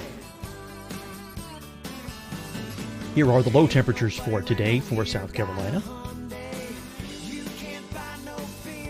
Here's the probability of precipitation forecast across South Carolina today. And here are the rain chances across South Carolina tonight. Here are tomorrow's forecast highs across South Carolina. Here are the forecast low temperatures for tomorrow for South Carolina. And here is the probability of precipitation across South Carolina tomorrow. Here's the precipitation chances across South Carolina tomorrow night. Here are the forecast highs for the day after tomorrow in South Carolina. Here are the forecast low temperatures across South Carolina for the day after tomorrow. And here are the rain chances across South Carolina for the day after tomorrow. And South Carolina's probability of precipitation for that night. Here's the Storm Prediction Center's severe thunderstorm outlook across South Carolina for today through tonight. Here's the Storm Prediction Center's severe thunderstorm outlook across South Carolina for tomorrow and tomorrow night. And here's the Storm Prediction Center's severe thunderstorm outlook across South Carolina for the day after tomorrow through that night. Here's the severe thunderstorm outlook for today from the Storm Prediction Center.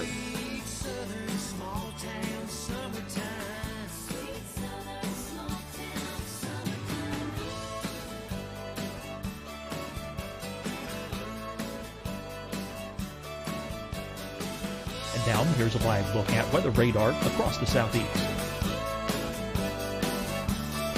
Fight the spread and take a stand against coronavirus. Wear a mask in public. Stay at least 6 feet apart from others. And get tested. Join us and fight the spread. Visit scdhec.gov/COVID-19. Getting tested for COVID-19 helps you to take the steps needed to protect yourself, your loved ones, and your community. Find the testing location at scdhec.gov/COVID-19 testing. Hi, everyone. I'm Dr. Mandy Cohen, Secretary of the North Carolina Department of Health and Human Services. And when you follow the 3 W's, you protect your family and your neighbors from COVID-19.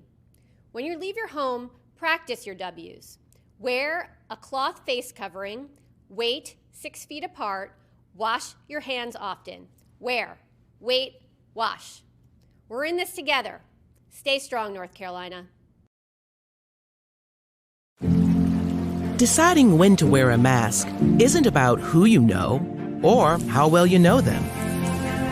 Just ask yourself, will I be with anyone I don't live with? If the answer is yes, get behind the mask. Help slow the spread of COVID-19. Get behind the mask. Learn more at covid19.ncdhhs.gov. You'll see your Carolina weather forecast at 25 and 55 past. And now back to the best of the Carolina Weather Group on the all-new Carolina Weather Net.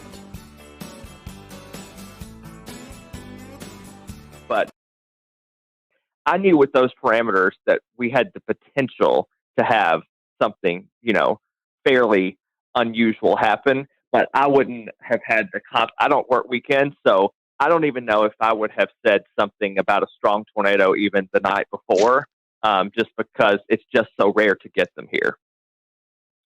Yeah, and I think just given how late it was at night, and we knew this was likely going to be taking at least some linear form.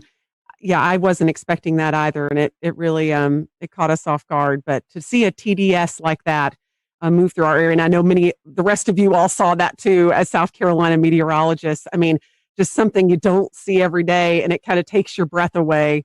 They're used to that in Alabama and Mississippi. We just don't get that stuff here. Yeah, and then right after that, right after the Seneca one had briefly lifted right over Clemson, we had the EF2, what ended up being an EF2, another TDS outside of Slater, which that's, almost in the 3,000 feet elevation, in the extreme northern part of Greenville County. That debunks the whole tornadoes can't happen in the mountains thing, Definitely. So we were watching that, Evan and I, because Evan doesn't live too far from the line there. One last question, and we'll come back to you guys later on in the show. But at the time, we didn't know how long the tornadoes were on the ground. But I think one of the tornadoes there in the Greenville, Pickens County area was on the ground for around 8 miles. So this were not also big tornadoes, but they're also long track tornadoes, something that we're not too accustomed to as well. Yeah, again, that was a huge shocker. But when you saw the signatures on radar, there was no doubt that was going to be a large tornado. And they even put that in the wording of the warning, which I was very happy about. I feel like that really brought people's attention up. And the thing you mentioned earlier too, these were happening at 3:30 in the morning, probably the worst time a tornado could hit. I mean, when people are in their deepest sleep, and all you can do as a broadcaster is beg people to wake up their kids, get their dog, whatever they need to do, get to their lowest level. And so I feel like this was one of the scariest nights for our viewers, hands down, and no less scary for the rest of the state, of course, but at least it was more toward daybreak for some of you guys. But yeah, for us, it was just the dead of night, and we were just hoping that people were heeding the warnings. Right. And for sure, with that, with the Seneca one, we were in a situation where the TDS was so strong, so fast. Like I don't want to say it came out of nowhere, but like that TDS appeared and it was like violent looking, like on the first scan that I saw. And we were dealing with the situation, like once it went past Clemson, I think we had debris fallout on CC, so we weren't positive that it actually wasn't still down because it still looked like, something could be there. You thought it was like debris being fanned out or whatever, but you weren't sure, even though the circulation looked a little weaker. But I'm like, we're not going to take any chances with it. Obviously the tornado warning was still in effect.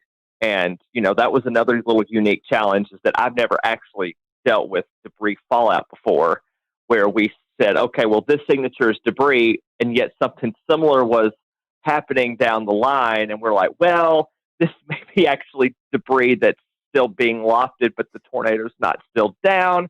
So it was a very unique situation. And again, Kendra keeps bringing this up. It was in the middle of the night at 3:30 in the morning, but I feel like people were wide awake and they were watching and they were prepared, which is good. All through the days, we were like, Kendra made a graphic, I think on Thursday, that said, what do you need to do? It was just like a simple little headline graphic, but it was like so informative about charging your batteries, keeping your phone on not silent if you sleep with it on do not disturb. I remember saying Friday morning, what you can do, you can, sleep with it on loud for one night, because it can help save your life. So it was a insane, again, I worked in Mississippi. I've dealt with, plenty of tornadoes in my day, but yet this is still a first for me as well. All right, and I'm going to go ahead and bring Ed Petrowski from WPDE in Myrtle Beach.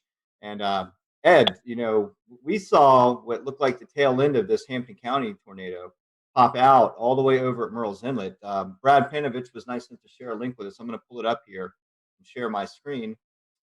Let's see if we can get it to work here. And the tornado that you're seeing here in Hampton County, there's some debate of whether or not it started over on the Georgia side of the Savannah River, but if we look at the start of the track and draw it all the way over to where it exited the South Carolina coast here, then we're looking at about 144 to 158 miles, somewhere in that vicinity. And so, we know this continued on, maybe up even into the Oak Island area of North Carolina, but it's just impressive to see the length and track of that storm. It did pop out at Myrtle Beach, where one of our weather sensors for weather flow got a reading of 114 miles an hour. We had a pressure drop of 7 millibars within a 1 minute time span. So that reading went up within 2 to 3 minutes, from 46 to 76 miles an hour to 114. And so talk about that area and how it affected your viewing portion of that area of Myrtle Beach. But for us, considering what happened across the rest of South Carolina, we were relatively unscathed. We had no injuries and no deaths. There was never really any really tight circulation anywhere in our viewing area. We were, of course, watching the ones that were over Orangeburg County and also down near Hampton County in the morning while we were on the air with our regular morning show at 5 o'clock in the morning. And those were the two big storms, the two supercells that we were watching very carefully, knowing that they were heading generally in our direction. The one in Orangeburg County faded away before it ever got to our viewing area. But the one in Hampton County that eventually went over Monk's Corner, eventually got into Georgetown County, and they warned for that one where there was EF1 damage done in Sandpit and Graves. And then you hit a really populated area on the south end of the Grand Strand where Litchfield Beach is located and Pawleys Island as well. And they both took a hit on EF0, EF1 tornado. There was substantial damage done to trees and even some homes in Litchfield Beach and also in Willbrook. In fact, one of the things about a lot of people being home is a lot of people took videos. We were able to get pretty good video of at least damage and high wind knocking over trees, but not necessarily a tornado touching down. And then, of course, it went out over the ocean, became a water spout, and that's when it rolled over the Murrells Inlet jetties with the recording of 114 mile per hour winds. And, I look back in that and I think, my goodness, if that was just a couple of miles west of there, we would have had substantial damage on the south end of the Grand Strand. And if it had paralleled the Grand Strand coast, it could have buzzsawed the entire Grand Strand, nearly 60 miles with extensive damage. So we were very fortunate that it actually went out over the ocean. And that was really the only set of tornadoes from that particular supercell that we had in our viewing area. Although I will say in Marlborough County, which is just to the east of Chesterfield County, in the northern part of the state, we had a massive microburst of 110 mile per hour winds that did substantial damage in Wallace. And of course, everybody, when they get that kind of wind, thinks it was a tornado. But in reality, it was a microburst. Although on radar, it did have some rotation. It wasn't very tight there either. But Steve Paff, who works with the National Weather Service in Wilmington, those guys do a phenomenal job. They went out and did the survey yesterday and were able to pinpoint where they had 80 to 110 mile per hour winds. And, typically for us, in the summertime, we get those pulse thunderstorms where we'll get 60, 70, maybe 80 mile per hour winds with a collapsing thunderstorm. But in all the years I've been here, I can't recall one time where we've had a microburst that caused 110 mile per hour winds. But you hear it all the time. They're just as damaging sometimes as tornadoes. Wow, that's pretty impressive. Yeah, just looking at that, the one at Litchfield, they classified as an EF2. Do you think the Waccamaw River Basin had something to do with reforming of that, or do you think the mechanical features, right, when it came to land, maybe help with strengthening or re-intensifying that system? Yeah, there's a lot of, I don't know if you want to call it debate, but there's a lot of speculation out there that there could have been some sort of a influence of the ocean, the wind coming in off the ocean at that time, perhaps creating some sort of a boundary to help intensify the storm itself. But yeah, it was an EF0 over Litchfield Beach, and then it blew up to an EF2 when it went over the Murrells Inlet jetty. So it got pretty strong fairly quickly. And again, we were lucky that was over the ocean. Literally, the jetties are only a couple of 100 yards away from very populated areas of Garden City. And we had two different people that have homes there who have their home weather units, and they both registered 71 and 72 mile per hour winds respectively. So literally within a couple of 100 yards of where your unit is, we had those measurements. So you can see how tight the wind gradient was between Garden City and the actual jetties themselves. Hey, Ed, there was something, you always try to find something that'll make you laugh in these sad times. And unfortunately, we had some sad times in the Carolinas. But there was a tweet going around of you doing your broadcast. I don't know. I've asked James about it if we can play it. But, Here it comes. all right, I'm going to let it play, and then I want you to talk about it. Your rain is located, and we'll zoom that out just a bit. And whoa! Oh! That was a close lightning strike. I don't know if you heard that at home. But I feel like I need to change a short. All right, I'm pulling the audio back down, but Scotty and Ed, the viewers at home heard it, even though we didn't hear it in our headsets. Ed, what's going through your head there? Well, we were in a sense just about ready to wind down. We were getting through this thing for the most part relatively unscathed. Our last severe thunderstorm warning was still in effect, but the storm was moving out of Horry County.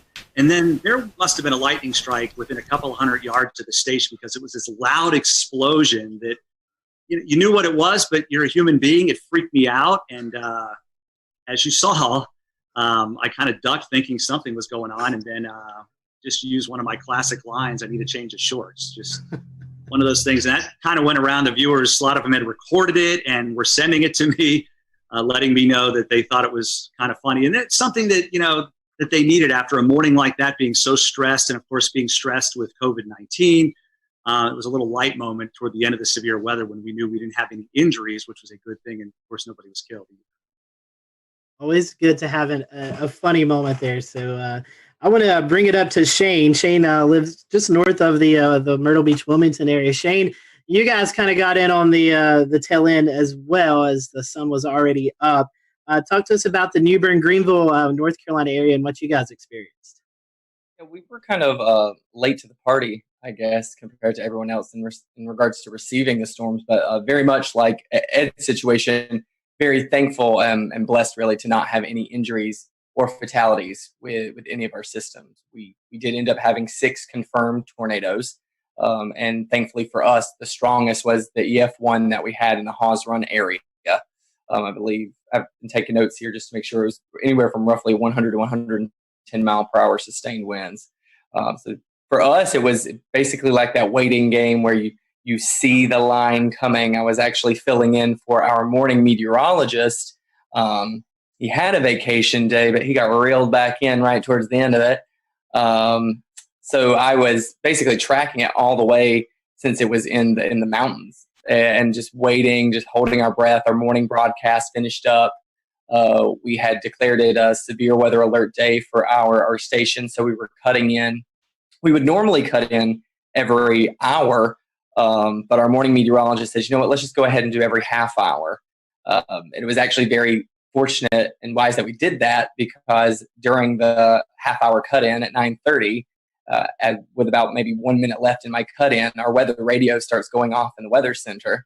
And then I said, okay, well, we're starting now. And we were on for an hour and a half with all of the tornado warnings. There just came a point where when we were swapping off, he would just say, we have 4 tornado warnings. And I'd have to interrupt and say, I'm sorry, no, we're at 5 now. I was like, it just keeps on going back and forth. And it was just like a straight line.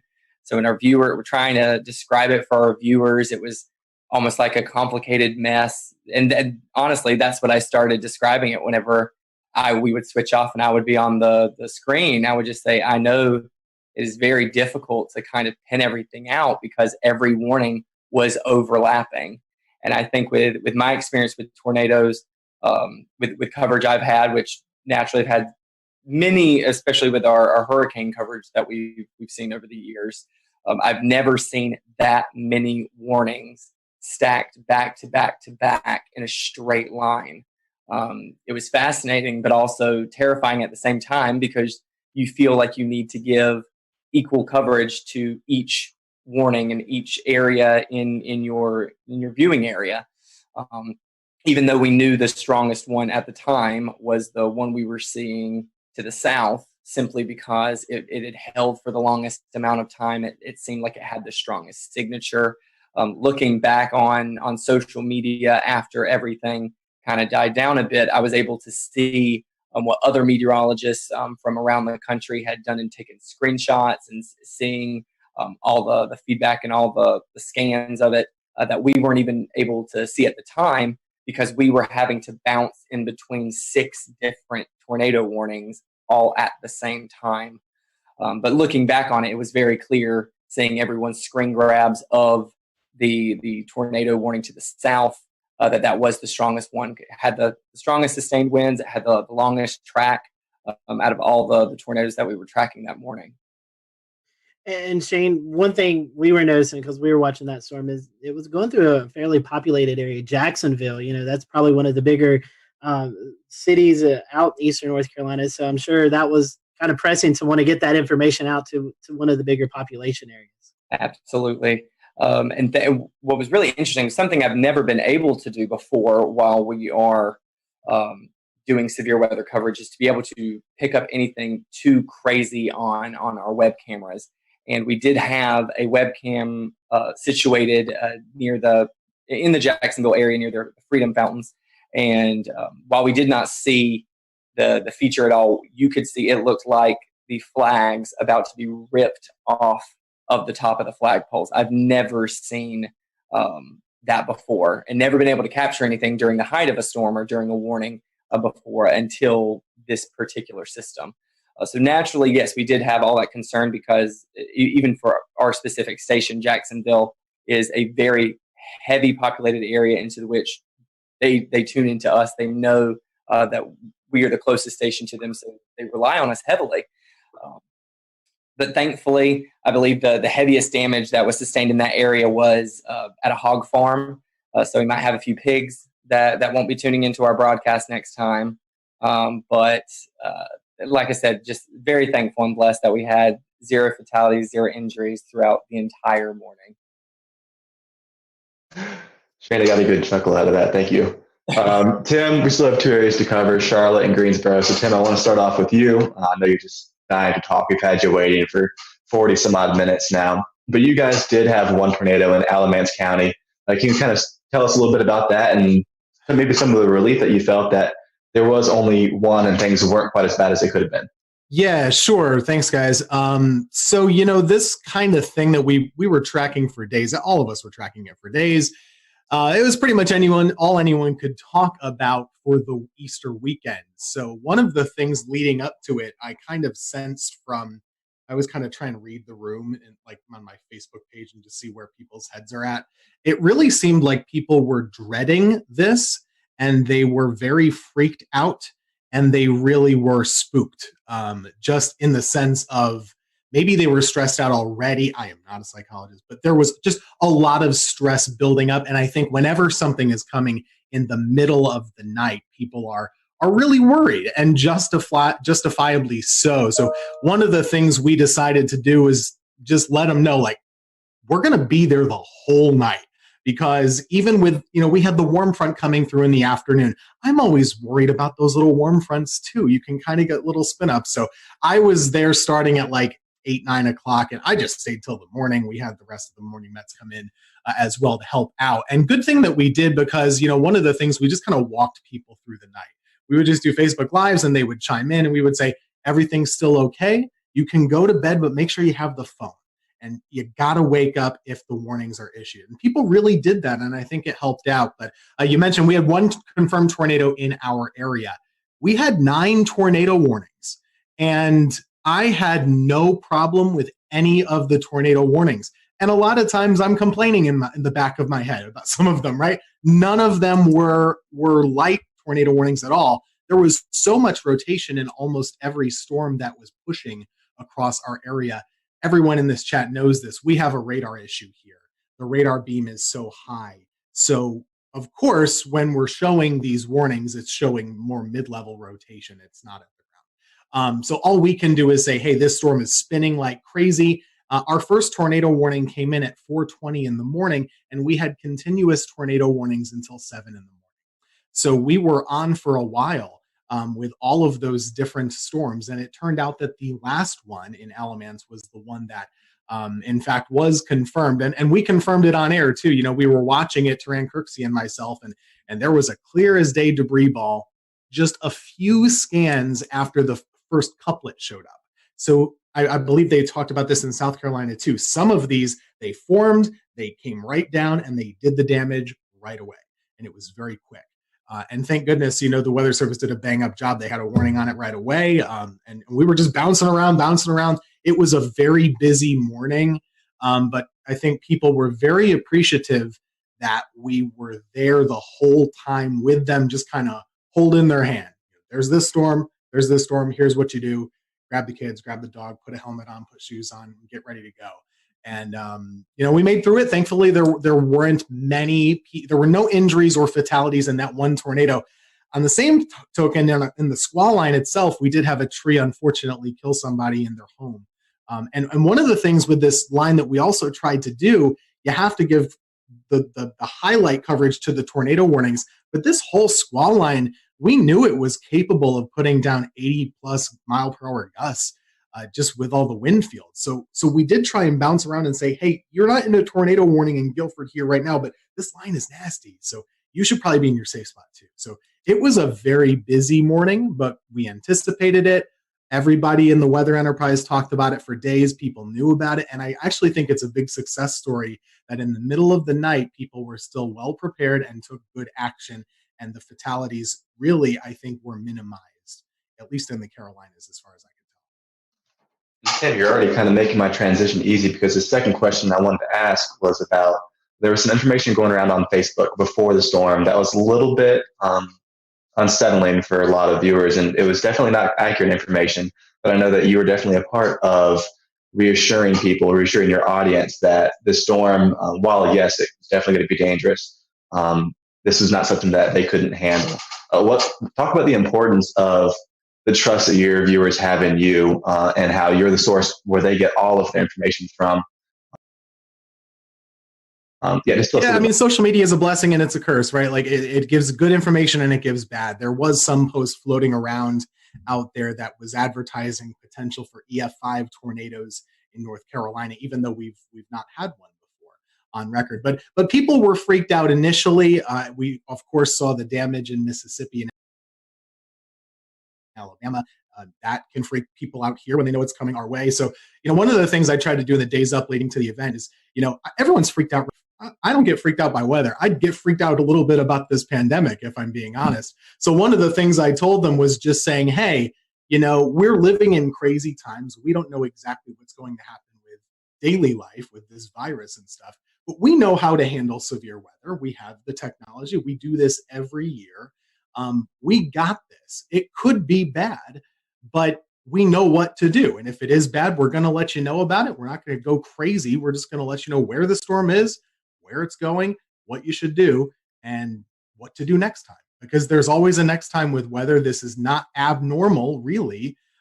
We had a lot of tornadoes, but 1 year ago, basically in April, North Carolina had 12 tornadoes also.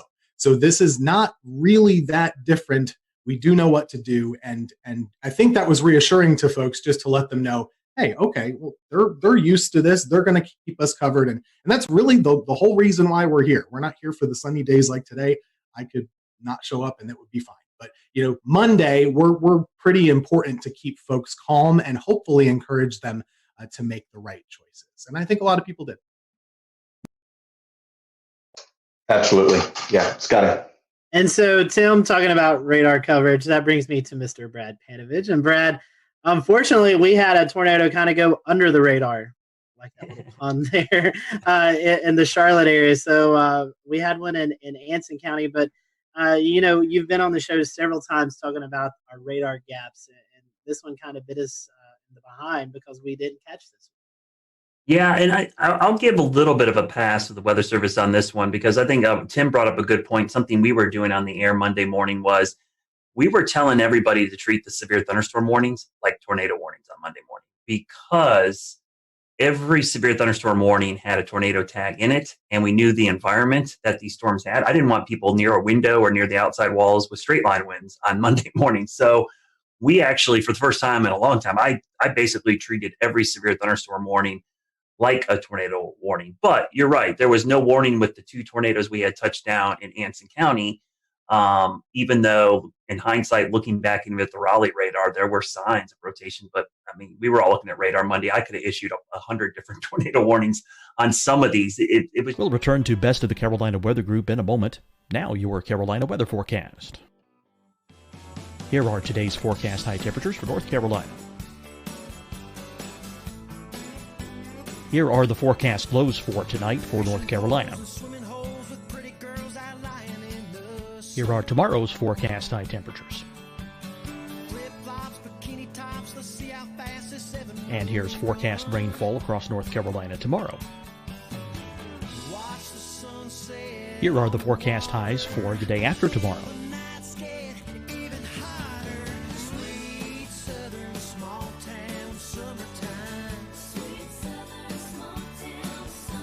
And here's the forecast rainfall across North Carolina for the day after tomorrow. This is the total rainfall forecast across North Carolina for the next 3 days. Here's the severe thunderstorm outlook for today from the Storm Prediction Center.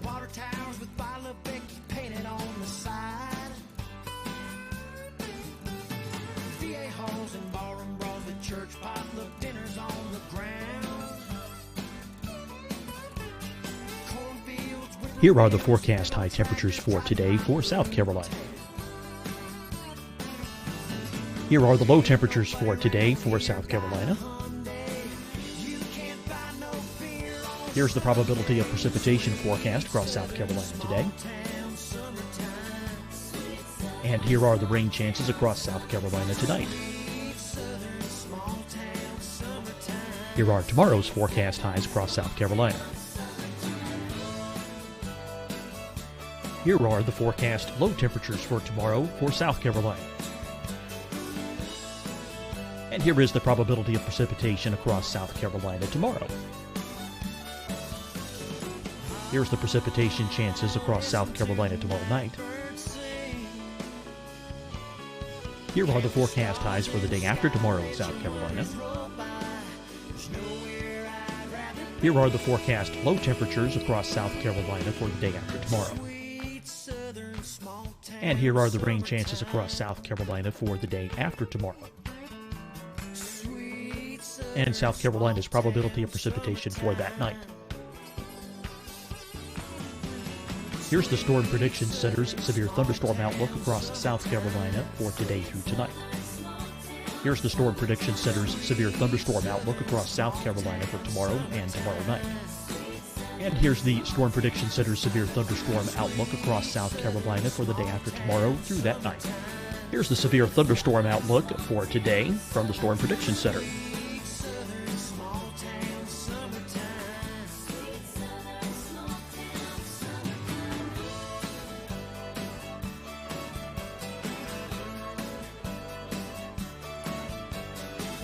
And now here's a live look at weather radar across the southeast. Fight the spread and take a stand against coronavirus. Wear a mask in public. Stay at least 6 feet apart from others. And get tested. Join us and fight the spread. Visit scdhec.gov/COVID-19. Getting tested for COVID-19 helps you to take the steps needed to protect yourself, your loved ones, and your community. Find the testing location at scdhec.gov/COVID-19 testing. Hi, everyone. I'm Dr. Mandy Cohen, Secretary of the North Carolina Department of Health and Human Services. And when you follow the 3 W's, you protect your family and your neighbors from COVID-19. When you leave your home, practice your W's. Wear a cloth face covering, wait 6 feet apart, wash your hands often. Wear, wait, wash. We're in this together. Stay strong, North Carolina. Deciding when to wear a mask isn't about who you know or how well you know them. Just ask yourself, will I be with anyone I don't live with? If the answer is yes, get behind the mask. Help slow the spread of COVID-19. Get behind the mask. Learn more at covid19.ncdhhs.gov. You'll see your Carolina weather forecast at 25 and 55 past. And now back to the best of the Carolina Weather Group on the all-new Carolina Weather Net. Tornado in there. There were several times I saw little couplets trying to spin up where you saw that that inflow notch starting to increase, and you're waiting for the outflow to kind of kick in, and it never did. So, there probably was numerous small spin-ups in there that we never recognized, but it does highlight the same issue, right? We've had this huge radar hole over the Charlotte metro area that goes up into the Greensboro metro and really out towards the Fayetteville area. It's kind of that triangle of just horrible radar coverage. So the Raleigh office, they're trying to issue a warning in Anson County, which is basically closer to Charlotte than it is Raleigh. And the two radars they're looking at is Raleigh, Greer, and a terminal Doppler at Charlotte Douglas, which doesn't actually have the range to make it into Anson County. So it's a tough situation in a morning like that. Unfortunately, that tornado did damage about 10 homes. It was an EF2, and we had several farms damaged. So it did quite a bit of damage, actually picked up a couple mobile homes. But it does highlight the issue. I just hope that at some point, I think this COVID night thing has kind of set back our North Carolina radar project to do some private-public partnerships. But this problem's not going to go away. And hopefully in the very near future, we'll have the goal is to have 3 C-band million-watt dual-pole radars spaced out over that radar gap to enhance radar coverage going forward. But man, that was, every time this happens, I'm like, I wish I had a better look. I wish I had it, especially that time of the morning when no one's spotting these things. You need that radar coverage, and it really makes it difficult. And I'll just say one of the things about the coverage that morning, everybody knew this was coming. The only messaging issue that I had with this whole event was because of the timing being between day 1 and day 2 outlooks from SPC, there was a lot of disconnect about this thing like skipping over us. And the one thing I tried to do Sunday night and Monday morning was like, hey, you got to understand the day 1 outlook goes from 8 a.m. Sunday to 8 a.m. Monday. And then the new one comes out for Tuesday. It's 8 a.m. Tuesday to 8. And so it looked like it was going to jump over the Piedmont, but it really was just an artifact of it being right at that time of day between the 2 outlooks. So that was the only issue I had communicating. A lot of people thought this was going to happen on Sunday, and it really was a Monday morning event. So from that standpoint, I'm glad a lot of people paid attention, but the timing was a real problem because of the way the outlooks are issued from SPC. Ideally, we'd like to have had it from midnight to midnight. I think that would have had a much better perspective of what's going on. For the viewers, a few asking about radar. For those who may not be familiar with radar, tell us why the Charlotte area, the Greensboro area, Fayetteville area is kind of in that hole. Why does the radar miss those areas? Oh man, it's a lot of politics. I'm not going to lie to you. When the Weather Service was reorganized, for whatever reason, Charlotte, which is, I'm biased, I live here, but it is the biggest city between Atlanta and Washington, D.C., all right? It does not have a radar within 50 miles of the biggest population center in this part of the country. And that doesn't just affect us. It affects Tim up in Greensboro and Winston-Salem. It affects Hickory, Boone. It affects a large area. And so there's some little stopgaps. And I hear this all the time from people, well, you got a terminal Doppler radar. I'm like, all right, terminal Doppler is a Band-Aid. It's like a little tiny Band-Aid that helps fix a little bit of the issue. But, if I had to tell another meteorologist, hey, I'll take your 88D out and put a C-band, non-dual pole radar there to take you out, they would never want that, right? They would want an 88D dual band radar. And so it's just a Band-Aid approach. And we just have a huge issue with it. And it's unique to Charlotte. We are the biggest city in the country that does not have a radar within 50 miles of the city. So luckily, local governments are recognizing this problem. We've brought it to their attention. I think everyone brings up their phone app and goes, oh, we've got radar coverage. A lot of people don't understand that radar are like cell phone towers. The farther away you are from the dish, the worse your reception is. And so in Charlotte, we got this big population center, and our closest radar or cell phone tower is in Greer, South Carolina. So it makes it incredibly difficult. It's not that we don't have any coverage. I don't want to make it feel like, we're in this giant hole. We just have degraded coverage. We have really poor coverage. We have 1 bar on our cell phone. We want 5 bars. So what we're trying to do is get that radar closer because the radar beam, as you see in the picture right there, thanks, James, the radar beam goes in a straight line, but the Earth curves. So by the time the radar beam gets to Charlotte, depending on which part of Charlotte you're in, it's at 8,000 to as much as 10,000 feet above our heads. Tornadoes happen down in the lowest 1,000 or lower. So missing a lot of these tornadoes is a problem with the radar gap. And so I hope going forward that this problem will get solved. For years, we tried doing this back 10 years ago, and we went through federal, issues, and it's just dealing with the government sometimes incredibly difficult to get things. But now that we have this private-public partnership, it's the closest we've been to solving this problem because we've got local, state, and even private entities involved, and the data is going to be public and free for everybody.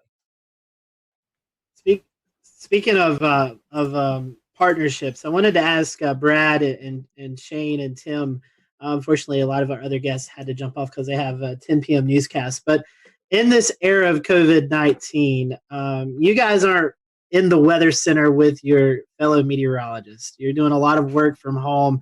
How was the communication preparing for this event? Was it any different? I mean, I know you wasn't personally beside the meteorologist, but was the communication still there? Was there anything that you think maybe it could have went better or not as good? I mean, any comments on that? We over communicated, and the only reason that I really over communicated was watching Ryan Vaughn in Jonesboro a couple weeks ago work from home and cover a tornado there. And I thought it gave me a little sigh of relief saying it could be done, but they still had somebody in studio. So we talked a lot over the weekend. We had probably 2 or 3 Zoom calls over the weekend talking about coverage. And I said, if this was not COVID-19, I would be in the studio right now. And luckily, my general manager and news director said, you know what, we want you in the studio too.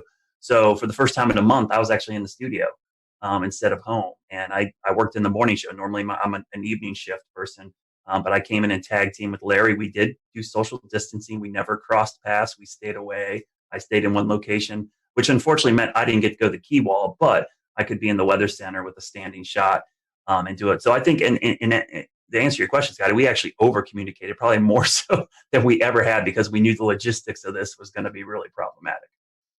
Yeah, just to echo that, we did the similar thing. We had the fun part about planning is you get to be on Zoom calls with your boss like every other day, right? So we had a lot of Zoom calls just like this, and it made planning a little bit more tricky because we really had to advocate for the necessity of being in the studio. And it's not just a presentation thing, like that's somewhat cosmetic, but I don't have a generator at my house. None of the folks on our weather team do. So that was really the thing. What if? And we have 3 folks working, but it could sure happen that all of us lose power. So we really needed to be there. But when we were, we have a separate room key wall. I was there. I didn't talk to anybody. You can see Ruben is and zooming. Then in the studio, Taran Kirksey was there in front of a monitor wall with a computer with our graphics. And we had another meteorologist at home just doing like this on Facebook and stuff. So it really worked out well, but it was more planning and, just jumping through all the hoops that we all have to do just to go to the grocery store or something like that now. Strange. Yeah, I think kind of just like adding on top of that, this situation has brought anything, it's teaching everyone, in a communication field how to communicate even more, or the importance of communicating more. In our case, we are still fully broadcasting from our station. We don't work from home. I typically will do noon shows twice a week, and then I do double shifts on the weekend, all of our morning and all of our evening shows. So I'm usually the only one in the station for the meteorologists on Saturdays and Sundays anyway. So I was closely monitoring it, and whenever I saw it on one of my weekday shifts, I think I had sent an email out and said, I think we should go ahead and just start having a plan in place. This is our first time trying it with social distancing, so I think it's even more important that we start planning further in advance. And I just think these are times like this where you do learn how crucial communication is between a team. And I think it really applies for all fields, not just our specific industry. We started it with an email chain. We did not do Zoom conference calls because I don't like my employer to know how many times I'm wearing pajamas when I'm on the call. So it is all on the phone only. But at the end of the day, you're keeping in touch with them. You are making sure that there's consistent points that are going to every single one at every level so that everyone is on the same page.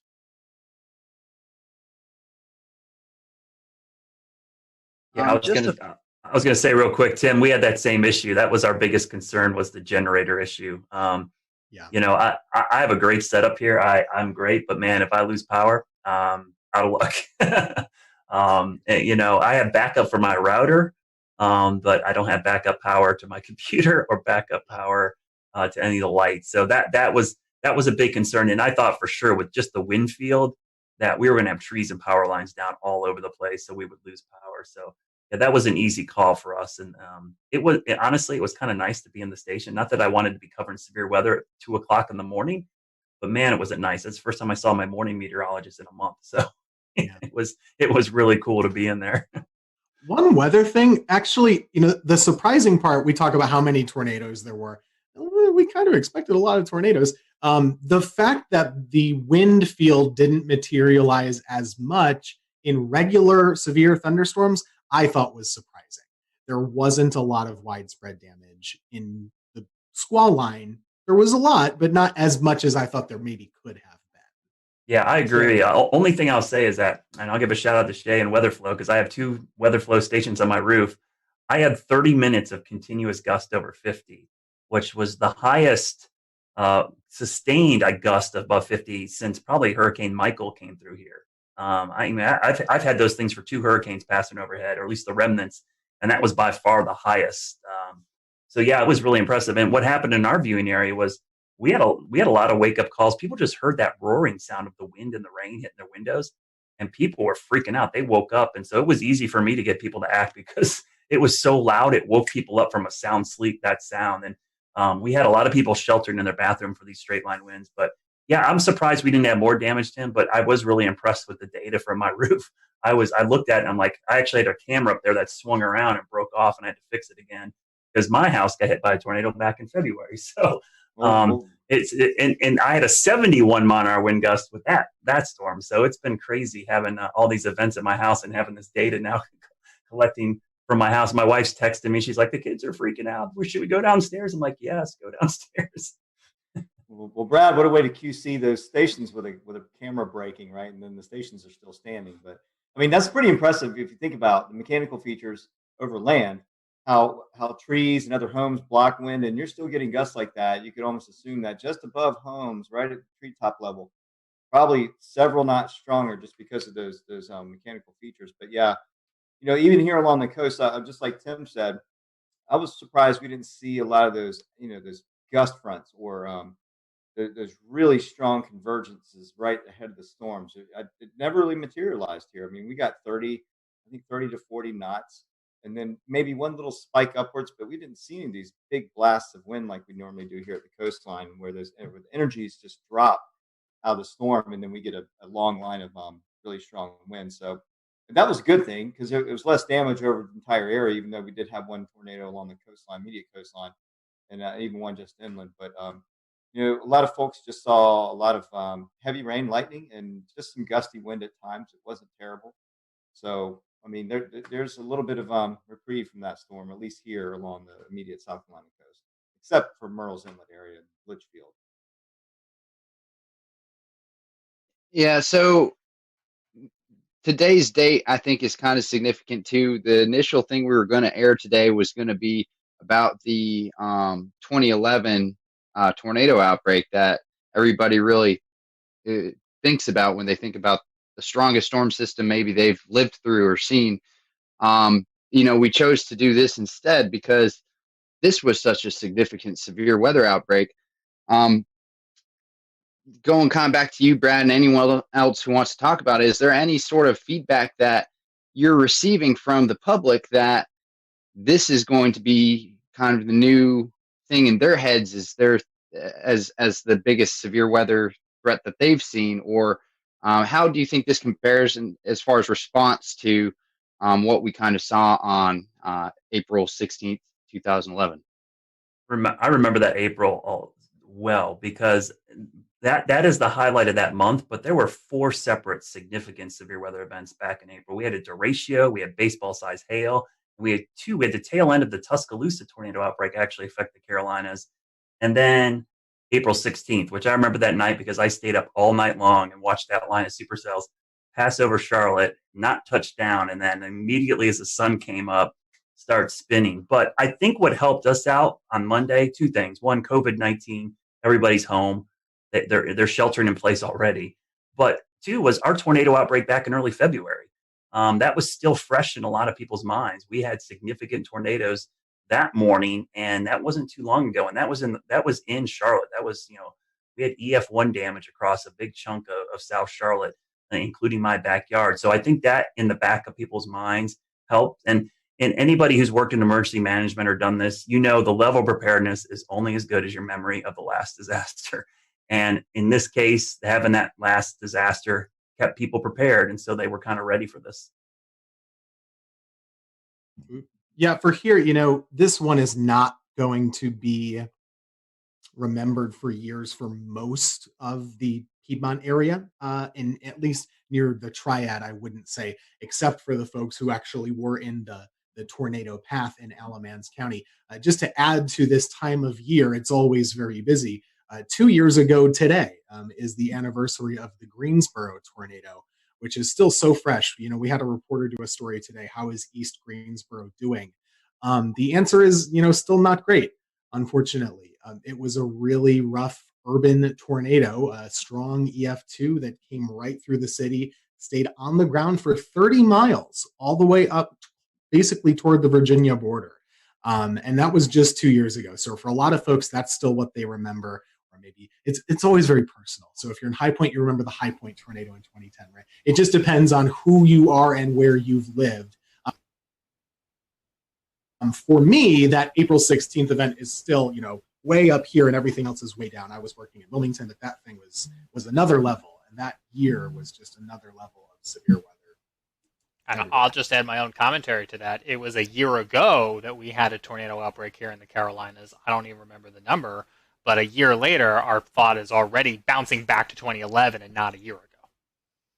Yeah, that was 12, and it was Good Friday. I remember that very clearly. You're right. Scotty, I think that was the first time you sought shelter in your... I remember doing that, but I couldn't remember what date it was. Like, I forgot 2 years ago. I knew the Greensboro tornado, but I didn't know it was today's date. Monday the 13th is my son's birthday. And I remember on his first birthday, we were doing severe weather coverage, and on his second birthday, we were doing severe weather coverage. Yeah, I was in the basement live on this show when that happened. So, yeah, crazy times. But anyways, guys, thank you so much for coming on. As Tim was talking about, I'll go ahead and kind of let the secret out of the bag. We pre-recorded the April 16, 2011 look back.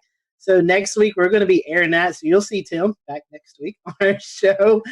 He'll be with us with a lot of other great meteorologists who kind of look back over that event. So we just hope all those, especially who are affected by this tornado outbreak, our thoughts and prayers are with you guys, and hopefully you'll recover quickly.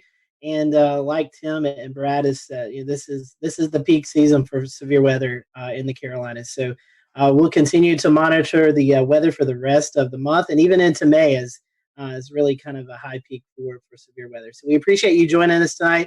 Big thank you to all of our guests tonight. This was a last minute show, and we got coverage from every market except the Raleigh market, but I don't really think there was much going on in severe weather-wise with tornadoes in that market. So we appreciate everyone coming on tonight, and we will see you back here next Wednesday night for another edition of the Carolina Weather Group, and we hope you have a safe and happy weekend.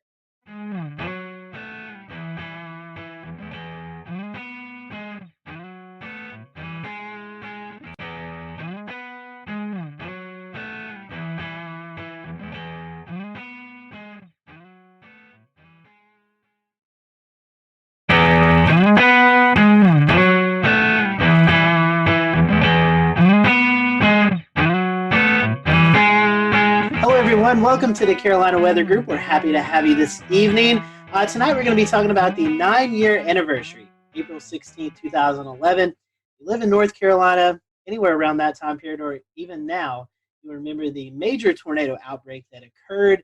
And tonight we're going to be looking back at that event. We have with us tonight Mike Mays, Chief Meteorologist at WRAL. We also have with us Dan Whitaker, Jeremy Gilchrist. They were out in the field chasing these tornadoes, and so we're going to get their perspective.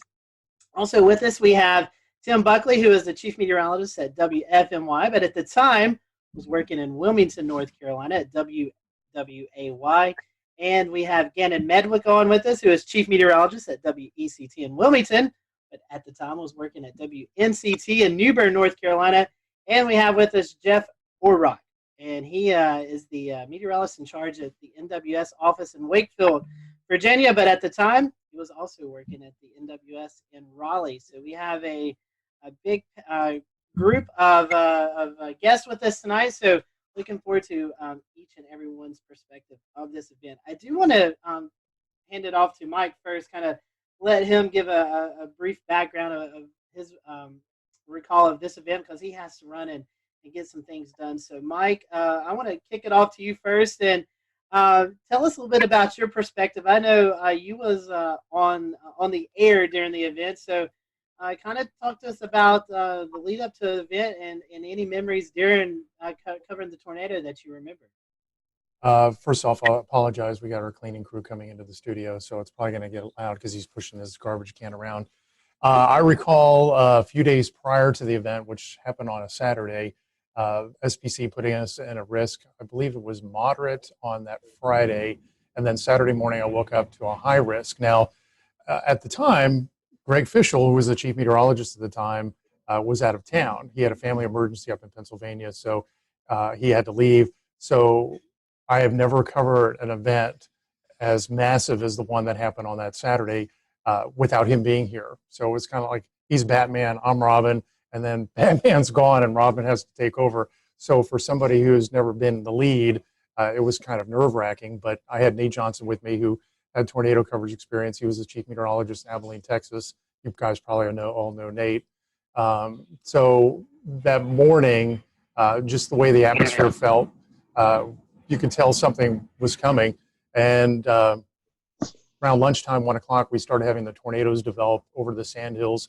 The first one, I believe, was in Sanford, had caused the damage to the Lowe's home improvement store there and tracked to the north and east. Now, I've been here in North Carolina since 1994. I've been in tornado coverage, but I've never had tornado coverage of long track tornadoes like the ones we saw that day.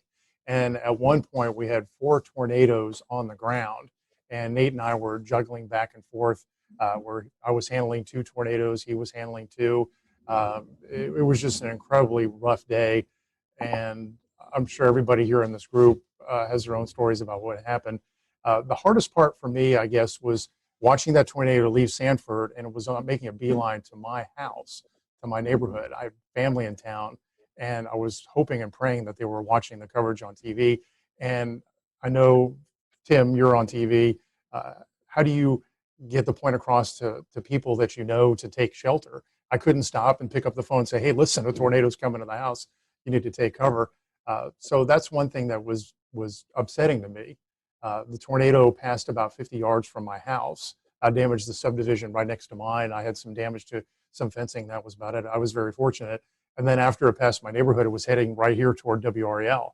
And I remember Nate Johnson yelling out loud to everybody in the studio, go to the basement, because it was at the time coming straight to the TV station, but at the last moment, it moved a little farther east and hit downtown instead of coming here. So it was a really, really rough day. And I thought after all was said and done, because we were on there from 2 in the afternoon to 11 o'clock at night nonstop. I mean, we had continuous coverage the whole time.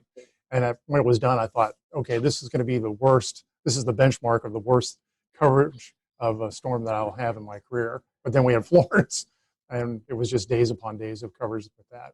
But yeah, it was not the best. And Jeff, from a National Weather Service perspective, how did y'all prepare, and how were y'all getting the message out in the days ahead of the event? Yeah, I mean, the fact that we had the moderate risk the day before, and we already had a feeling we were headed into a high risk, to be honest with you. So, we were already heavily staffed for that day. We already had a pretty good game plan. And I want to say by the time the storm started to move in from the west and really get going, I want to say we had at least a dozen people in the weather office, and we sectorized warning operations so that we could have 3 or 4 different folks issuing tornado warnings simultaneously, and at the same time, folks working with Skywarn. I was kind of helping lead operations and also doing a lot of phone calls to the emergency managers. There's a lot of spin up ahead of this. There was a lot of email traffic, a lot of email briefings the day before. I remember even briefing Seymour Johnson Air Force Base because they were in. We'll return to Best of the Carolina Weather Group in a moment. Now your Carolina weather forecast. Here are today's forecast high temperatures for North Carolina. Here are the forecast lows for tonight for North Carolina. Here are tomorrow's forecast high temperatures. And here's forecast rainfall across North Carolina tomorrow. Here are the forecast highs for the day after tomorrow.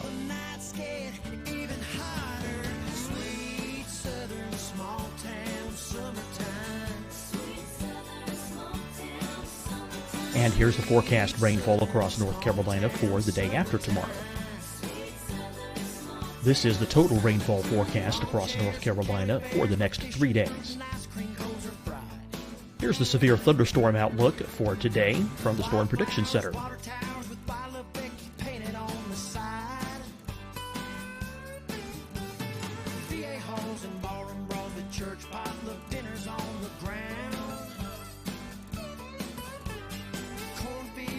Here are the forecast high temperatures for today for South Carolina. Here are the low temperatures for today for South Carolina. Here's the probability of precipitation forecast across South Carolina today. And here are the rain chances across South Carolina tonight. Here are tomorrow's forecast highs across South Carolina. Here are the forecast low temperatures for tomorrow for South Carolina. And here is the probability of precipitation across South Carolina tomorrow. Here's the precipitation chances across South Carolina tomorrow night. Here are the forecast highs for the day after tomorrow in South Carolina. Here are the forecast low temperatures across South Carolina for the day after tomorrow.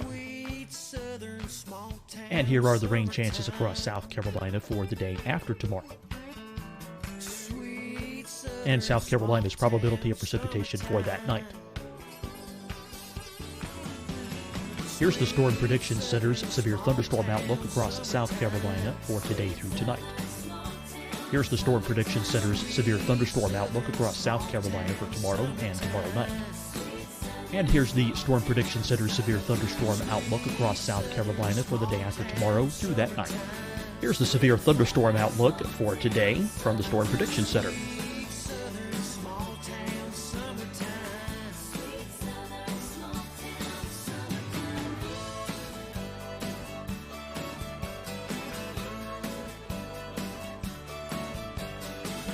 And now here's a live look at weather radar across the southeast. Fight the spread and take a stand against coronavirus. Wear a mask in public. Stay at least 6 feet apart from others. And get tested. Join us and fight the spread. Visit scdhec.gov/COVID-19. Getting tested for COVID-19 helps you to take the steps needed to protect yourself, your loved ones, and your community. Find the testing location at scdhec.gov/COVID-19 testing. Hi, everyone. I'm Dr. Mandy Cohen, Secretary of the North Carolina Department of Health and Human Services. And when you follow the 3 W's, you protect your family and your neighbors from COVID-19. When you leave your home, practice your W's. Wear a cloth face covering, wait 6 feet apart, wash your hands often. Wear, wait, wash. We're in this together. Stay strong, North Carolina. Deciding when to wear a mask isn't about who you know or how well you know them. Just ask yourself, will I be with anyone I don't live with? If the answer is yes, get behind the mask. Help slow the spread of COVID-19. Get behind the mask. Learn more at covid19.ncdhhs.gov. You'll see your Carolina weather forecast at 25 and 55 past. And now back to the best of the Carolina Weather Group on the all-new Carolina Weather Net. And some of the precautions they were taking down there, in the east. So there was a lot of preparation for it. It's kind of one of those things where, like Mike was saying, everybody knew something bad was about to unfold. And I had been through Gerald, Texas, the tornadoes out there, and so, going into this event, that was kind of the back of my mind that, we're headed into something, pretty big. And I do remember talking with Wake County and trying to explain what does a high risk day mean. I mean, the way we taught this in Texas was that, someone's going to die today. I mean, these are going to be big, long track tornadoes, and this is going to be some serious stuff. Jeff, you're talking about Skywarn, the Storm Spotter group, and Jeremy and Dan. I want to bring you in here in just a second. But I imagine, like we were talking about, social media not really that big of a thing at the time, with tweeting in reports, giving Facebook reports of the storm. How key were the Skywarn Storm Spotters for you that day? Yeah, I mean, we've always had a great network across central North Carolina, so they've been outstanding. So we were getting a lot of real-time reports from spotters. They were calling on the phone. We actually had ham radio operators. I want to say we had 2 or 3 in the office ready for this. So the network was just lighting up. We were getting a lot of reports, almost to the point where as it approached Holly Springs, you couldn't keep up with them all. So that was a huge asset, and just a lot of people just calling in on the phone. It wasn't. We didn't have the social media like we do today, but we really pretty much knew what was going on. We had heard the Lowe's had been destroyed about the time it was getting into Wake County. We'd already heard that the Lowe's hardware had been severely damaged or destroyed down there. And of course, you could see the debris ball on radar. So you kind of had a sense that this was really serious stuff going on. But there was a lot of great real-time reports, not only across the Raleigh area and down towards Sanford, but also with the Fayetteville up to a Wilson tornado. I mean, we had a lot of great reports with that as well. Mike, one question for you made me think. You're saying that before Florence, this was the biggest event you covered. Do you see any storm fatigue, even from 9 years from now, people kind of comparing severe weather events to April 16th? There was a lot of anxiety every time a risk would come up. You'd feel that. You'd feel what happened on April 16th. I would worry every time we had a SPC 3-day outlook, and on the 3-day outlook there was like an enhanced risk or maybe just a slight risk, and what it would be when we finally got to that day. And I got to the point where I was dreading severe weather coverage because of what happened that day. I'd get anxiety, I'd get scared, but I've gotten past that, and that's a good thing. I remember that day when we had the 4 tornadoes on the ground at one time. I was worried about, okay, how are we going to cover this? You can't show everything at one time. And we had to make sure, Nate and I had to make sure that we spent enough time on each storm to let people know that, it was coming to their communities, that they had to remain safe. But how do you juggle 4 tornadoes, inform everybody in their paths, and make sure you allot enough time so they know what's going on? We tended to hang with the one that went through Raleigh more and Fayetteville more because it was affecting larger populations, but that was the hard part and the worrisome part, that we weren't giving enough, coverage to one tornado and giving too much to another one. Tossing over to Tim and Gannon as well real quick. This was a career-defining event, one of the biggest, or definitely the biggest in North Carolina. Are there any specific memories or stories that you remember hearing about that day from viewers? So I was in the Wilmington area, and if you look at the map, the final one with all the red lines, it confirms where all the tornadoes were. Oftentimes, the worst stuff doesn't quite get to Wilmington, right? And in this case, it didn't either. So city of Wilmington was fine. A lot of the populated coastal centers were fine. But on the periphery and the rural areas, most of the tornadoes that we were covering for about 8 hours that day, Robeson County, Columbus County, Duplin County, Onslow County, those counties inland were the ones we were talking about the most. Bladen County had I think, a 4 fatality storm. We, as always we do, actually got a lot of angry phone calls that day because most of the people in our area, they weren't seeing much other than blue sky It was a really nice April morning. It was close to 80 degrees, I remember, breezy. There were NBA playoffs on at the day, so we were kind of fighting that battle in the newsroom, right, keeping people at bay a little bit while we were doing tornado coverage. Now later on, people understood how serious it was, especially once you started to see like the destroyed Lowe's foods and everything. But that was my first time ever really doing tornadoes, to be honest with you. It was my second year in Wilmington. Prior to that, I was in college, so I didn't know a lick about tornadoes. I grew up in upstate New York. I went to school in Pennsylvania. We don't get tornadoes. I mean, not really. So this was new for me too. But myself and Jerry Jackson, we were there for about, I think we went on TV at 2 and we went off at about 8. So it was a while covering these things. And it was just amazing to me how there were very few, if any, false alarms. There were a million tornado warnings and there were a million tornadoes, to use hyperbole, but they were pretty much each cell produced as it was going through, and it was just boom, boom, boom, one after the other, and a lot of damage was done, especially to the rural areas in Southeast North Carolina. My second daughter was born on the 11th. I didn't come back to work till Friday. Just throwing stuff out there. Saw the slight to moderate risk, alerting for storms going into Saturday. I was third on the pecking order to be coming in because we had our weekend person, we had our chief, and I was doing mornings. But it became clear, especially what was going down in central North Carolina. I was personally at home watching Nate Johnson with that tornado. It looked like a wedge, looked like a cloud just right to the ground that I was going in.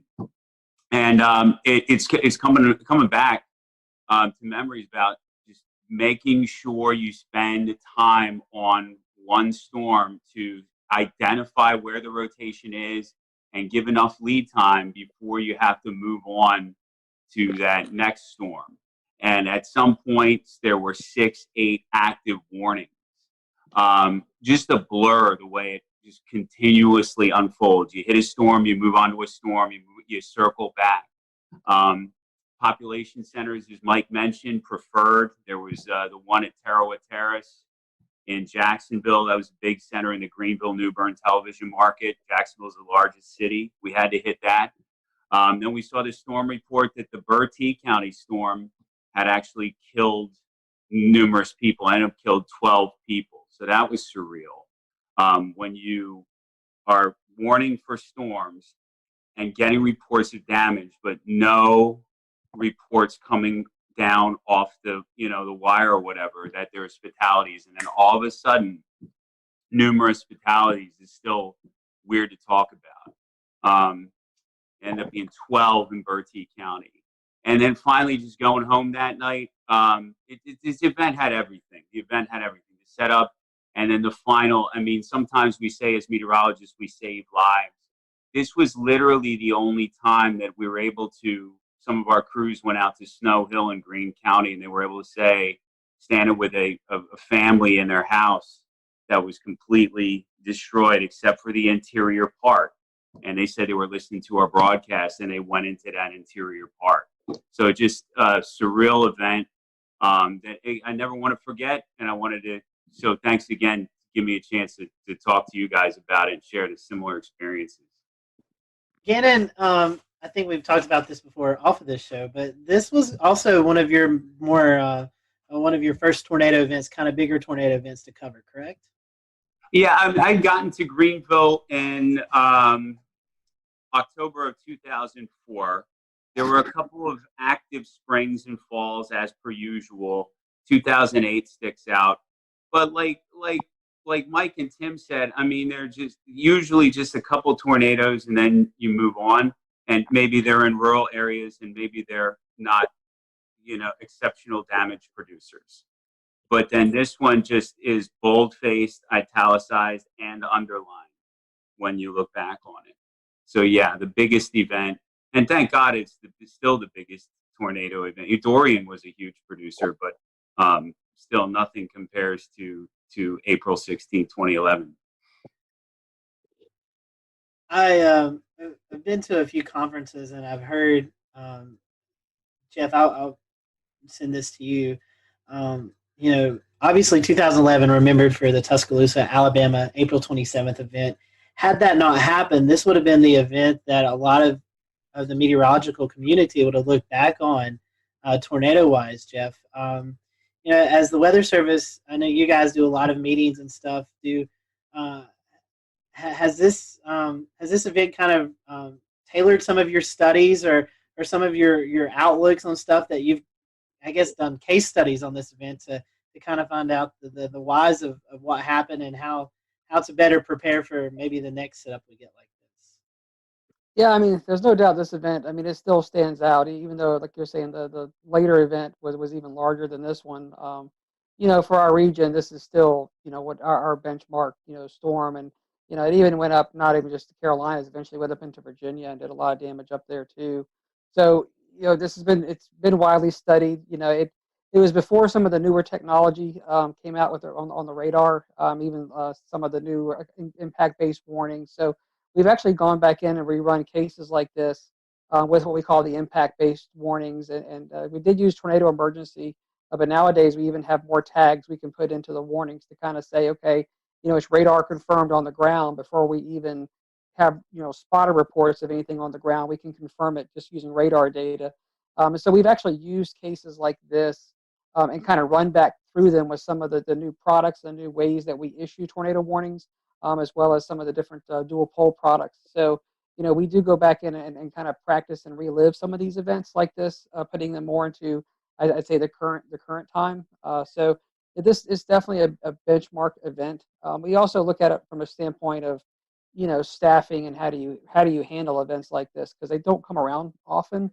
So, you kind of go back and look at, how does operations run in the Weather Service office when you have an event like this, making sure that, you're dotting your I's, you're crossing your T's. Every storm is being interrogated, simultaneously, and that you've got warning operations going, for each individual storm, and you're doing your coordination with 911 centers and working with emergency management, and then keeping the damage reports, as they're coming in, also sending them out. So, looking at how an office should run, and how we should be running our operations to keep things, being pushed out so folks know what's happening. I mean, we use events like this to kind of go back and revisit and relive, what we did right, and also sometimes where we can improve. But it's important to kind of take these events in context, realizing we'll have an event, something like this again at some point in the future. We hope not, but we've got to be ready for it.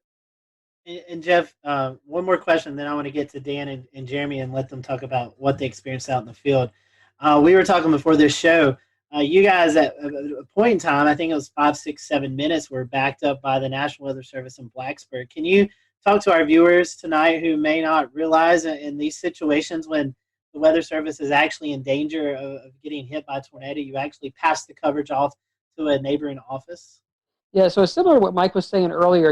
About probably just shortly after the tornado went through Sanford, and you could see the massive debris ball on the radar.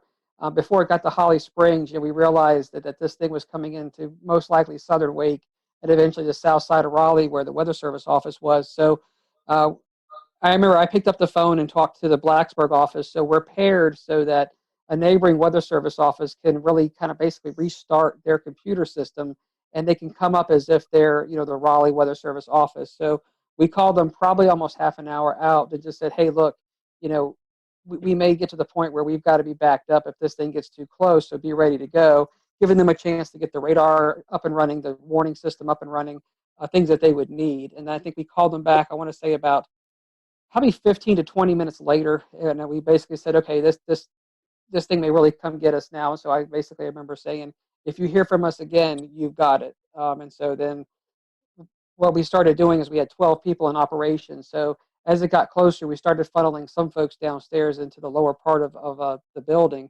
And we kept 3 of us up in operations. And literally about the time we could see insulation and things falling outside the window, we picked up the phone and basically told Blacksburg, okay, you've got it. We're sheltering at this point. And we had already issued the tornado emergency for Raleigh. So the warnings were already out for Raleigh. And then we sheltered downstairs, like you're saying, for probably about 7 minutes, and then came up. And the tornado passed just to our east, going up South Saunders Street.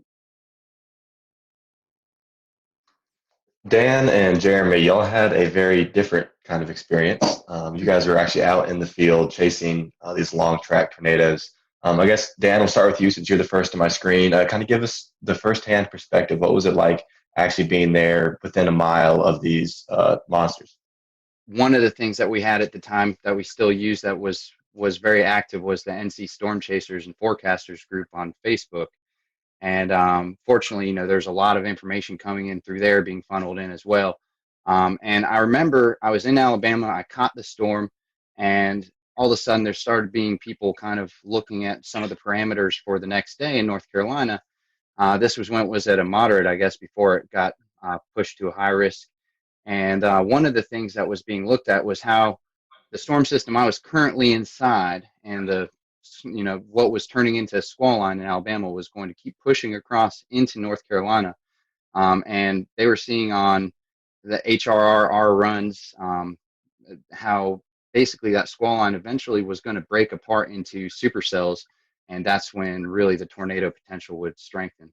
And so when that started coming into play, I just hauled it right straight back towards North Carolina, drove all night long, and made it into Greensboro, Burlington area for the start of where the tornado warnings really kind of got going.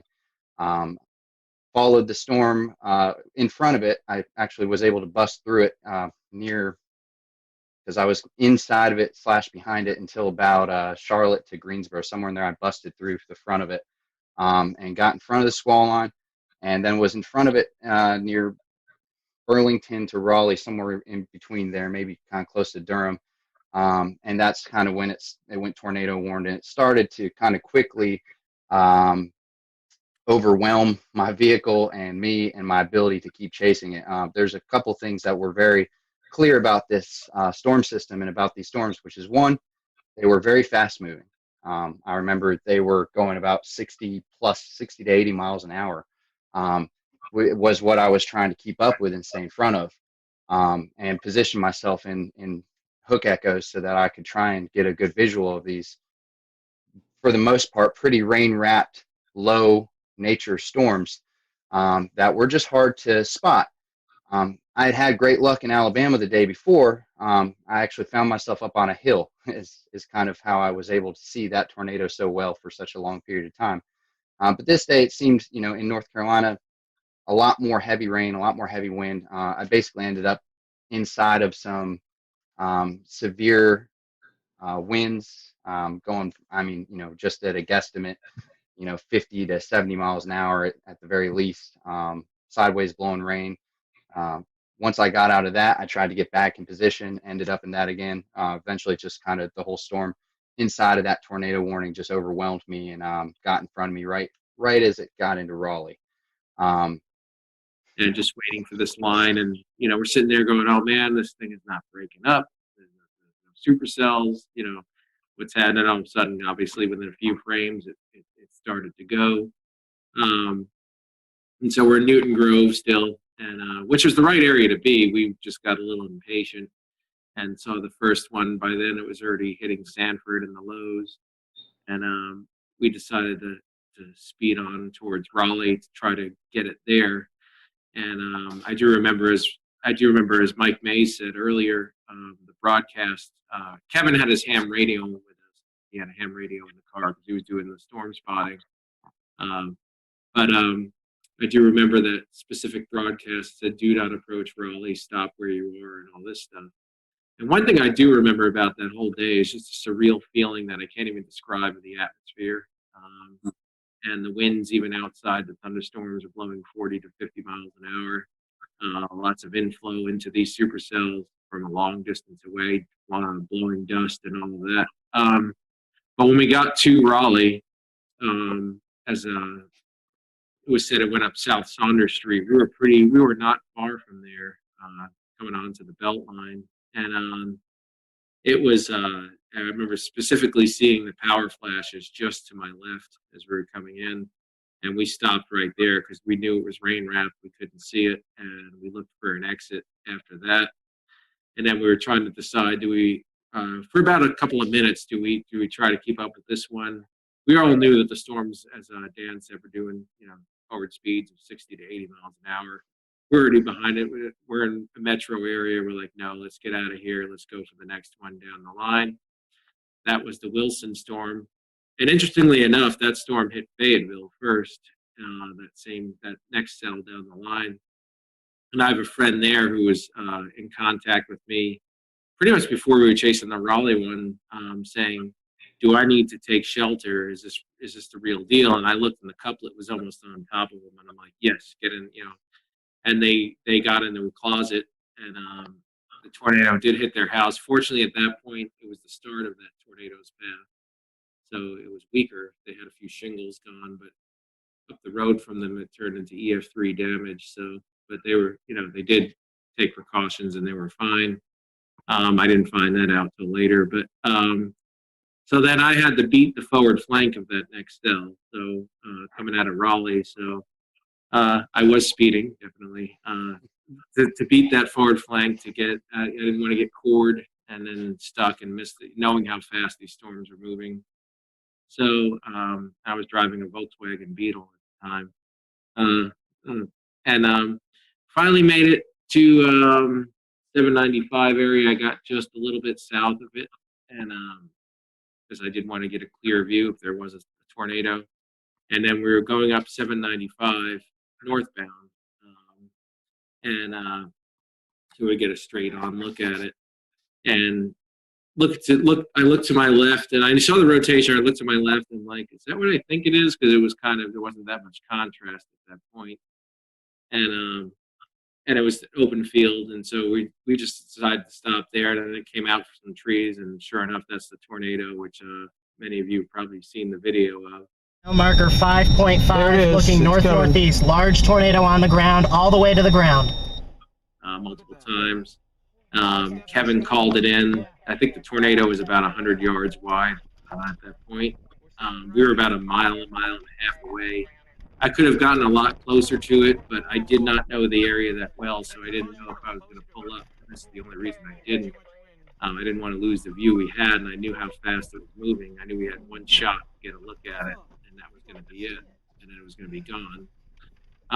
And so we decided, all right, we got a good view here. We're not super close, but we'll just stay where we are, and we're safe here. So we watched it, and then kind of faded into the rain from where we were as the rear flank downdraft came around, and we got hit by that a little bit.